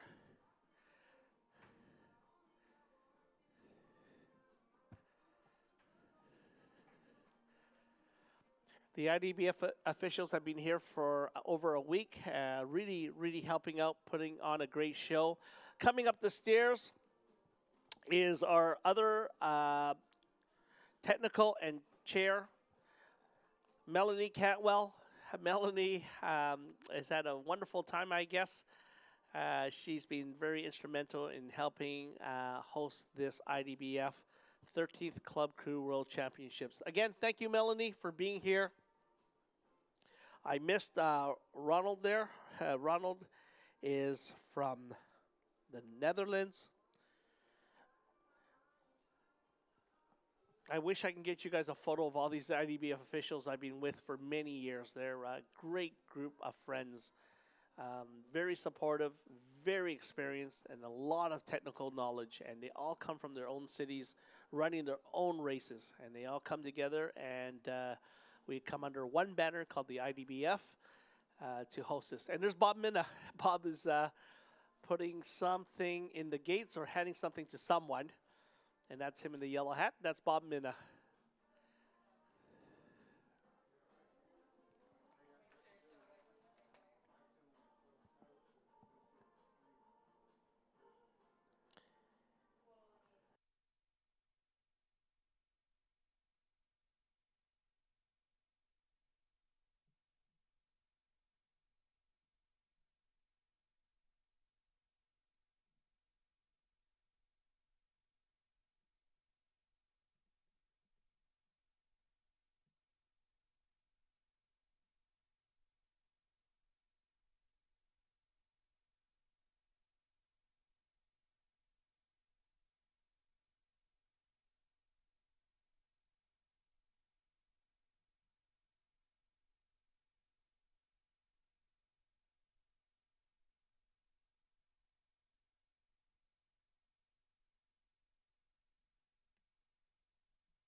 Coming up next, this is race number 253, Premier Women.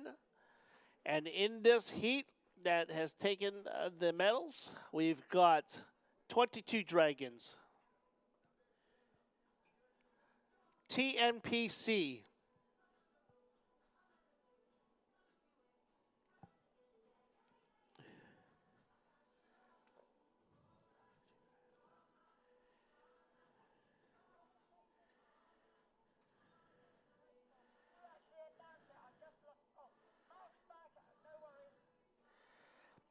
This is TNPC, 22 Dragons, and H2O for race number 253, and that is the Premier Women.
Renee, I wish I could move the camera to the right, but here's a funny little story. It's a little camera that's been attached to the railing and it's not movable. So we apologize. We can't get the camera shifted to shift over to the bronze size, Renee. Stephen will come to visit you in Toronto. Love to see you soon, and hopefully I'll make it out to Hong Kong.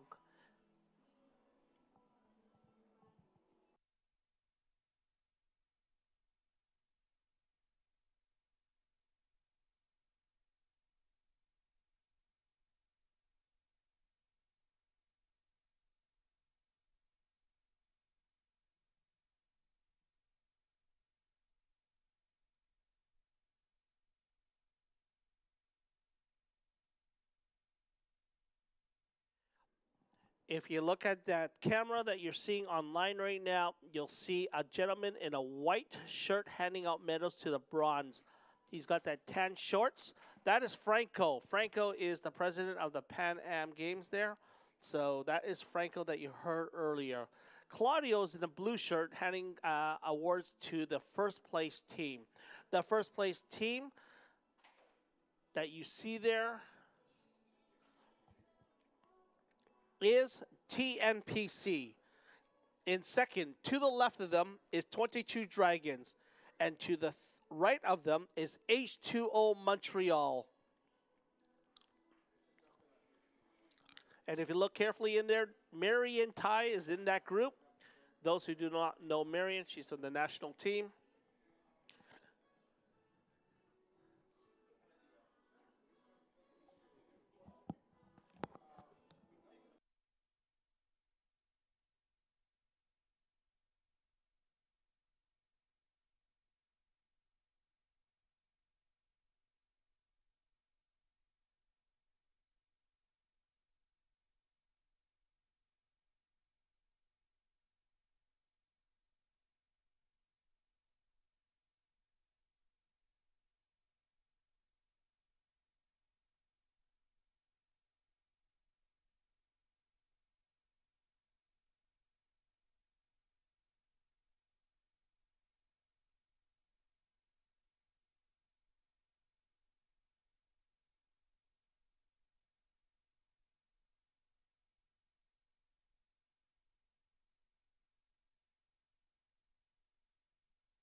This call for race number 254, Grand Final Small Premier Women. Again, this is the call for the Grand Final Premier Women Small Boat, 3R Dragons. Trois Rivers, please come to the please come to the award ceremony now.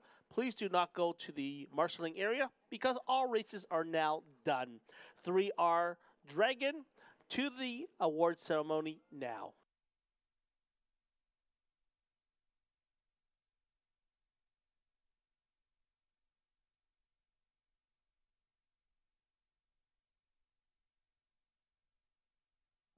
Do not forget to get your Bird and Water blade, 20% off on their used blades right now. So if you haven't got your carbon fiber blade or yours got lost or got broken, good time to pick up your Bird and Water blade, 20% off. If you say my name, they might give you a little bit more, but I doubt it. So that is Aaron and Marinka at the Bird and Water booth. Go see them and support them as they are a local USA company supporting paddlers from around the world.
To Julie Doyle, the Vice President of the IDBF, and also the lady that you're seeing down here giving out awards. That is Julie Doyle.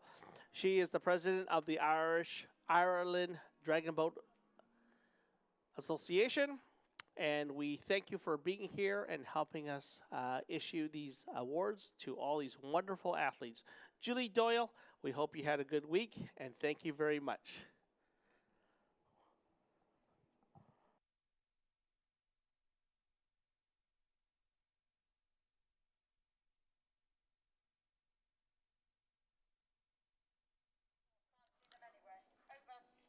Three R Dragons.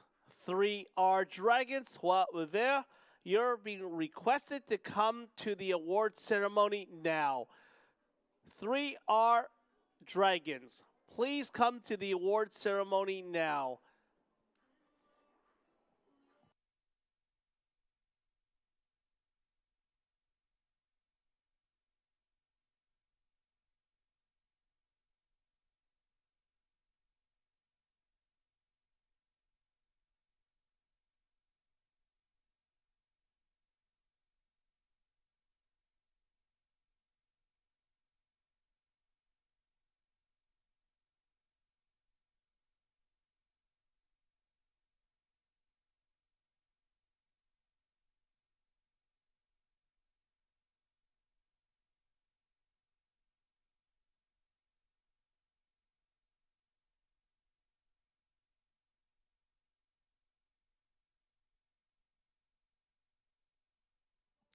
Do not forget, teams do not leave.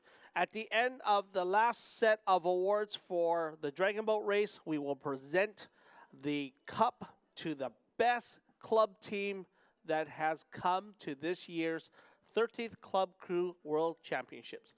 It will be awarded just at the end of the award ceremony, known as the closing ceremony. The closing party is completely different, and that will be across the street at the mall.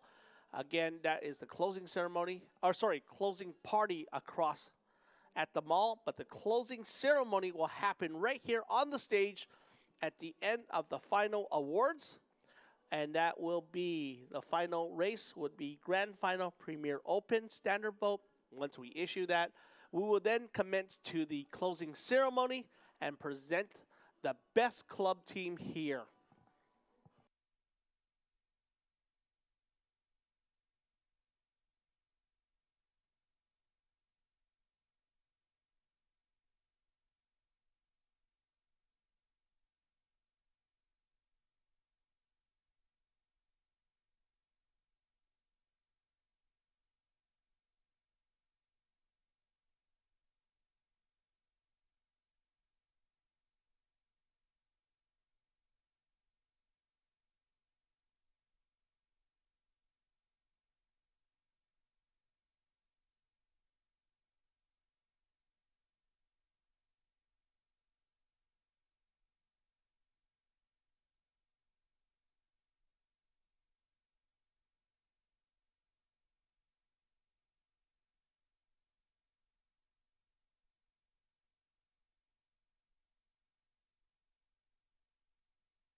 Three R Dragon. 3R Dragon, we will proceed without you for the award ceremony at now. So 3R Dragon, if you do hear this message or you have any representative, we will go without you if you do not get here immediately. 3R Dragons, if you are coming towards the stage, just raise your hands to just let me know that you are coming. 3R Dragons.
Thank you, 1989 RS Legacy.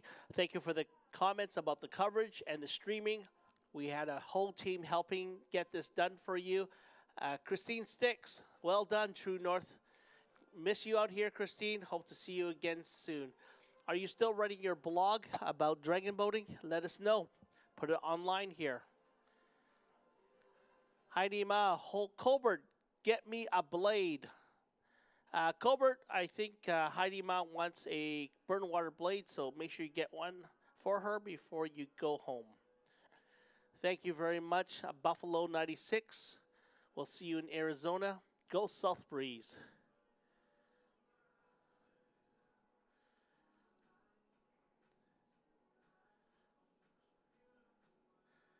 How does one get chosen for the national team, Carrie? Each region, each country has their own rules of how you're chosen. In Canada, we have call-outs for the national team, at which point you're asked to go to certain camps. You're asked to submit your time trials and so forth. And through a series of camps, the members are then chosen.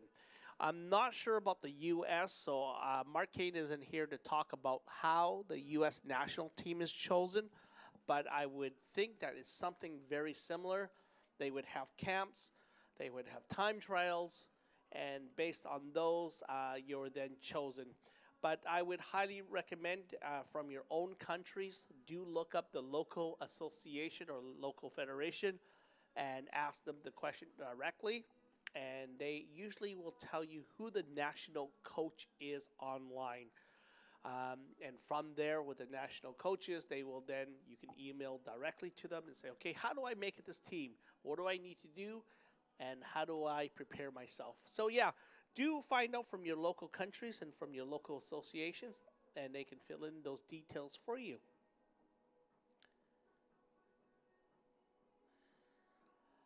Su Yen, yes, if your son gets invited to Vancouver, he is most welcome to come up and race for sure. We are looking for an amazing year next year for our 35th anniversary. There's some big things happening for sure up there, and we look forward to seeing you. Just down to my left, I'm seeing the U18 women. LA County with the 22 Dragons. The LA County doing very well. There's Nathan Salazar in the red shirt. And then 22 Dragons, thank you very much.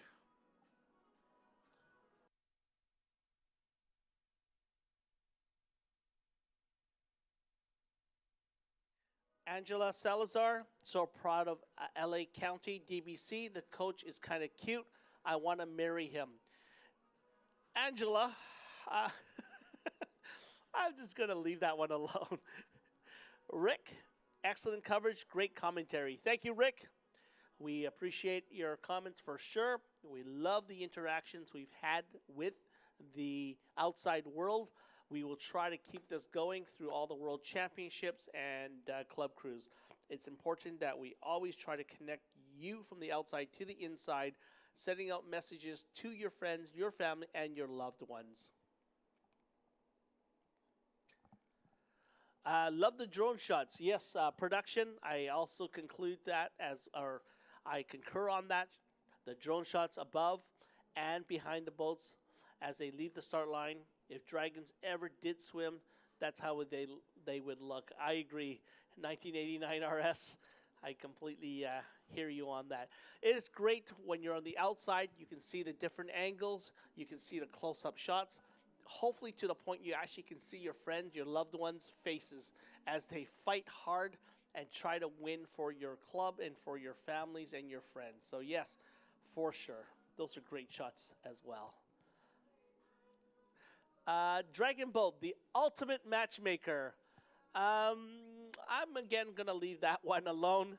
I know there are a lot of Dragon Boaters who meet each other here and they connect and they get married for a lot of them.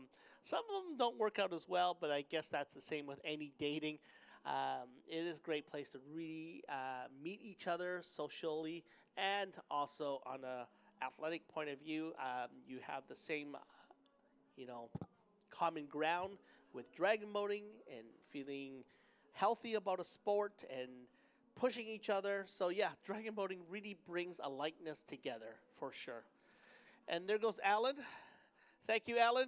Great to see you here in Sarasota, Florida.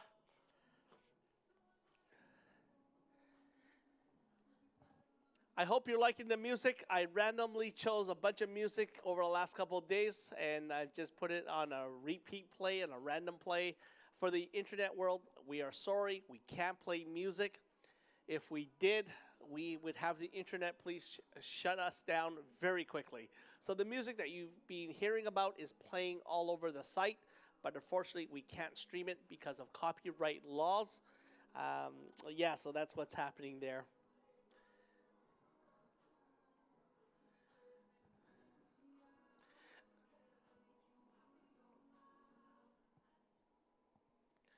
Just coming down, you should see on your camera, LADBC, U18 getting on stage with a very happy girl with a sign which I cannot read from this angle. And there's Nathan Salazar that you've heard a few times in the red shirt. On the left side, you'll see 22 dragons in blue. And the awards are being handed to each team official. And they, in turn, put the medal around each of the paddlers themselves. And that is just a safety protocol for reasons that you can all understand. We're just trying to keep all athletes here safe and healthy as well. We're not that far off from the U18 now. We're now getting over to the final big one. This is the one that you guys are sitting online watching from afar. This is the Grand Final Premier Open Division. You're going to see the 3 top team pulling in times of sub 151-ish.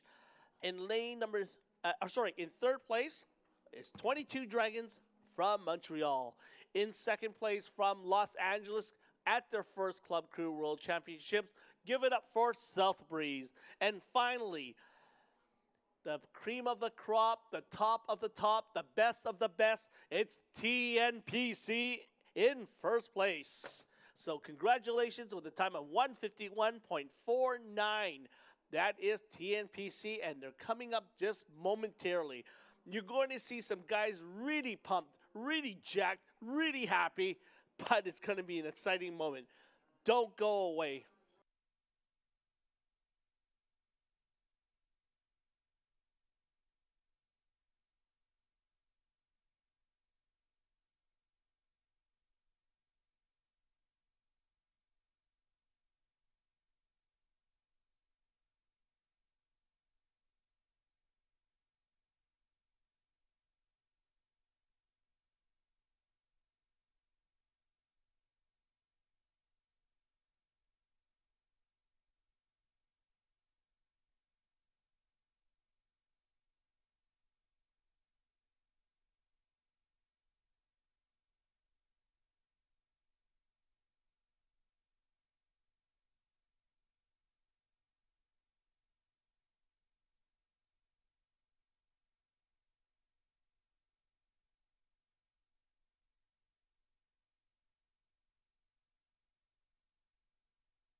And as I look down the crowd, I have the top 3 teams here. In third place, 22 Dragon Montreal. In second place from LA, Long Beach. Or sorry, not Long Beach, South Breeze. And in first place, TNPC. Congratulations to the Premier Open Standard Boat. Please don't leave. We are now going to go to the closing ceremony once these awards are handed out.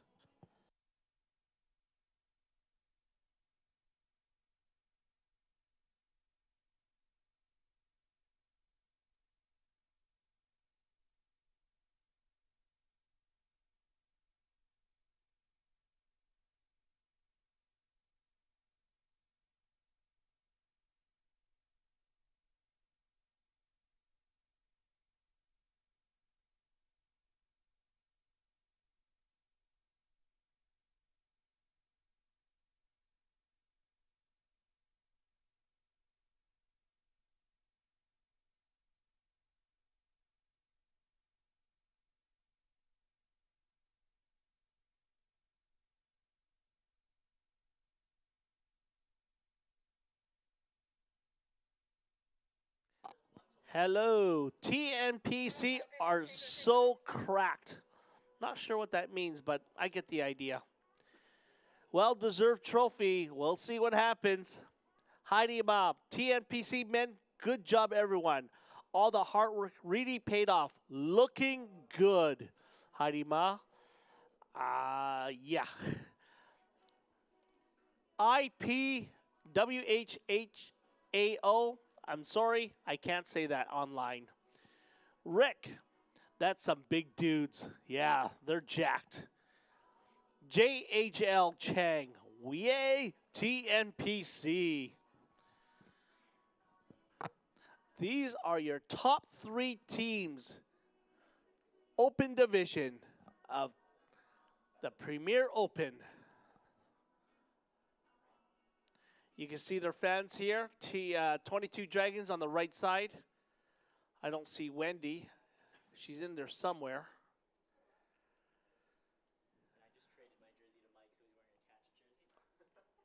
TNPC in the middle there, cheering on their team. And I think Marianne is in that group. I just can't see her from the backside, but Marianne is in there somewhere. And on the left side, it's South Breeze. Josh, very good job. Congratulations. And also, thank you very much for your drone work in the 2K race on days 1 and 2. I love that sign, We the North. And you've seen this sign before. We the North comes from the Raptors basketball when we won the NBA championship many, many, many, many, many years ago. It feels like it that way. But that is We the North.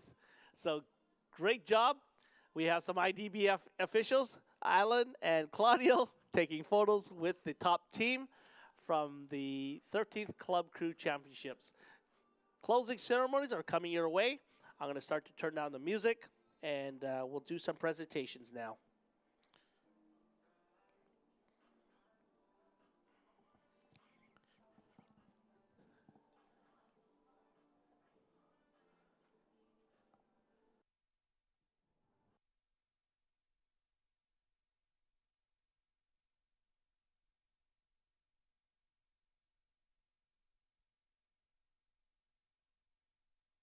And the party starts to begin here. I see the water. I hope that's water.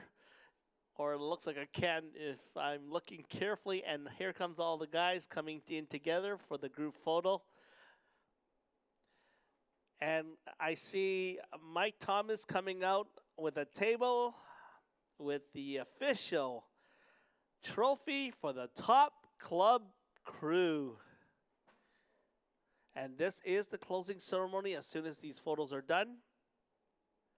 We'll wait till South Breeze comes over for the group shot. South Breeze is still getting their awards and their medals. And I don't think South Breeze realizes the teams are waiting for them for the group photo. All right. And they're going to move over, I hope.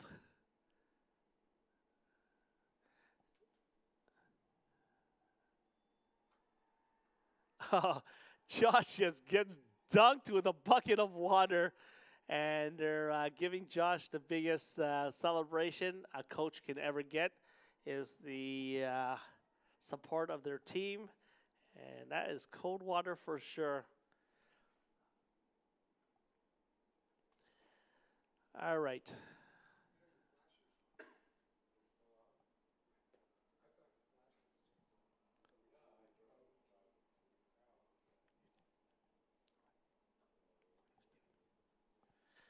There they go. Big group photo. Ladies and gentlemen, this is the 13th Club Crew World Championships from Sarasota, Florida. This is the top 3 teams of the Premier Open. Please don't count out the other teams. They fought hard. It was a great race, but the top of the top is right in front of you on your camera. True North, South Breeze, and 22 Dragons. The officials are now waving all the teams to go away from this side of the stage, which is to the right of your screen. They will now present the top club based on their points for all classes and all distances.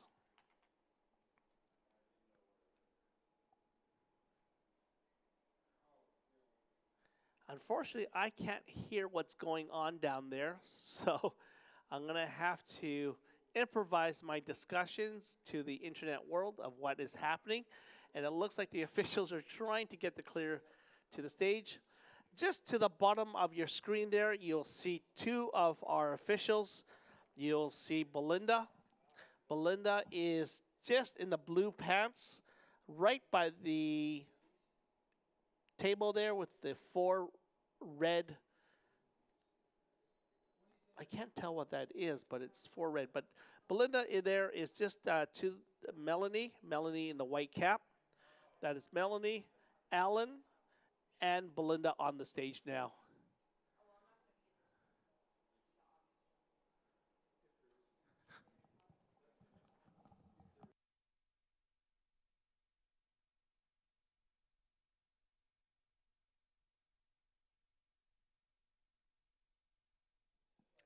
Our other announcer, the U.S. DBF president, Mark Kane. He's on the stage with a black shirt, white cap. That's Mark Kane that you heard. Belinda is just to the right of him. Alan Van Kalberg, our treasurer of the IDBF, is the gentleman just behind Mark Kane in the white cap. Melanie Cantwell from Australia, technical and chair of the competition committee. Julie Doyle in the white with Melanie putting her hands around and hugging her. That's Julie Doyle, president of the Irish Dragon Boat Federation. And this is the closing ceremony. Steven Rodriguez in the blue shirt, just walking up to the top podium. That's Steven Rodriguez.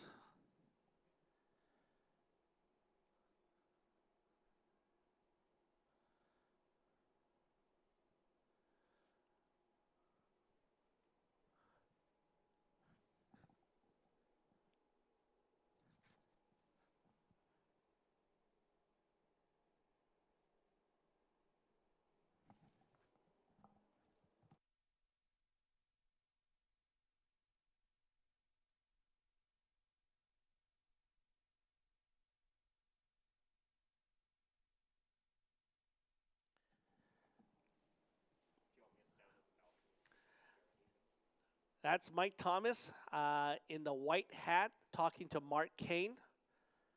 There's Claudio from Italy.